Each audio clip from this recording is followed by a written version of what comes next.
The Secret Knowledge by the Grimm.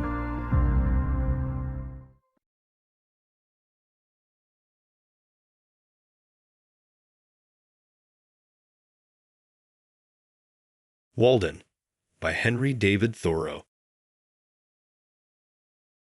Economy. When I wrote the following pages, or rather the bulk of them, I lived alone, in the woods, a mile from any neighbor, in a house which I had built myself, on the shore of Walden Pond, in Concord, Massachusetts, and earned my living by the labor of my hands only. I lived there 2 years and 2 months. At present, I am a sojourner in civilized life again. I should not obtrude my affairs so much on the notice of my readers if very particular inquiries had not been made by my townsmen concerning my mode of life, which some would call impertinent, though they do not appear to me at all impertinent, but, considering the circumstances, very natural and pertinent. Some have asked what I got to eat, if I did not feel lonesome, if I was not afraid, and the like. Others have been curious to learn what portion of my income I devoted to charitable purposes, and some, who have large families, how many poor children I maintained.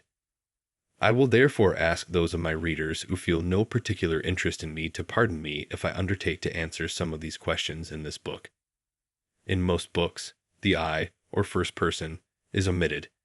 In this it will be retained. That, in respect to egotism, is the main difference.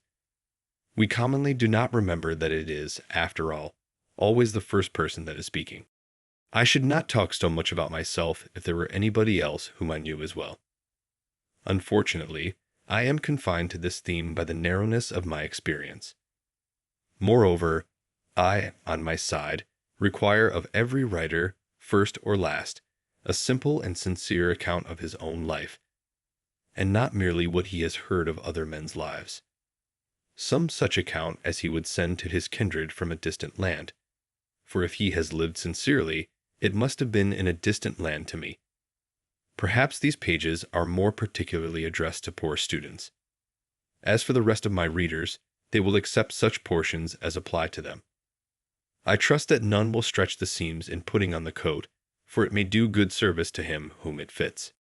I would fain say something, not so much concerning the Chinese and Sandwich Islanders as you who read these pages, who are said to live in New England. Something about your condition, especially your outward condition or circumstances in this world, in this town, what it is, whether it is necessary that it be as bad as it is, whether it cannot be improved as well as not. I have traveled a good deal in Concord, and everywhere, in shops and offices and fields, the inhabitants have appeared to me to be doing penance in 1,000 remarkable ways. What I have heard of Brahmins sitting exposed to 4 fires and looking in the face of the sun, or hanging suspended, with their heads downward, over flames, or looking at the heavens over their shoulders, until it becomes impossible for them to resume their natural position, while from the twist of the neck nothing but liquids can pass into the stomach. Or dwelling, chained for life, at the foot of a tree, or measuring with their bodies, like caterpillars, the breadth of vast empires, or standing on one leg on the tops of pillars. Even these forms of conscious penance are hardly more incredible and astonishing than the scenes which I daily witness. The 12 labors of Hercules were trifling in comparison with those which my neighbors have undertaken, for there were only 12, and had an end. But I could never see that these men slew or captured any monster or finished any labor. They have no friend Iolaus to burn with a hot iron the root of the hydra's head, but as soon as one head is crushed, 2 spring up. I see young men, my townsmen, whose misfortune it is to have inherited farms, houses, barns, cattle, and farming tools, for these are more easily acquired than got rid of. Better if they had been born in the open pasture and suckled by a wolf, that they might have seen with clearer eyes what field they were called to labor in. Who made them serfs of the soil? Why should they eat their 60 acres, when man is condemned to eat only his peck of dirt? Why should they begin digging their graves as soon as they are born? They have got to live a man's life, pushing all these things before them, and get on as well as they can. How many a poor immortal soul have I met well nigh crushed and smothered under its load, creeping down the road of life, pushing before it a barn 75 feet by 40, its Augean stables never cleansed, and 100 acres of land, tillage, mowing, pasture, and woodlot. The portionless, who struggle with no such unnecessary inherited encumbrances, find it labor enough to subdue and cultivate a few cubic feet of flesh. But men labor under a mistake. The better part of the man is soon plowed into the soil for compost. By a seeming fate, commonly called necessity, they are employed, as it says in an old book, laying up treasures which moth and rust will corrupt and thieves break through and steal. It is a fool's life, as they will find when they get to the end of it, if not before. It is said that Deucalion and Pyrrha created men by throwing stones over their heads behind them. Indigenus durum sumus, experiens laborum, et documenta damus quasimus origine nati. Or, as Raleigh rhymes it in his sonorous way, from thence our kind hard-hearted is, enduring pain and care, approving that our bodies of a stony nature are. So much for a blind obedience to a blundering oracle, throwing the stones over their heads behind them, and not seeing where they fell. Most men, even in this comparatively free country, through mere ignorance and mistake, are so occupied with the factitious cares and superfluously coarse labors of life that its finer fruits cannot be plucked by them. Their fingers, from excessive toil, are too clumsy and tremble too much for that. Actually, the laboring man has not leisure for a true integrity day by day. He cannot afford to sustain the manliest relations to men. His labor would be depreciated in the market. He has no time to be anything but a machine. How can he remember well his ignorance, which his growth requires, who has so often to use his knowledge? We should feed and clothe him gratuitously sometimes, and recruit him with our cordials, before we judge of him. The finest qualities of our nature, like the bloom on fruits, can be preserved only by the most delicate handling. Yet we do not treat ourselves nor one another thus tenderly. Some of you, we all know, are poor, find it hard to live, are sometimes, as it were, gasping for breath. I have no doubt that some of you who read this book are unable to pay for all the dinners which you have actually eaten, or for the coats and shoes which are fast wearing or are already worn out, and have come to this page to spend borrowed or stolen time, robbing your creditors of an hour. It is very evident what mean and sneaking lives many of you live, for my sight has been whetted by experience. Always on the limits, trying to get into business, and trying to get out of debt. A very ancient slough, called by the Latins as aelinum, another's brass, for some of their coins were made of brass.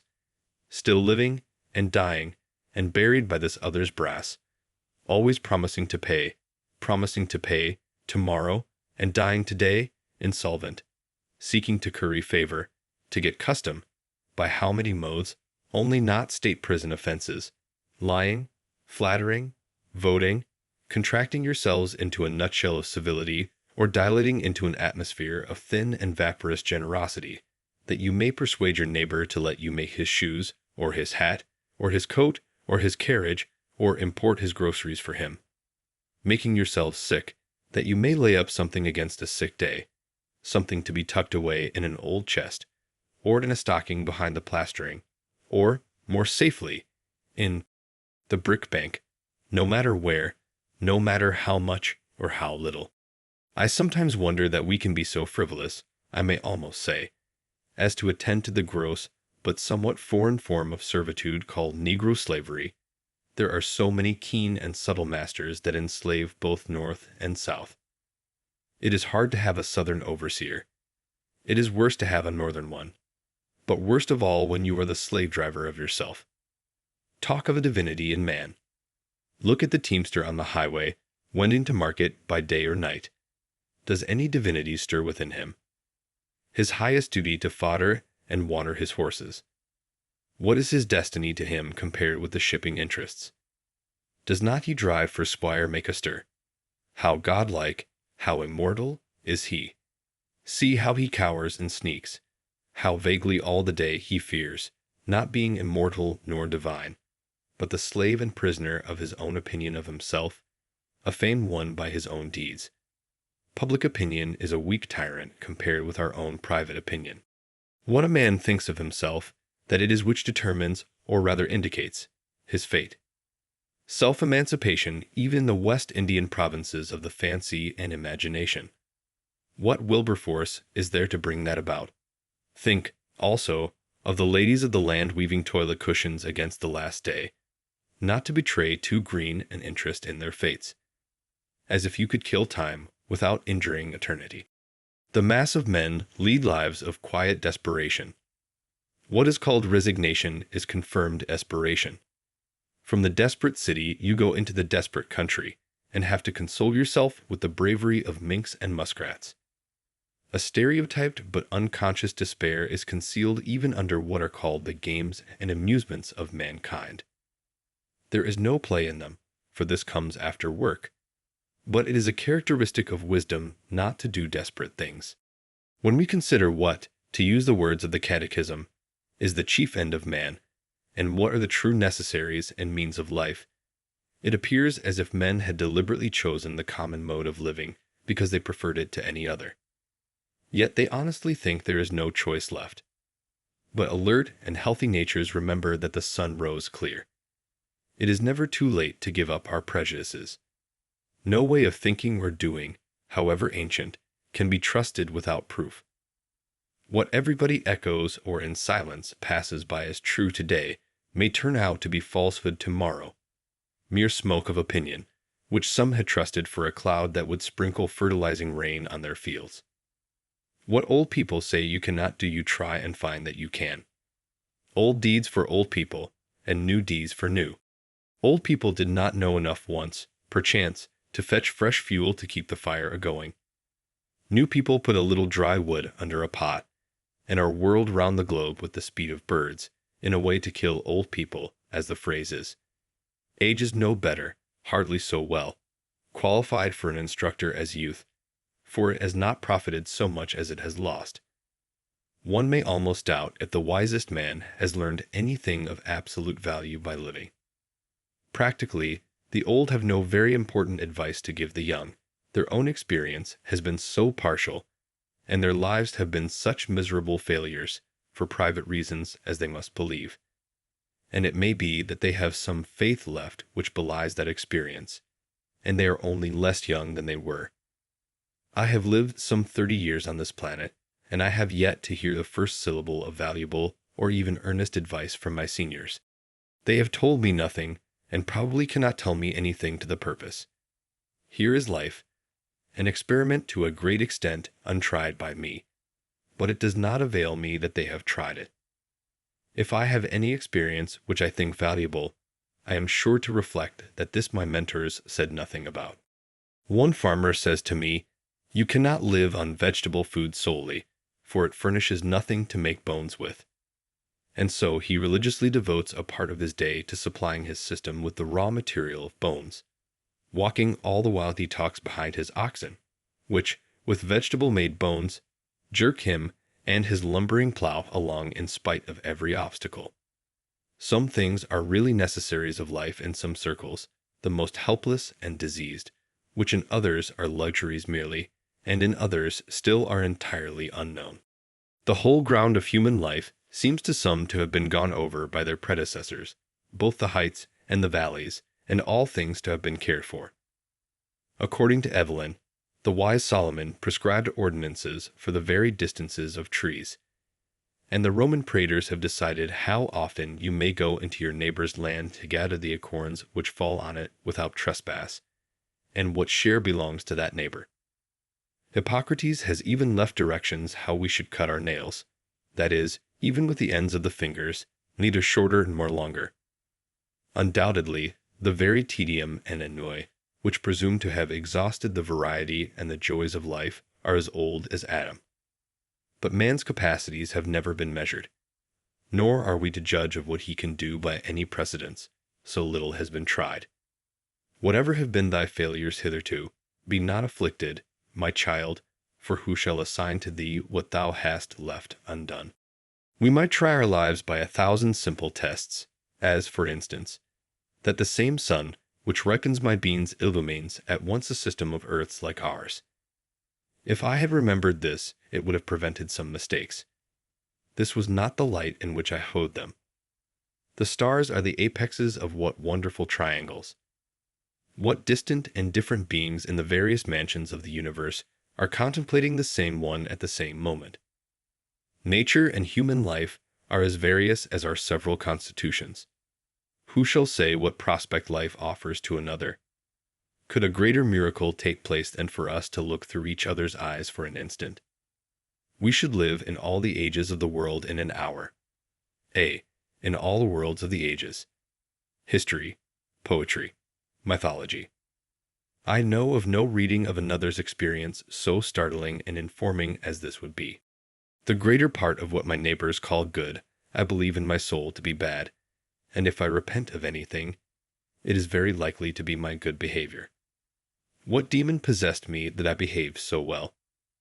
You may say the wisest thing you can, old man. You who have lived 70 years, not without honor of cant. I hear an irresistible voice which invites me away from all that.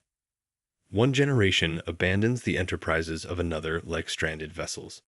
I think that we may safely trust a good deal more than we do. We may waive just so much care of ourselves as we honestly bestow elsewhere. Nature is as well adapted to our weakness as to our strength. The incessant anxiety and strain of some is a well-nigh incurable form of disease.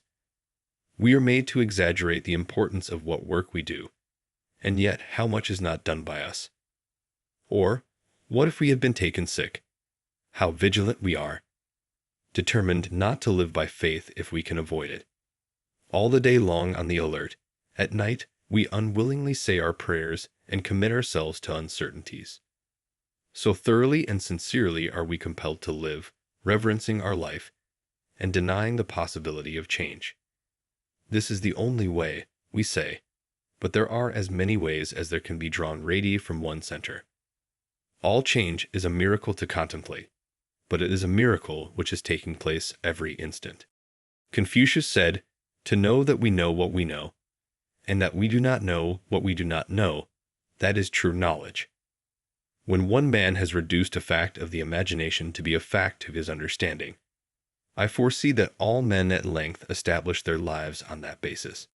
Let us consider for a moment what most of the trouble and anxiety which I have referred to is about, and how much it is necessary that we be troubled, or, at least, careful. It would be some advantage to live a primitive and frontier life, though in the midst of an outward civilization, if only to learn what are the gross necessaries of life, and what methods have been taken to obtain them, or even to look over the old day books of the merchants, to see what it was that men most commonly bought at the stores, what they stored, that is, what are the grossest groceries. For the improvements of ages have had but little influence on the essential laws of man's existence, as our skeletons, probably, are not to be distinguished from those of our ancestors. By the words, necessary of life, I mean whatever, of all that man obtains by his own exertions, has been from the first, or from long use has become, so important to human life that few, if any, whether from savageness, or poverty, or philosophy, ever attempt to do without it. To many creatures there is in this sense but one necessary of life, food. To the bison of the prairie, it is a few inches of palatable grass, with water to drink, unless he seeks the shelter of the forest or the mountain's shadow. None of the brute creation requires more than food and shelter. The necessaries of life for man in this climate may, accurately enough, be distributed under the several heads of food, shelter, clothing, and fuel. For not till we have secured these are we prepared to entertain the true problems of life with freedom and a prospect of success. Man has invented not only houses, but clothes and cooked food, and possibly from the accidental discovery of the warmth of fire and the consequent use of it, at first a luxury, arose the present necessity to sit by it. We observe cats and dogs acquiring the same second nature. By proper shelter and clothing, we legitimately retain our own internal heat. But with an excess of these, or of fuel, that is, with an external heat greater than our own internal, may not cookery properly be said to begin. Darwin, the naturalist, says of the inhabitants of Tierra del Fuego that while his own party, who were well clothed and sitting close to a fire, were far from too warm, these naked savages, who were farther off, were observed, to his great surprise, to be streaming with perspiration at undergoing such a roasting. So, we are told, the New Hollander goes naked with impunity, while the European shivers in his clothes. Is it impossible to combine the hardiness of these savages with the intellectualness of the civilized man? According to Liebig, man's body is a stove, and food the fuel which keeps up the internal combustion in the lungs. In cold weather we eat more, in warm less. The animal heat is the result of a slow combustion, and disease and death take place when this is too rapid, or for want of fuel, or from some defect in the draught, the fire goes out. Of course, the vital heat is not to be confounded with fire, but so much for analogy. It appears, therefore, from the above list, that the expression animal life is nearly synonymous with the expression animal heat. For while food may be regarded as the fuel which keeps up the fire within us, and fuel serves only to prepare that food or to increase the warmth of our bodies by addition from without, shelter and clothing also serve only to retain the heat thus generated and absorbed. The grand necessity, then, for our bodies is to keep warm, to keep the vital heat in us. What pains we accordingly take, not only with our food and clothing and shelter, but with our beds, which are our night clothes, robbing the nests and breasts of birds to prepare the shelter within a shelter, as the mole has its bed of grass and leaves at the end of its burrow. The poor man is wont to complain that this is a cold world, and to cold, no less physical than social, we refer directly a great part of our ails. The summer, in some climates, makes possible to man a sort of Elysian life. Fuel, except to cook his food, is then unnecessary. The sun is his fire, and many of the fruits are sufficiently cooked by its rays, while food generally is more various, and more easily obtained, and clothing and shelter are wholly or half unnecessary. At the present day, and in this country, as I find by my own experience, a few implements, a knife, an axe, a spade, a wheelbarrow, and for the studious, lamplight, stationery, and access to a few books, rank next to necessaries, and can all be obtained at a trifling cost. Yet some, not wise, go to the other side of the globe, to barbarous and unhealthy regions, and devote themselves to trade for 10 or 20 years, in order that they may live. That is, keep comfortably warm, and die in New England at last. The luxuriously rich are not simply kept comfortably warm, but unnaturally hot. As I implied before, they are cooked, of course, a la mode. Most of the luxuries and many of the so-called comforts of life are not only not indispensable, but positive hindrances to the elevation of mankind. With respect to luxuries and comforts, the wisest have ever lived a more simple and meager life than the poor. The ancient philosophers, Chinese, Hindu, Persian, and Greek, were a class than which none has been poorer in outward riches, none so rich in inward. We know not much about them. It is remarkable that we know so much of them as we do. The same is true of the more modern reformers and benefactors of their race. None can be an impartial or wise observer of human life, but from the vantage ground of what we should call voluntary poverty. Of a life of luxury, the fruit is luxury, whether in agriculture, or commerce, or literature, or art. There are nowadays professors of philosophy, but not philosophers. Yet it is admirable to profess, because it was once admirable to live. To be a philosopher is not merely to have subtle thoughts, nor even to found a school, but so to love wisdom as to live according to its dictates, a life of simplicity, independence, magnanimity, and trust. It is to solve some of the problems of life, not only theoretically, but practically. The success of great scholars and thinkers is commonly a courtier-like success, not kingly, not manly. They make shift to live merely by conformity, practically as their fathers did, and are in no sense the progenitors of a nobler race of men. But why do men degenerate ever? What makes families run out? What is the nature of the luxury which enervates and destroys nations? Are we sure that there is none of it in our own lives? The philosopher is in advance of his age even in the outward form of his life. He is not fed, sheltered, clothed, warmed, like his contemporaries. How can a man be a philosopher and not maintain his vital heat by better methods than other men? When a man is warmed by the several modes which I have described, what does he want next? Surely not more warmth of the same kind as more and richer food, larger and more splendid houses, finer and more abundant clothing, more numerous, incessant, and hotter fires, and the like. When he has obtained those things which are necessary to life, there is another alternative than to obtain the superfluities, and that is, to adventure on life now, his vacation from humbler toil having commenced. The soil, it appears, is suited to the seed, for it has sent its radicle downward, and it may now send its shoot upward also with confidence. Why has man rooted himself thus firmly in the earth? But that he may rise in the same proportion into the heavens above. For the nobler plants are valued for the fruit they bear at last in the air and light, far from the ground, and are not treated like the humbler esculents, which, though they may be biennials, are cultivated only till they have perfected their root, and often cut down at top for this purpose, so that most would not know them in their flowering season.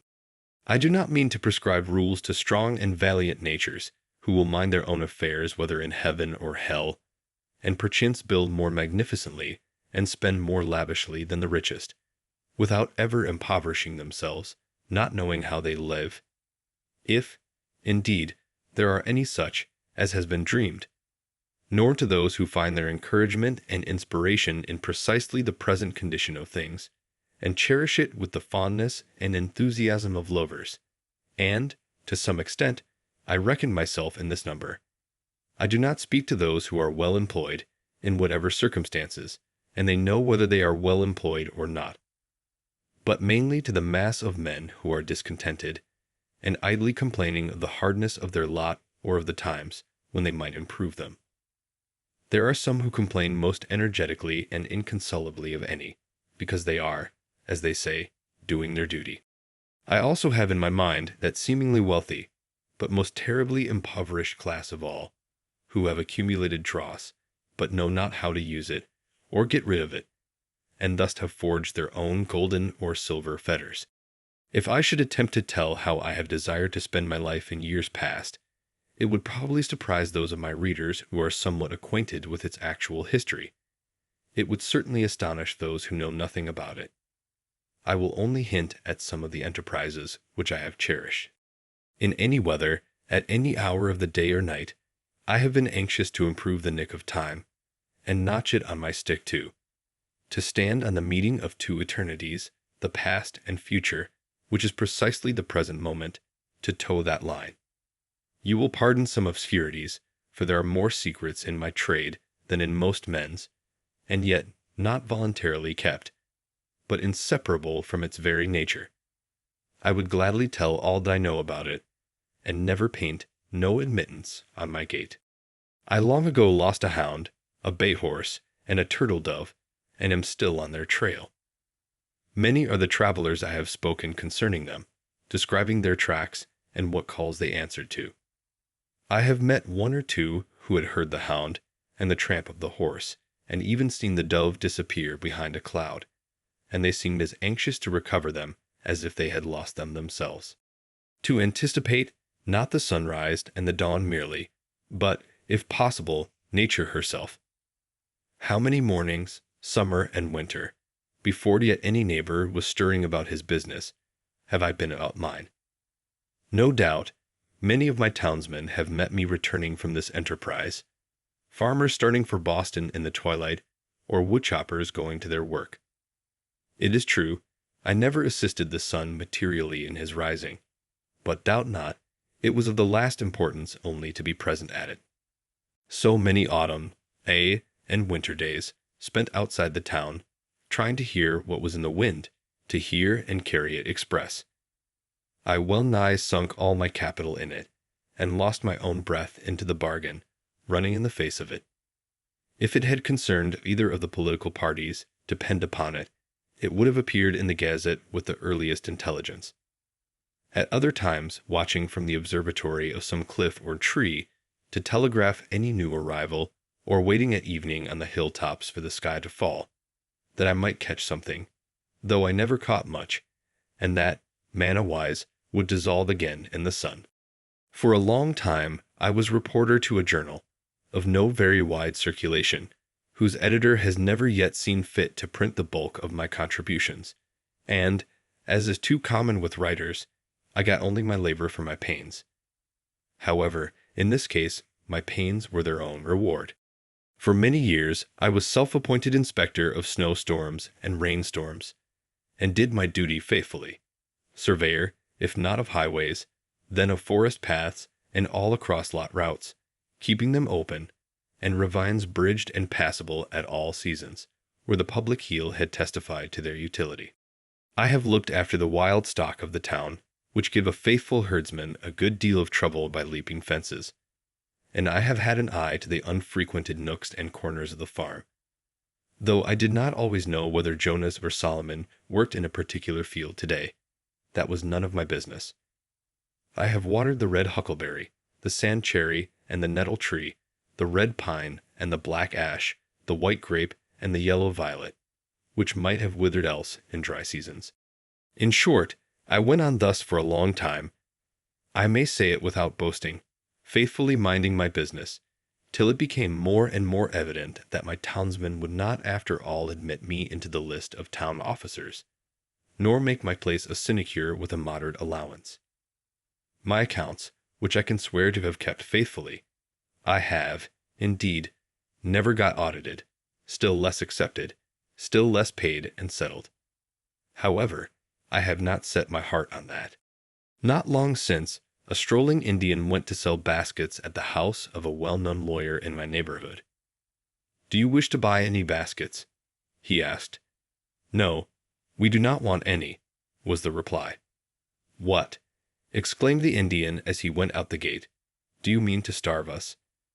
Having seen his industrious white neighbors so well off, that the lawyer had only to weave arguments, and by some magic, wealth and standing followed, he had said to himself, "I will go into business. I will weave baskets. It is a thing which I can do," thinking that when he had made the baskets he would have done his part, and then it would be the white man's to buy them. He had not discovered that it was necessary for him to make it worth the other's while to buy them, or at least make him think that it was so, or to make something else which it would be worth his while to buy. I too had woven a kind of basket of a delicate texture, but I had not made it worth any one's while to buy them. Yet not the less, in my case, did I think it worth my while to weave them, and instead of studying how to make it worth men's while to buy my baskets, I studied rather how to avoid the necessity of selling them. The life which men praise and regard as successful is but one kind. Why should we exaggerate any one kind at the expense of the others? Finding that my fellow citizens were not likely to offer me any room in the courthouse, or any curacy or living anywhere else, but I must shift for myself, I turned my face more exclusively than ever to the woods, where I was better known. I determined to go into business at once, and not wait to acquire the usual capital, using such slender means as I had already got. My purpose in going to Walden Pond was not to live cheaply, nor to live dearly there, but to transact some private business with the fewest obstacles, to be hindered from accomplishing which, for want of a little common sense, a little enterprise and business talent, appeared not so sad as foolish. I have always endeavored to acquire strict business habits. They are indispensable to every man. If your trade is with the Celestial Empire, then some small counting house on the coast, in some Salem harbor, will be fixture enough. You will export such articles as the country affords, purely native products, much ice and pine timber and a little granite, always in native bottoms. These will be good ventures. To oversee all the details yourself in person, to be at once pilot and captain, and owner and underwriter, to buy and sell and keep the accounts, to read every letter received, and write or read every letter sent, to superintend the discharge of imports night and day, to be upon many parts of the coast almost at the same time. Often the richest freight will be discharged upon a Jersey shore, to be your own telegraph, unweariedly sweeping the horizon, speaking all passing vessels bound coastwise, to keep up a steady dispatch of commodities for the supply of such a distant and exorbitant market, to keep yourself informed of the state of the markets, prospects of war and peace everywhere, and anticipate the tendencies of trade and civilization, taking advantage of the results of all exploring expeditions, using new passages and all improvements in navigation, charts to be studied, the position of reefs and new lights and buoys to be ascertained, and ever the logarithmic tables to be corrected, for by the error of some calculator the vessel often splits upon a rock that should have reached a friendly pier. There is the untold fate of La Perouse.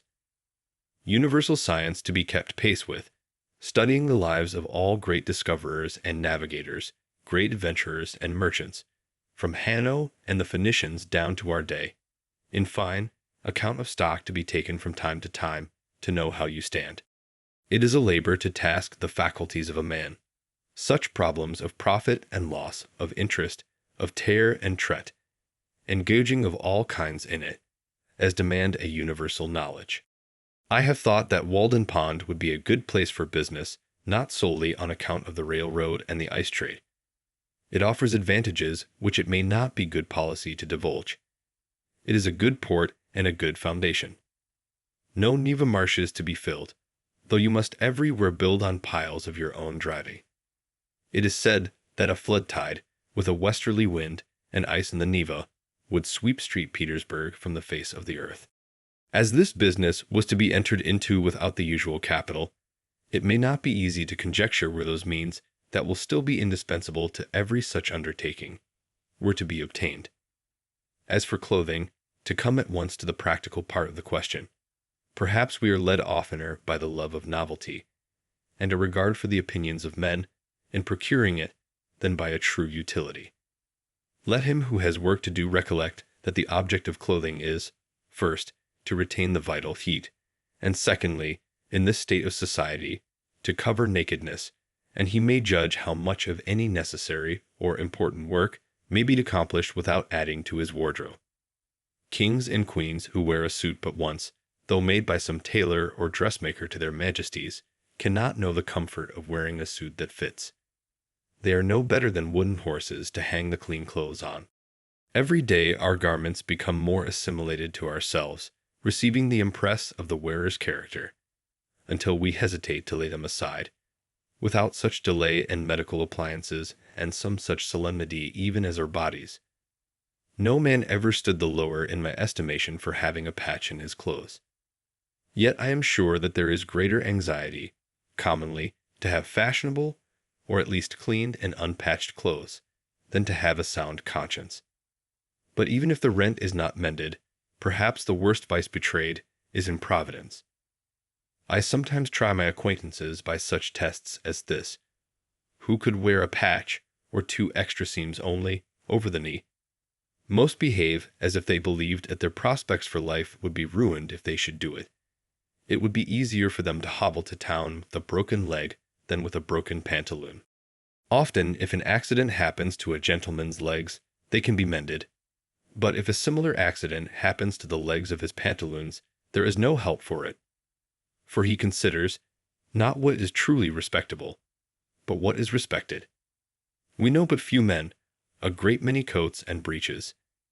Dress a scarecrow in your last shift, you standing shiftless by, who would not soonest salute the scarecrow. Passing a cornfield the other day, close by a hat and coat on a stake, I recognized the owner of the farm. He was only a little more weather-beaten than when I saw him last. I have heard of a dog that barked at every stranger who approached his master's premises with clothes on, but was easily quieted by a naked thief. It is an interesting question how far men would retain their relative rank if they were divested of their clothes.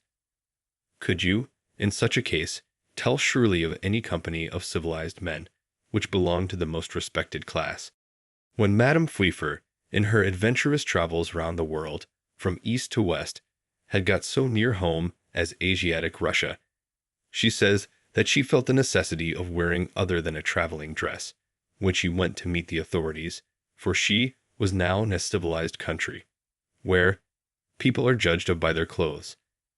Even in our democratic New England towns, the accidental possession of wealth, and its manifestation in dress and equipage alone, obtain for the possessor almost universal respect. But they yield such respect, numerous as they are so far heathen, and need to have a missionary sent to them. Beside, clothes introduced sewing, a kind of work which you may call endless. A woman's dress, at least, is never done. A man who has at length found something to do will not need to get a new suit to do it in. For him the old will do, that has lain dusty in the garret for an indeterminate period. Old shoes will serve a hero longer than they have served his valet, if a hero ever has a valet. Bare feet are older than shoes, and he can make them do. Only they who go to soirees and legislative halls must have new coats to change as often as the man changes in them. But if my jacket and trousers, my hat and shoes are fit to worship God in, they will do, will they not? Whoever saw his old clothes, his old coat, actually worn out, resolved into its primitive elements, so that it was not a deed of charity to bestow it on some poor boy, by him perchance to be bestowed on some poorer still, or shall we say richer, who could do with less? I say, beware of all enterprises that require new clothes, and not rather a new wearer of clothes. If there is not a new man, how can the new clothes be made to fit? If you have any enterprise before you, try it in your old clothes. All men want, not something to do with, but something to do, or rather something to be. Perhaps we should never procure a new suit, however ragged or dirty the old, until we have so conducted, so enterprised or sailed in some way, that we feel like new men in the old, and that to retain it would be like keeping new wine in old bottles. Our molting season, like that of the fowls, must be a crisis in our lives. The loon retires to solitary ponds to spend it.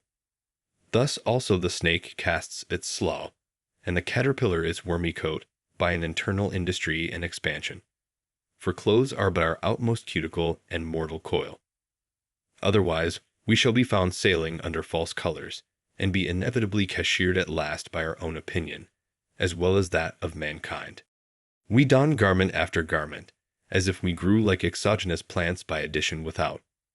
Our outside and often thin and fanciful clothes are our epidermis, or false skin, which partakes not of our life, and may be stripped off here and there without fatal injury.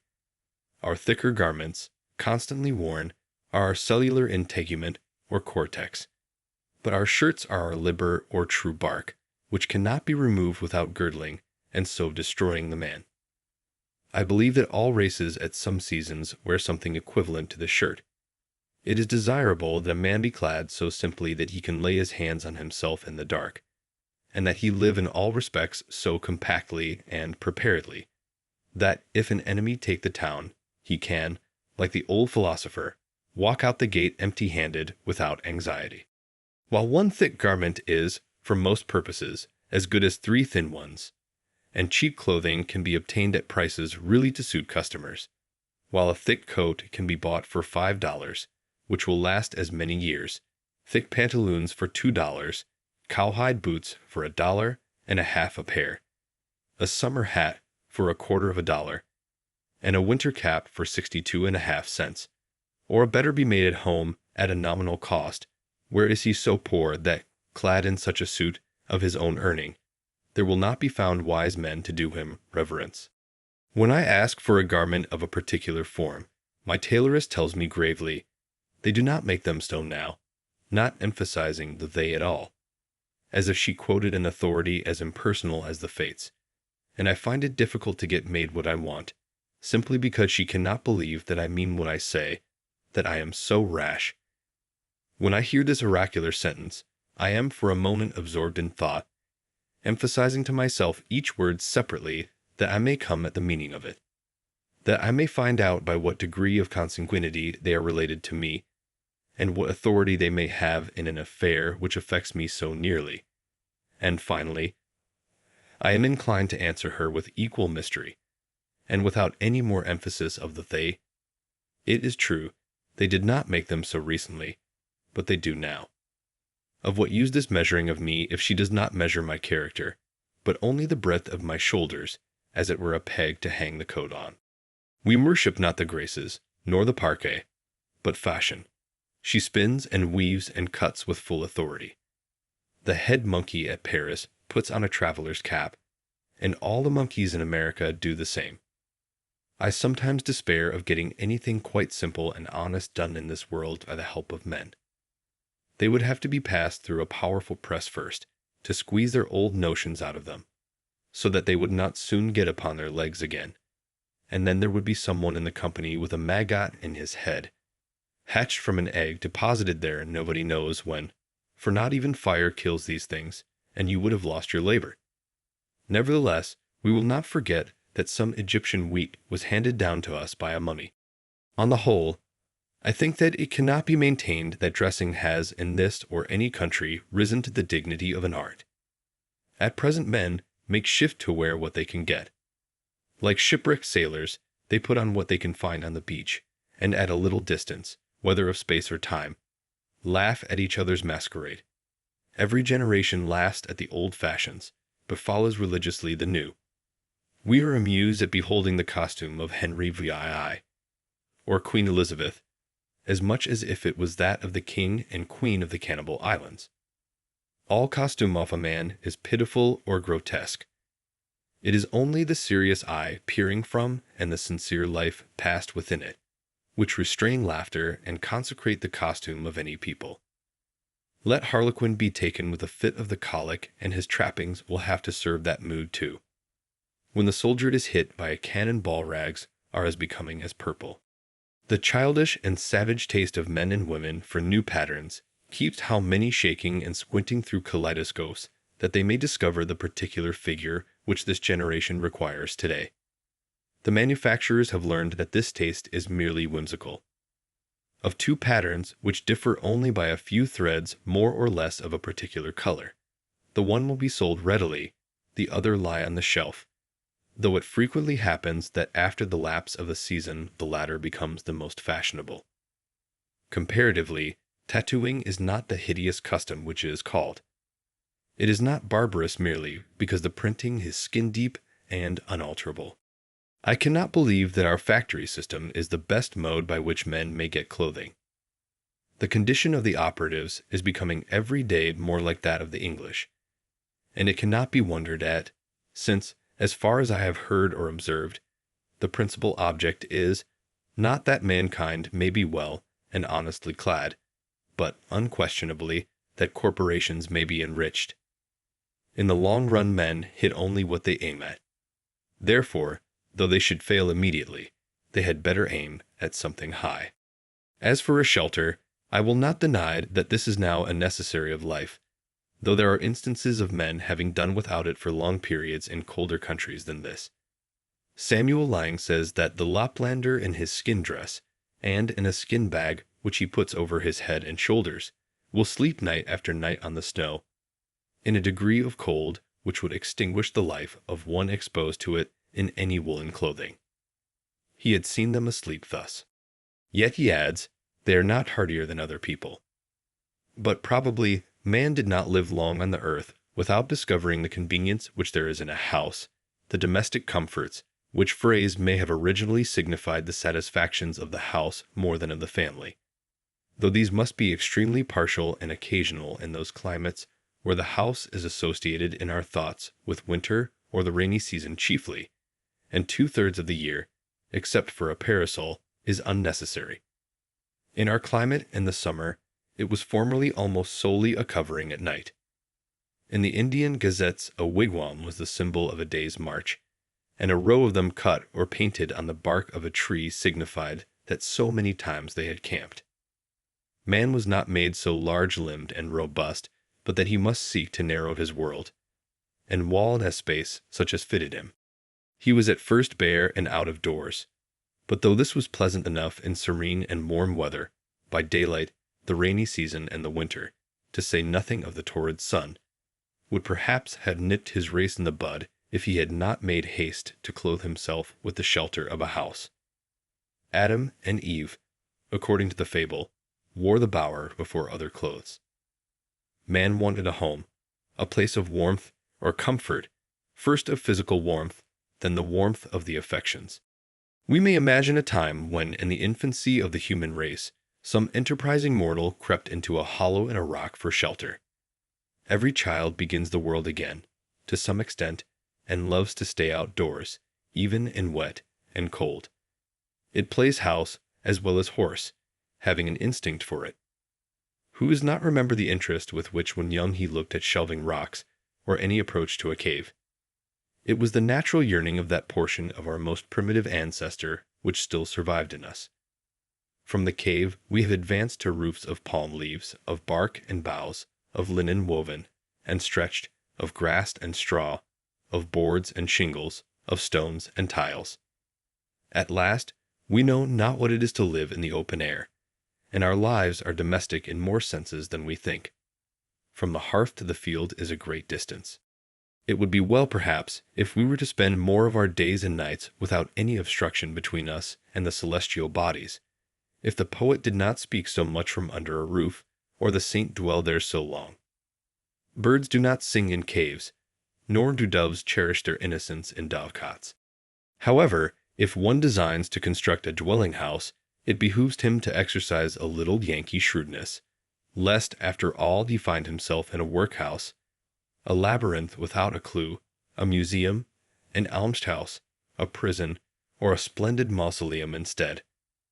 Consider first how slight a shelter is absolutely necessary. I have seen Penobscot Indians, in this town, living in tents of thin cotton cloth, while the snow was nearly a foot deep around them, and I thought that they would be glad to have it deeper to keep out the wind. Formerly, when how to get my living honestly, with freedom left for my proper pursuits, was a question which vexed me even more than it does now, for unfortunately I am become somewhat callous. I used to see a large box by the railroad, 6 feet long by 3 wide, in which the laborers locked up their tools at night, and it suggested to me that every man who was hard pushed might get such a one for $1, and having bored a few auger holes in it, to admit the air at least, get into it when it rained and at night, and hook down the lid, and so have freedom in his love, and in his soul be free. This did not appear the worst, nor by any means a despicable alternative. You could sit up as late as you pleased, and whenever you got up, go abroad without any landlord or house lord dogging you for rent. Many a man is harassed to death to pay the rent of a larger and more luxurious box who would not have frozen to death in such a box as this. I am far from jesting. Economy is a subject which admits of being treated with levity, but it cannot so be disposed of. A comfortable house for a rude and hardy race, that lived mostly out of doors, was once made here almost entirely of such materials as nature furnished ready to their hands. Gookin, who was superintendent of the Indians subject to the Massachusetts colony, writing in 1674, says, "The best of their houses are covered very neatly, tight, and warm, with barks of trees, slipped from their bodies at those seasons when the sap is up, and made into great flakes, with pressure of weighty timber when they are green. The meaner sort are covered with mats which they make of a kind of bulrush, and are also indifferently tight and warm, but not so good as the former. Some I have seen 60 or 100 feet long and 30 feet broad. I have often lodged in their wigwams, and found them as warm as the best English houses." He adds that they were commonly carpeted and lined within with well-wrought embroidered mats, and were furnished with various utensils. The Indians had advanced so far as to regulate the effect of the wind by a mat suspended over the hole in the roof and moved by a string. Such a lodge was in the first instance constructed in a day or two at most, and taken down and put up in a few hours, and every family owned one, or its apartment in one. In the savage state, every family owns a shelter as good as the best, and sufficient for its coarser and simpler wants. But I think that I speak within bounds when I say that, though the birds of the air have their nests, and the foxes their holes, and the savages their wigwams, in modern civilized society not more than one half the families own a shelter. In the large towns and cities, where civilization especially prevails, the number of those who own a shelter is a very small fraction of the whole.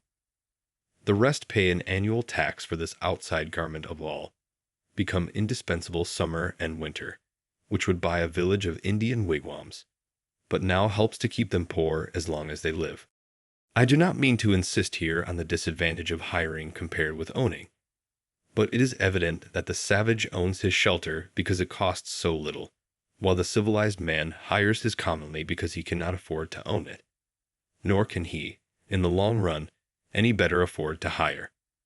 But answers one, by merely paying this tax, the poor civilized man secures an abode which is a palace compared with the savages. An annual rent of from $25 to $100. These are the country rates, entitles him to the benefit of the improvements of centuries, spacious apartments, clean paint and paper, Rumford fireplace, back plastering, Venetian blinds, copper pump, spring lock, a commodious cellar, and many other things.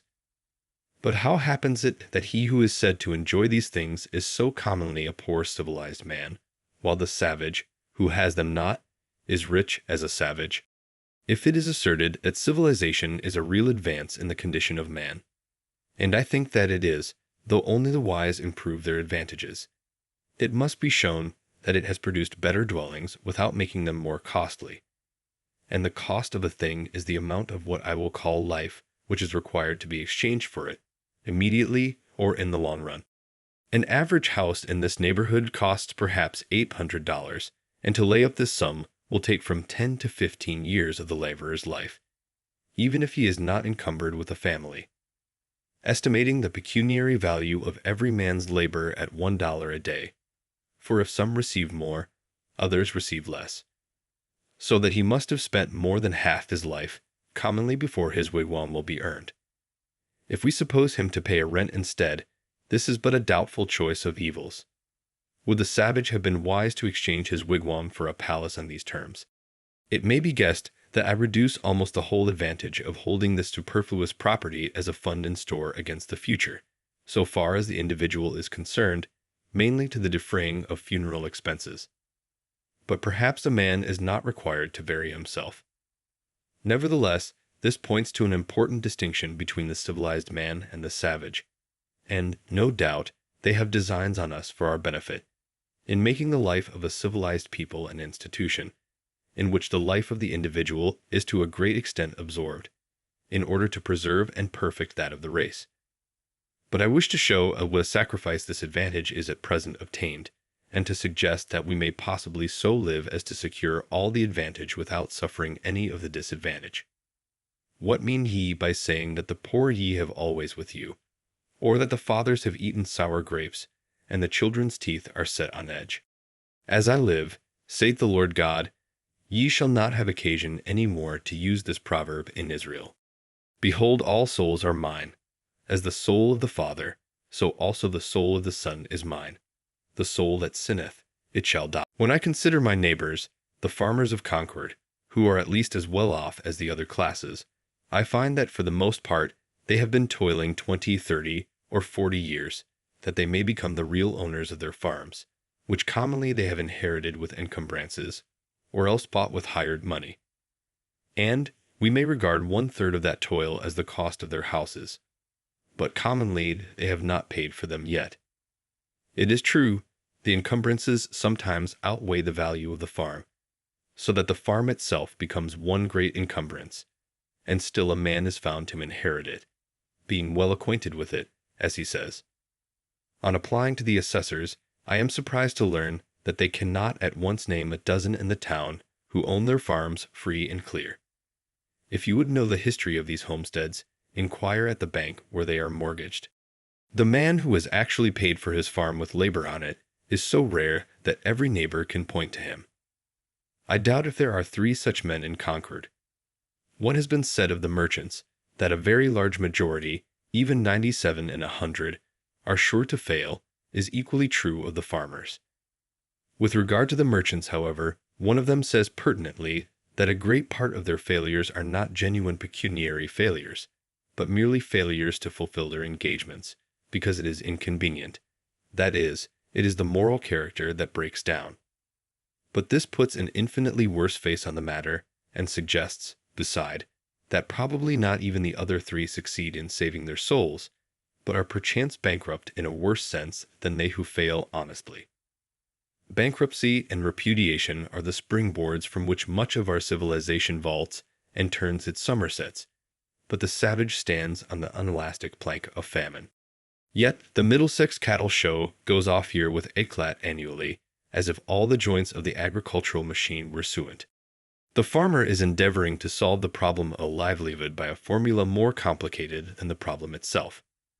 To get his shoestrings, he speculates in herds of cattle. With consummate skill, he has set his trap with a hairspring to catch comfort and independence, and then, as he turned away, got his own lay into it. This is the reason he is poor.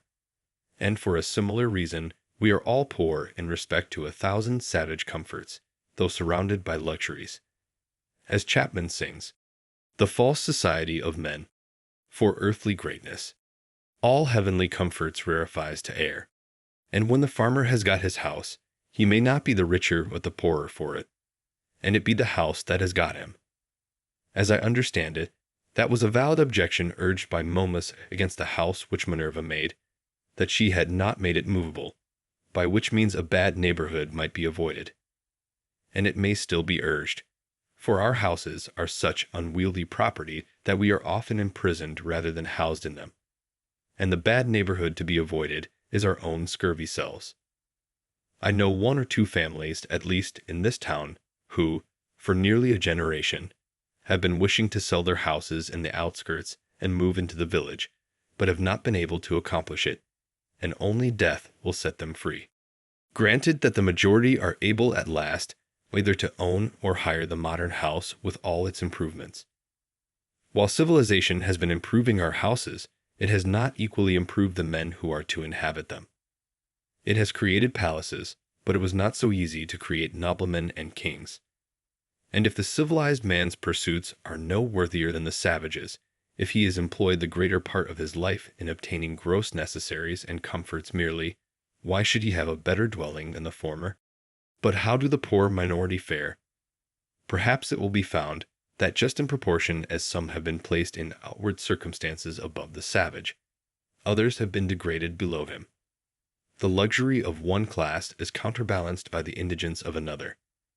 On the one side is the palace, on the other are the almshouse and silent poor. The myriads who built the pyramids to be the tombs of the pharaohs were fed on garlic, and it may be were not decently buried themselves. The mason who finishes the cornice of the palace returns at night perchance to a hut not so good as a wigwam. It is a mistake to suppose that, in a country where the usual evidences of civilization exist, the condition of a very large body of the inhabitants may not be as degraded as that of savages. I refer to the degraded poor, not now to the degraded rich.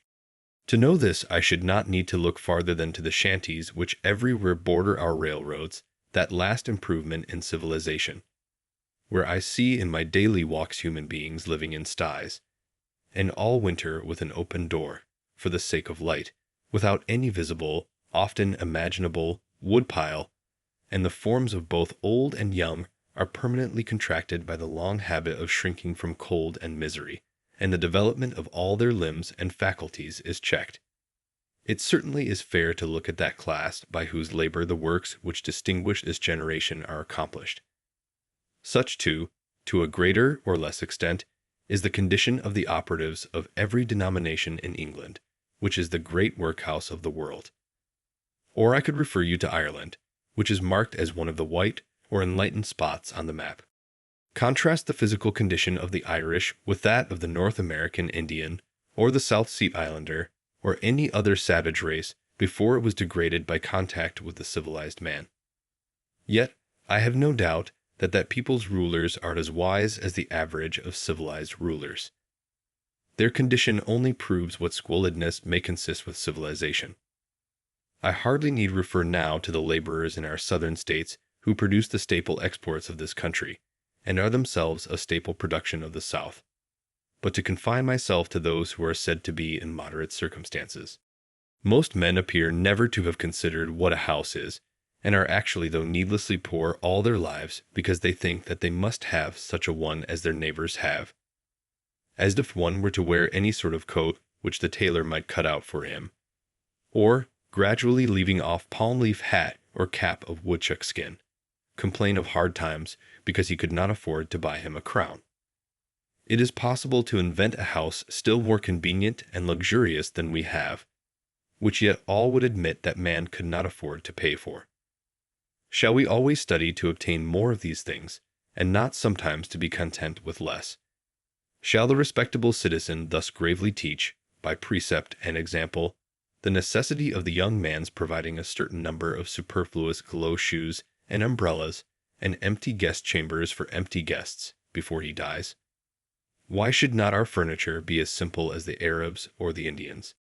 When I think of the benefactors of the race, whom we have apotheosized as messengers from heaven, bearers of divine gifts to man, I do not see in my mind any retinue at their heels, any carload of fashionable furniture. Or what if I were to allow, would it not be a singular allowance, that our furniture should be more complex than the Arabs, in proportion as we are morally and intellectually his superiors? At present our houses are cluttered and defiled with it, and a good housewife would sweep out the greater part into the dust hole, and not leave her morning's work undone. Morning work. By the blushes of Aurora and the music of Memnon, what should be man's morning work in this world? I had 3 pieces of limestone on my desk, but I was terrified to find that they required to be dusted daily, when the furniture of my mind was all undusted still, and I threw them out the window in disgust. How then could I have a furnished house? I would rather sit in the open air, for no dust gathers on the grass, unless where man has broken ground. It is the luxurious and dissipated who set the fashions which the herd so diligently follow. The traveler who stops at the best houses, so called, soon discovers this, for the publicans presume him to be a Sardanapalus, and if he resigned himself to their tender mercies, he would soon be completely emasculated. I think that in the railroad car we are inclined to spend more on luxury than on safety and convenience, and it threatens without attaining these to become no better than a modern drawing-room, with its divans and ottomans and sunshades and 100 other oriental things, which we are taking west with us, invented for the ladies of the harem and the effeminate natives of the celestial empire, which Jonathan should be ashamed to know the names of. I would rather sit on a pumpkin and have it all to myself and be crowded on a velvet cushion. I would rather ride on earth in an ox cart with a free circulation than go to heaven in the fancy car of an excursion train and breathe a malaria all the way. The very simplicity and nakedness of man's life in the primitive ages imply this advantage at least, that they left him still but a sojourner in nature. When he was refreshed with food and sleep, he contemplated his journey again. He dwelt, as it were, in a tent in this world, and was either threading the valleys, or crossing the plains, or climbing the mountain tops. But lo, men have become the tools of their tools. The man who independently plucked the fruits when he was hungry is become a farmer, and he who stood under a tree for shelter, a housekeeper. We now no longer camp as for a night, but have settled down on earth and forgotten heaven. We have adopted Christianity merely as an improved method of agriculture. We have built for this world a family mansion, and for the next a family tomb. The best works of art are the expression of man's struggle to free himself from this condition, but the effect of our art is merely to make this low state comfortable and that higher state to be forgotten.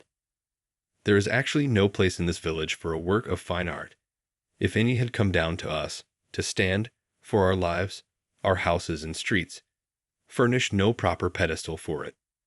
There is not a nail to hang a picture on, nor a shelf to receive the bust of a hero or a saint. When I consider how our houses are built and paid for, or not paid for, and their internal economy managed and sustained, I wonder that the floor does not give way under the visitor while he is admiring the gewgaws upon the mantelpiece, and let him through into the cellar, to some solid and honest, though earthy foundation. I cannot but perceive that this so-called rich and refined life is a thing jumped at, and I do not get on in the enjoyment of the fine arts which adorn it, my attention being wholly occupied with the jump. For I remember that the greatest genuine leap, due to human muscles alone, on record, is that of certain wandering Arabs, who are said to have cleared 25 feet on level ground. Without factitious support, man is sure to come to earth again beyond that distance. The first question which I am tempted to put to the proprietor of such great impropriety is, who bolsters you? Are you one of the 97 who fail, or of the 3 who succeed? Answer me these questions, and then perhaps I may look at your baubles and find them ornamental. The cart before the horse is neither beautiful nor useful. Before we can adorn our houses with beautiful objects, the walls must be stripped, and our lives must be stripped, and beautiful housekeeping and beautiful living be laid for a foundation. Now, a taste for the beautiful is most cultivated out of doors, where there is no house and no housekeeper. Old Johnson, in his wonder-working Providence, speaking of the first settlers of this town, with whom he was contemporary, tells us that they burrow themselves in the earth for their first shelter under some hillside, and casting the soil aloft upon timber, they make a smoky fire against the earth at the highest side. They did not provide them houses, says he, till the earth, by the Lord's blessing, brought forth bread to feed them. And the first year's crop was so light that they were forced to cut their bread very thin for a long season. The secretary of the province of New Netherland, writing in Dutch in 1650, for the information of those who wish to take up land there, states more particularly that those in New Netherland, and especially in New England, who have no means to build farmhouses at first according to their wishes, dig a square pit in the ground, cellar fashion, 6 or 7 feet deep, as long and as broad as they think proper, case the earth inside with wood all round the wall, and line the wood with the bark of trees or something else to prevent the caving in of the earth. Floor this cellar with plank, and wainscot it overhead for a ceiling. Raise a roof of spars clear up, and cover the spars with bark or green sods, so that they can live dry and warm in these houses with their entire families for 2, 3, and 4 years, it being understood that partitions are run through those cellars which are adapted to the size of the family. The wealthy and principal men in New England, in the beginning of the colonies, commenced their first dwelling houses in this fashion for 2 reasons. Firstly, in order not to waste time in building, and not to want food the next season. Secondly, in order not to discourage poor laboring people whom they brought over in numbers from fatherland.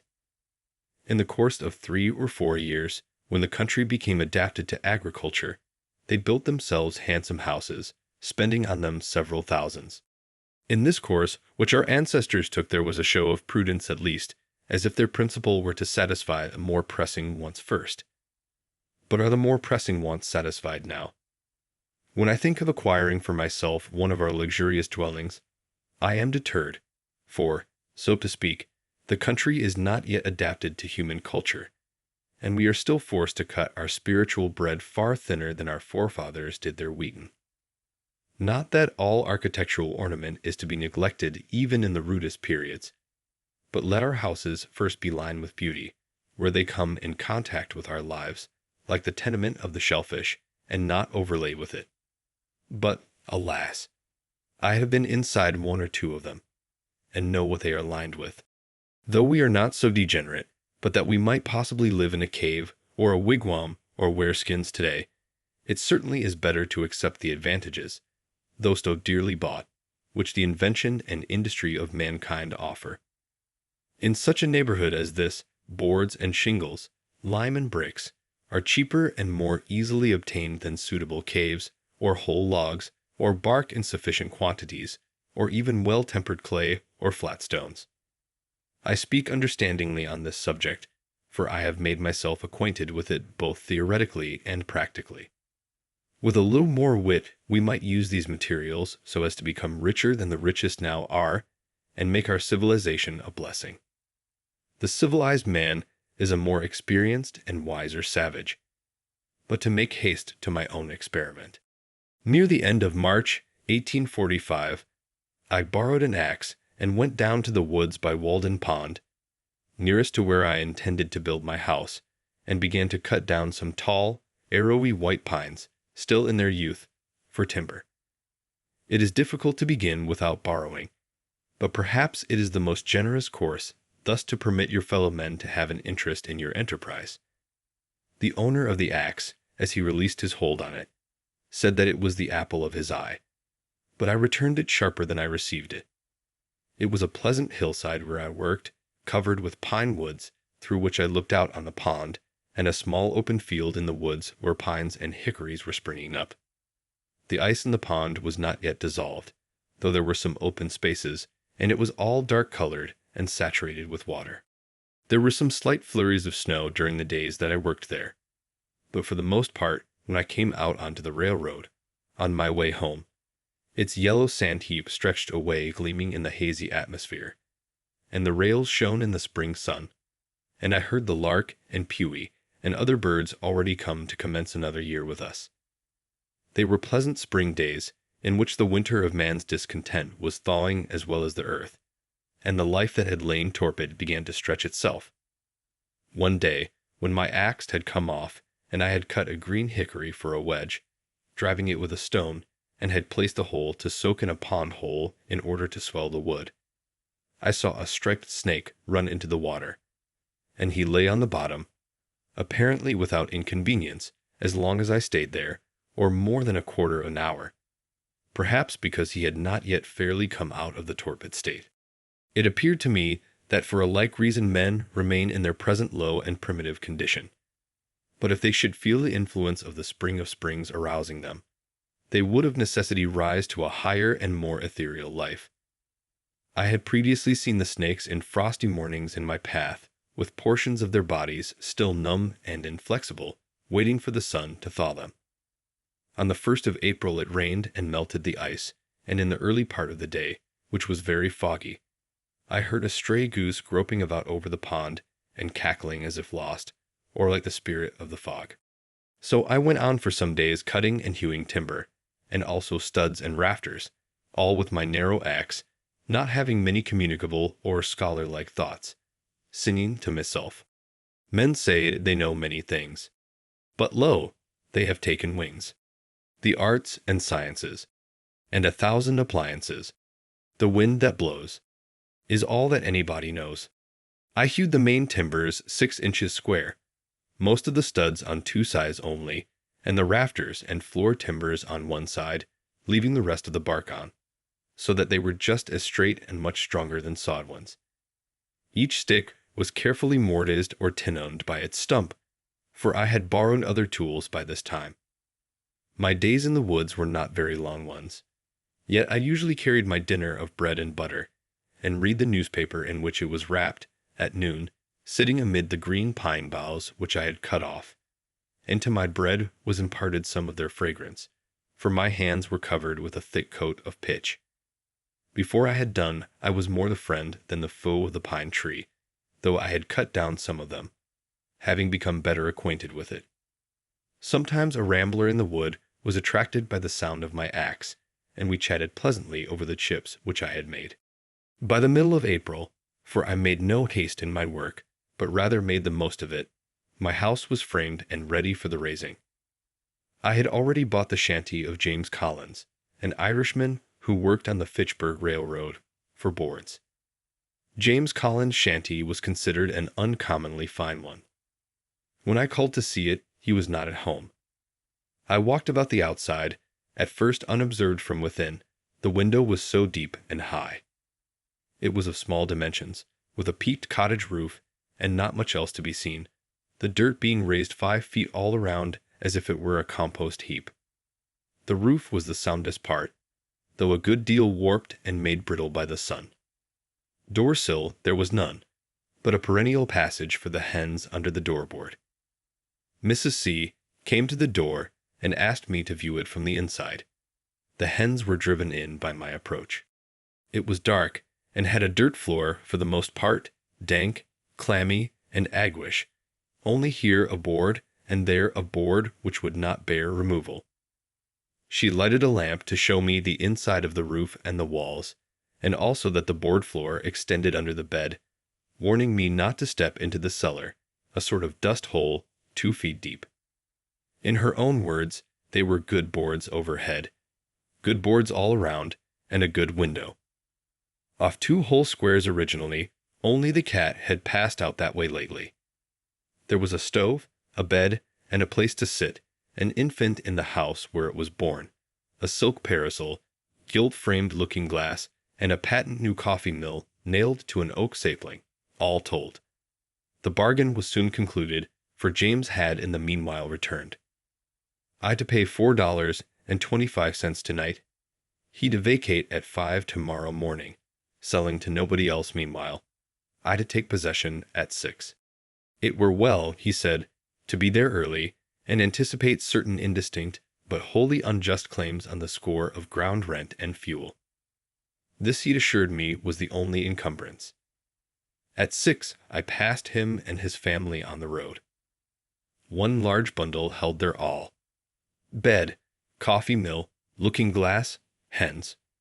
All but the cat. She took to the woods, and became a wild cat, and, as I learned afterward, trod in a trap set for woodchucks, and so became a dead cat at last. I took down this dwelling the same morning, drawing the nails, and removed it to the pond side by small cartloads, spreading the boards on the grass there to bleach and warp back again in the sun. One early thrush gave me a note or two as I drove along the woodland path.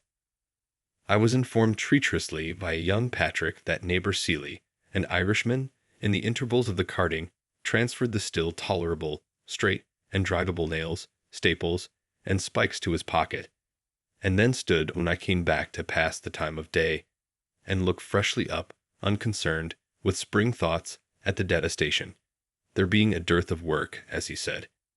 He was there to represent spectatordom, and help make this seemingly insignificant event one with the removal of the gods of Troy. I dug my cellar in the side of a hill sloping to the south, where a woodchuck had formerly dug his burrow, down through sumac and blackberry roots, and the lowest stain of vegetation, 6 feet square by 7 deep, to a fine sand where potatoes would not freeze in any winter. The sides were left shelving, and not stoned, but the sun having never shone on them, the sand still keeps its place. It was but 2 hours' work. I took particular pleasure in this breaking of ground, for in almost all latitudes men dig into the earth for an equable temperature.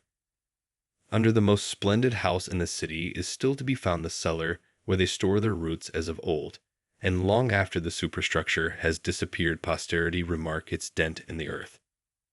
The house is still but a sort of porch at the entrance of a burrow. At length, in the beginning of May, with the help of some of my acquaintances, rather to improve so good an occasion for neighborliness than from any necessity, I set up the frame of my house. No man was ever more honored in the character of his raisers than I. They are destined, I trust, to assist at the raising of loftier structures one day. I began to occupy my house on the 4th of July, as soon as it was boarded and roofed, for the boards were carefully feather-edged and lapped, so that it was perfectly impervious to rain. But before boarding, I laid the foundation of a chimney at one end, bringing 2 cartloads of stones up the hill from the pond in my arms.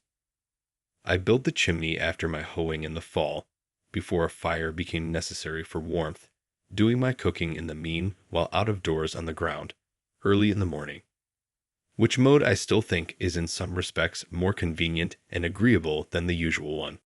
When it stormed before my bread was baked, I fixed a few boards over the fire, and sat under them to watch my loaf, and passed some pleasant hours in that way. In those days, when my hands were much employed, I read but little, but the least scraps of paper which lay on the ground, my holder, or tablecloth, afforded me as much entertainment, in fact, answered the same purpose as the Iliad. It would be worth the while to build still more deliberately than I did, considering, for instance, what foundation a door, a window, a cellar, a garret, have in the nature of man, and perchance never raising any superstructure until we found a better reason for it than our temporal necessities even. There is some of the same fitness in a man's building his own house that there is in a bird's building its own nest.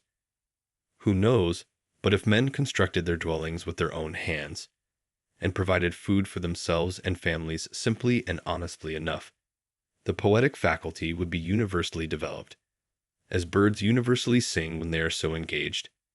But alas, we do like cowbirds and cuckoos, which lay their eggs in nests which other birds have built, and cheer no traveler with their chattering and unmusical notes. Shall we forever resign the pleasure of construction to the carpenter? What does architecture amount to in the experience of the mass of men? I never in all my walks came across a man engaged in so simple and natural an occupation as building his house. We belong to the community. It is not the tailor alone who is the ninth part of man. It is as much the preacher, and the merchant, and the farmer. Where is this division of labor to end? And what object does it finally serve? No doubt another may also think for me, but it is not therefore desirable that he should do so to the exclusion of my thinking for myself.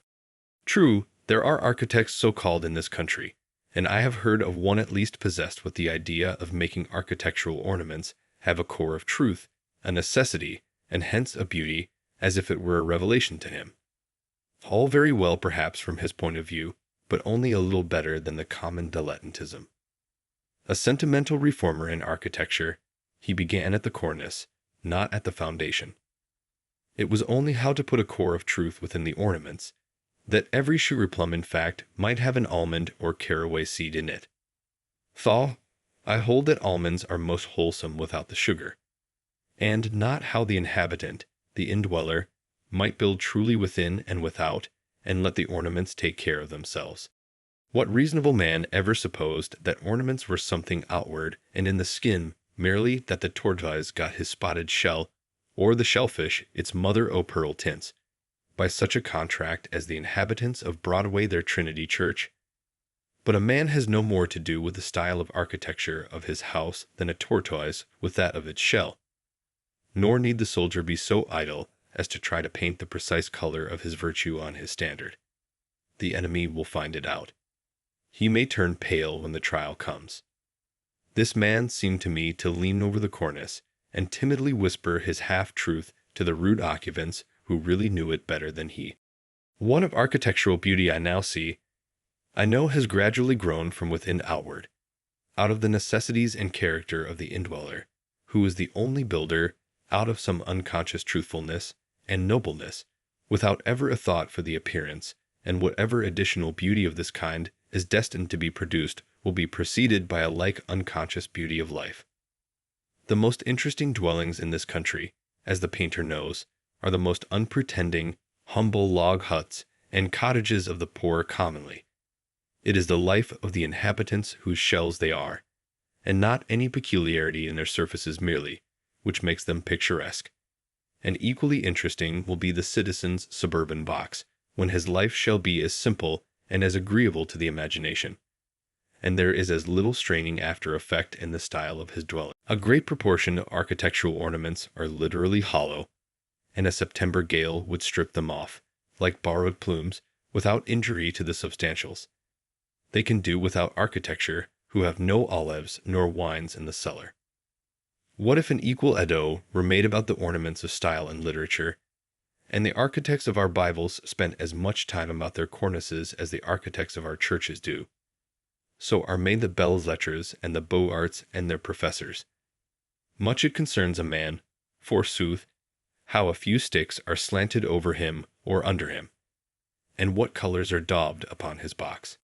It would signify somewhat, if, in any earnest sense, he slanted them and daubed it. But the spirit having departed out of the tenant, it is of a piece with constructing his own coffin. The architecture of the grave, and carpenter, is but another name for coffin maker. One man says, in his despair or indifference to life, "Take up a handful of the earth at your feet, and paint your house that color." Is he thinking of his last and narrow house? Toss up a copper for it as well. What an abundance of leisure he must have! Why do you take up a handful of dirt? Better paint your house your own complexion. Let it turn pale or blush for you. an enterprise to improve the style of cottage architecture. When you have got my ornaments ready, I will wear them. Before winter, I built a chimney and shingled the sides of my house, which were already impervious to rain, with imperfect and sappy shingles made of the first slice of the log, whose edges I was obliged to straighten with a plane. I have thus a tight shingled and plastered house, 10 feet wide by 15 long, and 8 feet posts, with a garret and a closet, a large window on each side, 2 trapdoors, 1 door at the end, and a brick fireplace opposite.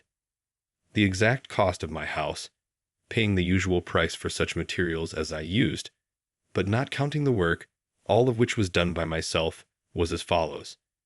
And I give the details because very few are able to tell exactly what their houses cost, and fewer still, if any, the separate cost of the various materials which compose them. Boards $8.03 1/2, mostly shanty boards. Refused shingles for roof sides, 4.00. Lats, 1.25. 2 second-hand windows with glass, 2.43. 1,000 old brick, 4.00. 2 casks of lime, 2.40, that was high. Hair, 0.31 more than I needed. Mantle tree iron, 0.15. Nails, 3.90. Hinges and screws, 0.14. Latch, 0.10. Chalk, 0.01. Transportation, 1.40. I carried a good part on my back. In all, $28.12 1/2. These are all the materials excepting the timber stones and sand, which I claimed by squatter's right. I have also a small woodshed adjoining, made chiefly of the stuff which was left after building the house. I intend to build me a house which will surpass any on the main street in Concord in grandeur and luxury, as soon as it pleases me as much, and will cost me no more than my present one. I thus found that the student who wishes for a shelter can obtain one for a lifetime at an expense not greater than the rent which he now pays annually. If I seem to boast more than is becoming, my excuse is that I brag for humanity rather than for myself, and my shortcomings and inconsistencies do not affect the truth of my statement. Notwithstanding much cant and hypocrisy, chaff which I find it difficult to separate from my wheat, but for which I am as sorry as any man, I will breathe freely and stretch myself in this respect. It is such a relief to both the moral and physical system, and I am resolved that I will not through humility become the devil's attorney. I will endeavor to speak a good word for the truth. At Cambridge College, the mere rent of a student's room, which is only a little larger than my own, is $30 each year, though the corporation had the advantage of building 32 side by side and under one roof, and the occupant suffers the inconvenience of many and noisy neighbors, and perhaps a residence in the 4th story. I cannot but think that if we had more true wisdom in these respects, not only less education would be needed, because, forsooth, more would already have been acquired, but the pecuniary expense of getting an education would in a great measure vanish. Those conveniences which the student requires at Cambridge or elsewhere cost him or somebody else 10 times as great a sacrifice of life as they would with proper management on both sides. Those things for which the most money is demanded are never the things which the student most wants. Tuition, for instance, is an important item in the term bill, while for the far more valuable education which he gets by associating with the most cultivated of his contemporaries no charge is made.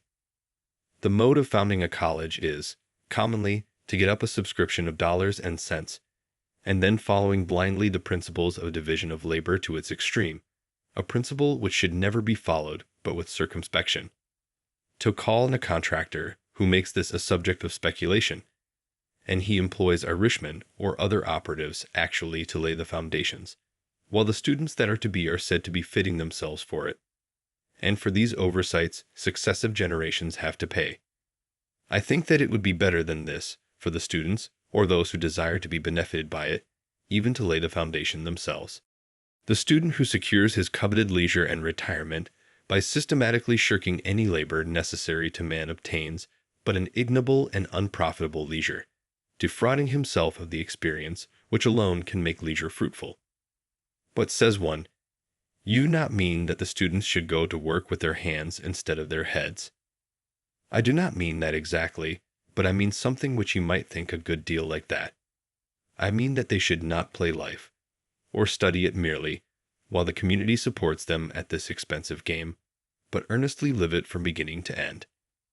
How could youths better learn to live than by at once trying the experiment of living? Methinks this would exercise their minds as much as mathematics. If I wished a boy to know something about the arts and sciences, for instance, I would not pursue the common course, which is merely to send him into the neighborhood of some professor, where anything is professed and practiced but the art of life.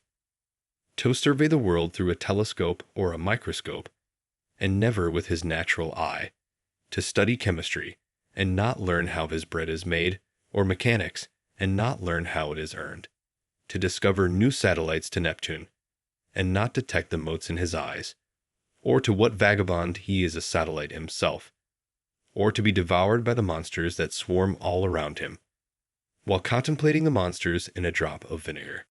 Which would have advanced the most at the end of a month? The boy who had made his own jackknife from the ore which he had dug and smelted, reading as much as would be necessary for this, or the boy who had attended the lectures on metallurgy at the Institute in the meanwhile, and had received a Rogers penknife from his father, which would be most likely to cut his fingers. To my astonishment, I was informed on leaving college that I had studied navigation. Why, if I had taken one turn down the harbor, I should have known more about it. Even the poor student studies and is taught only political economy, while that economy of living which is synonymous with philosophy is not even sincerely professed in our colleges. The consequence is that while he is reading Adam Smith, Ricardo, and Say, he runs his father in debt irretrievably. As with our colleges, so with 100 modern improvements, there is an illusion about them. There is not always a positive advance. The devil goes on exacting compound interest to the last for his early share and numerous succeeding investments in them. Our inventions are wont to be pretty toys, which distract our attention from serious things. They are but improved means to an unimproved end, an end which it was already but too easy to arrive at, as railroads lead to Boston or New York. We are in great haste to construct a magnetic telegraph from Maine to Texas, but Maine and Texas, it may be, have nothing important to communicate. Either is in such a predicament as the man who was earnest to be introduced to a distinguished deaf woman, but when he was presented, and one end of her ear trumpet was put into his hand, had nothing to say, as if the main object were to talk fast, and not to talk sensibly. We are eager to tunnel under the Atlantic and bring the old world some weeks nearer to the new. But perchance the first news that will leak through into the broad, flapping American ear will be that the Princess Adelaide has the whooping cough.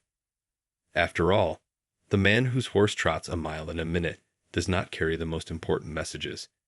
He is not an evangelist, nor does he come round eating locusts and wild honey. I doubt if Flying Childers ever carried a peck of corn to mill. One says to me, "I wonder that you do not lay up money. You love to travel. You might take the cars and go to Fitchburg today and see the country." But I am wiser than that. I have learned that the swiftest traveler is he that goes afoot. I say to my friend, suppose we try who will get there first. The distance is 30 miles, the fare 90 cents. That is almost a day's wages. I remember when wages were 60 cents a day for laborers on this very road. Well, I start now on foot and get there before night. I have traveled at that rate by the week together.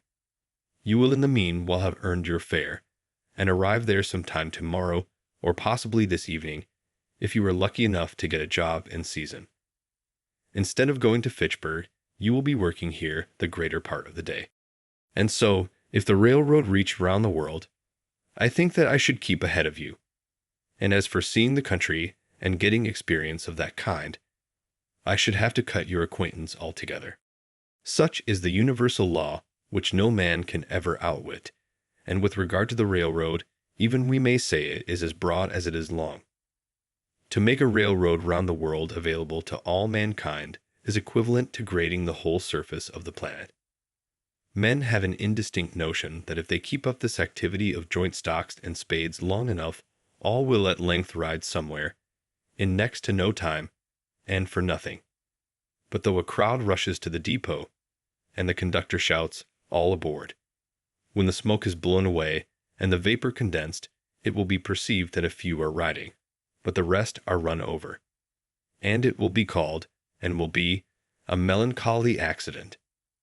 No doubt they can ride at last who shall have earned their fare, that is, if they survive so long, but they will probably have lost their elasticity and desire to travel by that time. This spending of the best part of one's life earning money in order to enjoy a questionable liberty during the least valuable part of it reminds me of the Englishman who went to India to make a fortune first, in order that he might return to England and live the life of a poet. He should have gone up garret at once. "What!" exclaim a million Irishmen, starting up from all the shanties in the land, "is not this railroad which we have built a good thing?" Yes, I answer, comparatively good. That is, you might have done worse. But I wish, as you are brothers of mine, that you could have spent your time better than digging in this dirt. Before I finished my house, wishing to earn $10 or $12 by some honest and agreeable method, in order to meet my unusual expenses, I planted about 2.5 acres of light and sandy soil near it, chiefly with beans, but also a small part with potatoes, corn, peas, and turnips. The whole lot contains 11 acres, mostly growing up to pines and hickories, and was sold the preceding season for $8.08 an acre. One farmer said that it was good for nothing but to raise cheeping squirrels on. I put no manure whatever on this land, not being the owner, but merely a squatter, and not expecting to cultivate so much again, and I did not quite hoe it all once. I got out several cords of stumps in ploughing, which supplied me with fuel for a long time, and left small circles of virgin mold, easily distinguishable through the summer by the greater luxuriance of the beans there. The dead, and for the most part unmerchantable wood behind my house, and the driftwood from the pond, have supplied the remainder of my fuel. I was obliged to hire a team and a man for the ploughing, though I held the plough myself. My farm outgoes for the first season were, for implements, seed, work, and $14.72 1/2. The seed corn was given me. This never costs anything to speak of, unless you plant more than enough. I got 12 bushels of beans and 18 bushels of potatoes, besides some peas and sweet corn. The yellow corn and turnips were too late to come to anything. My whole income from the farm was $23.44. Deducting the outgoes, $14.72 1/2. There are left $8.71 1/2. Beside produce consumed and on hand at the time this estimate was made of the value of $4.50. The amount on hand much more than balancing a little grass, which I did not raise. All things considered, that is, considering the importance of a man's soul and of today, notwithstanding the short time occupied by my experiment, nay, partly even because of its transient character, I believe that that was doing better than any farmer in Concord did that year. The next year I did better still, for I spaded up all the land which I required, about 1/3 of an acre, and I learned from the experience of both years, not being in the least awed by many celebrated works on husbandry, Arthur Young among the rest, that if one would live simply and eat only the crop which he raised, and raise no more than he ate, and not exchange it for an insufficient quantity of more luxurious and expensive things, he would need to cultivate only a few rods of ground, and that it would be cheaper to spade up that than to use oxen to plow it, and to select a fresh spot from time to time than to manure the old, and he could do all his necessary farm work as it were with his left hand at odd hours in the summer, and thus he would not be tied to an ox, or horse, or cow, or pig, as at present. I desire to speak impartially on this point, and as one not interested in the success or failure of the present economical and social arrangements. I was more independent than any farmer in Concord, for I was not anchored to a house or farm, but could follow the bent of my genius, which is a very crooked one, every moment. Beside being better off than they already, if my house had been burned or my crops had failed, I should have been nearly as well off as before. I am wont to think that men are not so much the keepers of herds as herds are the keepers of men. The former are so much the freer. Men and oxen exchange work, but if we consider necessary work only, the oxen will be seen to have greatly the advantage, their farm is so much the larger. Man does some of his part of the exchange work in his 6 weeks of haying, and it is no boy's play. Certainly no nation that lived simply in all respects, that is, no nation of philosophers, would commit so great a blunder as to use the labor of animals.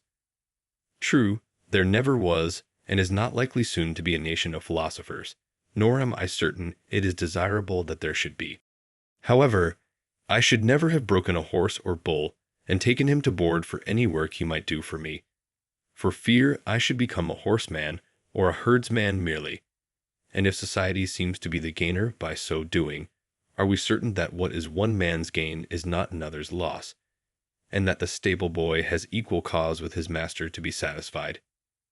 Granted that some public works would not have been constructed without this aid, and let man share the glory of such with the ox and horse, does it follow that he could not have accomplished works yet more worthy of himself in that case?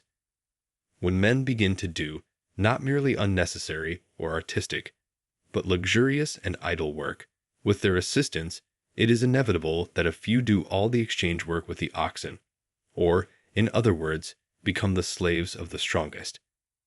Man thus not only works for the animal within him, but, for a symbol of this, he works for the animal without him. Though we have many substantial houses of brick or stone, the prosperity of the farmer is still measured by the degree to which the barn overshadows the house. This town is said to have the largest houses for oxen, cows, and horses hereabouts, and it is not behindhand in its public buildings. But there are very few halls for free worship or free speech in this county. It should not be by their architecture, but why not even by their power of abstract thought, that nations should seek to commemorate themselves. How much more admirable the Bhagavad Gita than all the ruins of the East. Towers and temples are the luxury of princes. A simple and independent mind does not toil at the bidding of any prince. Genius is not a retainer to any emperor, nor is its material silver or gold or marble, except to a trifling extent. To what end, pray, is so much stone hammered? In Arcadia, when I was there, I did not see any hammering stone. Nations are possessed with an insane ambition to perpetuate the memory of themselves by the amount of hammered stone they leave. What if equal pains were taken to smooth and polish their manners? One piece of good sense would be more memorable than a monument as high as the moon. I love better to see stones in place. The grandeur of Thebes was a vulgar grandeur. More sensible is a rod of stone wall that bounds an honest man's field than 100 gated Thebes that has wandered farther from the true end of life. The religion and civilization which are barbaric and heathenish build splendid temples, but what you might call Christianity does not. Most of the stone a nation hammers goes toward its tomb only. It buries itself alive. As for the pyramids, there is nothing to wonder at in them, so much as the fact that so many men could be found degraded enough to spend their lives constructing a tomb for some ambitious booby, whom it would have been wiser and manlier to have drowned in the Nile, and then given his body to the dogs. I might possibly invent some excuse for them in him, but I have no time for it. As for the religion and love of art of the builders, it is much the same all the world over, whether the building be an Egyptian temple or the United States Bank. It costs more than it comes to. The mainspring is vanity, assisted by the love of garlic and bread and butter. Mr. Balcom, a promising young architect, designs it on the back of his Vitruvius with hard pencil and ruler, and the job is let out to Dobson and Sons, stone cutters. When the 30 centuries begin to look down on it, mankind begin to look up at it. As for your high towers and monuments, there was a crazy fellow once in this town who undertook to dig through to China, and he got so far that, as he said, he heard the Chinese pots and kettles rattle. But I think that I shall not go out of my way to admire the whole which he made. Many are concerned about the monuments of the West and the East, to know who built them. For my part, I should like to know who in those days did not build them, who were above such trifling. But to proceed with my statistics. By surveying, carpentry, and day labor of various other kinds in the village in the meanwhile, for I have as many trades as fingers, I had earned $13.34.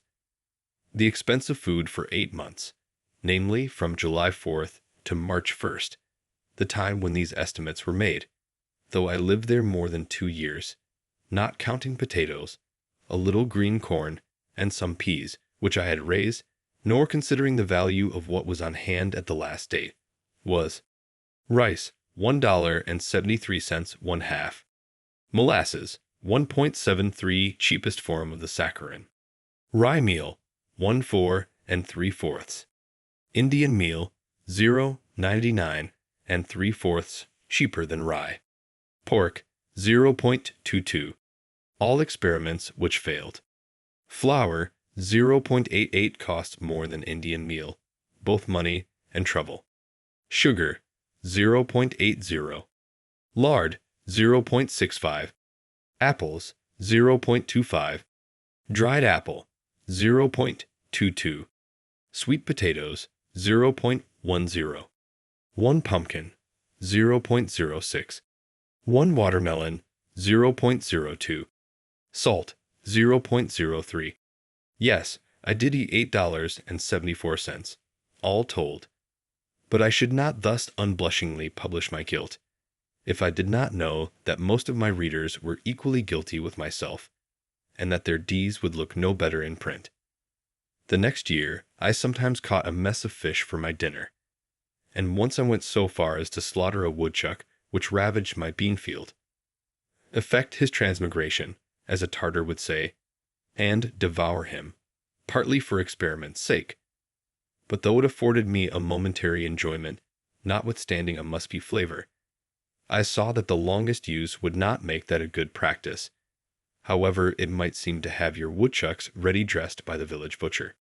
Clothing and some incidental expenses within the same dates, though little can be inferred from this item, amounted to $8.40 3/4. Oil and some household utensils, 2.00. So that all the pecuniary outgoes, excepting for washing and mending, which for the most part were done out of the house, and their bills have not yet been received. And these are all and more than all the ways by which money necessarily goes out in this part of the world.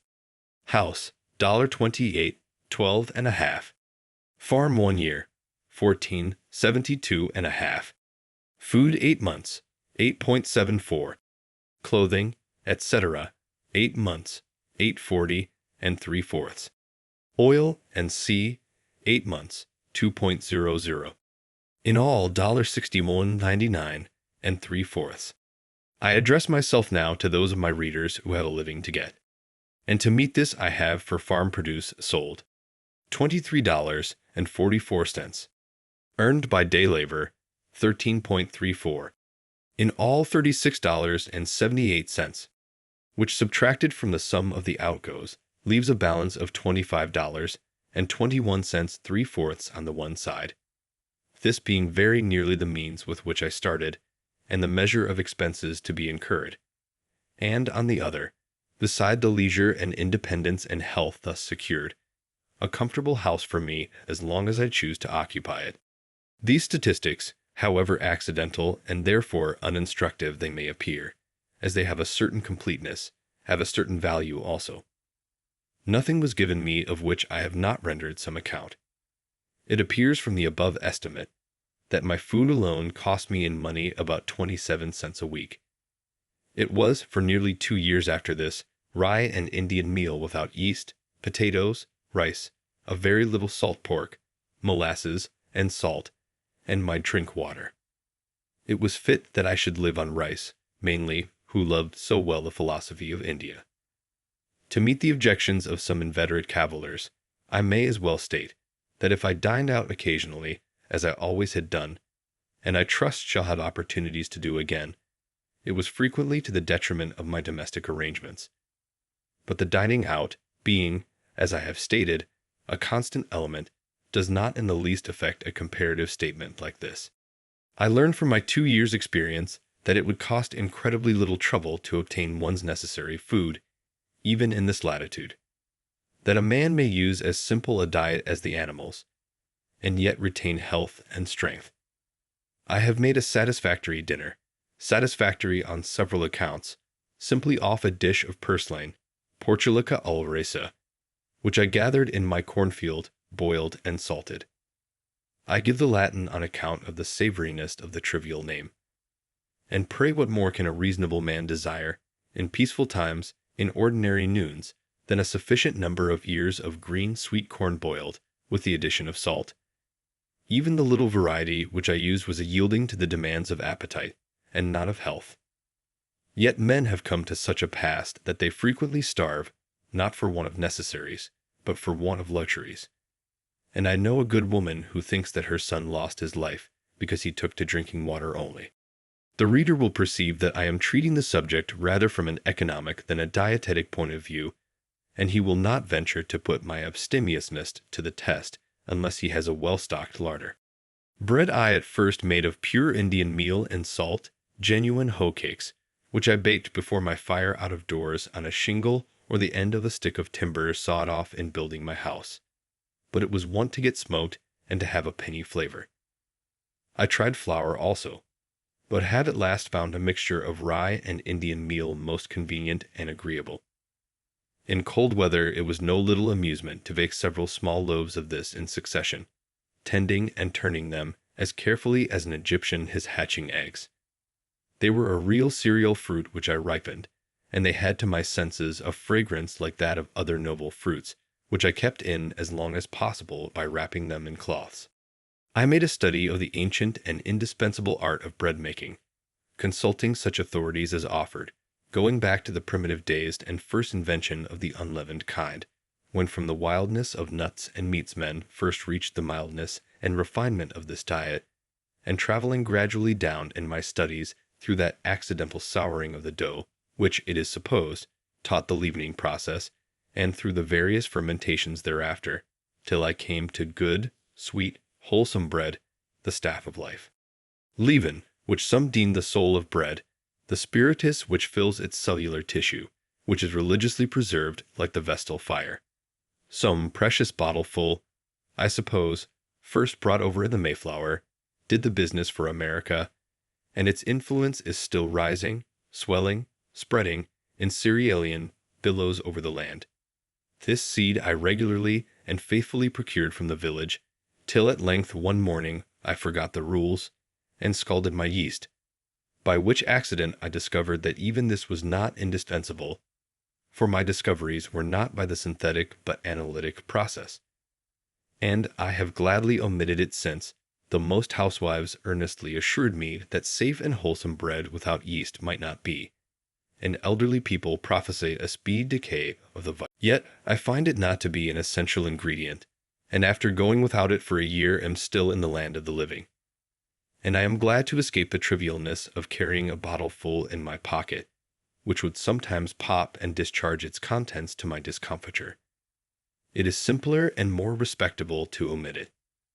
Man is an animal who more than any other can adapt himself to all climates and circumstances. Neither did I put any sal soda, or other acid or alkali, into my bread. It would seem that I made it according to the recipe which Marcus Porcius Cato gave about 2 centuries before Christ. Panem depstitium sic facito. Manus mortarium bene levato. Farinum in mortarium indito. Aquae palatim edito. Subigito pulcher. Ubi bin subegeris defingito. Coquitoque sub testu. Which I take to mean, make kneaded bread thus. Wash your hands and trough well. Put the meal into the trough, add water gradually, and knead it thoroughly. When you have kneaded it well, mold it and bake it under a cover, that is, in a baking kettle. Not a word about leaven. But I did not always use the staff of life. At one time, owing to the emptiness of my purse, I saw none of it for more than a month. Every New Englander might easily raise all his own breadstuffs in this land of rye and Indian corn, and not depend on distant and fluctuating markets for them. Yet so far are we from simplicity and independence that, in Concord, fresh and sweet meal is rarely sold in the shops, and hominy and corn in a still coarser form are hardly used by any.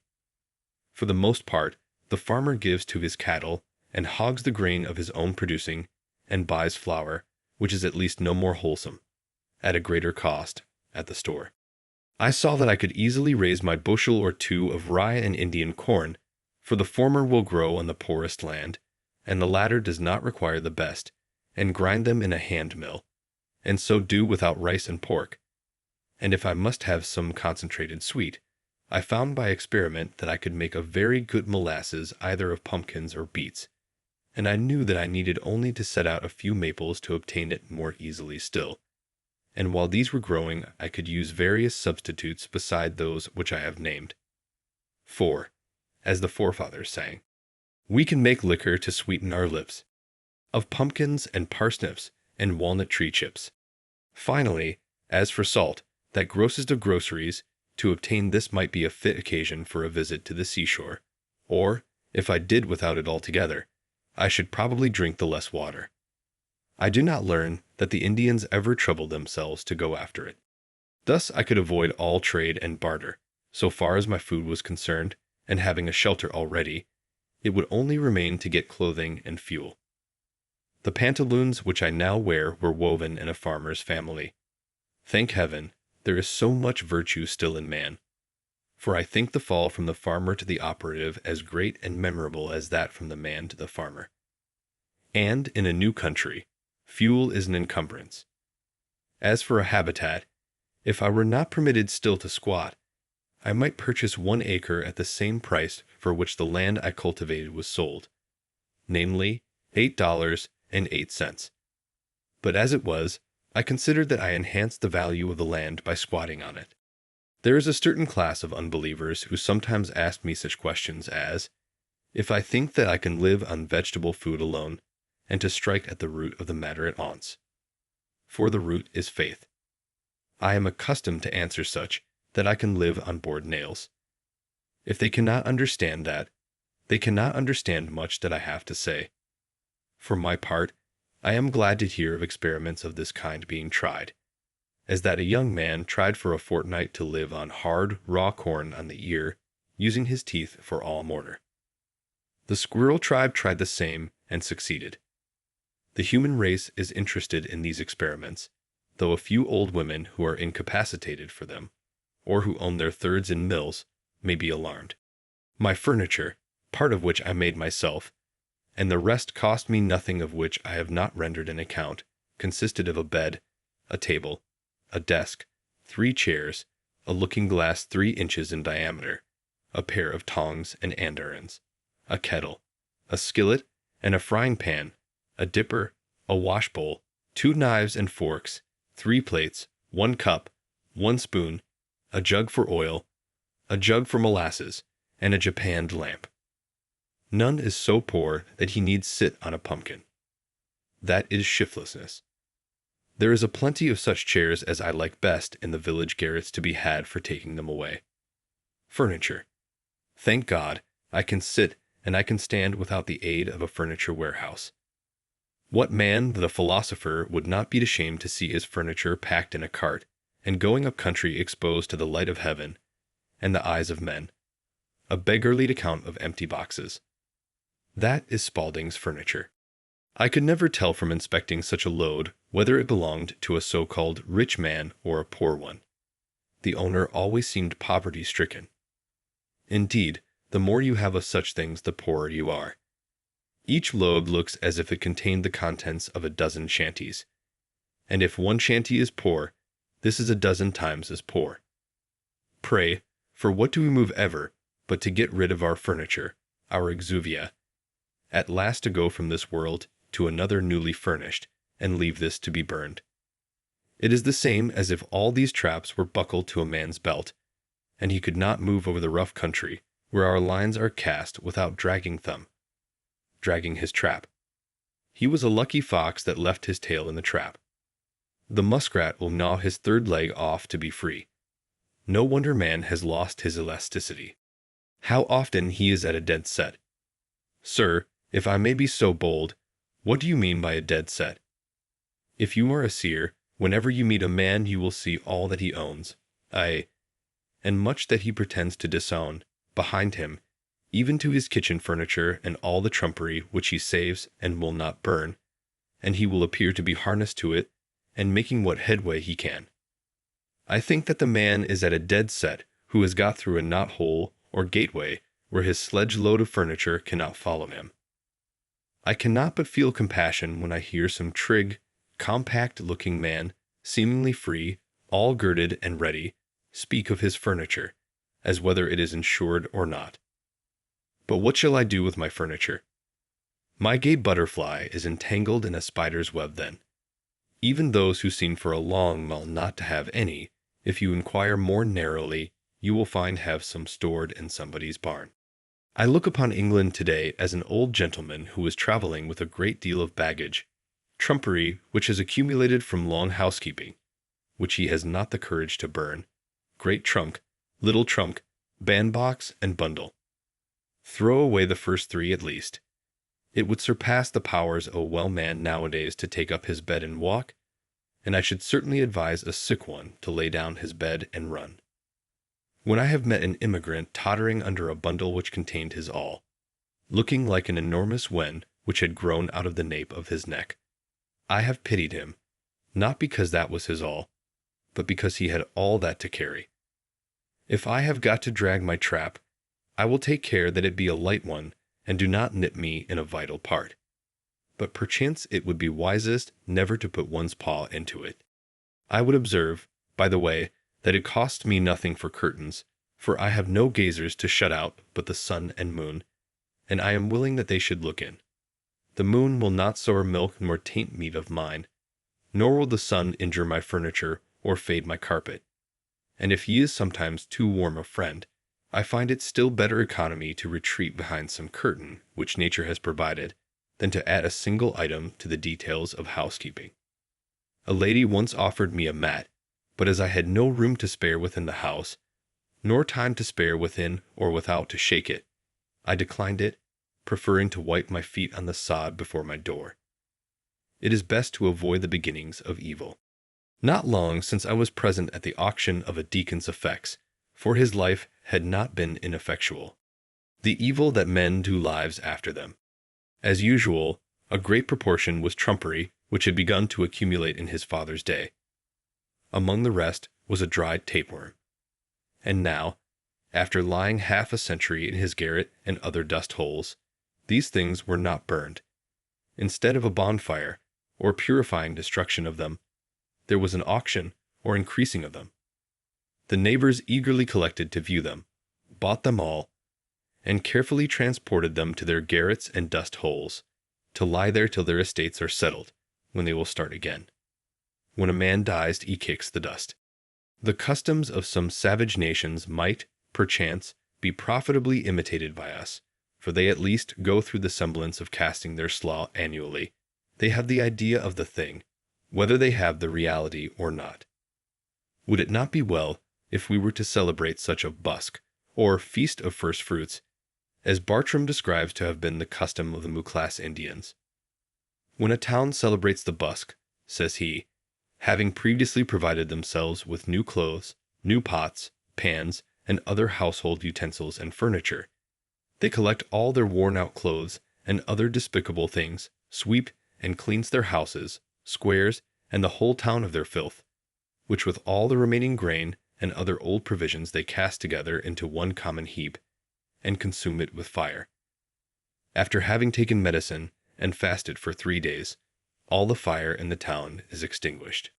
During this fast, they abstain from the gratification of every appetite and passion whatever. A general amnesty is proclaimed. All malefactors may return to their town. On the 4th morning, the high priest, by rubbing dry wood together, produces new fire in the public square, from whence every habitation in the town is supplied with a new and pure flame.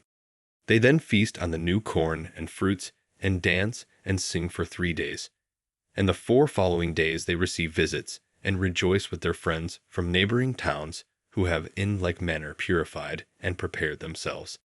The Mexicans also practiced a similar purification at the end of every 52 years, in the belief that it was time for the world to come to an end.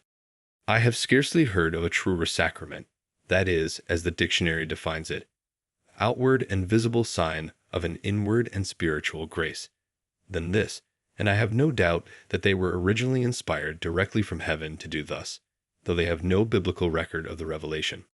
For more than 5 years, I maintained myself thus solely by the labor of my hands, and I found that by working about 6 weeks in a year, I could meet all the expenses of living. The whole of my winters, as well as most of my summers, I had free and clear for study. I have thoroughly tried school-keeping, and found that my expenses were in proportion, or rather out of proportion, to my income, for I was obliged to dress and train, not to say think and believe, accordingly, and I lost my time into the bargain. As I did not teach for the good of my fellow men, but simply for a livelihood, this was a failure. I have tried trade, but I found that it would take 10 years to get under way in that, and that then I should probably be on my way to the devil. I was actually afraid that I might by that time be doing what is called a good business. When formerly I was looking about to see what I could do for a living, some sad experience in conforming to the wishes of friends being fresh in my mind to tax my ingenuity, I thought often and seriously of picking huckleberries. That surely I could do, and its small profits might suffice. For my greatest skill has been to want but little, so little capital it required, so little distraction from my wonted moods, I foolishly thought. While my acquaintances went unhesitatingly into trade or the professions, I contemplated this occupation as most like theirs, ranging the hills all summer to pick the berries which came in my way, and thereafter carelessly dispose of them, so to keep the flocks of Admetus. I also dreamed that I might gather the wild herbs, or carry evergreens to such villagers as love to be reminded of the woods, even to the city, by hay cart loads. But I have since learned that trade curses everything it handles, and though you trade in messages from heaven, the whole curse of trade attaches to the business. As I preferred some things to others, and especially valued my freedom, as I could fare hard and yet succeed well, I did not wish to spend my time in earning rich carpets or other fine furniture, or delicate cookery, or a house in the Grecian or the Gothic style just yet. If there are any to whom it is no interruption to acquire these things, and who know how to use them when acquired, I relinquish to them the pursuit. Some are industrious, and appear to love labor for its own sake, or perhaps because it keeps them out of worse mischief. To such I have at present nothing to say. Those who would not know what to do with more leisure than they now enjoy, I might advise to work twice as hard as they do. Work till they pay for themselves, and get their free papers. For myself, I found that the occupation of a day laborer was the most independent of any, especially as it required only 30 or 40 days in a year to support one. The laborer's day ends with the going down of the sun, and he is then free to devote himself to his chosen pursuit, independent of his labor. But his employer, who speculates from month to month, has no respite from one end of the year to the other. In short, I am convinced, both by faith and experience, that to maintain one's self on this earth is not a hardship, but a pastime, if we will live simply and wisely, as the pursuits of the simpler nations are still the sports of the more artificial. It is not necessary that man should earn his living by the sweat of his brow, unless he sweats easier than I do. One young man of my acquaintance, who has inherited some acres, told me that he thought he should live as I did, if he had the means. I would not have any one adopt my mode of living on any account. For, beside that before he has fairly learned it, I may have found out another for myself.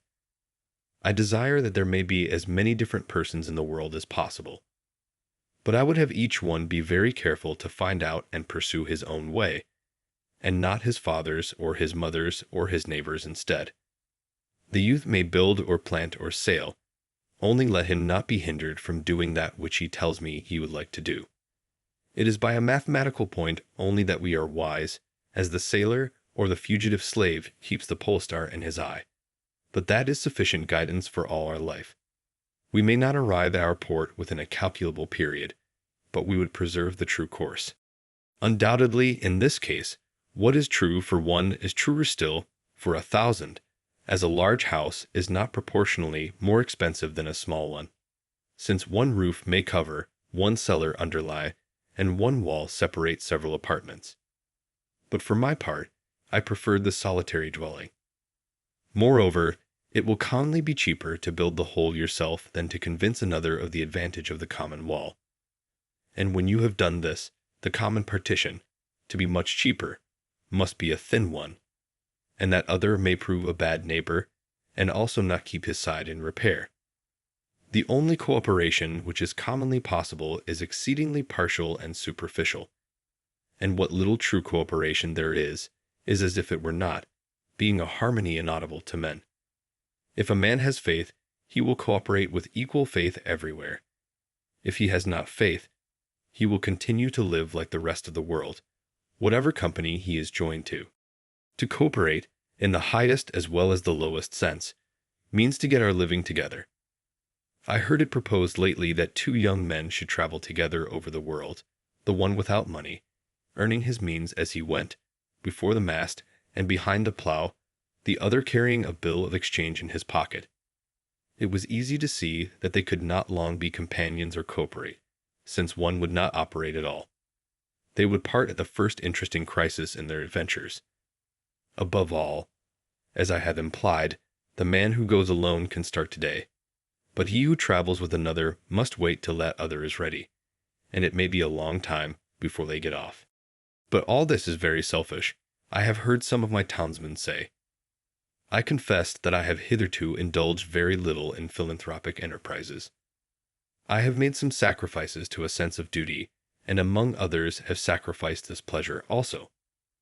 There are those who have used all their arts to persuade me to undertake the support of some poor family in the town, and if I had nothing to do, for the devil finds employment for the idle, I might try my hand at some such pastime as that. However, when I have thought to indulge myself in this respect, and lay their heaven under an obligation by maintaining certain poor persons in all respects as comfortably as I maintain myself, and have even ventured so far as to make them the offer, they have one and all unhesitatingly preferred to remain poor. While my townsmen and women are devoted in so many ways to the good of their fellows, I trust that one at least may be spared to other and less humane pursuits.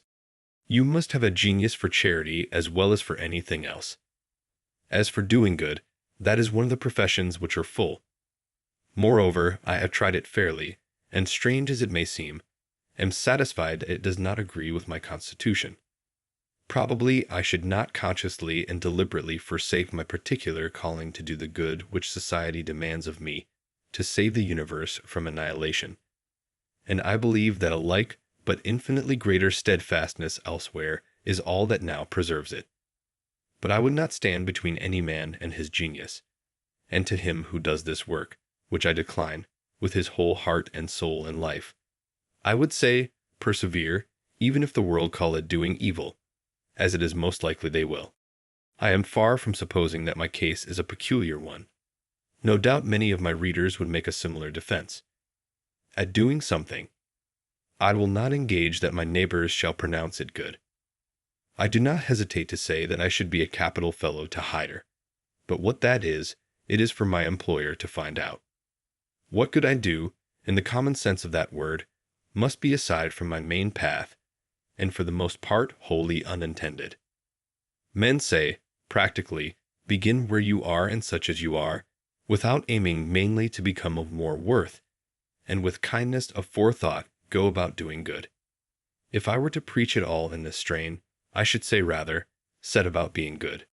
As if the sun should stop when he had kindled his fires up to the splendor of a moon or a star of the 6th magnitude, and go about like a Robin Goodfellow, peeping in at every cottage window, inspiring lunatics, and tainting meats, and making darkness visible, instead of steadily increasing his genial heat and beneficence till he is of such brightness that no mortal can look him in the face, and then, and in the meanwhile too, going about the world in his own orbit, doing it good, or rather, as a truer philosophy has discovered, the world going about him getting good.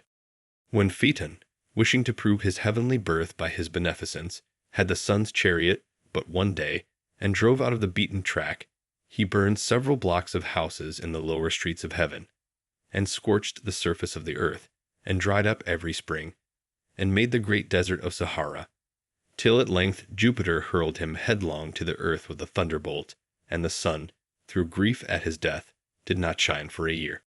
There is no odor so bad as that which arises from goodness tainted. It is human, it is divine carrion.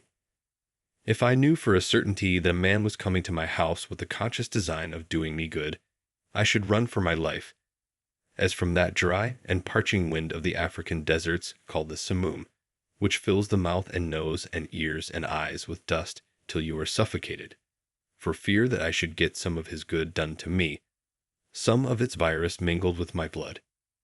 No, in this case I would rather suffer evil the natural way.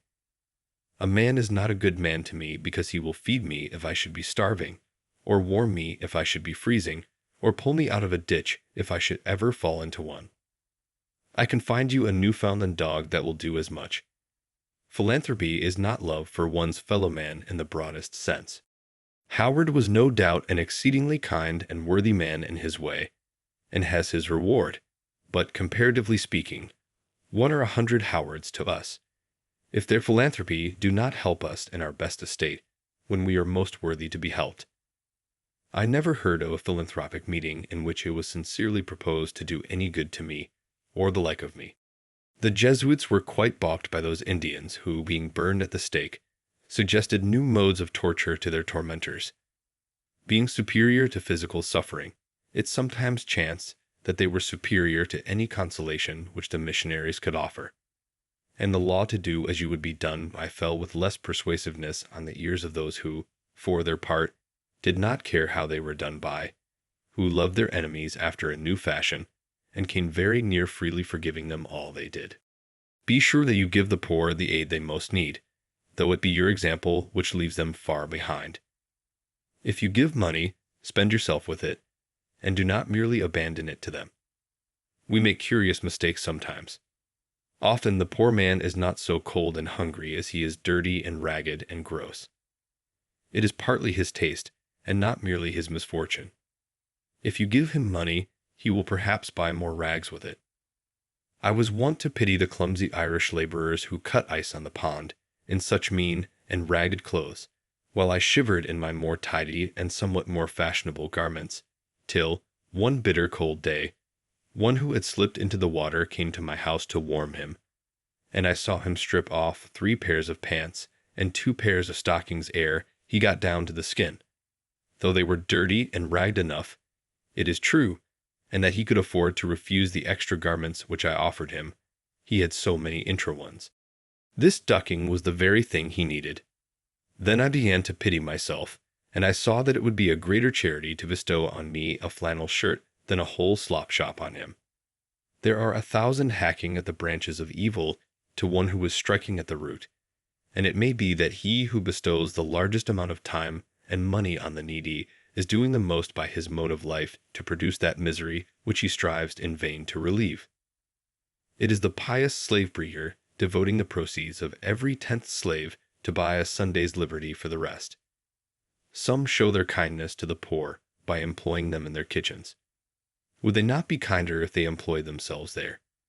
You boast of spending a 10th part of your income in charity. Maybe you should spend the 9/10 so, and done with it.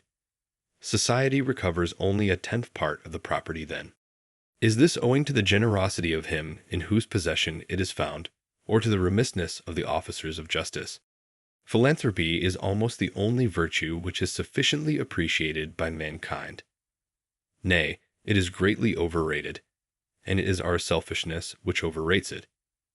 A robust poor man, one sunny day here in Concord, praised a fellow townsman to me, because, as he said, he was kind to the poor, meaning himself. The kind uncles and aunts of the race are more esteemed than its true spiritual fathers and mothers. I once heard a reverend lecturer on England, a man of learning and intelligence, after enumerating her scientific, literary, and political worthies, Shakespeare, Bacon, Cromwell, Milton, Newton, and others, speak next of her Christian heroes, whom, as if his profession required it of him, he elevated to a place far above all the rest, as the greatest of the great. They were Penn, Howard, and Mrs. Fry. Every one must feel the falsehood and cant of this. The last were not England's best men and women, only, perhaps, her best philanthropists. I would not subtract anything from the praise that is due to philanthropy, but merely demand justice for all who by their lives and works are a blessing to mankind. I do not value chiefly a man's uprightness and benevolence, which are, as it were, his stem and leaves. Those plants of whose greenness withered we make herb tea for the sick, serve but a humble use, and are most employed by quacks. I want the flower and fruit of a man, that some fragrance be wafted over from him to me, and some ripeness flavor our intercourse. His goodness must not be a partial and transitory act, but a constant superfluity, which costs him nothing and of which he is unconscious. This is a charity that hides a multitude of sins. The philanthropist too often surrounds mankind with the remembrance of his own cast-off griefs as an atmosphere, and calls it sympathy. We should impart our courage, and not our despair, our health and ease, and not our disease, and take care that this does not spread by contagion. From what southern plains comes up the voice of wailing? Under what latitudes reside the heathen to whom we would send light? Who is that intemperate and brutal man whom we would redeem? If anything ail a man, so that he does not perform his functions, if he have a pain in his bowels even, for that is the seat of sympathy, he forthwith sets about reforming the world. Being a microcosm himself, he discovers, and it is a true discovery, and he is the man to make it, that the world has been eating green apples. To his eyes, in fact, the globe itself is a great green apple, which there is danger awful to think of that the children of men will nibble before it is ripe. And straightway his drastic philanthropy seeks out the Esquimaux and the Patagonian, and embraces the populous Indian and Chinese villages. And thus, by a few years of philanthropic activity, the powers and the mean, while using him for their own ends, no doubt, he cures himself of his dyspepsia. The glow acquires a faint blush on one or both of its cheeks, as if it were beginning to be ripe, and life loses its crudity and is once more sweet and wholesome to live. I never dreamed of any enormity greater than I have committed. I never knew, and never shall know, a worse man than myself. I believe that what so saddens the reformer is not his sympathy with his fellows in distress, but, though he be the holiest Son of God, is his private ail. Let this be righted, let the spring come to him, the morning rise over his couch, and he will forsake his generous companions without apology. My excuse for not lecturing against the use of tobacco is that I never chewed it. That is a penalty which reformed tobacco chewers have to pay, though there are things enough I have chewed which I could lecture against. If you should ever be betrayed into any of these philanthropies, do not let your left hand know what your right hand does, for it is not worth knowing. Rescue the drowning and tie your shoestrings. Take your time, and set about some free labor.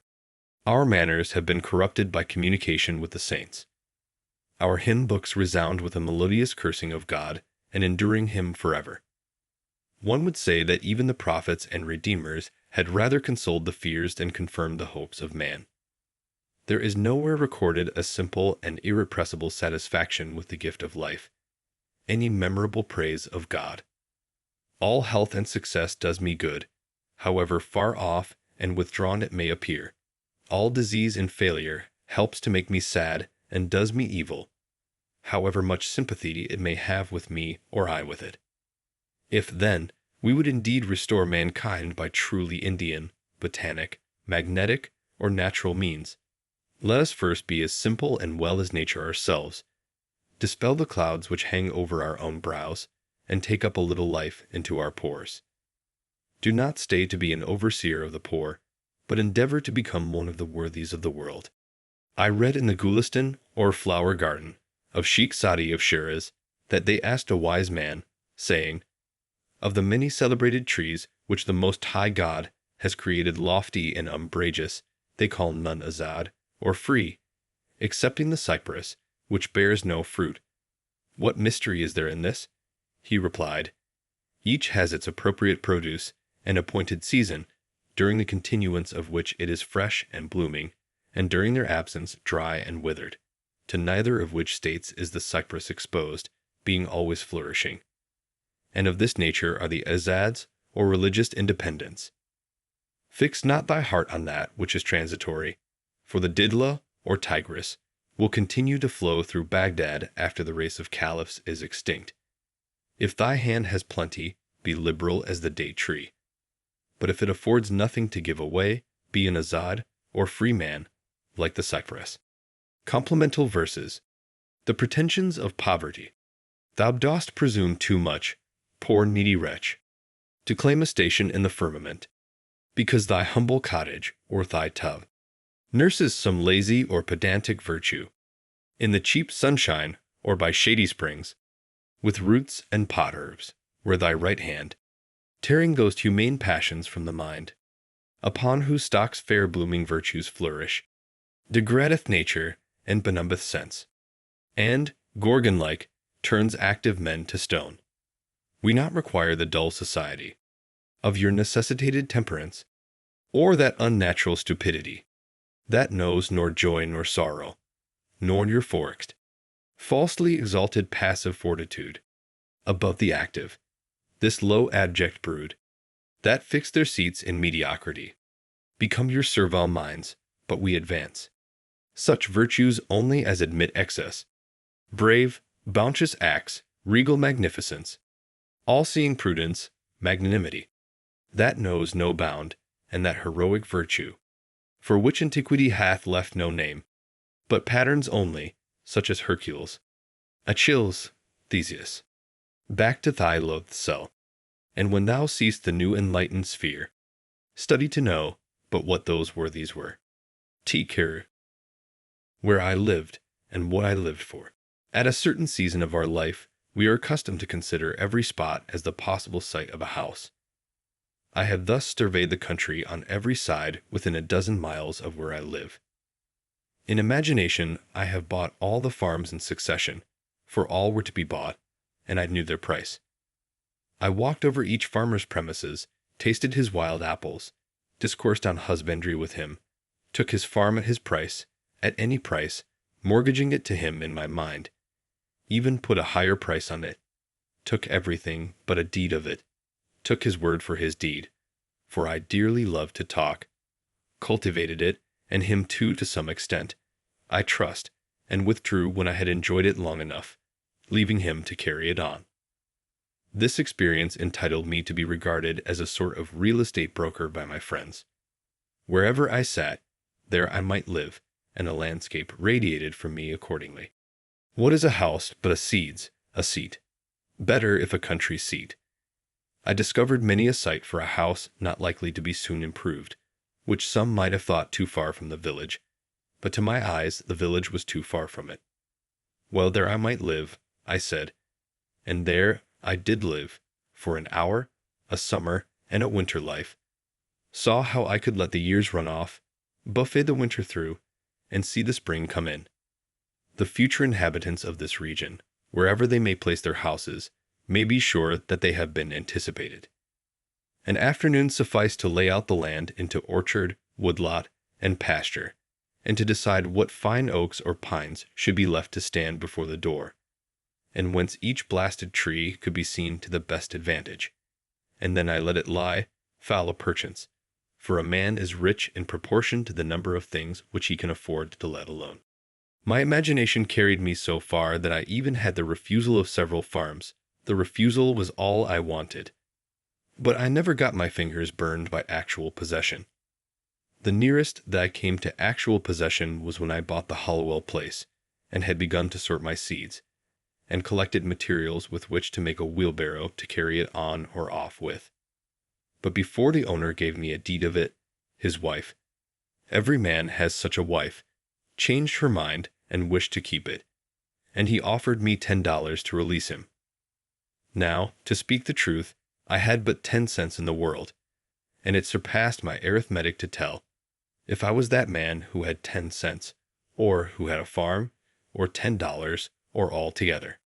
However, I let him keep the $10 and the farm too, for I had carried it far enough.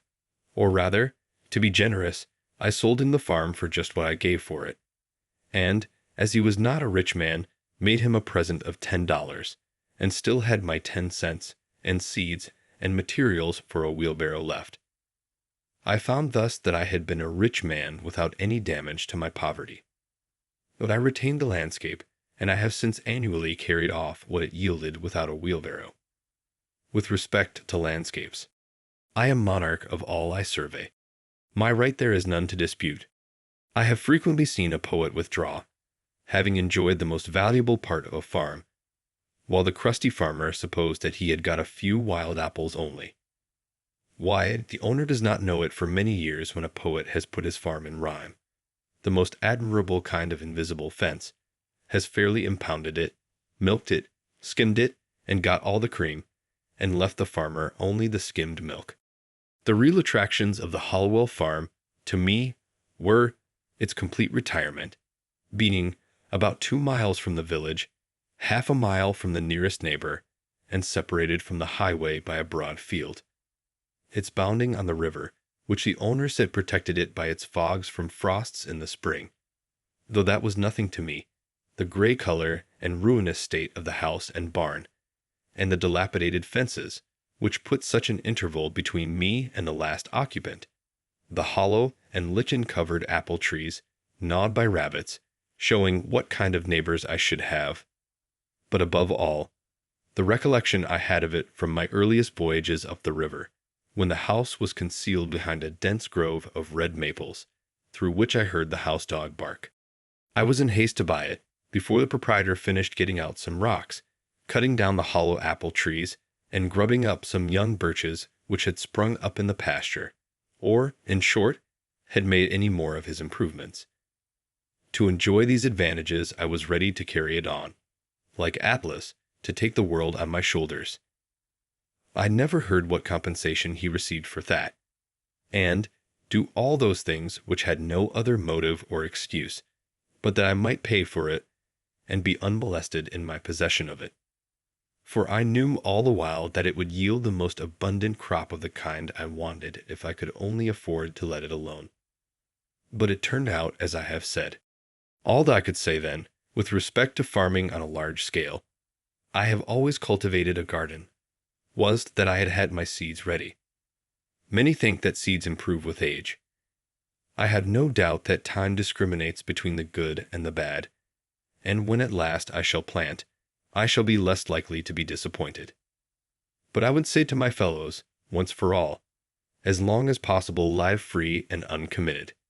It makes but little difference whether you are committed to a farm or the county jail. Old Cato, whose De Re Rustica is my cultivator, says, and the only translation I have seen makes sheer nonsense of the passage, when you think of getting a farm, turn it thus in your mind, not to buy greedily, nor spare your pains to look at it, and do not think it enough to go round it once. The oftener you go there, the more it will please you, if it is good. I think I shall not buy greedily, but go round and round it as long as I live, and be buried in it first, that it may please me the more at last. The present was my next experiment of this kind, which I purpose to describe more at length, for convenience, putting the experience of 2 years into one. As I have said, I do not propose to write an ode to dejection, but to brag as lustily as Chanticleer in the morning, standing on his roost, if only to wake my neighbors up. When first I took up my abode in the woods, that is, began to spend my nights as well as days there, which, by accident, was on Independence Day, or the 4th of July, 1845, my house was not finished for winter, but was merely a defense against the rain, without plastering or chimney, the walls being of rough, weather-stained boards with wide chinks, which made it cool at night. The upright white-hewn studs and freshly planed door and window casings gave it a clean and airy look, especially in the morning, when its timbers were saturated with dew, so that I fancied that by noon some sweet gum would exude from them. To my imagination it retained throughout the day more or less of this auroral character, reminding me of a certain house on a mountain which I had visited the year before. This was an airy and unplastered cabin, fit to entertain a traveling god, and where a goddess might trail her garments. The winds which passed over my dwelling were such as sweep over the ridges of mountains, bearing the broken strains, or celestial parts only, of terrestrial music. The morning wind forever blows, the poem of creation is uninterrupted. But few are the ears that hear it. Olympus is but the outside of the earth everywhere. The only house I had been the owner of before, if I except a boat, was a tent, which I used occasionally when making excursions in the summer. And this is still rolled up in my garret, but the boat, after passing from hand to hand, has gone down the stream of time. With this more substantial shelter about me, I had made some progress towards settling in the world. This frame, so slightly clad, was a sort of crystallization around me, and reacted on the builder. It was suggestive somewhat as a picture in outlines. I did not need to go outdoors to take the air, for the atmosphere within had lost none of its freshness. It was not so much within doors as behind a door where I sat, even in the rainiest weather. The Harivansa says, "An abode without birds is like a meat without seasoning." Such was not my abode, for I found myself suddenly neighbor to the birds, not by having imprisoned one, but having caged myself near them. I was not only nearer to some of those which commonly frequent the garden and the orchard, but to those wilder and more thrilling songsters of the forest which never, or rarely, serenade a villager, the wood thrush, the veery, the scarlet tanager, the field sparrow, the whippoorwill, and many others.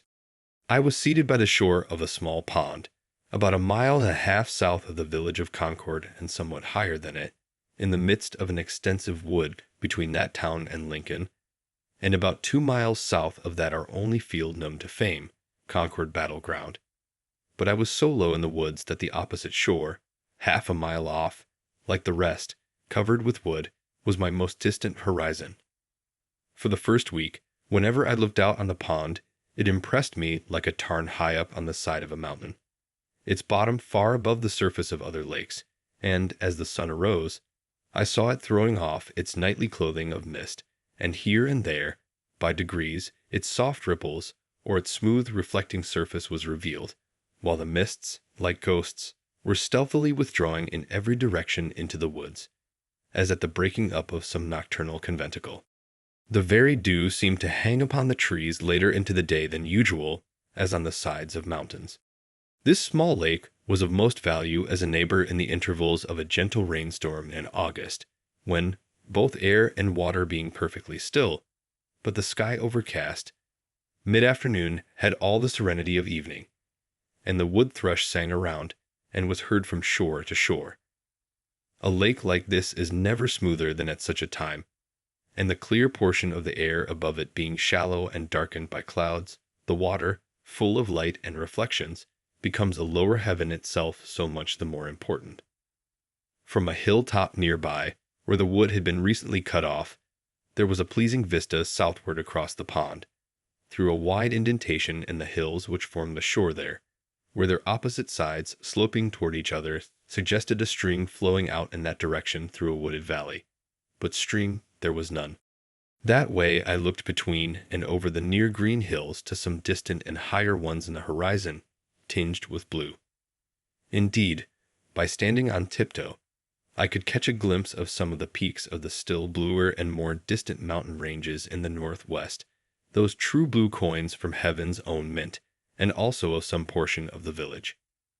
But in other directions, even from this point, I could not see over or beyond the woods which surrounded me. It is well to have some water in your neighborhood, to give buoyancy to and float the earth. One value even of the smallest well is, that when you look into it, you see that earth is not continent but insular. This is as important as that it keeps butter cool. When I looked across the pond from this peak toward the Sudbury meadows, which in time of flood I distinguished elevated perhaps by a mirage in their seething valley, like a coin in a basin, all the earth beyond the pond appeared like a thin crust insulated and floated even by this small sheet of introverting water. And I was reminded that this on which I dwelt was but dry land. Though the view from my door was still more contracted, I did not feel crowded or confined in the least. There was pasture enough for my imagination. The low shrub oak plateau, to which the opposite shore arose, stretched away toward the prairies of the west and the steppes of Tartary, affording ample room for all the roving families of men. There are none happy in the world but beings who enjoy freely a vast horizon. Say Damodara, when his herds required new and larger pastures. Both place and time were changed, and I dwelt nearer to those parts of the universe, and to those eras in history which had most attracted me. Where I lived was as far off as many a region viewed nightly by astronomers. We are wont to imagine rare and delectable places in some remote and more celestial corner of the system, behind the constellation of Cassiopeia's chair, far from noise and disturbance. I discovered that my house actually had its site in such a withdrawn, but forever new and unprofaned, part of the universe. If it were worth the while to settle in those parts near to the Pleiades or the Hyades, to Aldebaran or Altair, then I was really there, or at an equal remoteness from the life which I had left behind, dwindled and twinkling with as fine a ray to my nearest neighbor, and to be seen only in moonless nights by him. Such was that part of creation where I had squatted.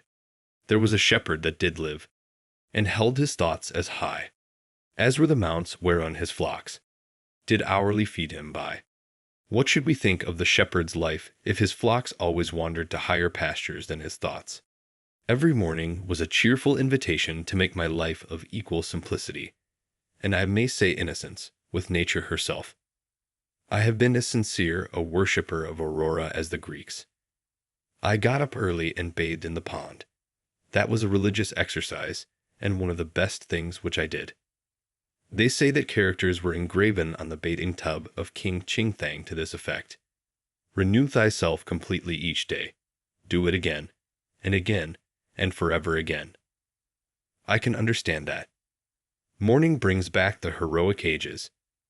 I was as much affected by the faint hum of a mosquito making its invisible and unimaginable tour through my apartment at earliest dawn, when I was sitting with door and windows open, as I could be by any trumpet that ever sang of fame. It was Homer's Requiem, itself an Iliad and Odyssey in the air, singing its own wrath and wanderings. There was something cosmical about it, a standing advertisement, till forbidden, of the everlasting vigor and fertility of the world. The morning, which is the most memorable season of the day, is the awakening hour. Then there is least somnolence in us, and for an hour, at least, some part of us awakes which slumbers all the rest of the day and night. Little is to be expected of that day, if it can be called a day, to which we are not awakened by our genius, but by the mechanical nudgings of some servitor, are not awakened by our own newly acquired force and aspirations from within, accompanied by the undulations of celestial music, instead of factory bells, and a fragrance filling the air, to a higher life than we fell asleep from. And thus the darkness bear its fruit, and prove itself to be good, no less than the light. That man who does not believe that each day contains an earlier, more sacred, and auroral hour than he has yet profaned, has despaired of life, and is pursuing a descending and darkening way. After a partial cessation of his sensuous life, the soul of man, or its organs rather, are reinvigorated each day, and his genius tries again what noble life it can make. All memorable events, I should say, transpire in morning time and in a morning atmosphere. The Vedas say, all intelligences awake with the morning. Poetry and art, and the fairest and most memorable of the actions of men, date from such an hour. All poets and heroes, like Memnon, are the children of Aurora, and emit their music at sunrise. To him whose elastic and vigorous thought keeps pace with the sun, the day is a perpetual morning. It matters not what the clocks say, or the attitudes and labors of men. Morning is when I am awake, and there is a dawn in me, Moral reform is the effort to throw off sleep. Why is it that men give so poor an account of their day if they have not been slumbering? They are not such poor calculators. If they had not been overcome with drowsiness, they would have performed something. The millions are awake enough for physical labor, but only 1 in a million is awake enough for effective intellectual exertion. Only 1 in 100 millions to a poetic or divine life. To be awake is to be alive. I have never yet met a man who was quite awake. How could I have looked him in the face? We must learn to reawaken and keep ourselves awake, not by mechanical aids, but by an infinite expectation of the dawn, which does not forsake us in our soundest sleep. I know of no more encouraging fact than the unquestionable ability of man to elevate his life by a conscious endeavor. It is something to be able to paint a particular picture, or to carve a statue, and so to make a few objects beautiful. But it is far more glorious to carve and paint the very atmosphere and medium through which we look, which morally we can do. To affect the quality of the day, that is the highest of arts. Every man is tasked to make his life, even in its details, worthy of the contemplation of his most elevated and critical hour. If we refused, or rather used up, such paltry information as we get, the oracles would distinctly inform us how this might be done. I went to the woods because I wished to live deliberately, to front only the essential facts of life, and see if I could not learn what it had to teach, and not, when I came to die, discover that I had not lived. I did not wish to live what was not life. Living is so dear. Nor did I wish to practice resignation, unless it was quite necessary. I wanted to live deep and suck out all the marrow of life, to live so sturdily and Spartan-like as to put to rout all that was not life, to cut a broad swath and shave close, to drive life into a corner and reduce it to its lowest terms. And, if it proved to be mean, why then to get the whole and genuine meanness of it, and publish its meanness to the world, or if it were sublime, to know it by experience, and be able to give a true account of it in my next excursion. For most men, it appears to me, are in a strange uncertainty about it, whether it is of the devil or of God, and have somewhat hastily concluded that it is the chief end of man here to glorify God and enjoy him forever. Still we live meanly, like ants, though the fable tells us that we were long ago changed into men. Like pygmies we fight with cranes. It is error upon error, and clout upon clout, and our best virtue has for its occasion a superfluous and inevitable wretchedness. Our life is frittered away by detail.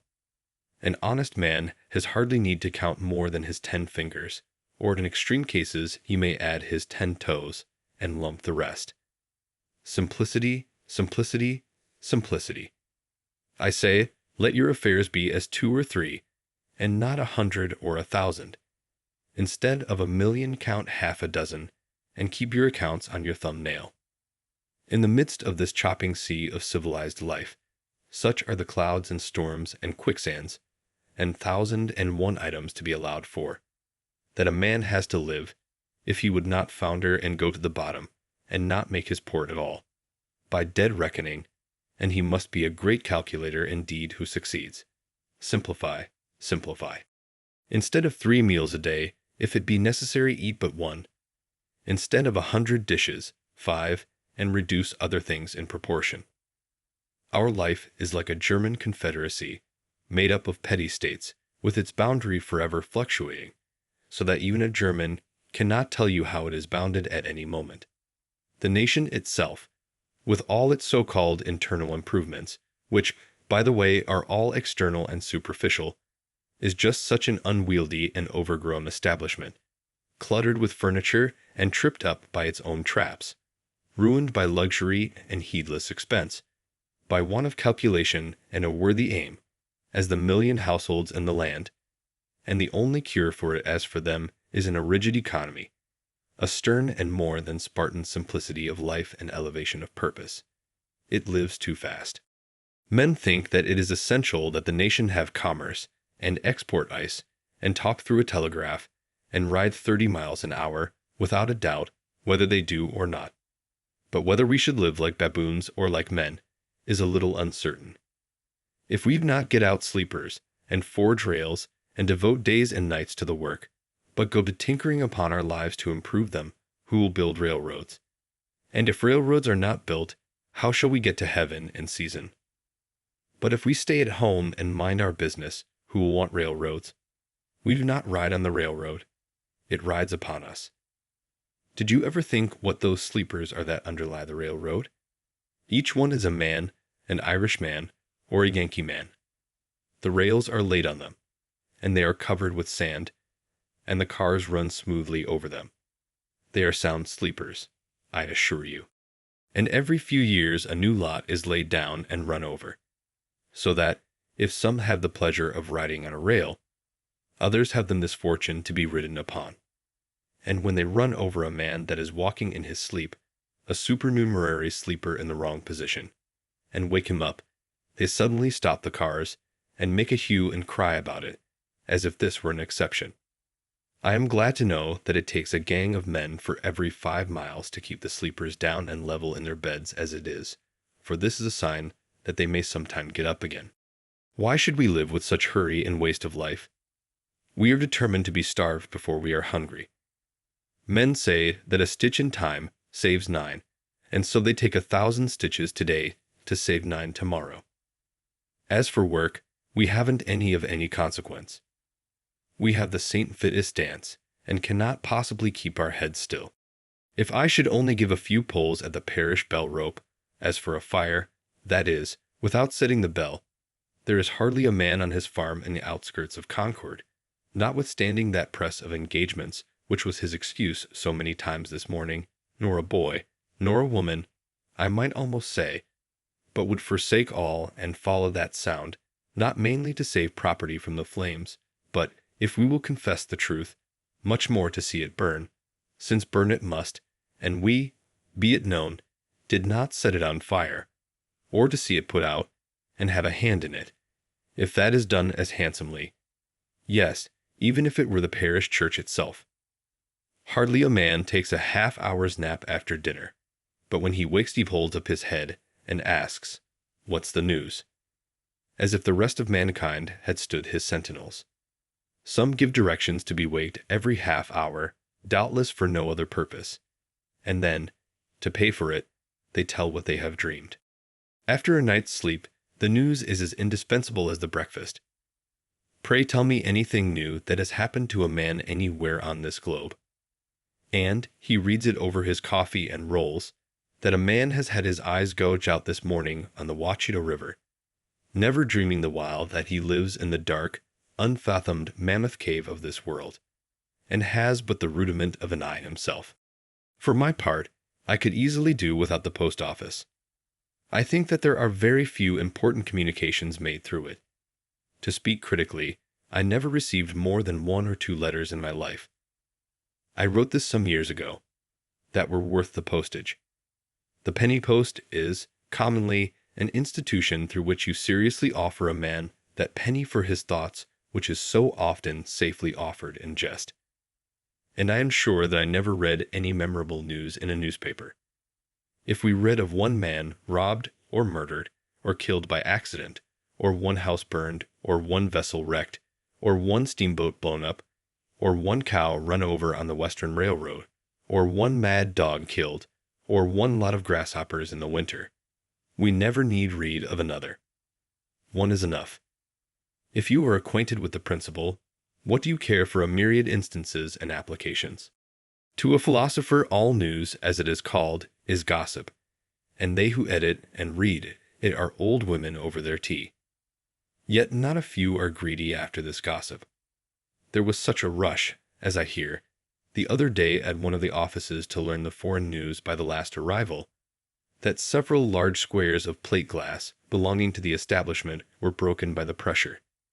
News which I seriously think a ready wit might write a 12-month or 12 years beforehand with sufficient accuracy. As for Spain, for instance, if you know how to throw in Don Carlos and the Infanta, and Don Pedro and Seville and Granada, from time to time in the right proportions. They may have changed the names a little since I saw the papers, and serve up a bullfight when other entertainments fail. It will be true to the letter, and give us as good an idea of the exact state or ruin of things in Spain as the most succinct and lucid reports under this head in the newspapers. And as for England, almost the last significant scrap of news from that quarter was the Revolution of 1649. And if you have learned the history of her crops for an average year, you never need to tend to that thing again, unless your speculations are of merely pecuniary character.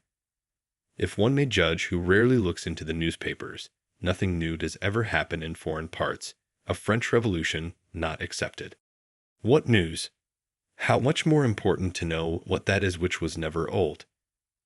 Kiu Hiu, great dignitary of the state of Wei, sent a man to Kaun Tsu to know his news. Kaun Tsu caused a messenger to be seated near him, and questioned him in these terms. "What is your master doing?" The messenger answered with respect, "My master desires to diminish the number of his faults, but he cannot come to the end of them." The messenger being gone, the philosopher remarked, "What a worthy messenger! What a worthy messenger!" The preacher, instead of vexing the ears of drowsy farmers on their day of rest at the end of the week. For Sunday is the fit conclusion of an ill-spent week, and not the fresh and brave beginning of a new one.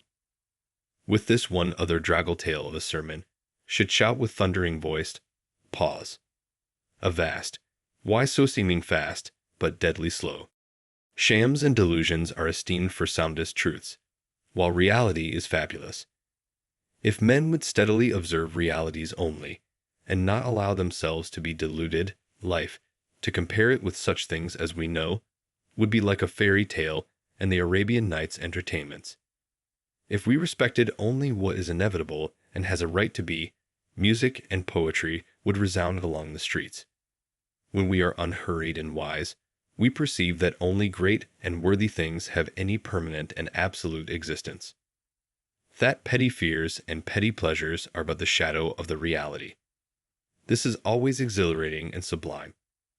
By closing the eyes and slumbering, and consenting to be deceived by shows, men establish and confirm their daily life of routine and habit everywhere, which still is built on purely illusory foundation. Children, who play life, discern its true law and relations more clearly than men, who fail to live it worthily, but who think that they are wiser by experience, that is, by failure. I have read in a Hindu book that there was a king's son, who, being expelled in infancy from his native city, was brought up by a forester, and growing up to maturity in that state, imagined himself to belong to the barbarous race with which he lived.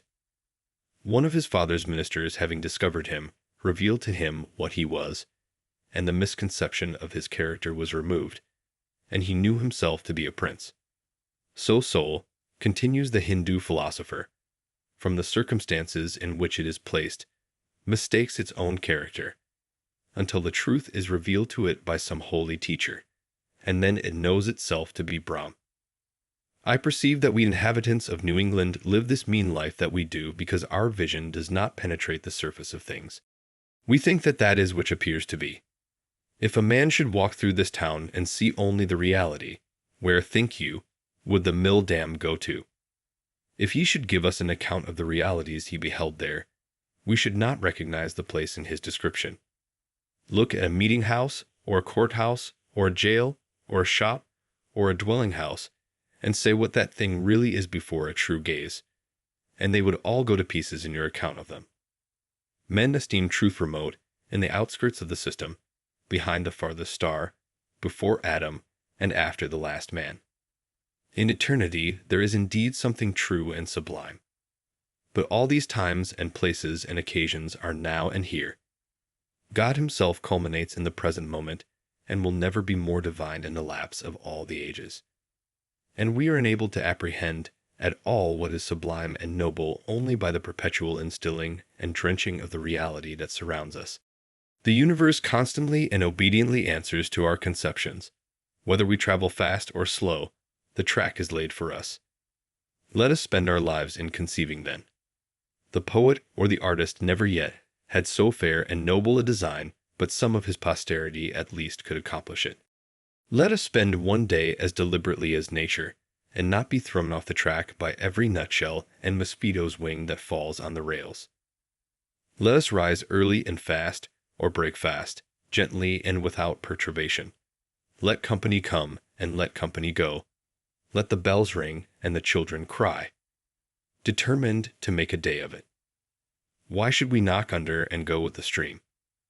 Let us not be upset and overwhelmed in that terrible rapid and whirlpool called a dinner, situated in the meridian shallows. Weather this danger, and you are safe, for the rest of the way is downhill. With unrelaxed nerves, with morning vigor, sail by it, looking another way, tied to the mast like Ulysses. If the engine whistles, let it whistle till it is hoarse for its pains. If the bell rings, why should we run? We will consider what kind of music they are like.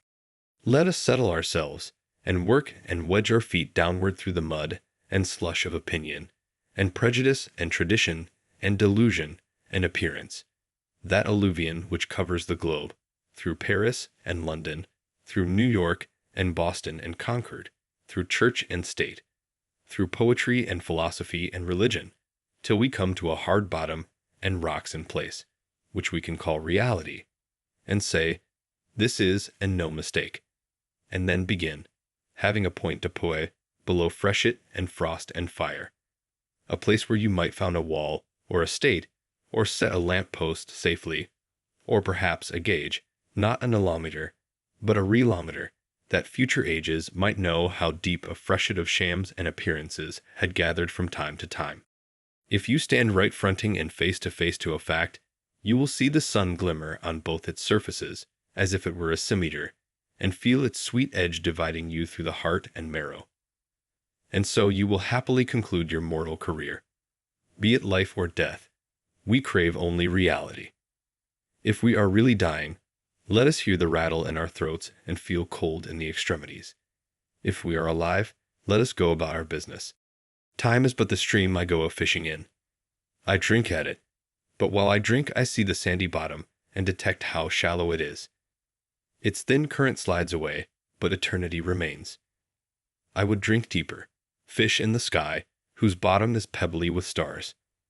I cannot count one. I know not the first letter of the alphabet. I have always been regretting that I was not as wise as the day I was born. The intellect is a cleaver. It discerns and rifts its way into the secret of things. I do not wish to be any more busy with my hands than is necessary. My head is hands and feet. I feel all my best faculties concentrated in it.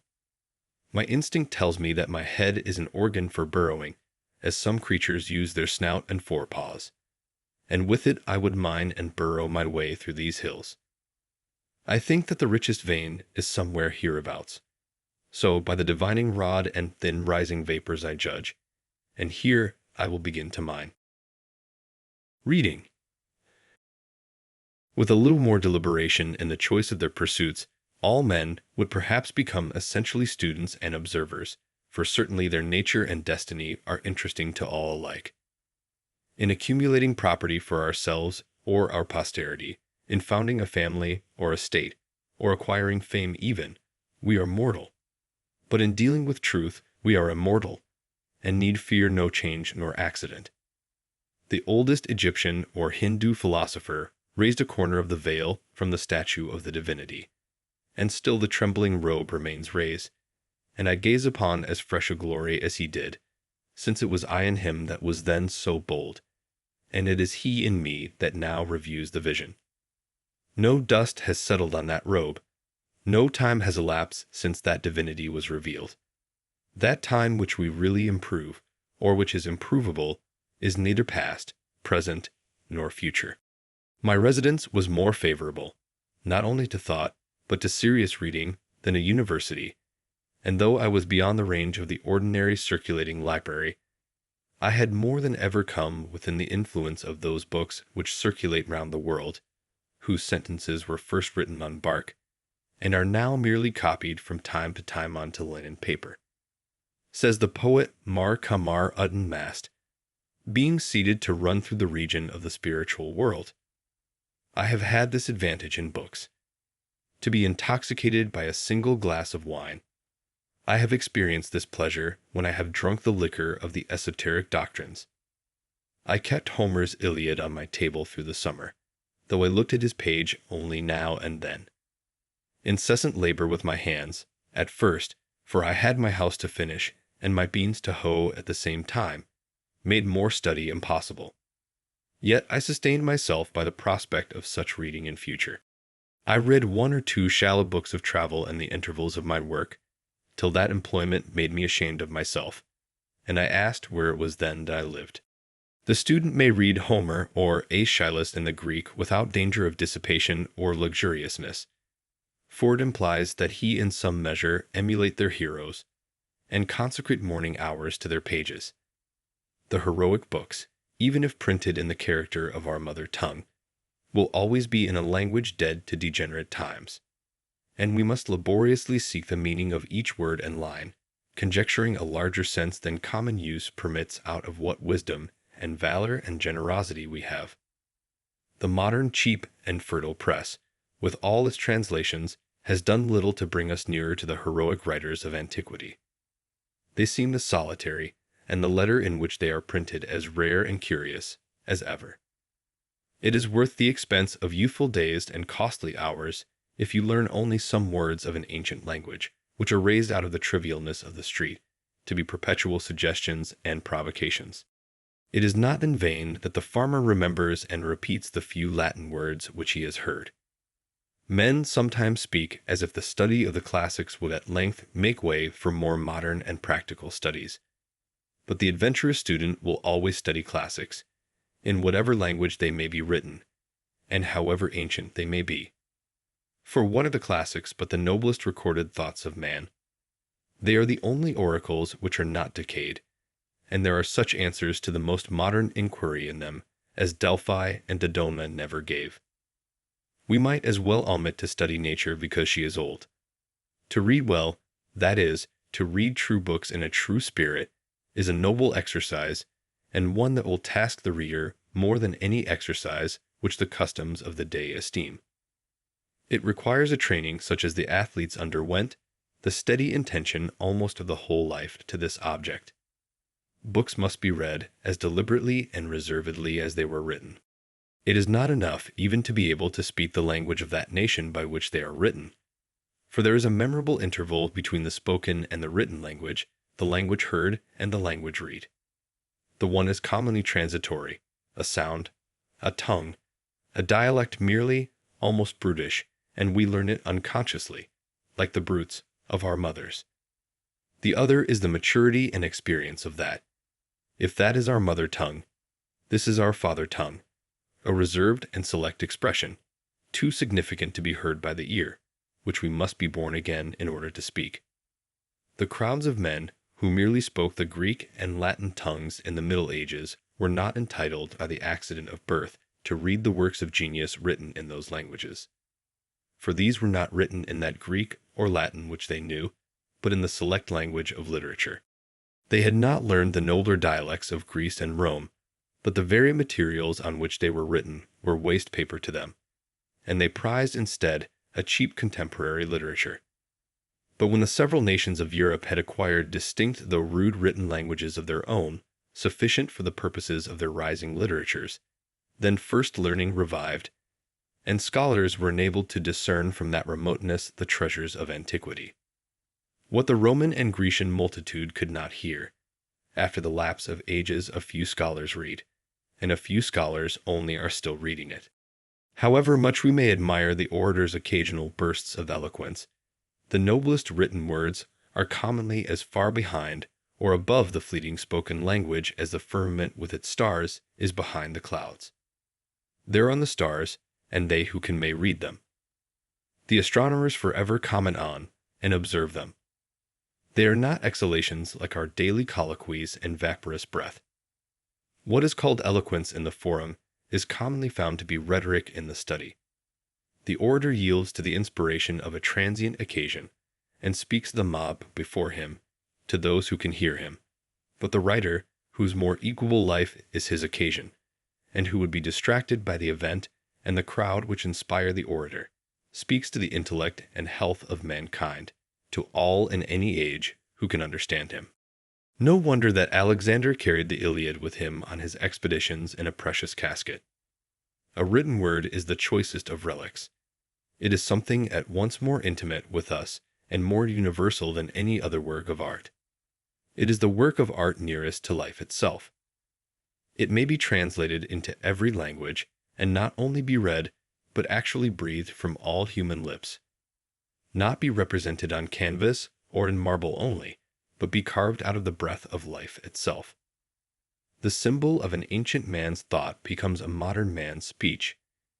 2,000 summers have imparted to the monuments of Grecian literature, as to her marbles, only a maturer golden and autumnal tint, for they have carried their own serene and celestial atmosphere into all lands to protect them against the corrosion of time. Books are the treasured wealth of the world and the fit inheritance of generations and nations. Books, the oldest and the best, stand naturally and rightfully on the shelves of every cottage.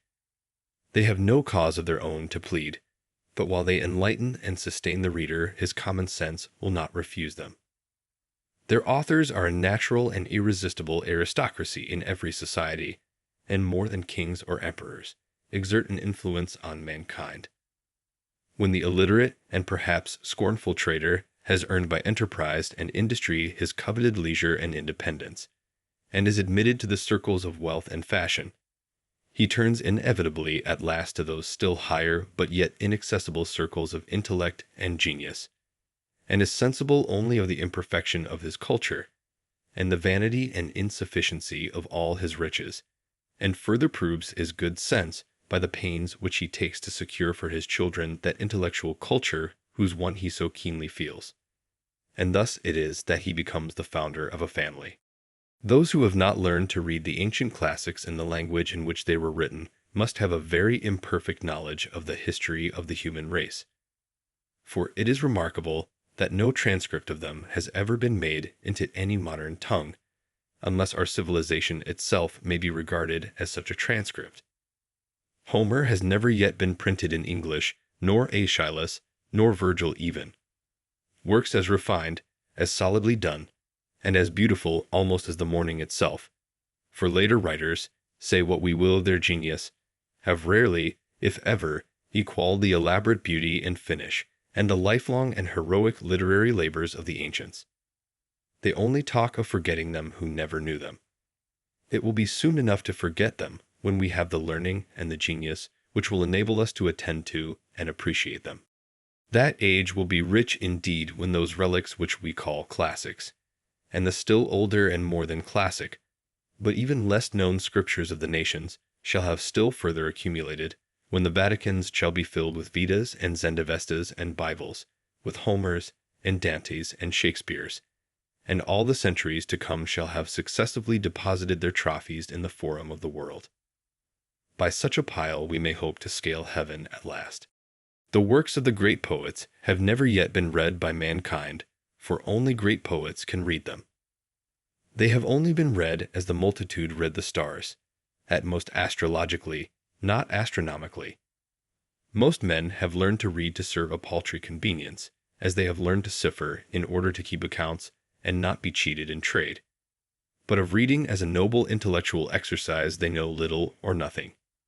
Yet this only is reading, in a high sense, not that which lulls us as a luxury, and suffers the nobler faculties to sleep the while, but what we have to stand on tiptoe to read and devote our most alert and wakeful hours to. I think that having learned our letters we should read the best that is in literature, and not be forever repeating our ababs and words of one syllable, in the 4th or 5th classes, sitting on the lowest and foremost form all our lives. Most men are satisfied if they read or hear read, and perchance have been convicted by the wisdom of one good book, the Bible, and for the rest of their lives vegetate and dissipate their faculties in what is called easy reading. There is a work in several volumes in our circulating library entitled Little Reading, which I thought referred to a town of that name which I had not been to. There are those who, like cormorants and ostriches, can digest all sorts of this, even after the fullest dinner of meats and vegetables, for they suffer nothing to be wasted. If others are the machines to provide this provender, they are the machines to read it. They read the 9,000th tale about Zebulun and Sophronia, and how they loved as none had ever loved before, and neither did the course of their true love run smooth. At any rate, how it did run and stumble, and get up again and go on. How some poor unfortunate got upon to a steeple, who had better never have gone up as far as the belfry. And then, having needlessly got him up there, the happy novelist rings the bell for all the world to come together and hear, oh dear. How he did get down again. For my part, I think that they had better metamorphose all such aspiring heroes of universal novelldom into man weathercocks, as they used to put heroes among the constellations, and let them swing round there till they are rusty, and not come down at all to bother honest men with their pranks. The next time the novelist rings the bell, I will not stir though the meeting-house burn down. The Skip of the Tip-Toe Hop, a romance of the Middle Ages, by the celebrated author of Tittle Tull Tan, to appear in monthly parts. A great rush. Don't all come together. All this they read with saucer eyes, and erect and primitive curiosity, and with unwearied gizzard, whose corrugations even yet need no sharpening, just as some little 4-year-old bencher his 2-cent gilt-covered edition of Cinderella, without any improvement that I can see in the pronunciation or accent or emphasis, or any more skill in extracting or inserting the moral. The result is dullness of sight, a stagnation of the vital circulations, and a general deliquium, and sloughing off of all the intellectual faculties. This sort of gingerbread is baked daily and more sedulously than pure wheat or rye and Indian in almost every oven, and finds a surer market. The best books are not read even by those who are called good readers. What does our conquered culture amount to? There is in this town, with a very few exceptions, no taste for the best or for very good books, even in English literature, whose words all can read and spell. Even the college-bred and so-called liberally educated men here and elsewhere have really little or no acquaintance with the English classics. And as for the recorded wisdom of mankind, the ancient classics and Bibles, which are accessible to all who will know of them, there are the feeblest efforts anywhere made to become acquainted with them. I know a woodchopper of middle age who takes a French paper, not for news as he says, for he is above that, but to keep himself in practice, he being a Canadian by birth. And when I ask him what he considers the best thing he can do in this world, he says, beside this, to keep up and add to his English. This is about as much as the college-bred generally do or aspire to do, and they take an English paper for the purpose. One who has just come from reading perhaps one of the best English books will find how many with whom he can converse about it? Or suppose he comes from reading a Greek or Latin classic in the original, whose praises are familiar even to the so-called illiterate. He will find nobody at all to speak to, but must keep silence about it. Indeed, there is hardly the professor in our colleges who, if he has mastered the difficulties of the language, has proportionally mastered the difficulties of the wit and poetry of a Greek poet, and has any sympathy to impart to the alert and heroic reader. And as for the sacred scriptures, or Bibles of mankind, who in this town can tell me even their titles? Most men do not know that any nation but the Hebrews have had a scripture. A man, any man, will go considerably out of his way to pick up a silver dollar. But here are golden words, which the wisest men of antiquity have uttered, and whose worth the wise of every succeeding age have assured us of. And yet we learn to read only as far as easy reading, the primers and class books, and when we leave school, the little reading and story books, which are for boys and beginners, and our reading, our conversation and thinking, are all on a very low level, worthy only of pygmies and mannikins. I aspire to be acquainted with wiser men than this our conquered soil has produced, whose names are hardly known here. Or shall I hear the name of Plato, and never read his book? As if Plato were my townsman, and I never saw him, my next neighbor, and I never heard him speak or attended to the wisdom of his words. But how actually is it? His dialogues, which contain what was immortal in him, lie on the next shelf, and yet I never read them. We are underbred and low-lived and illiterate. And in this respect, I confess I do not make any very broad distinction between the illiterateness of my townsman who cannot read at all, and the illiterateness of him who has learned to read only what is for children and feeble intellects. We should be as good as the worthies of antiquity, but partly by first knowing how good they were. We are a race of tit-men, and soar but little higher in our intellectual flights than the columns of the daily paper. It is not all books that are as dull as their readers. There are probably words addressed to our condition exactly, which if we could really hear and understand, would be more salutary than the morning or the spring to our lives, and possibly put a new aspect on the face of things for us. How many a man has dated a new era in his life from the reading of a book? The book exists for us perchance, which will explain our miracles and reveal new ones. The at present unutterable things we may find somewhere uttered. These same questions that disturb and puzzle and confound us have, in their turn, occurred to all the wise men. Not one has been omitted, and each has answered them, according to his ability, by his words and his life. Moreover, with wisdom we shall learn liberality. The solitary hired man on a farm in the outskirts of Concord, who has had his second birth and peculiar religious experience, and is driven as he believes into the silent gravity and exclusiveness by his faith, may think it is not true. But Zoroaster, thousands of years ago, traveled the same road and had the same experience. But he, being wise, knew it to be universal, and treated his neighbors accordingly, and is even said to have invented and established worship among men.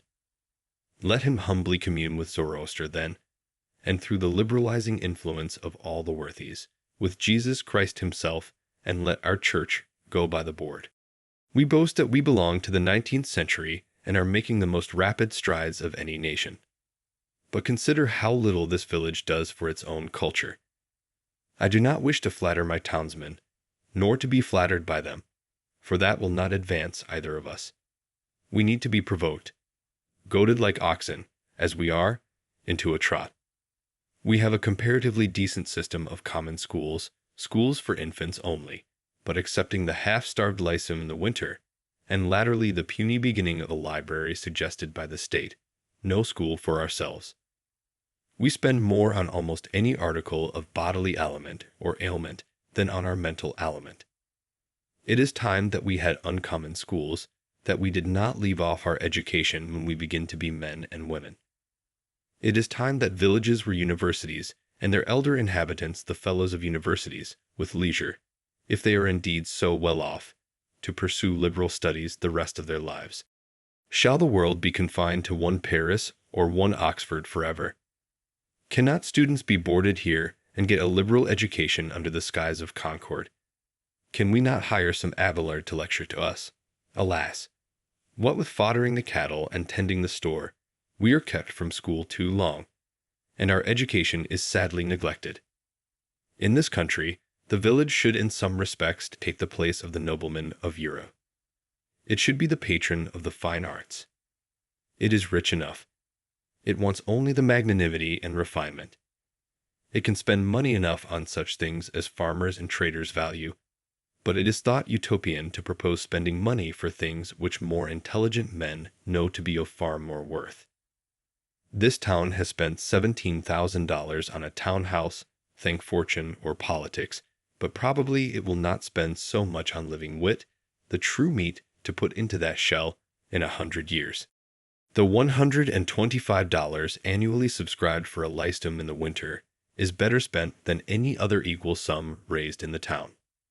If we live in the 19th century, why should we not enjoy the advantages which the 19th century offers? Why should our life be in any respect provincial? If we will read newspapers, why not skip the gossip of Boston and take the best newspaper in the world at once? Not be sucking the pap of neutral family papers or browsing olive branches here in New England. Let the reports of all the learned societies come to us, and we will see if they know anything. Why should we leave it to Harper and Brothers and Redding and Co. to select our reading?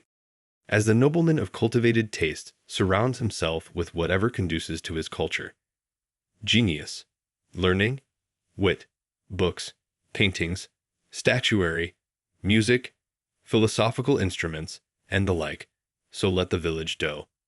Not stop short at a pedagogue, a parson, a sexton, a parish library, and 3 selectmen, because our pilgrim forefathers got through a cold winter once on a bleak rock with these. To act collectively is according to the spirit of our institutions, and I am confident that, as our circumstances are more flourishing, our means are greater than the nobleman's. New England can hire all the wise men in the world to come and teach her, and board them round the while, and not be provincial at all. That is the uncommon school we want. Instead of noblemen, let us have noble villages of men.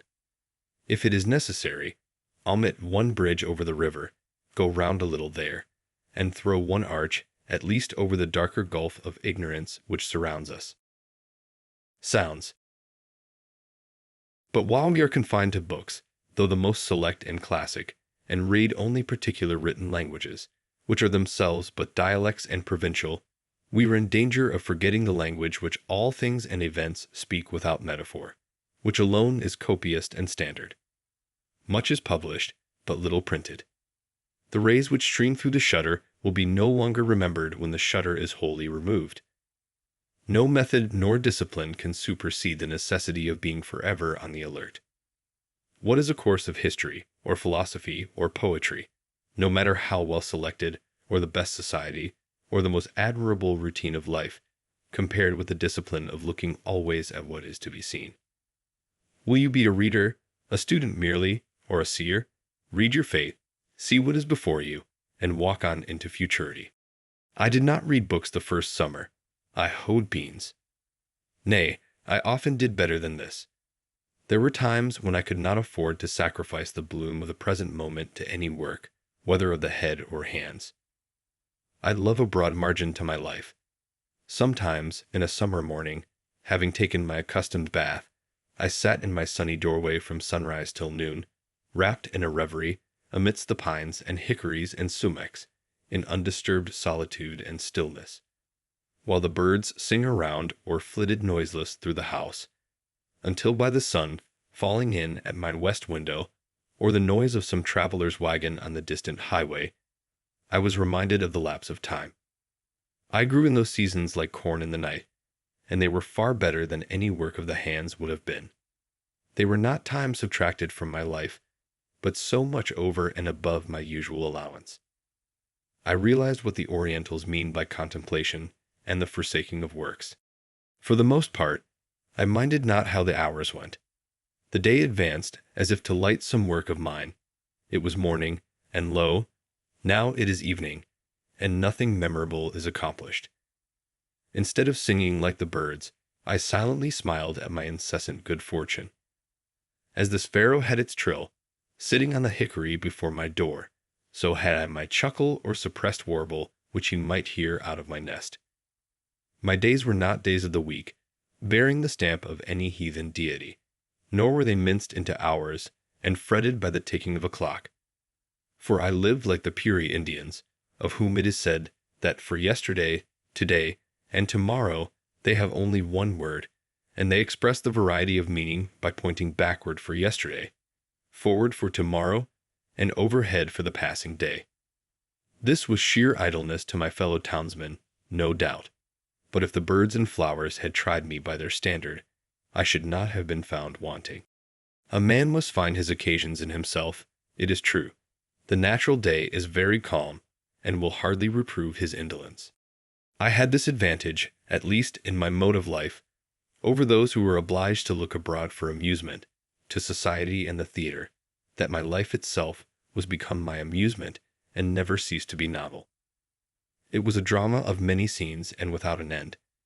If we were always indeed getting our living and regulating our lives according to the last and best mode we had learned, we should never be troubled with ennui. Follow your genius closely enough, and it will not fail to show you a fresh prospect every hour.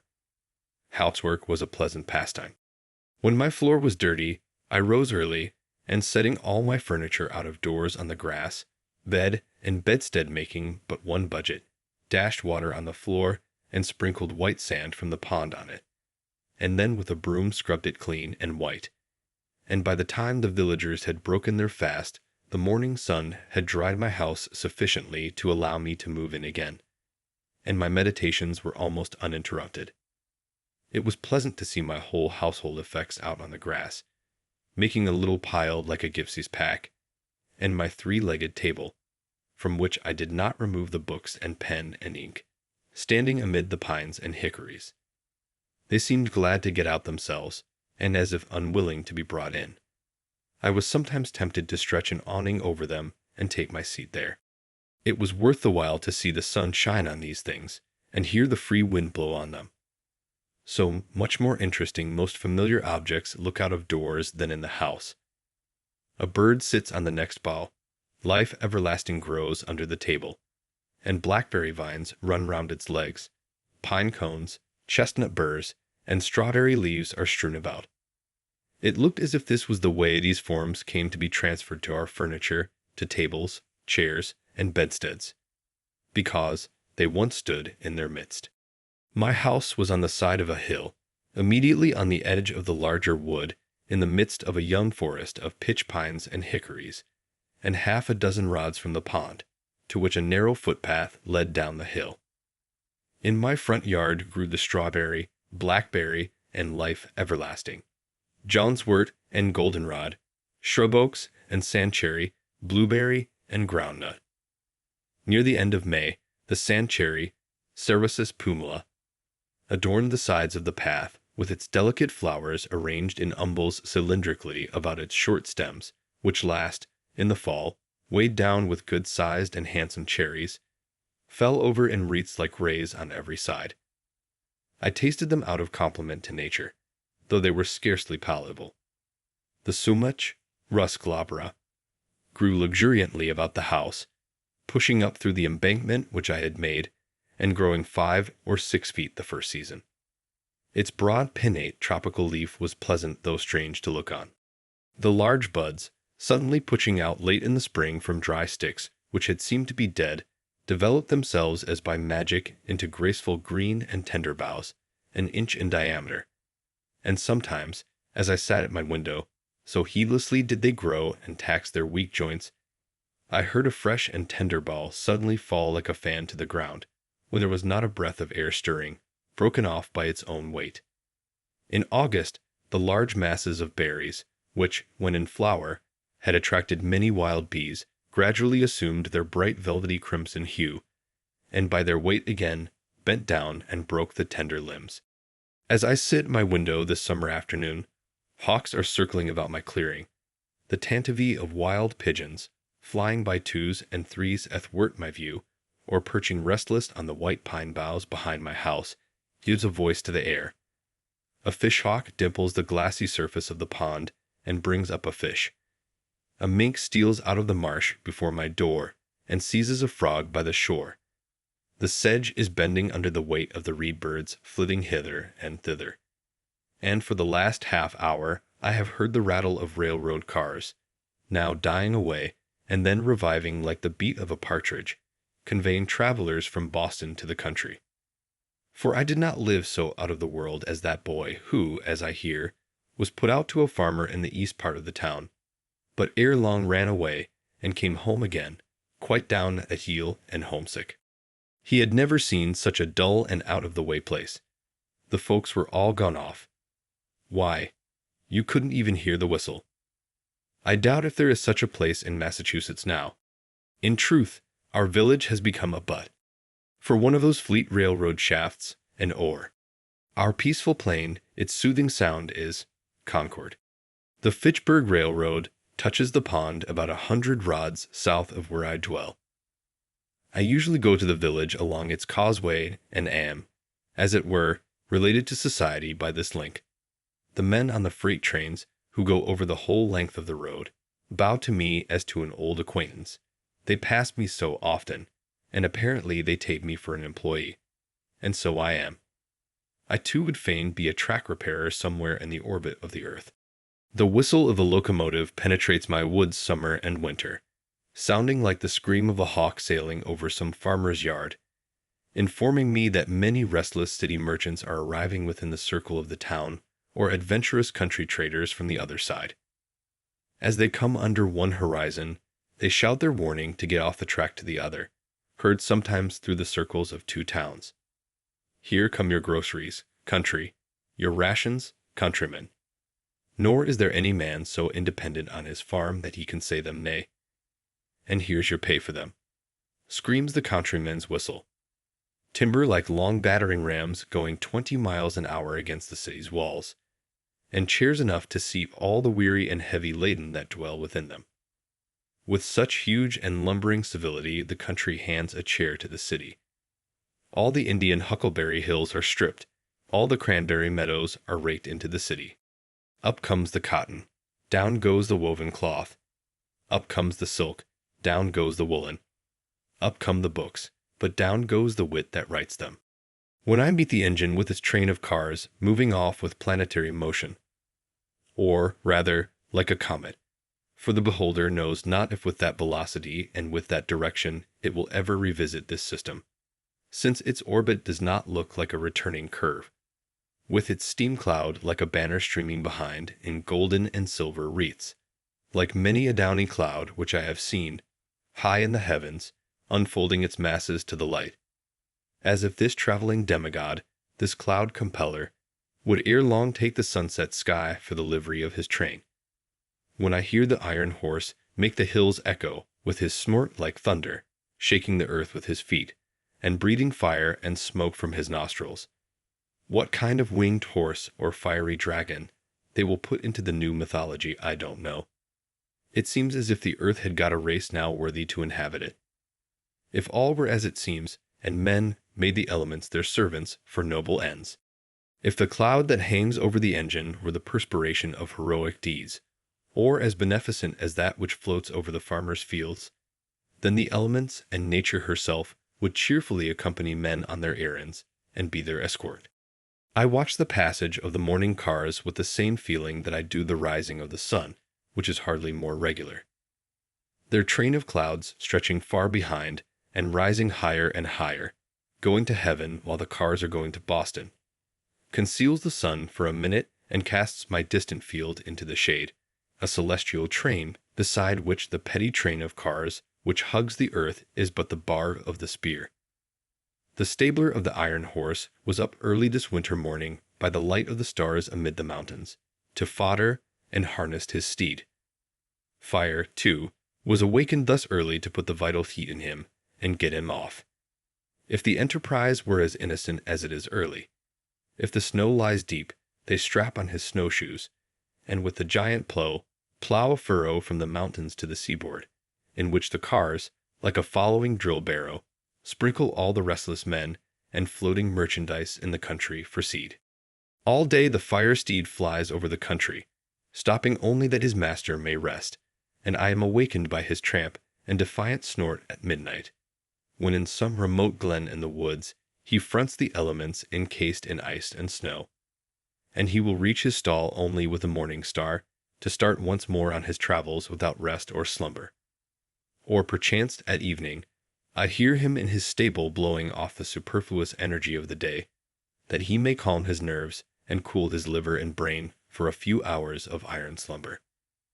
If the enterprise were as heroic and commanding as it is protracted and unwearied. Far through unfrequented woods on the confines of towns, where once only the hunter penetrated by day, in the darkest night dart these bright saloons without the knowledge of their inhabitants, this moment stopping at some brilliant station house in town or city, where a social crowd is gathered, the next in the dismal swamp, scaring the owl and fox. The startings and arrivals of the cars are now the epochs in the village day. They go and come with such regularity and precision, and their whistle can be heard so far, that the farmers set their clocks by them. And thus, one well-conducted institution regulates a whole country. Have not men improved somewhat in punctuality since the railroad was invented? Do they not talk and think faster in the depot than they did in the stage office? There is something electrifying in the atmosphere of the former place. I have been astonished at the miracles it has wrought, that some of my neighbors, who, I should have prophesied, once for all, would never get to Boston by so prompt a conveyance, are on hand when the bell rings. To do things railroad fashion is now the byword, and it is worth the while to be warned so often and so sincerely by any power to get off its track. There is no stopping to read the riot act, no firing over the heads of the mob, in this case. We have constructed a fate and atropos that never turns aside. Let that be the name of your engine.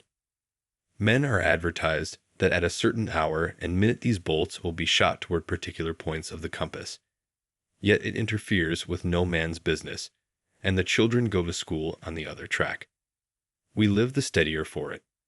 We are all educated thus to be sons of Tell. The air is full of invisible bolts. Every path but your own is the path of fate. Keep on your own track, then. What recommends commerce to me is its enterprise and bravery. It does not clasp its hands and pray to Jupiter. I see these men every day go about their business with more or less courage and content, doing more even than they suspect, and perchance better employed than they could have consciously devised.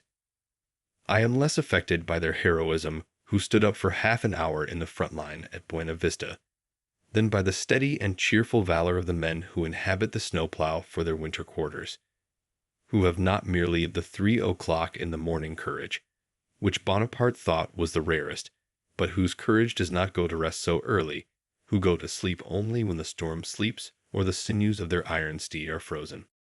On this morning of the great snow, perchance, which is still raging and chilling men's blood, I hear the muffled tone of their engine bell from out the fog bank of their chilled breath, which announces that the cars are coming, without long delay, notwithstanding the veto of a New England northeast snowstorm, and I behold the plowmen, covered with snow and rime, their heads peering, above the moldboard which is turning down other than daisies and the nests of field mice, like boulders of the Sierra Nevada, that occupy an outside place in the universe.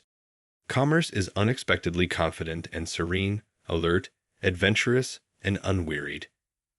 It is very natural in its methods withal, far more so than many fantastic enterprises and sentimental experiments, and hence its singular success. I am refreshed and expanded when the freight train rattles past me, and I smell the stores which go dispensing their odors all the way from Long Wharf to Lake Champlain, reminding me of foreign parts, of coral reefs and Indian oceans, and tropical climes, and the extent of the globe. I feel more like a citizen of the world at the sight of the palm leaf, which will cover so many flaxen New England heads the next summer, the Manila hemp and cocoa-nut husks, the old junk, gunny bags, scrap iron, and rusty nails. This carload of torn sails is more legible and interesting now than if they should be wrought into paper and printed books. Who can write so graphically the history of the storms they have weathered as these rents have done? They are proof sheets which need no correction. Here goes lumber from the Maine woods, which did not go out to sea in the last freshet, risen $4 on the 1,000 because of what did go out or was split up: pine, spruce, cedar, first, second, third, and fourth qualities, so lately all of one quality, to wave over the bear and moose and caribou. Next rolls Falmeston lime, a prime lot, which will get far among the hills before it gets slacked. These rags in bales, of all hues and qualities, the lowest condition to which cotton and linen descend, the final result of dress. Off patterns which are now no longer cried up, unless it be in Milwaukee, as those splendid articles, English, French, or American prints, ginghams, muslins, and sea, gathered from all quarters both of fashion and poverty, going to become paper of one color or a few shades only, on which forsooth will be written tales of real life, high and low, and founded on fact. This closed car smells of salt fish, the strong New England and commercial scent, reminding me of the Grand Banks and the fisheries. Who has not seen a salt fish, thoroughly cured for this world, so that nothing can spoil it, and putting the perseverance of the saints to the blush, with which you may sweep or pave the streets, and split your kindlings, and the teamster shelter himself and his lading against sun, wind, and rain behind it, and the trader, as a Concord trader once did, hang it up by his door for a sign when he commences business, until at last his oldest customer cannot tell surely whether it be animal, vegetable, or mineral, and yet it shall be as pure as a snowflake, and if it be put into a pot and boiled, will come out an excellent done fish for a Saturday's dinner. Next, Spanish hides, with the tails still preserving their twist and the angle of elevation they had when the oxen that wore them were careering over the pampas of the Spanish Main, a type of all obstinacy, and evincing how almost hopeless and incurable are all constitutional vices. I confess that, practically speaking, when I have learned a man's real disposition, I have no hopes of changing it for the better or worse in this state of existence. As the Orientals say, a cur's tail may be warmed, and pressed, and bound round with ligatures, and after a 12 years' labor bestowed upon it, still it will retain its natural form. The only effectual cure for such inveteracies as these tails exhibit is to make glue of them, which I believe is what is usually done with them, and then they will stay put and stick. Here is a hogshead of molasses or of brandy directed to John Smith, Cuttingsville, Vermont, some trader among the Green Mountains, who imports for the farmers near his clearing, and now perchance stands over his bulkhead and thinks of the last arrivals on the coast, how they may affect the price for him, telling his customers this moment, as he has told them 20 times before this morning, that he expects some by the next train of prime quality. It is advertised in the Cuttingsville Times. While these things go up, other things come down. Warned by the whizzing sound, I look up from my book and see some tall pine, hewn on far northern hills, which has winged its way over the Green Mountains and the Connecticut, shot like an arrow through the township within 10 minutes, and scarce another eye beholds it, going to be the mast of some great admiral. And hark! Here comes the cattle train bearing the cattle of 1,000 hills, sheepcots, stables, and cow yards in the air, drovers with their sticks, and shepherd boys in the midst of their flocks, all but the mountain pastures, whirled along like leaves blown from the mountains by the September gales. The air is filled with the bleating of cows and sheep, and the hustling of oxen, as if a pastoral valley were going by. When the old bellwether at the head rattles his bell, the mountains do indeed skip like rams, and the little hills like lambs. A carload of drovers, too, in the midst, on a level with their droves now, their vocation gone, but still clinging to their useless sticks as their badge of office. But their dogs, where are they? It is a stampede to them. They are quite thrown out. They have lost the scent. Methinks I hear them barking behind the Peterborough hills, or panting up the western slope of the Green Mountains. They will not be in at the death. Their vocation, too, is gone. Their fidelity and sagacity are below par now. They will slink back to their kennels in disgrace, or perchance run wild and strike a league with the wolf and the fox. So with your pastoral life whirled past and away. But the bell rings, and I must get off the track and let the cars go by. What's the railroad to me? I never go to see where it ends. It fills a few hollows, and makes banks for the swallows. It sets the sand a-blowing, and the blackberries a-growing, but I cross it like a cart path in the woods. I will not have my eyes put out, and my ears spoiled by its smoke and steam and hissing. Now that the cars are gone by and all the restless world with them, and the fishes in the pond no longer feel their rumbling, I am more alone than ever. For the rest of the long afternoon, perhaps, my meditations are interrupted only by the faint rattle of a carriage or team along the distant highway. Sometimes, on Sundays, I heard the bells, the Lincoln, Acton, Bedford, or Concord bell, when the wind was favorable, a faint, sweet, and as it were, natural melody, worth importing into the wilderness. At a sufficient distance over the woods, this sound acquires a certain vibratory hum, as if the pine needles in the horizon were the strings of a harp which it swept. All sound heard at the greatest possible distance produces one and the same effect, a vibration of the universal lyre, just as the intervening atmosphere makes a distant ridge of earth interesting to our eyes by the azure tint it imparts to it. There came to me in this case a melody which the air had strained, and which had conversed with every leaf and needle of the wood, that portion of the sound which the elements had taken up and modulated and echoed from vale to vale. The echo is, to some extent, an original sound, and therein is the magic and charm of it.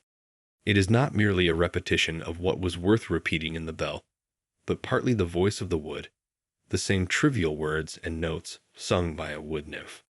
At evening, the distant lowing of some cow in the horizon beyond the woods sounded sweet and melodious, and at first I would mistake it for the voices of certain minstrels by whom I was sometimes serenaded, who might be straying over hill and dale. But soon I was not unpleasantly disappointed when it was prolonged into the cheap and natural music of the cow. I do not mean to be satirical, but to express my appreciation of those youths singing, when I state that I perceived clearly that it was akin to the music of the cow, and they were at length one articulation of nature. Regularly at 7:30, in one part of the summer, after the evening train had gone by, the whippoorwills chanted their vespers for half an hour, sitting on a stump by my door or upon the ridgepole of the house. They would begin to sing almost with as much precision as a clock, within 5 minutes of a particular time, referred to the setting of the sun, every evening. I had a rare opportunity to become acquainted with their habits. Sometimes I heard 4 or 5 at once in different parts of the wood, by accident one a bar behind another, and so near me that I distinguished not only the cluck after each note, but often that singular buzzing sound like a fly in a spider's web, only proportionally louder. Sometimes one would circle round and round me in the woods a few feet distant as if tethered by a string, when probably I was near its eggs. They sang at intervals throughout the night, and were again as musical as ever just before and about dawn. When other birds are still, the screech owls take up the strain, like mourning women their ancient ululu. Their dismal scream is truly Ben Jonsonian. Wise midnight hags, it is no honest and blunt two-wit two-who of the poets, but, without jesting, a most solemn graveyard ditty, the mutual consolations of suicide lovers remembering the pangs and the delights of supernal love in the infernal groves. Yet I love to hear their wailing, their doleful responses, trilled along the woodside, reminding me sometimes of music and singing birds, as if it were the dark and tearful side of music, the regrets and sighs that would fain be sung. They are the spirits, the low spirits and melancholy forebodings of fallen souls that once in human shape night-walked the earth and did the deeds of darkness, now expiating their sins with their wailing hymns or threnodies in the scenery of their transgressions. They give me a new sense of the variety and capacity of that nature which is our common dwelling. Oh, that I never had been Bor-Urin. Sighs one on this side of the pond, and circles with the restlessness of despair to some new perch on the gray oaks. Then, that I never had been Bor-Urin. Echoes another on the farther side with tremulous sincerity, and Bor-Urin comes faintly from far in the Lincoln woods. I was also serenaded by a hooting owl. Near at hand, you could fancy it the most melancholy sound in nature, as if she meant by this to stereotype and make permanent in her choir the dying moans of a human being, some poor weak relic of mortality who has left hope behind and howls like an animal, yet with human sobs, on entering the dark valley, made more awful by a certain gurgling melodiousness. I find myself beginning with the letter's gull when I try to imitate it. Expressive of a mind which has reached the gelatinous mildewy stage in the mortification of all healthy and courageous thought. It reminded me of ghouls and idiots and insane howlings. But now one answers from far woods in a strain made really melodious by distance. Who, horror who. And indeed, for the most part, it suggested only pleasing associations, whether heard by day or night, summer or winter. I rejoice that there are owls. Let them do the idiotic and maniacal hooting for men. It is a sound admirably suited to swamps and twilight woods which no day illustrates, suggesting a vast and undeveloped nature which men have not recognized. They represent the stark twilight and unsatisfied thoughts which all have. All day the sun has shone on the surface of some savage swamp, where the single spruce stands hung with usnea lichens, and small hawks circulate above, and the chickadee lisps amid the evergreens, and the partridge and rabbit skulk beneath. But now a more dismal and fitting day dawns, and a different race of creatures awakes to express the meaning of nature there. Late in the evening I heard the distant rumbling of wagons over bridges, a sound heard farther than almost any other at night, the baying of dogs, and sometimes again the lowing of some disconsolate cow in a distant barnyard. In the mean, while all the shore rang with the trump of bullfrogs, the sturdy spirits of ancient wine-bibbers and wassailers, still unrepentant, trying to sing a catch in their Stygian lake.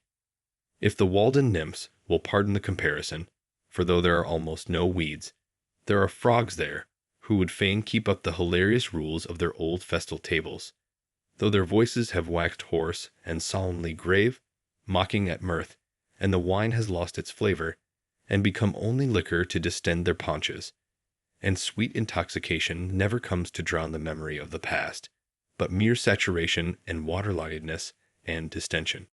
The most aldermanic, with his chin upon a heart-leaf, which serves for a napkin to his drooling chaps, under this northern shore quaffs a deep draught of the once scorned water, and passes round the cup with the ejaculation trur-ar-ar-unk, trur-ar-ar-unk, trur-ar-ar-unk. And straightway comes over the water from some distant cove the same password repeated, where the next in seniority and girth has gulped down to his mark. And when this observance has made the circuit of the shores, then ejaculates the master of ceremonies, with satisfaction, trur-ar-ar-unk. And each in his turn repeats the same down to the least distended, leakiest, and flattiest paunched, that there be no mistake. And then the bowl goes round again and again, until the sun disperses the morning mist, and only the patriarch is not under the pond, but vainly bellowing trunk from time to time, and pausing for a reply. I am not sure that I ever heard the sound of cock crowing from my clearing, and I thought that it might be worth the while to keep a cockerel for his music merely as a singing bird. The note of this once wild Indian pheasant is certainly the most remarkable of any birds, and if they could be naturalized without being domesticated, it would soon become the most famous sound in our woods, surpassing the clangor of the goose and the hooting of the owl. And then imagine the cackling of the hens to fill the pauses when their lord's clarions rested. No wonder that man added this bird to his tame stock, to say nothing of the eggs and drumsticks. To walk in a winter morning in a wood where these birds abounded, their native woods, and hear the wild cockerels crow on the trees, clear and shrill for miles over the resounding earth, drowning the feebler notes of other birds. Think of it. It would put nations on the alert. Who would not be early to rise, and rise earlier and earlier every successive day of his life, till he became unspeakably healthy, wealthy, and wise?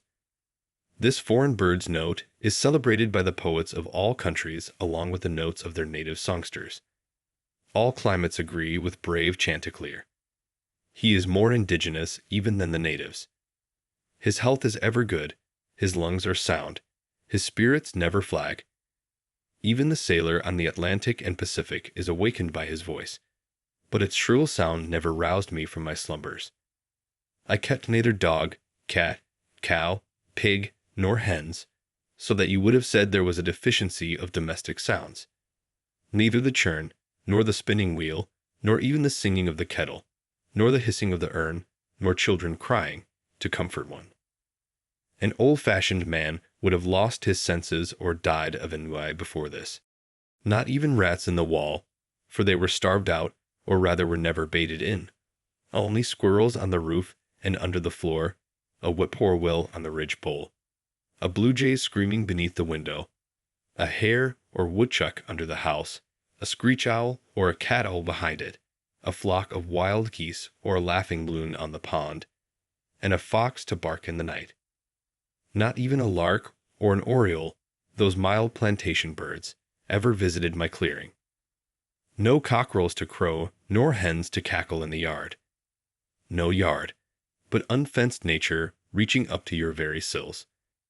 A yum forest growing up under your meadows, and wild sumachs and blackberry vines breaking through into your cellar, sturdy pitch pines rubbing and creaking against the shingles for want of room, their roots reaching quite under the house.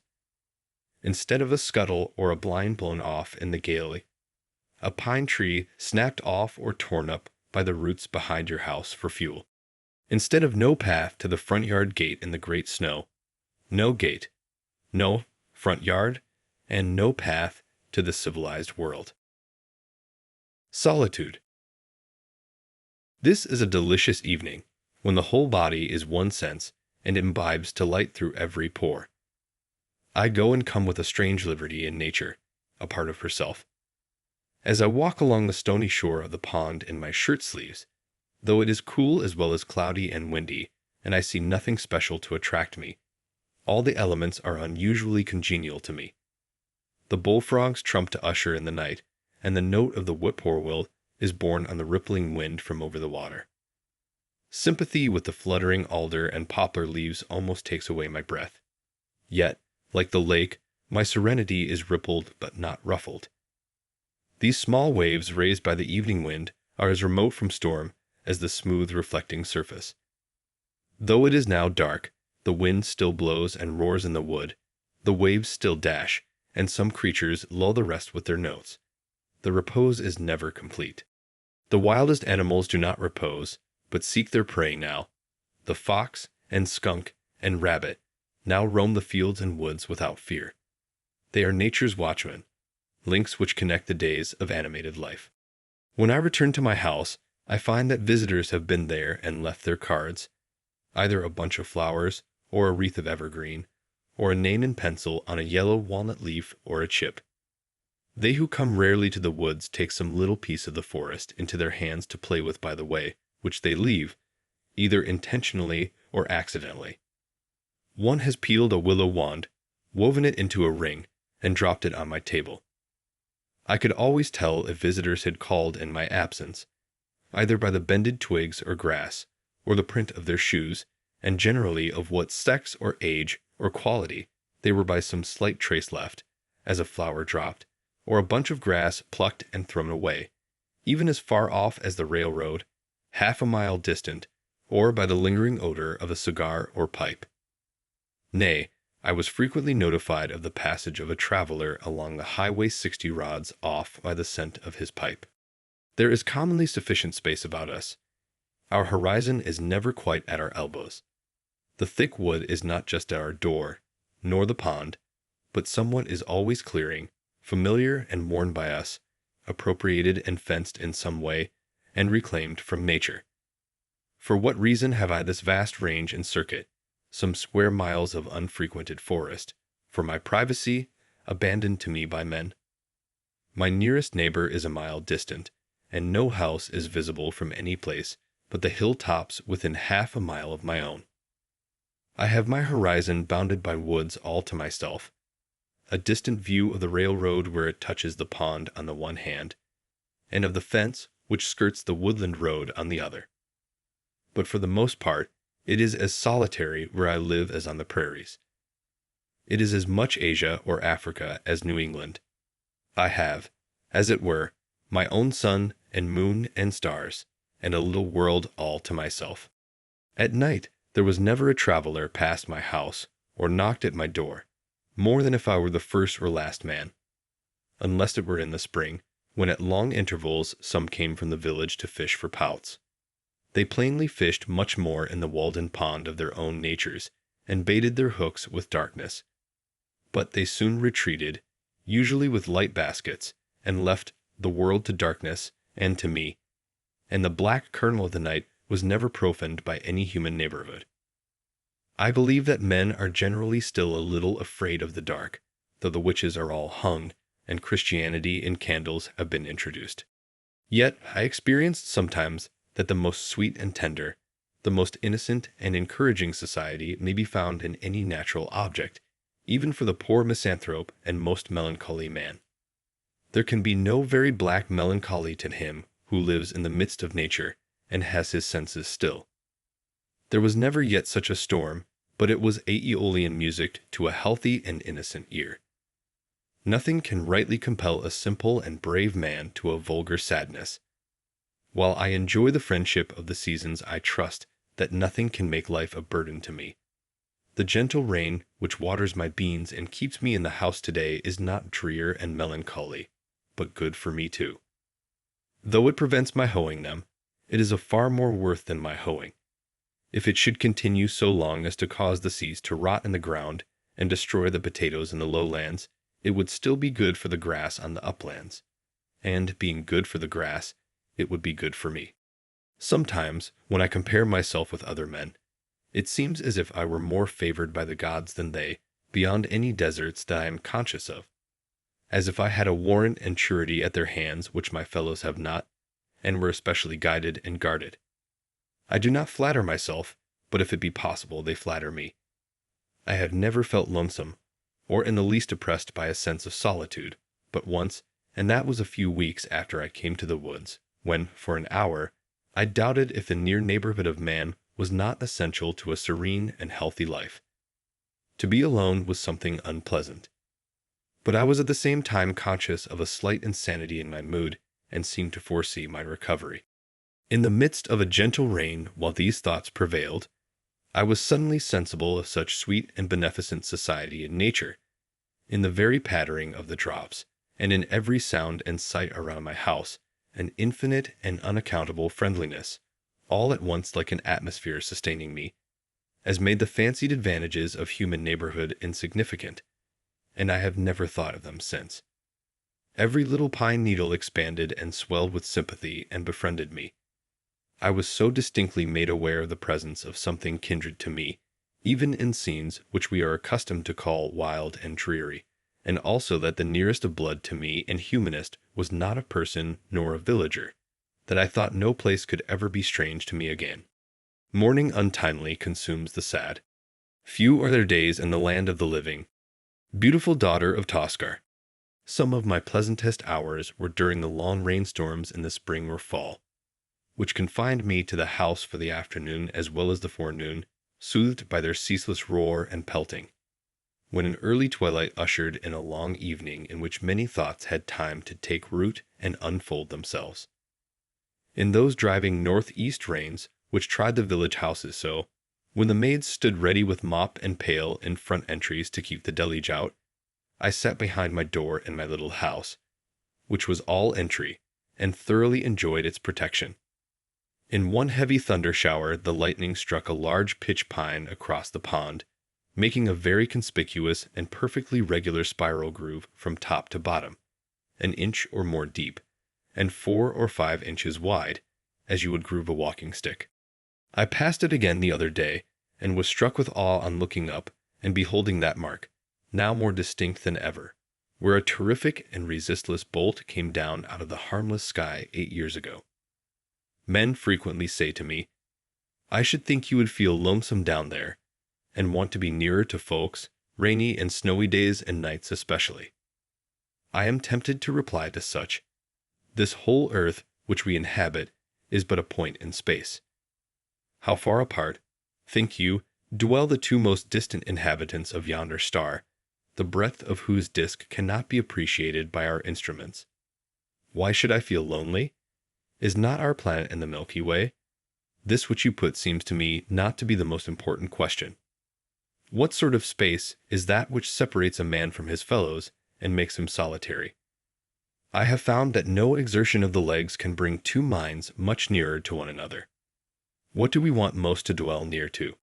Not to many men, surely, the depot, the post office, the bar room, the meeting house, the schoolhouse, the grocery, Beacon Hill, or the 5 Points, where men most congregate, but to the perennial source of our life, whence in all our experience we have found that to issue, as the willow stands near the water and sends out its roots in that direction. This will vary with different natures, but this is the place where a wise man will dig his cellar. I one evening overtook one of my townsmen, who has accumulated what is called a handsome property. Though I never got a fair view of it, on the Walden road, driving a pair of cattle to market, who inquired of me how I could bring my mind to give up so many of the comforts of life. I answered that I was very sure I liked it passably well. I was not joking. And so I went home to my bed, and left him to pick his way through the darkness and the mud to Brighton, or Brighttown, which place he would reach some time in the morning. Any prospect of awakening or coming to life to a dead man makes indifferent all times and places. The place where that may occur is always the same, and indescribably pleasant to all our senses. For the most part, we allow only outlying and transient circumstances to make our occasions. They are, in fact, the cause of our distraction. Nearest to all things is that power which fashions their being. Next to us, the grandest laws are continually being executed. Next to us is not the workman whom we have hired, with whom we love so well to talk, but the workman whose work we are. How vast and profound is the influence of the subtile powers of heaven and of earth! We seek to perceive them, and we do not see them. We seek to hear them, and we do not hear them. Identified with the substance of things, they cannot be separated from them. They cause that in all the universe men purify and sanctify their hearts, and clothe themselves in their holiday garments to offer sacrifices and oblations to their ancestors. It is an ocean of subtile intelligences. They are everywhere above us, on our left, on our right. They environ us on all sides. We are the subjects of an experiment which is not a little interesting to me. Can we not do without the society of our gossips a little while under these circumstances? Have our own thoughts to cheer us? Confucius says truly, "Virtue does not remain as an abandoned orphan. It must of necessity have neighbors." With thinking, we may be beside ourselves in a sane sense. By a conscious effort of the mind, we can stand aloof from actions and their consequences. And all things, good and bad, go by us like a torrent. We are not wholly involved in nature. I may be either the driftwood in the stream or Indra in the sky looking down on it. I may be affected by a theatrical exhibition. On the other hand, I may not be affected by an actual event, which appears to concern me much more. I only know myself as a human entity, the scene, so to speak, of thoughts and affections, and am sensible of a certain doubleness by which I can stand as remote from myself as from another. However intense my experience, I am conscious of the presence and criticism of a part of me, which, as it were, is not a part of me, but spectator, sharing no experience, but taking note of it. And that is no more I than it is you. When the play, it may be the tragedy, of life is over, the spectator goes his way. It was a kind of fiction, a work of the imagination only, so far as he was concerned. This doubleness may easily make us poor neighbors and friends sometimes. I find it wholesome to be alone the greater part of the time. To be in company, even with the best, is soon wearisome and dissipating. I love to be alone. I never found the companion that was so companionable as solitude. We are for the most part more lonely when we go abroad among men than when we stay in our chambers. A man thinking or working is always alone, let him be where he will. Solitude is not measured by the miles of space that intervene between a man and his fellows. The really diligent student in one of the crowded hives of Cambridge College is as solitary as a dervish in the desert. The farmer can work alone in the field or the woods all day, hoeing or chopping, and not feel lonesome because he is employed. But when he comes home at night, he cannot sit down in a room alone, at the mercy of his thoughts, but must be where he can see the folks, and recreate, and as he thinks remunerate himself for his day's solitude. And hence he wonders how the student can sit alone in the house all night and most of the day without ennui and the blues. But he does not realize that the student, though in the house, is still at work in his field, and chopping in his woods as the farmer in his, and in turn seeks the same recreation and society that the latter does, though it may be a more condensed form of it. Society is commonly too cheap. We meet at very short intervals, not having had time to acquire any new value for each other. We meet at meals 3 times a day, and give each other a new taste of that old musty cheese that we are. We'd have had to agree on a certain set of rules, called etiquette and politeness, to make this frequent meeting tolerable, and that we need not come to open war. We meet at the post office, and at the sociable, and about the fireside every night. We live thick, and are in each other's way, and stumble over one another. And I think that we thus lose some respect for one another. Certainly less frequency would suffice for all important and hearty communications. Consider the girls in a factory, never alone, hardly in their dreams. It would be better if there were but one inhabitant to a square mile, as where I live. The value of a man is not in his skin, that we should touch him. I have heard of a man lost in the woods and dying of famine and exhaustion at the foot of a tree, whose loneliness was relieved by the grotesque visions with which, owing to bodily weakness, his diseased imagination surrounded him, and which he believed to be real. So also, owing to bodily and mental health and strength, we may be continually cheered by a like but more normal and natural society, and come to know that we are never alone. I have a great deal of company in my house, especially in the morning when nobody calls. Let me suggest a few comparisons, that someone may convey an idea of my situation. I am no more lonely than the loon in the pond that laughs so loud, or than Walden Pond itself. What company has that lonely lake, I pray? And yet it has not the blue devils, but the blue angels in it, in the azure tint of its waters. The sun is alone, except in thick weather, when there sometimes appear to be two, but one is a mock sun. God is alone, but the devil, he is far from being alone. He sees a great deal of company. He is legion. I am no more lonely than a single mullein or dandelion in a pasture, or a bean leaf, or sorrel, or a horsefly, or a bumblebee. I am no more lonely than the mill brook, or a weathercock, or the north star, or the south wind, or an April shower, or a January thaw, or the first spider in a new house.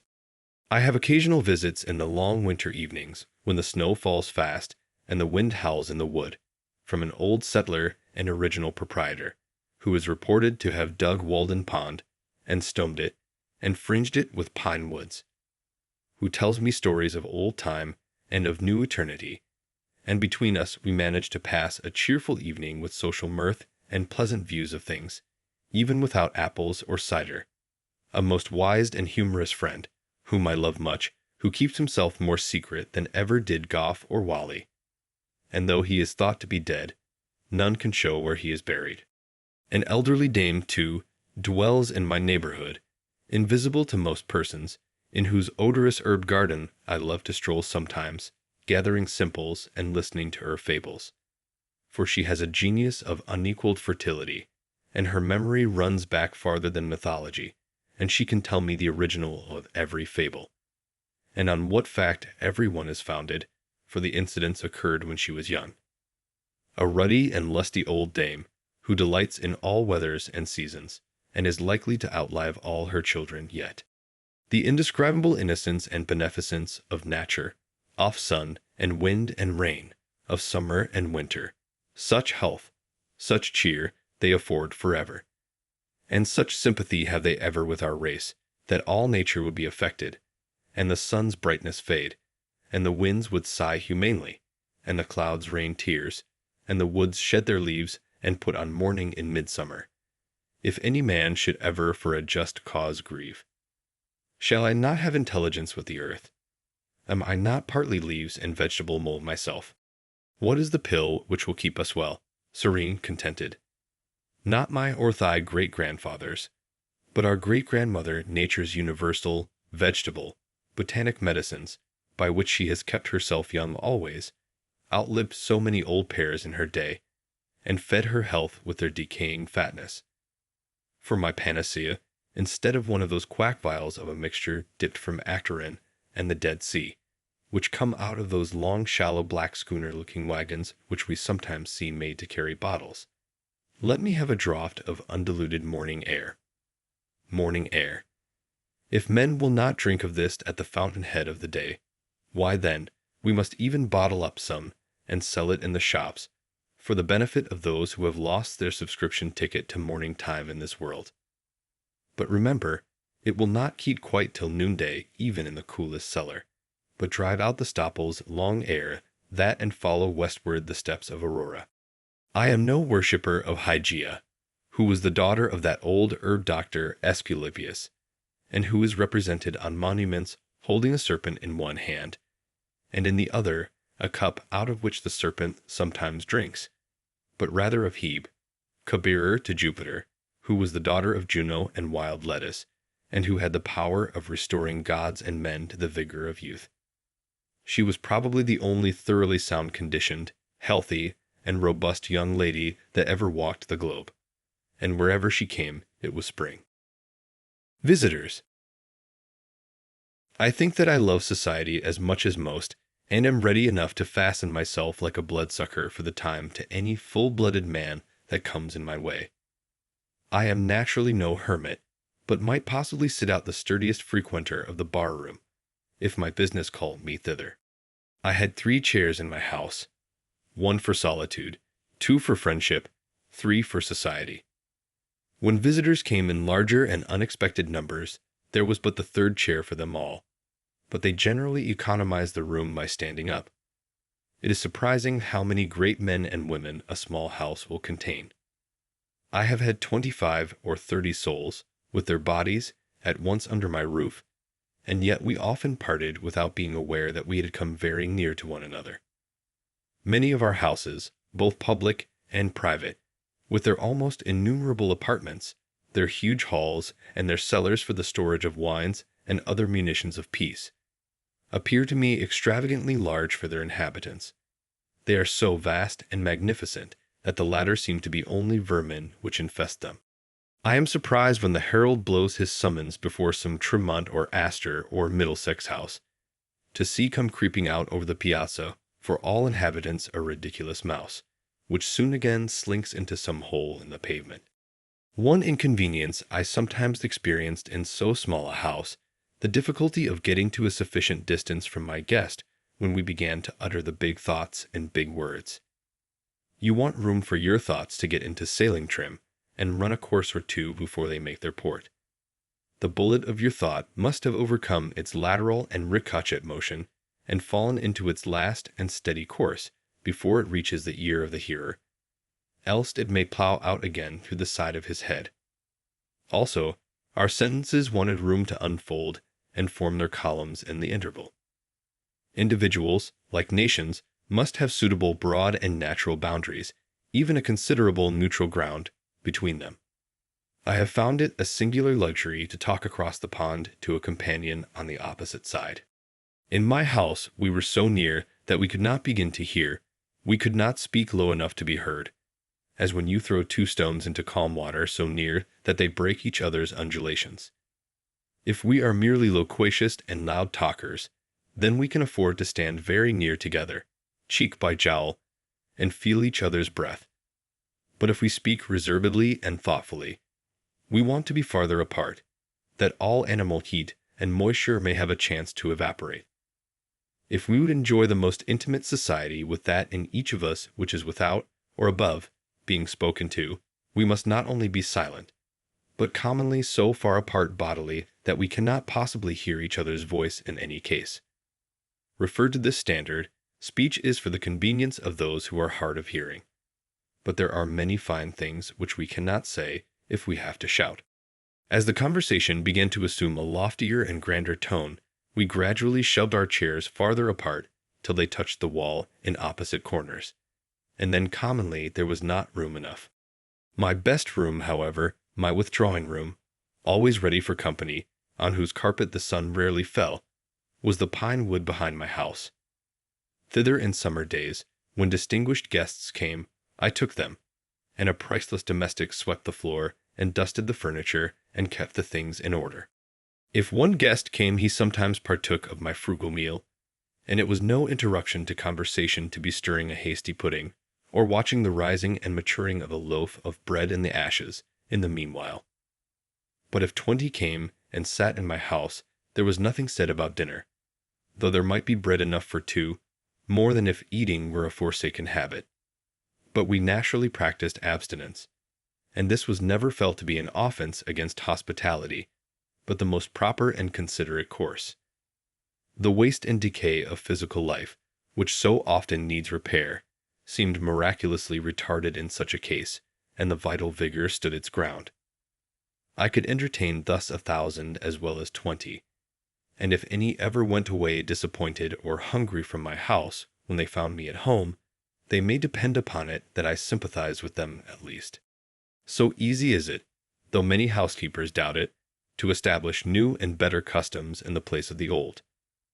You need not rest your reputation on the dinners you give. For my own part, I was never so effectually deterred from frequenting a man's house, by any kind of Cerberus whatever, as by the parade one made about dining me, which I took to be a very polite and roundabout hint never to trouble him so again. I think I shall never revisit those scenes. I should be proud to have, for the motto of my cabin, those lines of Spenser, which one of my visitors inscribed on a yellow walnut leaf for a card.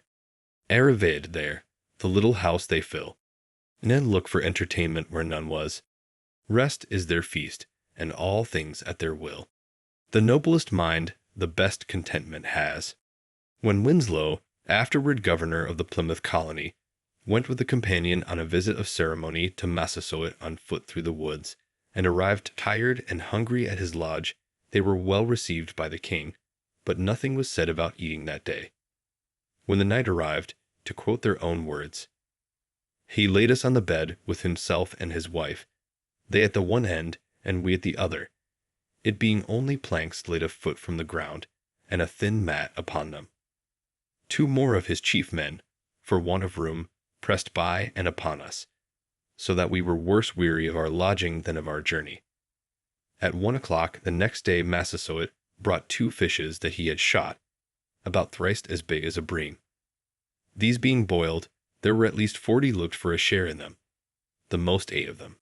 This meal only we had in 2 nights and a day, and had not one of us bought a partridge, we had taken our journey fasting. Fearing that they would be light-headed for want of food and also sleep, owing to the savages' barbarous singing, for they used to sing themselves asleep, and that they might get home while they had strength to travel, they departed. As for lodging, it is true they were but poorly entertained, though what they found an inconvenience was no doubt intended for an honor. But as far as eating was concerned, I do not see how the Indians could have done better. They had nothing to eat themselves, and they were wiser than to think that apologies could supply the place of food to their guests. So they drew their belts tighter, and said nothing about it. Another time, when Winslow visited them, it being a season of plenty with them, there was no deficiency in this respect. As for men, they will hardly fail one anywhere. I had more visitors while I lived in the woods than at any other period in my life. I mean that I had some. I met several there under more favorable circumstances than I could anywhere else, but fewer came to see me on trivial business.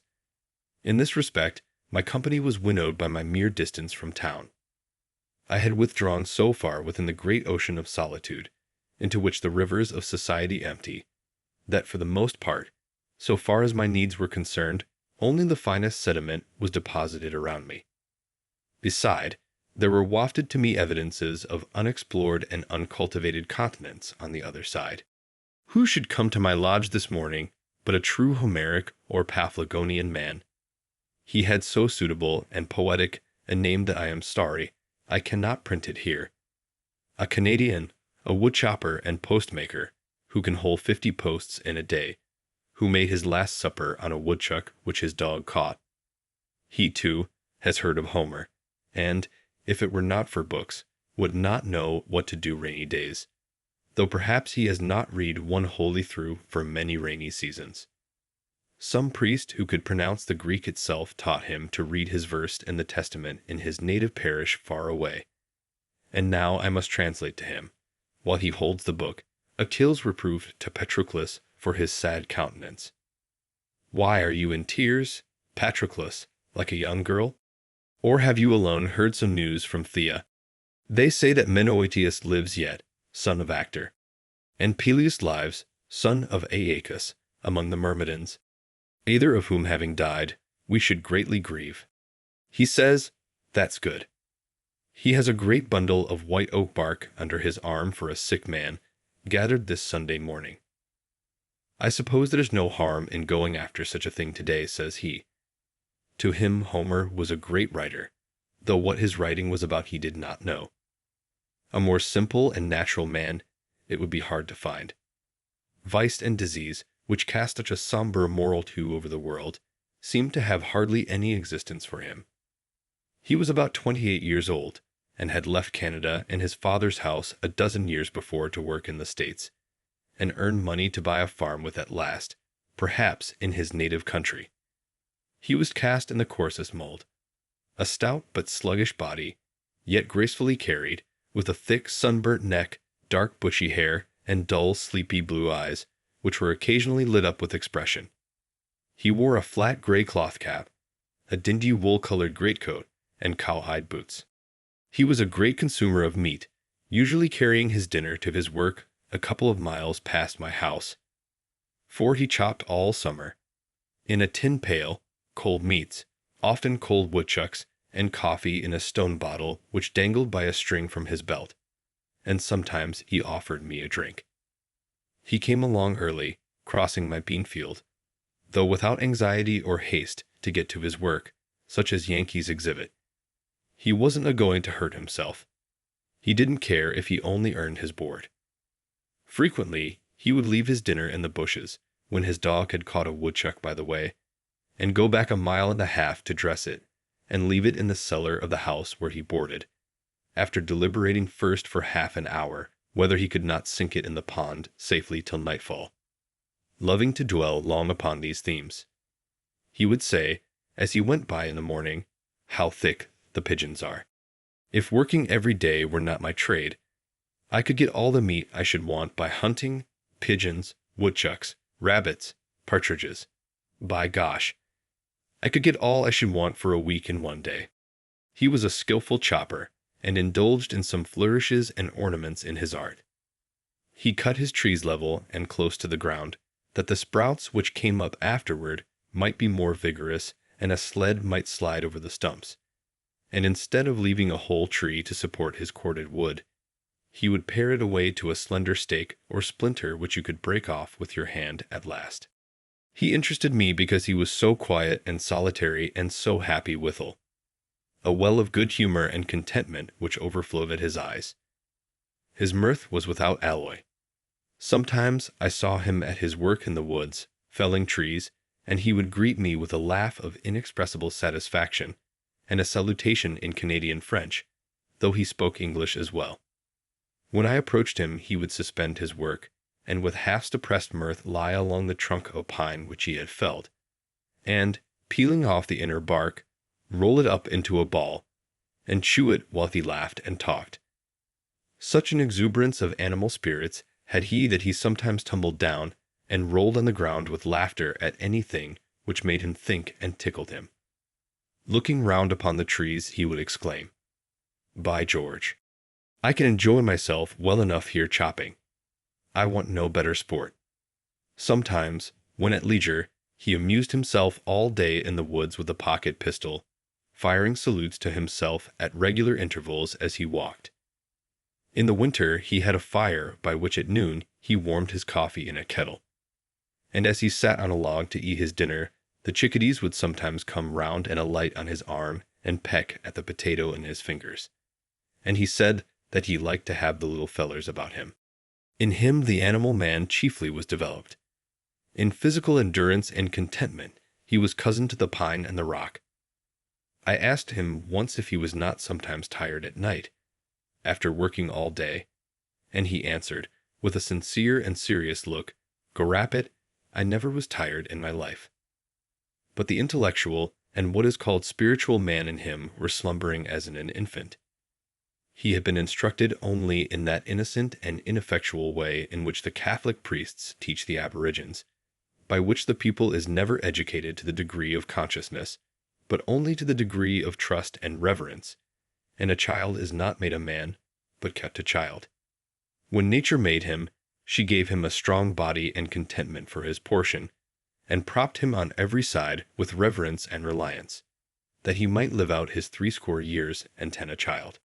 He was so genuine and unsophisticated that no introduction would serve to introduce him, more than if you introduced a woodchuck to your neighbor. He had got to find him out as you did. He would not play any part. Men paid him wages for work, and so helped to feed and clothe him. But he never exchanged opinions with them.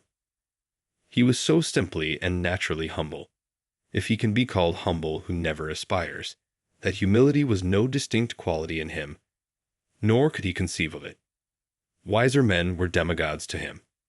If you told him that such a one was coming, he did as if he thought that anything so grand would expect nothing of himself, but take all the responsibility on itself, and let him be forgotten still.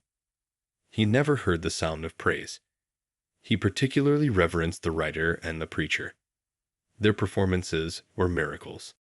When I told him that I wrote considerably, he thought for a long time that it was merely the handwriting which I meant, for he could write a remarkably good hand himself.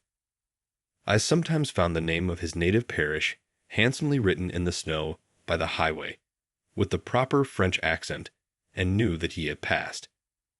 I asked him if he ever wished to write his thoughts.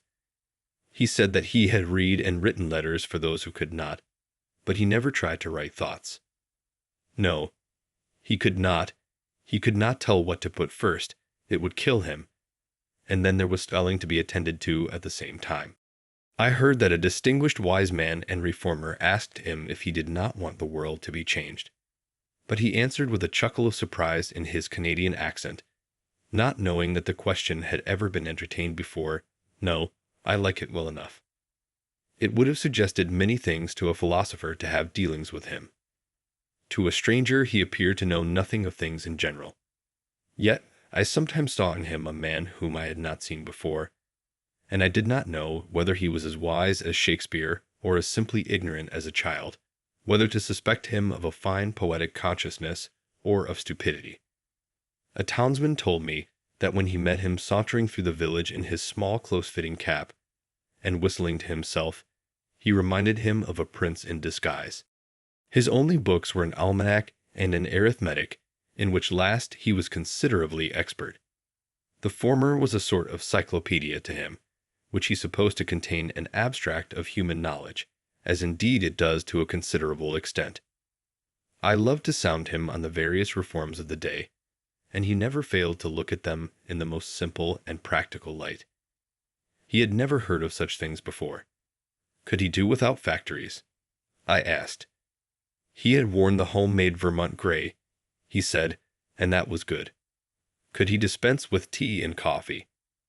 Did this country afford any beverage beside water? He had soaked hemlock leaves in water and drank it, and thought that was better than water in warm weather. When I asked him if he could do without money, he showed the convenience of money in such a way as to suggest and coincide with the most philosophical accounts of the origin of this institution and the very derivation of the word pecunia. If an ox were his property, and he wished to get needles and thread at the store, he thought it would be inconvenient and impossible soon to go on mortgaging some portion of the creature each time to that amount.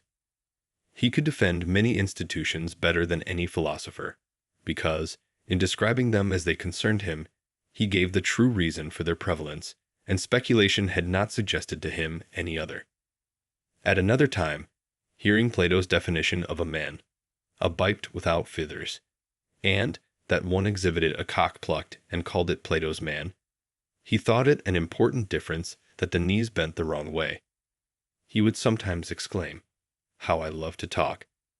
By George, I could talk all day." I asked him once, when I had not seen him for many months, if he had got a new idea this summer. "Good Lord," said he, "a man that has to work as I do, if he does not forget the ideas he has had, he will do well. Maybe the man you hoe with is inclined to race. Then, by Gordy, your mind must be there. You think of weeds." He would sometimes ask me first on such occasions, if I had made any improvement. One winter day, I asked him if he was always satisfied with himself, wishing to suggest a substitute within him for the priest without, and some higher motive for living. "Satisfied," said he. "Some men are satisfied with one thing, and some with another. One man, perhaps, if he has got enough, will be satisfied to sit all day with his back to the fire and his belly to the table, by George." Yet I never, by any maneuvering, could get him to take the spiritual view of things. The highest that he appeared to conceive of was a simple expediency, such as you might expect an animal to appreciate. And this, practically, is true of most men. If I suggested any improvement in his mode of life, he merely answered, without expressing any regret, that it was too late. Yet he thoroughly believed in honesty and the like virtues. There was a certain positive originality, however slight, to be detected in him, and I'd occasionally observed that he was thinking for himself and expressing his own opinion. A phenomenon so rare that I would any day walk 10 miles to observe it, and it amounted to the re-origination of many of the institutions of society. Though he hesitated, and perhaps failed to express himself distinctly, he always had a presentable thought behind. Yet his thinking was so primitive and immersed in his animal life, that though more promising than a merely learned man's, it rarely ripened to anything which can be reported. He suggested that there might be men of genius in the lowest grades of life, however permanently humble and illiterate, who take their own view always, or do not pretend to see it at all, who are as bottomless even as Walden Pond was thought to be, though they may be dark and muddy. Many a traveler came out of his way to see me and the inside of my house, and, as an excuse for calling, asked for a glass of water. I told them that I drank at the pond, and pointed thither, offering to lend them a dipper. Far off as I lived, I was not exempted from the annual visitation which occurs, methinks, about the 1st of April, when every body is on the move. And I had my share of good luck, though there were some curious specimens among my visitors. Half-witted men from the almshouse and elsewhere came to see me, but I endeavored to make them exercise all the wit they had, and make their confessions to me, in such cases making wit the theme of our conversation, and so was compensated. Indeed, I found some of them to be wiser than the so-called overseers of the poor and selectmen of the town, and thought it was time that the tables were turned. With respect to wit, I learned that there was not much difference between the half and the whole. One day, in particular, an inoffensive, simple-minded pauper, whom with others I had often seen used as fencing stuff, standing or sitting on a bushel in the fields to keep cattle and himself from straying, visited me and expressed a wish to live as I did. He told me, with the utmost simplicity and truth, quite superior, or rather inferior, to anything that is called humility, that he was deficient in intellect. These were his words. The Lord had made him so, yet he supposed the Lord cared as much for him as for another. I have always been so, said he, from my childhood. I never had much mind. I was not like other children. I am weak in the head. It was the Lord's will, I suppose. And there he was to prove the truth of his words. He was a metaphysical puzzle to me. I have rarely met a fellow man on such promising ground. It was so simple and sincere, and so true all that he said. And true enough, in proportion as he appeared to humble himself was he exalted. I did not know at first, but it was the result of a wise policy.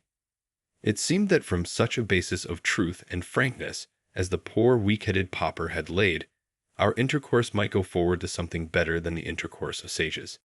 I had some guests from those not reckoned commonly among the town's poor, but who should be, who are among the world's poor, at any rate.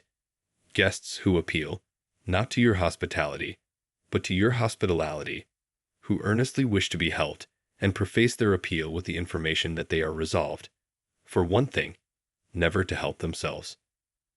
I require of a visitor that he be not actually starving, though he may have the very best appetite in the world, however he got it. Objects of charity are not guests. Men who did not know when their visit had terminated, though I went about my business again, answering them from greater and greater remoteness. Men of almost every degree of wit called on me in the migrating season. Some who had more wits than they knew what to do with. Runaway slaves with plantation manners, who listened from time to time, like the fox in the fable, as if they heard the hounds obeying on their track, and looked at me beseechingly, as much as to say, "O Christian, will you send me back?" One real runaway slave, among the rest, whom I helped to forward toward the North Star. men of one idea, like a hen with one chicken, and that a duckling, men of 1,000 ideas and unkempt heads, like those hens which are made to take charge of 100 chickens, all in pursuit of one bug, a score of them lost in every morning's dew, and become frizzled and mangy in consequence.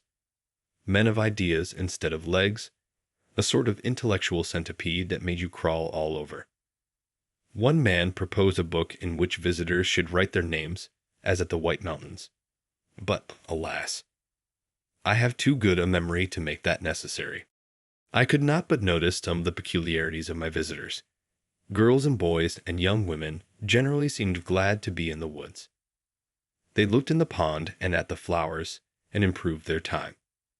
Men of business, even farmers, thought only of solitude and employment, and of the great distance at which I dwelt from something or other. And though they said that they loved a ramble in the woods occasionally, it was obvious that they did not. Restless, committed men, whose time was all taken up in getting a living or keeping it. Ministers who spoke of God as if they enjoyed a monopoly of the subject, who could not bear all kinds of opinions. Doctors, lawyers, uneasy housekeepers who pried into my cupboard and bed when I was out. How came Mrs. to know that my sheets were not as clean as hers?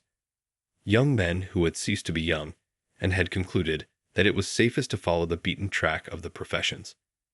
All these generally said that it was not possible to do so much good in my position. Aye, there was the rub. The old and infirm, and the timid, of whatever age or sex, thought most of sickness and sudden accident and death. To them life seemed full of danger. What danger is there if you don't think of any? And they thought that a prudent man would carefully select the safest position, where Dr. B might be on hand at a moment's warning. To them, the village was literally a community, a league for mutual defense, and you would suppose that they would not go a huckleberrying without a medicine chest. The amount of it is, if a man is alive, there is always danger that he may die, though the danger must be allowed to be less in proportion as he is dead and alive to begin with. A man sits as many risks as he runs. Finally, there were the self-styled reformers, the greatest bores of all, who thought that I was forever singing, "This is the house that I built. This is the man that lives in the house that I built." But they did not know that the third line was, "These are the folks that worry the man that lives in the house that I built." I did not fear the hen harriers, for I kept no chickens, but I feared the men harriers rather. I had more cheering visitors than the last. Children come a-berrying, railroad men taking a Sunday morning walk in clean shirts, fishermen and hunters, poets and philosophers. In short, all honest pilgrims, who came out to the woods for freedom's sake, and really left the village behind, I was ready to greet with, "Welcome, Englishmen.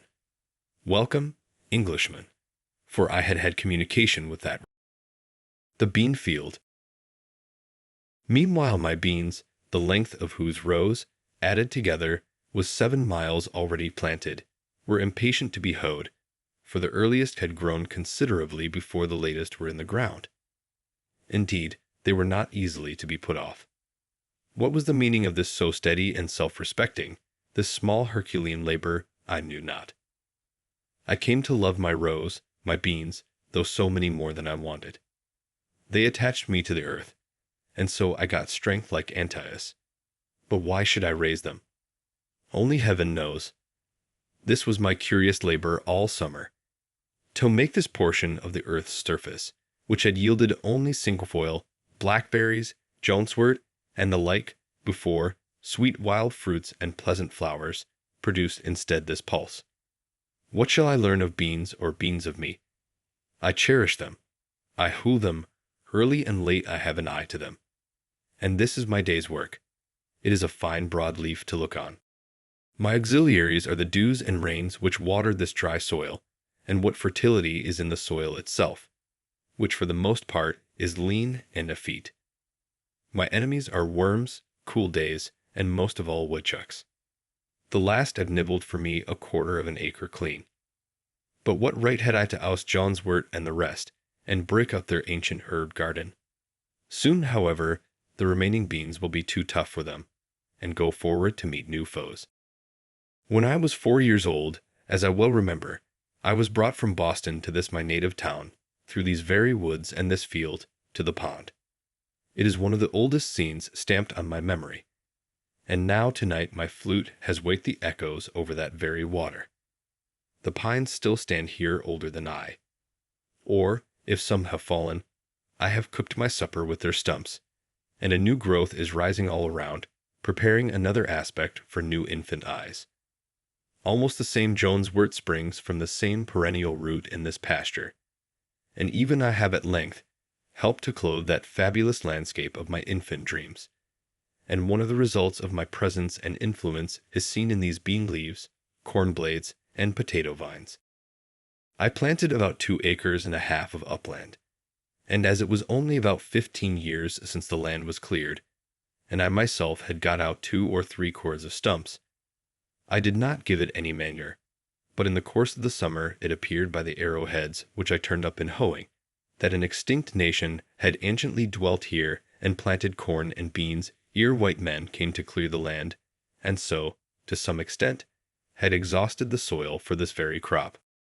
Before yet any woodchuck or squirrel had run across the road, or the sun had got above the shrub oaks, while all the dew was on, though the farmers warned me against it.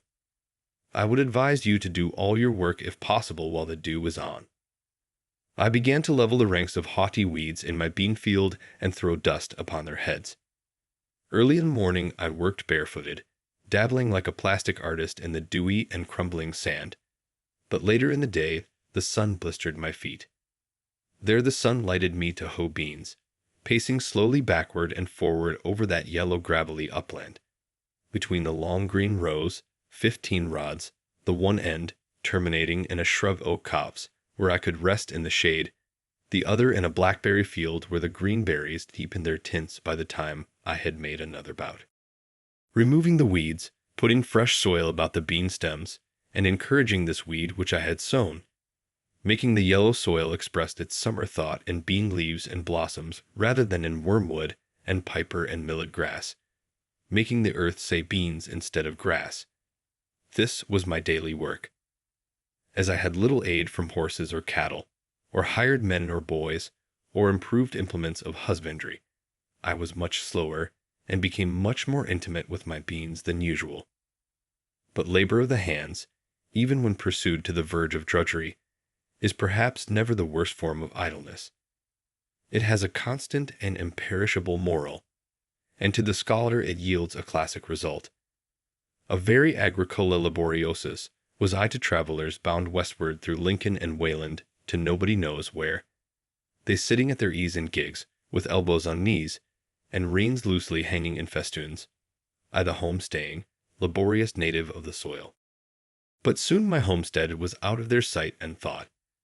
It was the only open and cultivated field for a great distance on either side of the road, so they made the most of it. And sometimes the man in the field heard more of travelers' gossip and comment than was meant for his ear. Beans so late, peas so late. For I continued to plant when others had begun to hoe. The ministerial husbandmen had not suspected it. Corn, my boy, for fodder, corn for fodder. Does he live there?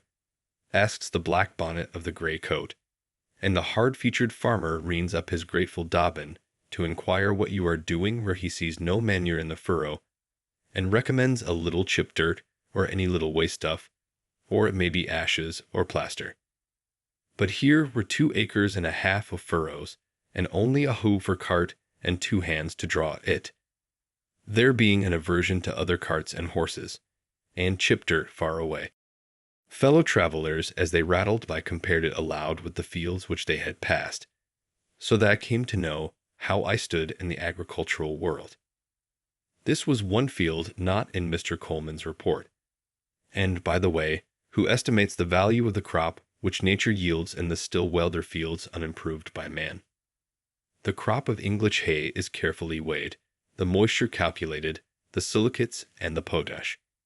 But in all dells and pond holes in the woods and pastures and swamps grows a rich and various crop only unreaped by man.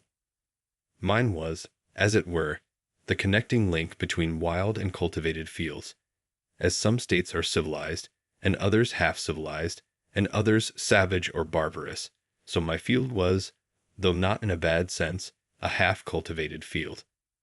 They were beans cheerfully returning to their wild and primitive state that I cultivated, and my who played the Rands Devatches for them. Near at hand, upon the topmost spray of birch, sings the brown thrasher, or red mavis, as some love to call him. All the morning, glad of your society, that would find out another farmer's field if yours were not here. While you are planting the seed, he cries, drop it, cover it up, cover it up, pull it up, pull it up, pull it up. But this was not corn, and so it was safe from such enemies as he.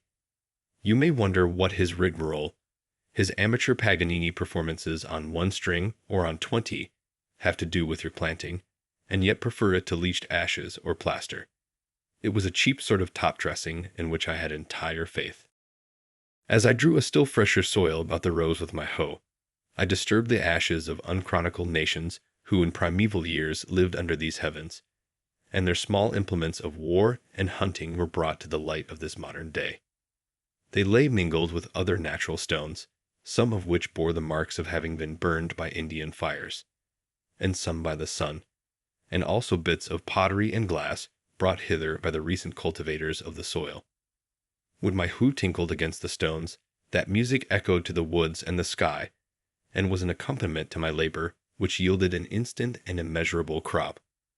It was no longer beans that I hoed, nor I that hoed beans. And I remembered with as much pity as pride, if I remembered at all, my acquaintances who had gone to the city to attend the oratorios. The night hawk circled overhead in the sunny afternoons, for I sometimes made a day of it, like a mote in the eye, or in heaven's eye, falling from time to time with a swoop and a sound as if the heavens were rent, torn at last to very rags and tatters, and yet a seamless cope remained. Small imps that fill the air and lay their eggs on the ground on bare sand or rocks on the tops of hills, where few have found them, graceful and slender like ripples caught up from the pond, as leaves are raised by the wind to float in the heavens. Such kindredship is in nature. The hawk is aerial brother of the wave which he sails over and surveys, those his perfect air-inflated wings answering to the elemental unfledged pinions of the sea. Or sometimes I watched a pair of hen-hawks circling high in the sky, alternately soaring and descending, approaching, and leaving one another, as if they were the embodiment of my own thoughts. Or I was attracted by the passage of wild pigeons from this wood to that, with a slight quivering winnowing sound and carrier haste. Or from under a rotten stump, my hoe turned up a sluggish portentous and outlandish spotted salamander, a trace of Egypt and the Nile, yet our contemporary. When I paused to lean on my hoe, these sounds and sights I heard and saw anywhere in the row, a part of the inexhaustible entertainment which the country offers. On gala days, the town fires its great guns, which echo like pop guns to these woods, and some waifs of martial music occasionally penetrate thus far. To me, away there in my bean field at the other end of the town, the big guns sounded as if a puffball had burst, and when there was a military turnout of which I was ignorant, I have sometimes had a vague sense all the day of some sort of itching and disease in the horizon, as if some eruption would break out there soon, either scarlatina or canker rash, until at length some more favorable puff of wind, making haste over the fields and up the Wayland road, brought me information of the trainers. It seemed by the distant hum as if somebody's bees had swarmed, and that the neighbors, according to Virgil's advice, by a faint tintinnabulum upon the most sonorous of their domestic utensils, were endeavoring to call them down into the hive again. And when the sound died quite away, and the hum had ceased, and the most favorable breezes told no tale, I knew that they had got the last drone of them all safely into the Middlesex hive, and that now their minds were bent on the honey with which it was smeared. I felt proud to know that the liberties of Massachusetts and of our fatherland were in such safe keeping. And, as I turned to my hoeing again, I was filled with an inexpressible confidence, and pursued my labor cheerfully with a calm trust in the future. When there were several bands of musicians, it sounded as if all the village was a vast bellows, and all the buildings expanded and collapsed alternately with a din. But sometimes it was a really noble and inspiring strain that reached these woods, and the trumpet that sings of fame. And I felt as if I could spit a Mexican with a good relish. For why should we always stand for trifles? And looked round for a woodchuck or a skunk to exercise my chivalry upon. These martial strains seemed as far away as Palestine, and reminded me of a march of crusaders in the horizon, with a slight tantivy and tremulous motion of the elm tree tops which overhang the village. This was one of the great days, though the sky had from my clearing only the same everlastingly great look that it wears daily, and I saw no difference in it. It was a singular experience, that long acquaintance which I cultivated with beans, what with planting, and hoeing, and harvesting, and threshing, and picking over and selling them. The last was the hardest of all. I might add eating, for I did taste. I was determined to know beans. When they were growing, I used to hoe from 5 o'clock in the morning till noon, and calmly spent the rest of the day about other affairs. Consider the intimate and curious acquaintance one makes with various kinds of weeds. It will bear some iteration in the account, for there was no little iteration in the labor, disturbing their delicate organizations so ruthlessly, and making such invidious distinctions with his hoe, leveling whole ranks of one species, and sedulously cultivating another. That's Roman wormwood, that's pigweed, that's sorrel, that's piper grass. Have at him, chop him up, turn his roots upward to the sun. Don't let him have a fiber in the shade. If you do, he'll turn himself t'other side up, and be as green as a leek in 2 days. A long war, not with cranes, but with weeds, those Trojans who had sun and rain and dews on their side. Daily the beans saw me come to their rescue armed with a hoe, and thinned the ranks of their enemies, filling up the trenches with weedy dead. Many a lusty crest-waving Hector, that towered a whole foot above his crowding comrades, fell before my weapon and rolled in the dust. Those summer days which some of my contemporaries devoted to the fine arts in Boston or Rome, and others to contemplation in India, and others to trade in London or New York, I thus, with the other farmers of New England, devoted to husbandry. Not that I wanted beans to eat, for I am by nature a Pythagorean, so far as beans are concerned, whether they mean porridge or voting, and exchange them for rice. But, perchance, as some must work in fields if only for the sake of tropes and expression, to serve a parable maker one day. It was on the whole a rare amusement, which, continued too long, might have become a dissipation. Though I gave them no manger, and did not with them all once, I hoed them unusually well as far as I went, and was paid for it in the end, there being in truth, as Evelyn says, no compost or litation whatsoever comparable to this continual motion, repastination, and turning of the mold with the spade. The earth, he adds elsewhere, especially if fresh, has a certain magnetism in it, by which it attracts the salt, power, or virtue, call it either, which gives it life, and is the logic of all the labor and stir we keep about it, to sustain us. All dungings and other sordid temperings being but the vicars succedaneous to this improvement. Moreover, this being one of those worn-out and exhausted lay-fields which enjoy their Sabbath, had perchance, as Sir Kenelm Digby thinks likely, attracted vital spirits from the air. I harvested 12 bushels of beans. But to be more particular, for it is complained that Mr. Coleman has reported chiefly the expensive experiments of gentlemen farmers, my outgoes were. For a hoe, $0.54. Ploughing, harrowing, and furrowing, 7.50 too much. Beans for seed, 3, 12.5. Potatoes for seed, 1.33. Peas for seed, 0.40. Turnip seed, 0.06. White line for crow fence, 0.02. Horse cultivator and boy 3 hours, 1.00. Horse and cart to get crop, 0.75. In all $14.72 one half. My income was Pactrum familias vendissum, non amissum esse oportet.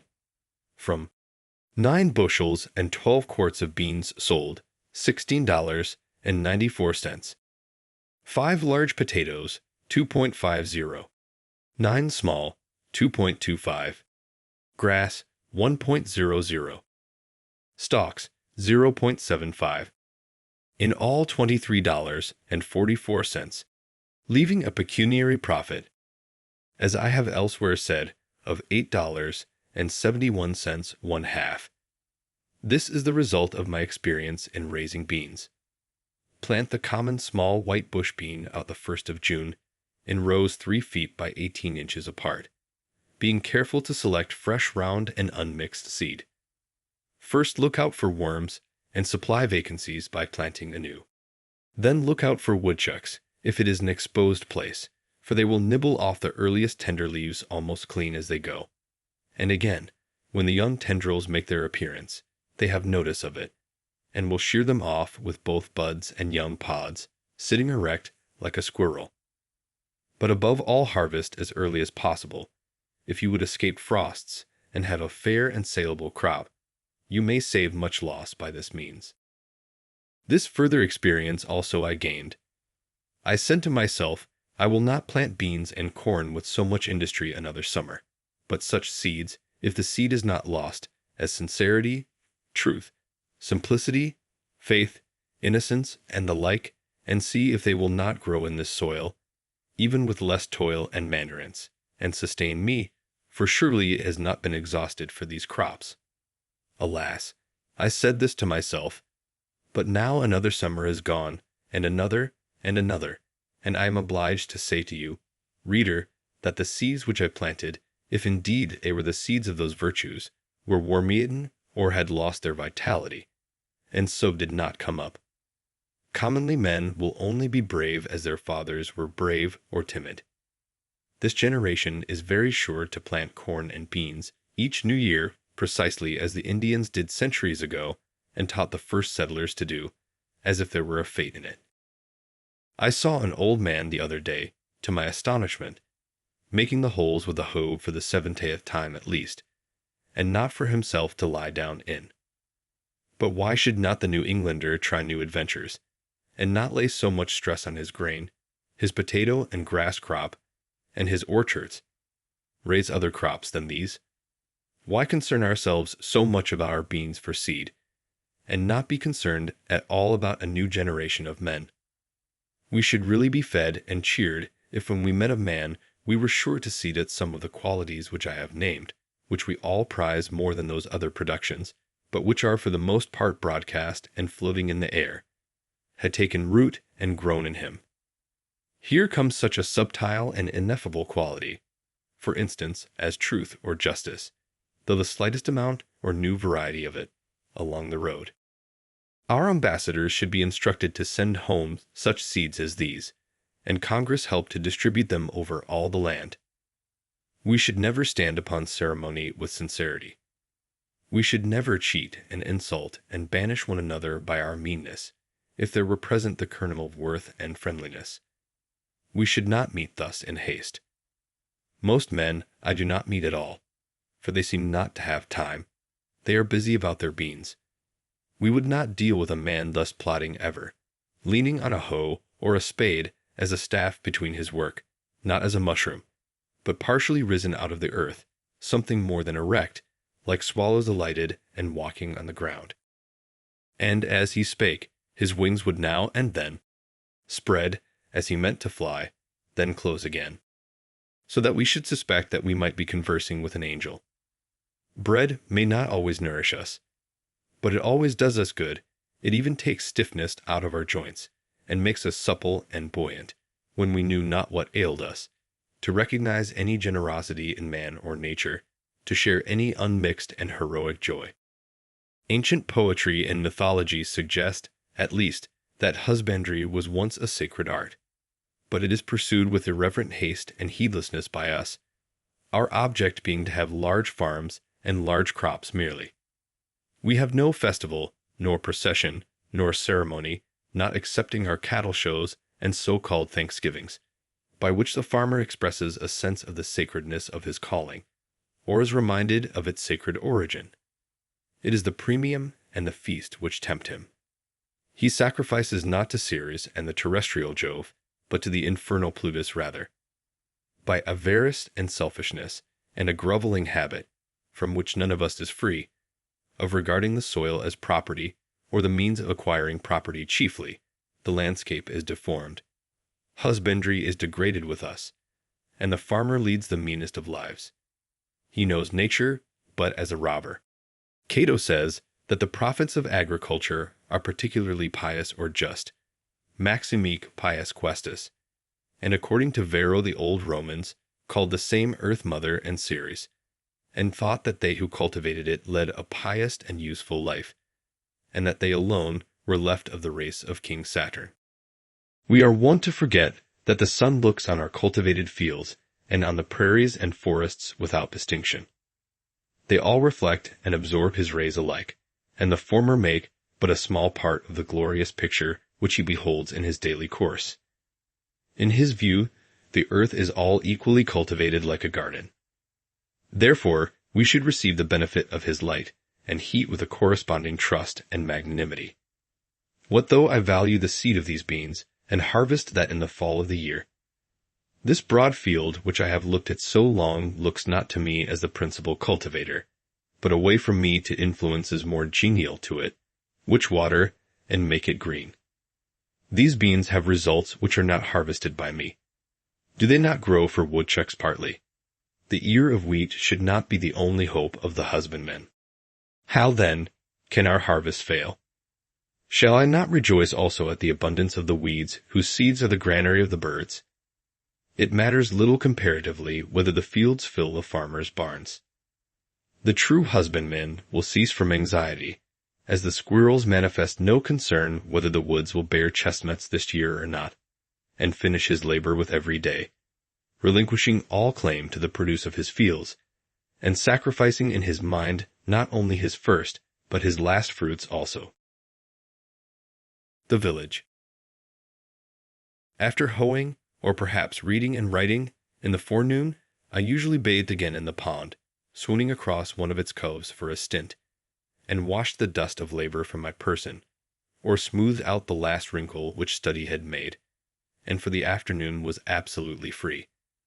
Every day or two I strolled to the village to hear some of the gossip which is incessantly going on there, circulating either from mouth to mouth, or from newspaper to newspaper, and which, taken in homeopathic doses, was really as refreshing in its way as the rustle of leaves and the peeping of frogs.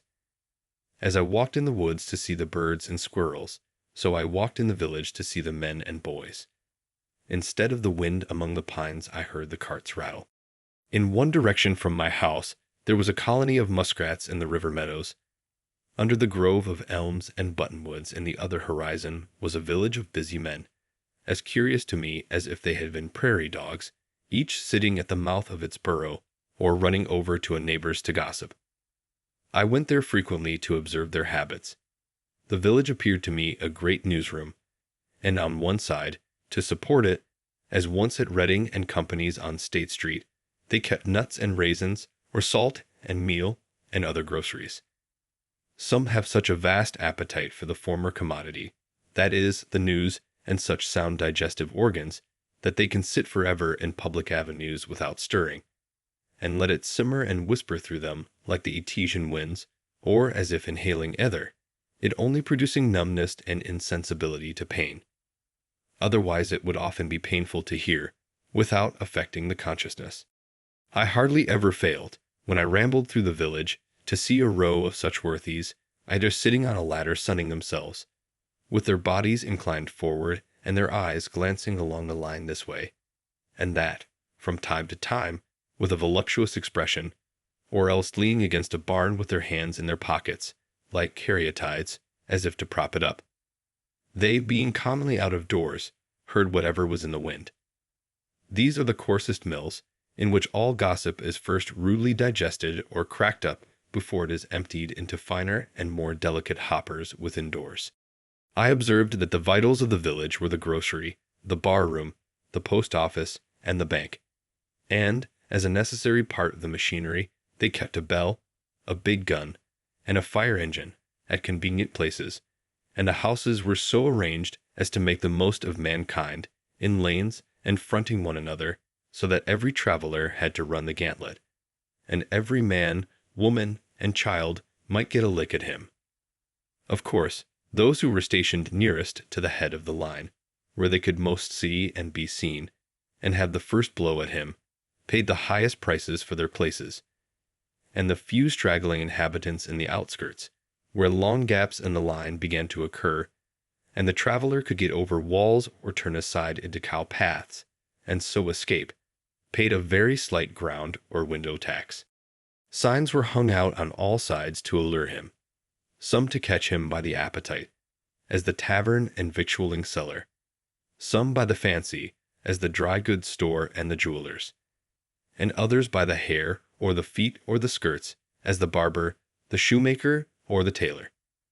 Besides, there was a still more terrible standing invitation to call at every one of these houses, and company expected about these times. For the most part, I escaped wonderfully from these dangers, either by proceeding at once boldly and without deliberation to the goal, as is recommended to those who run the gauntlet, or by keeping my thoughts on high things, like Orpheus, who, loudly singing the praises of the gods to his lyre, drowned the voices of the sirens and kept out of danger. Sometimes I bolted suddenly, and nobody could tell my whereabouts, for I did not stand much about gracefulness, and never hesitated at a gap in a fence. I was even accustomed to make an irruption into some houses where I was well entertained, and after learning the kernels and very last seedful of news, what had subsided, the prospects of war and peace, and whether the world was likely to hold together much longer, I was let out through the rear avenues, and so escaped to the woods again. It was very pleasant, when I stayed late in town, to launch myself into the night, especially if it was dark and tempestuous, and set sail from some bright village parlor or lecture room, with a bag of rye or Indian meal upon my shoulder, for my snug harbor in the woods, having made all tight without and withdrawn under hatches with a merry crew of thoughts, leaving only my outer man at the helm, or even tying up the helm when it was plain sailing. I had many a genial thought by the cabin fire as I sailed. I was never cast away nor distressed in any weather, though I encountered some severe storms. It is darker in the woods, even in common nights, than most suppose. I frequently had to look up at the opening between the trees above the path in order to learn my route, and where there was no cart path, to feel with my feet the faint track which I had worn, or steer by the known relation of particular trees which I felt with my hands, passing between two pines, for instance, not more than 18 inches apart, in the midst of the woods, invariably in the darkest night. Sometimes, after coming home thus late in a dark and muggy night, when my feet felt the path which my eyes could not see, dreaming and absent-minded all the way, until I was aroused by having to raise my hand to lift the latch, I have not been able to recall a single step of my walk, and I have thought that perhaps my body would find its way home if its master should forsake it, as the hand finds its way to the mouth without assistance. Several times, when a visitor chanced to stay into evening, and it proved a dark night, I was obliged to conduct him to the cart path in the rear of the house, and then point out to him the direction he was to pursue, and in keeping which he was to be guided rather by his feet than his eyes. One very dark night I directed thus on their way 2 young men who had been fishing in the pond. They lived about a mile off through the woods, and were quite used to the route. A day or two after, one of them told me that they wandered out the greater part of the night, close by their own premises, and did not get home till toward morning, by which time, as there had been several heavy showers in the meanwhile, and the leaves were very wet, they were drenched to their skins. I have heard of many going astray even in the village streets, when the darkness was so thick that you could cut it with a knife, as the saying is. Some who live in the outskirts, having come to town a-shopping in their wagons, have been obliged to put up for the night, and gentlemen and ladies making a call have gone half a mile out of their way, feeling the sidewalk only with their feet, and not knowing when they turned. It is a surprising and memorable, as well as valuable experience, to be lost in the woods any time. Often in a snowstorm, even by day, one will come out upon a well-known road and yet find it impossible to tell which way leads to the village. Though he knows that he has traveled it 1,000 times, he cannot recognize a feature in it, but it is as strange to him as if it were a road in Siberia. By night, of course, the perplexity is infinitely greater. In our most trivial walks, we are constantly, though unconsciously, steering like pilots by certain well-known beacons and headlands. And if we go beyond our usual course, we still carry in our minds the bearing of some neighboring cape, and not till we are completely lost, or turned round. For a man needs only to be turned round once with his eyes shut in this world to be lost. Though we appreciate the vastness and strangeness of nature, every man has to learn the points of compass again as often as he awakes, whether from sleep or any abstraction. Not till we are lost, in other words, not till we have lost the world, do we begin to find ourselves and realize where we are and the infinite extent of our relations. One afternoon, near the end of the first summer, when I went to the village to get a shoe from the cobbler's, I was seized and put into jail, because, as I have elsewhere related, I did not pay a tax to, or recognize the authority of, the state which buys and sells men, women, and children, like cattle at the door of its Senate house. I had gone down to the woods for other purposes. But wherever a man goes, men will pursue and paw him with their dirty institutions, and, if they can, constrain him to belong to their desperate odd-fellow society. It is true, I might have resisted forcibly with more or less effect, might have run amok against society. But I preferred that society should run amok against me, it being the desperate party. However, I was released the next day, obtained my mended shoe, and returned to the woods in season to get my dinner of huckleberries on Fairhaven Hill. I was never molested by any person but those who represented the state. I had no lock nor bolt but for the desk which held my papers, not even a nail to put over my latch or windows. I never fastened my door night or day, though I was to be absent several days, not even when the next fall I spent a fortnight in the woods of Maine. And yet my house was more respected than if it had been surrounded by a file of soldiers. The tired rambler could rest and warm himself by my fire, the literary amuse himself with the few books on my table, or the curious, by opening my closet door, see what was left of my dinner, and what prospect I had of a supper. Yet, though many people of every class came this way to the pond, I suffered no serious inconvenience from these sources, and I never missed anything but one small book, a volume of Homer, which perhaps was improperly gilded, and this I trust a soldier of our camp has found by this time. I am convinced that if all men were to live as simply as I then did, thieving and robbery would be unknown. These take place only in communities where some have got more than is sufficient, while others have not enough. The Pope's Homers would soon get properly distributed. Nec bella fuerunt.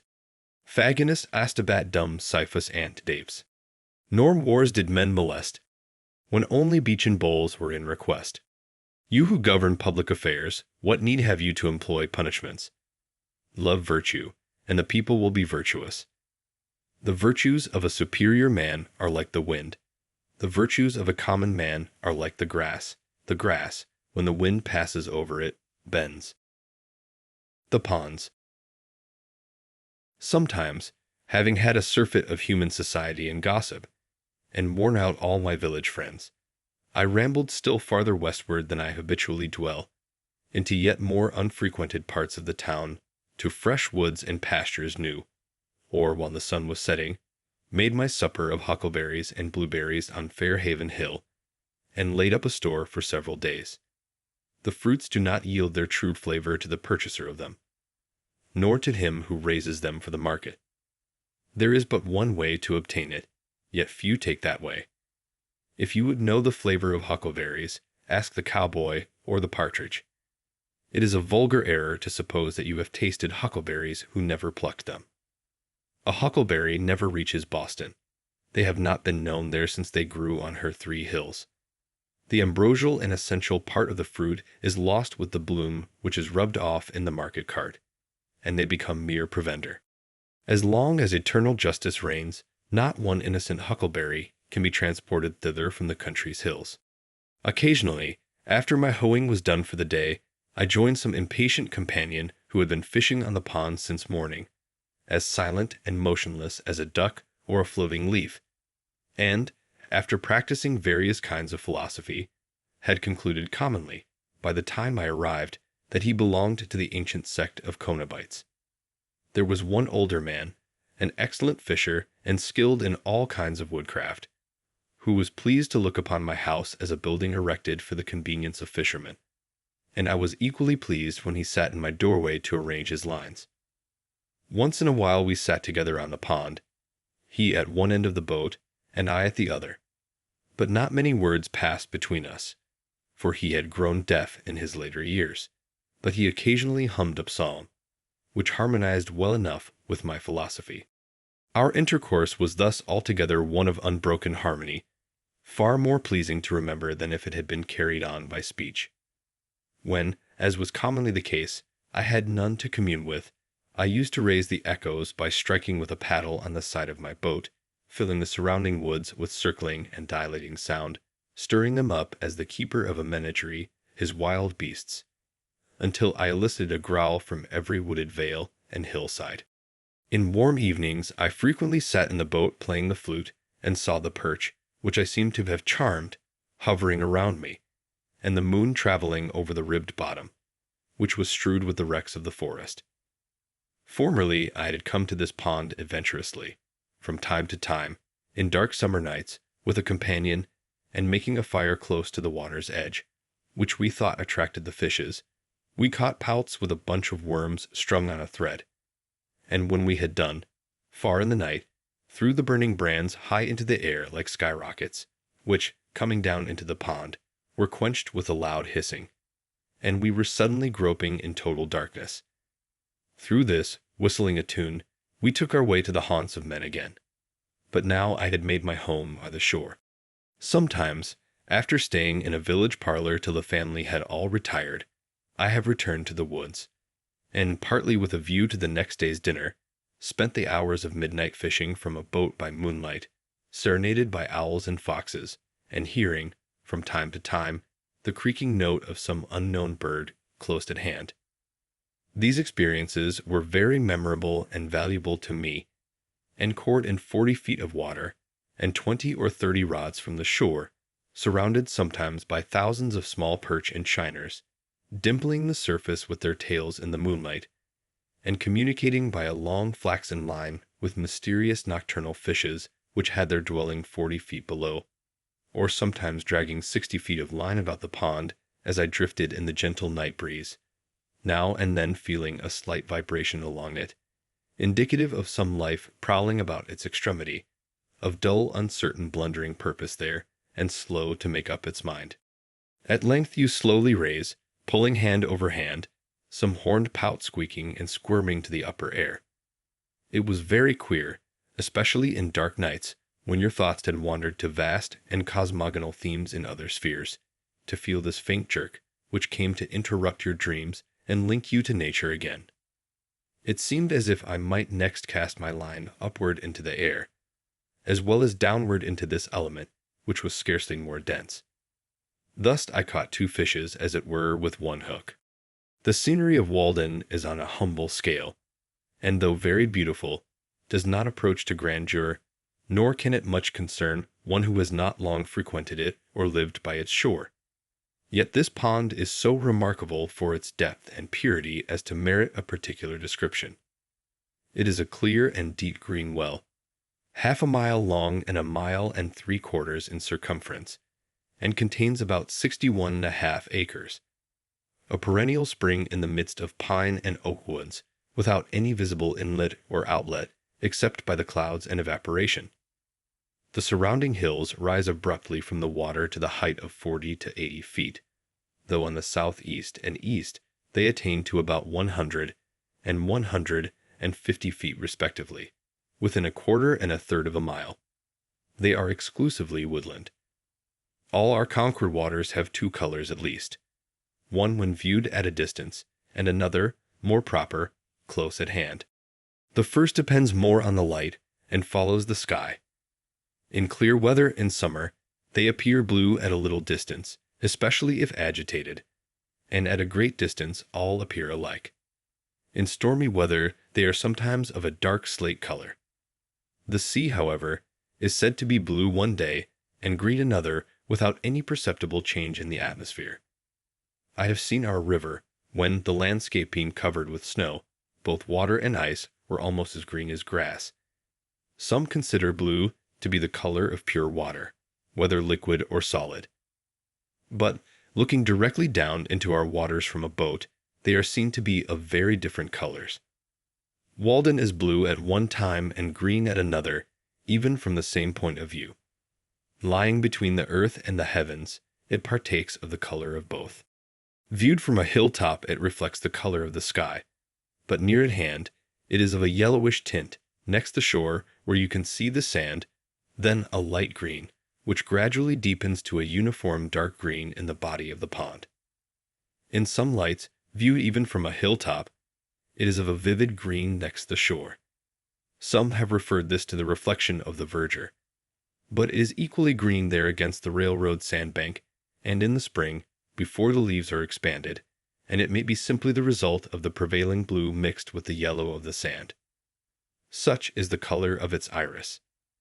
This is that portion, also, where in the spring, the ice being warmed by the heat of the sun reflected from the bottom, and also transmitted through the earth, melts first and forms a narrow canal about the still frozen middle. Like the rest of our waters, when much agitated, in clear weather, so that the surface of the waves may reflect the sky at the right angle, or because there is more light mixed with it, it appears at a little distance of a darker blue than the sky itself, and at such a time, being on its surface and looking with divided vision, so as to see the reflection, I have discerned a matchless and indescribable light blue, such as watered or changeable silks and sword blades suggest, more cerulean than the sky itself, alternating with the original dark green on the opposite sides of the waves, which last appeared but muddy in comparison. It is a vitreous greenish blue, as I remember it, like those patches of the winter sky seen through cloud vistas in the west before sundown. Yet a single glass of its water held up to the light is as colorless as an equal quantity of air. It is well known that a large plate of glass will have a green tint, owing, as the makers say, to its body, but a small piece of the same will be colorless. How large a body of Walden water would be required to reflect a green tint I have never proved. The water of our river is black or a very dark brown to one looking directly down on it, and, like that of most ponds, imparts to the body of one bathing in it a yellowish tinge. But this water is of such crystalline purity that the body of the bather appears of an alabaster whiteness, still more unnatural, which, as the limbs are magnified and distorted withal, produces a monstrous effect, making fit studies for a Michelangelo. The water is so transparent that the bottom can easily be discerned at the depth of 25 or 30 feet. Paddling over it, you may see, many feet beneath the surface, the schools of perch and shiners, perhaps only an inch long, yet the former easily distinguished by their transverse bars, and you think that they must be ascetic fish that find a subsistence there. Once, in the winter, many years ago, when I had been cutting holes through the ice in order to catch pickerel, as I stepped ashore, I tossed my axe back onto the ice, but, as if some evil genius had directed it, it slid 4 or 5 rods directly into one of the holes, where the water was 25 feet deep. Out of curiosity, I lay down on the ice and looked through the hole, until I saw the axe a little on one side, standing on its head, with its helve erect and gently swaying to and fro with the pulse of the pond. And there it might have stood erect and swaying till, in the course of time, the handle rotted off, if I had not disturbed it. Making another hole directly over it with an ice chisel which I had, and cutting down the longest birch which I could find in the neighborhood with my knife, I made a slip noose, which I attached to its end, and letting it down carefully, passed it over the knob of the handle, and drew it by a line along the birch, and so pulled the axe out again. The shore is composed of a belt of smooth rounded white stones like paving stones, excepting one or two short sand beaches, and is so steep that in many places a single leap will carry you into water over your head. And were it not for its remarkable transparency, that would be the last to be seen of its bottom till it rose on the opposite side. Some think it is bottomless. It is nowhere muddy, and a casual observer would say that there were no weeds at all in it.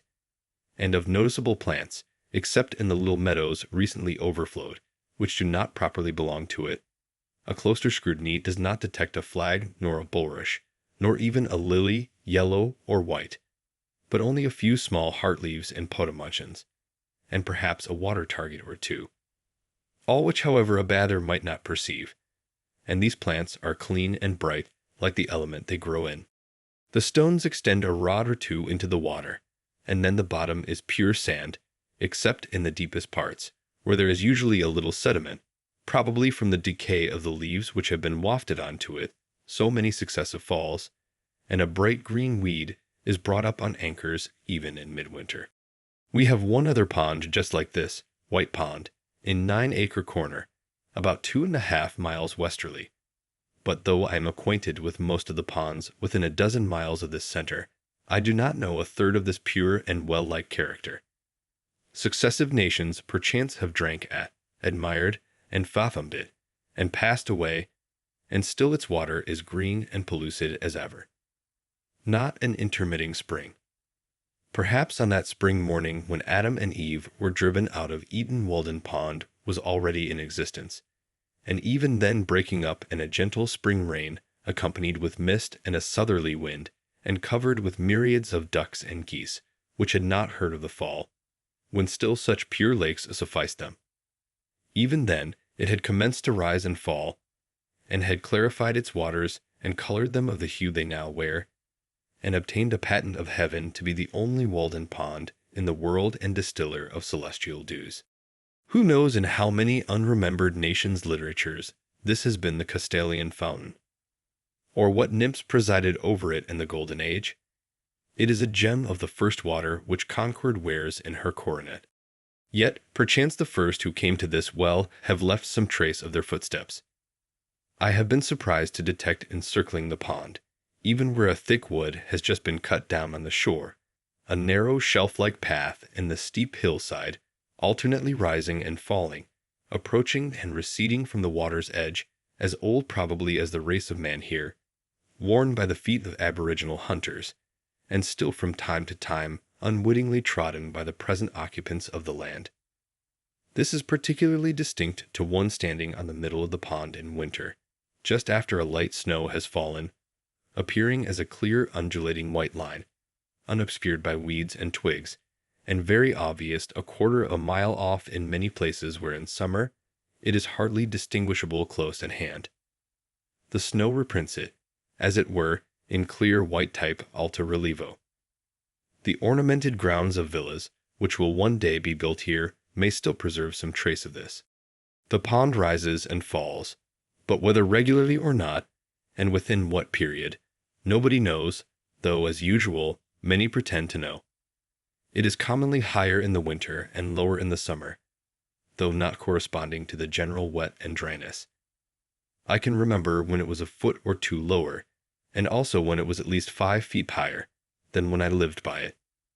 There is a narrow sandbar running into it, with very deep water on one side, on which I helped boil a kettle of chowder, some 6 rods from the main shore, about the year 1824, which it has not been possible to do for 25 years. And on the other hand, my friends used to listen with incredulity when I told them that a few years later I was accustomed to fish from a boat in a secluded cove in the woods, 15 rods from the only shore they knew, which place was long since converted into a meadow. But the pond has risen steadily for 2 years, and now, in the summer of '52, is just 5 feet higher than when I lived there, or as high as it was 30 years ago, and fishing goes on again in the meadow. This makes a difference of level, at the outside, of 6 or 7 feet, and yet the water shed by the surrounding hills is insignificant in amount, and this overflow must be referred to causes which affect the deep springs. This same summer, the pond has begun to fall again. It is remarkable that this fluctuation, whether periodical or not, appears thus to require many years for its accomplishment. I have observed one rise and a part of 2 falls, and I expect that a dozen or 15 years hence the water will again be as low as I have ever known it. Flint's Pond, a mile eastward, allowing for the disturbance occasioned by its inlets and outlets, and the smaller intermediate ponds also, sympathize with Walden, and recently attained their greatest height at the same time with the latter. The same is true, as far as my observation goes, of White Pond. This rise and fall of Walden at long intervals serves this use at least, the water standing at this great height for a year or more, though it makes it difficult to walk round it, kills the shrubs and trees which have sprung up about its edge since the last rise, pitch pines, birches, alders, aspens, and others, and falling again, leaves an unobstructed shore, for, unlike many ponds and all waters which are subject to a daily tide, its shore is cleanest when the water is lowest. On the side of the pond next my house, a row of pitch pines 15 feet high has been killed and tipped over as if by a lever, and thus a stop put to their encroachments, and their size indicates how many years have elapsed since the last rise to this height. By this fluctuation, the pond asserts its title to a shore, and thus the shore is shorn, and the trees cannot hold it by right of possession. These are the lips of the lake on which no beard grows. It licks its chaps from time to time. When the water is at its height, the alders, willows, and maples send forth a mass of fibrous red roots several feet long from all sides of their stems in the water, and to the height of 3 or 4 feet from the ground, in the effort to maintain themselves. And I have known the hide blueberry bushes about the shore, which commonly produce no fruit, bear an abundant crop under these circumstances. Some have been puzzled to tell how the shore became so regularly paved. My townsmen have all heard the tradition. The oldest people tell me that they heard it in their youth, that anciently the Indians were holding a powwow upon a hill here, which rose as high into the heavens as the pond now sinks deep into the earth, and they used much profanity, as the story goes, though this vice is one of which the Indians were never guilty. And while they were thus engaged the hill shook and suddenly sank, and only one old squaw, named Walden, escaped, and from her the pond was named. It has been conjectured that when the hill shook these stones rolled down its side and became the present shore. It is very certain, at any rate, that once there was no pond here, and now there is one. And this Indian fable does not in any respect conflict with the account of that ancient settler whom I have mentioned, who remembers so well when he first came here with his divining rod, saw a thin vapor rising from the sward, and the hazel pointed steadily downward, and he concluded to dig a well here. As for the stones, many still think that they are hardly to be accounted for by the action of the waves on these hills. But I observe that the surrounding hills are remarkably full of the same kind of stones, so that they have been obliged to pile them up in walls on both sides of the railroad cut nearest the pond. And, moreover, there are most stones where the shore is most abrupt, so that, unfortunately, it is no longer a mystery to me. I detect the paver. If the name was not derived from that of some English locality, Saffron Walden, for instance, one might suppose that it was called originally Walden Pond. The pond was my well ready dug. For 4 months in the year, its water is as cold as it is pure at all times, and I think that it is then as good as any, if not the best, in the town. In the winter, all water which is exposed to the air is colder than springs and wells which are protected from it. The temperature of the pond water which had stood in the room where I sat from 5 o'clock in the afternoon till noon the next day, the 6th of March, 1846, the thermometer having been up to 65 degrees or 70 degrees some of the time, owing partly to the sun on the roof, was 42 degrees, or 1 degree colder than the water of one of the coldest wells in the village just drawn. The temperature of the boiling spring the same day was 45 degrees, or the warmest of any water tried, though it is the coldest that I know of in summer, when, beside, shallow and stagnant surface water is not mingled with it. Moreover, in summer, Walden never becomes so warm as most water which is exposed to the sun, on account of its depth. In the warmest weather, I usually placed a pailful in my cellar, where it became cool in the night and remained so during the day, though I also resorted to a spring in the neighborhood. It was as good when a week old as the day it was dipped, and had no taste of the pump.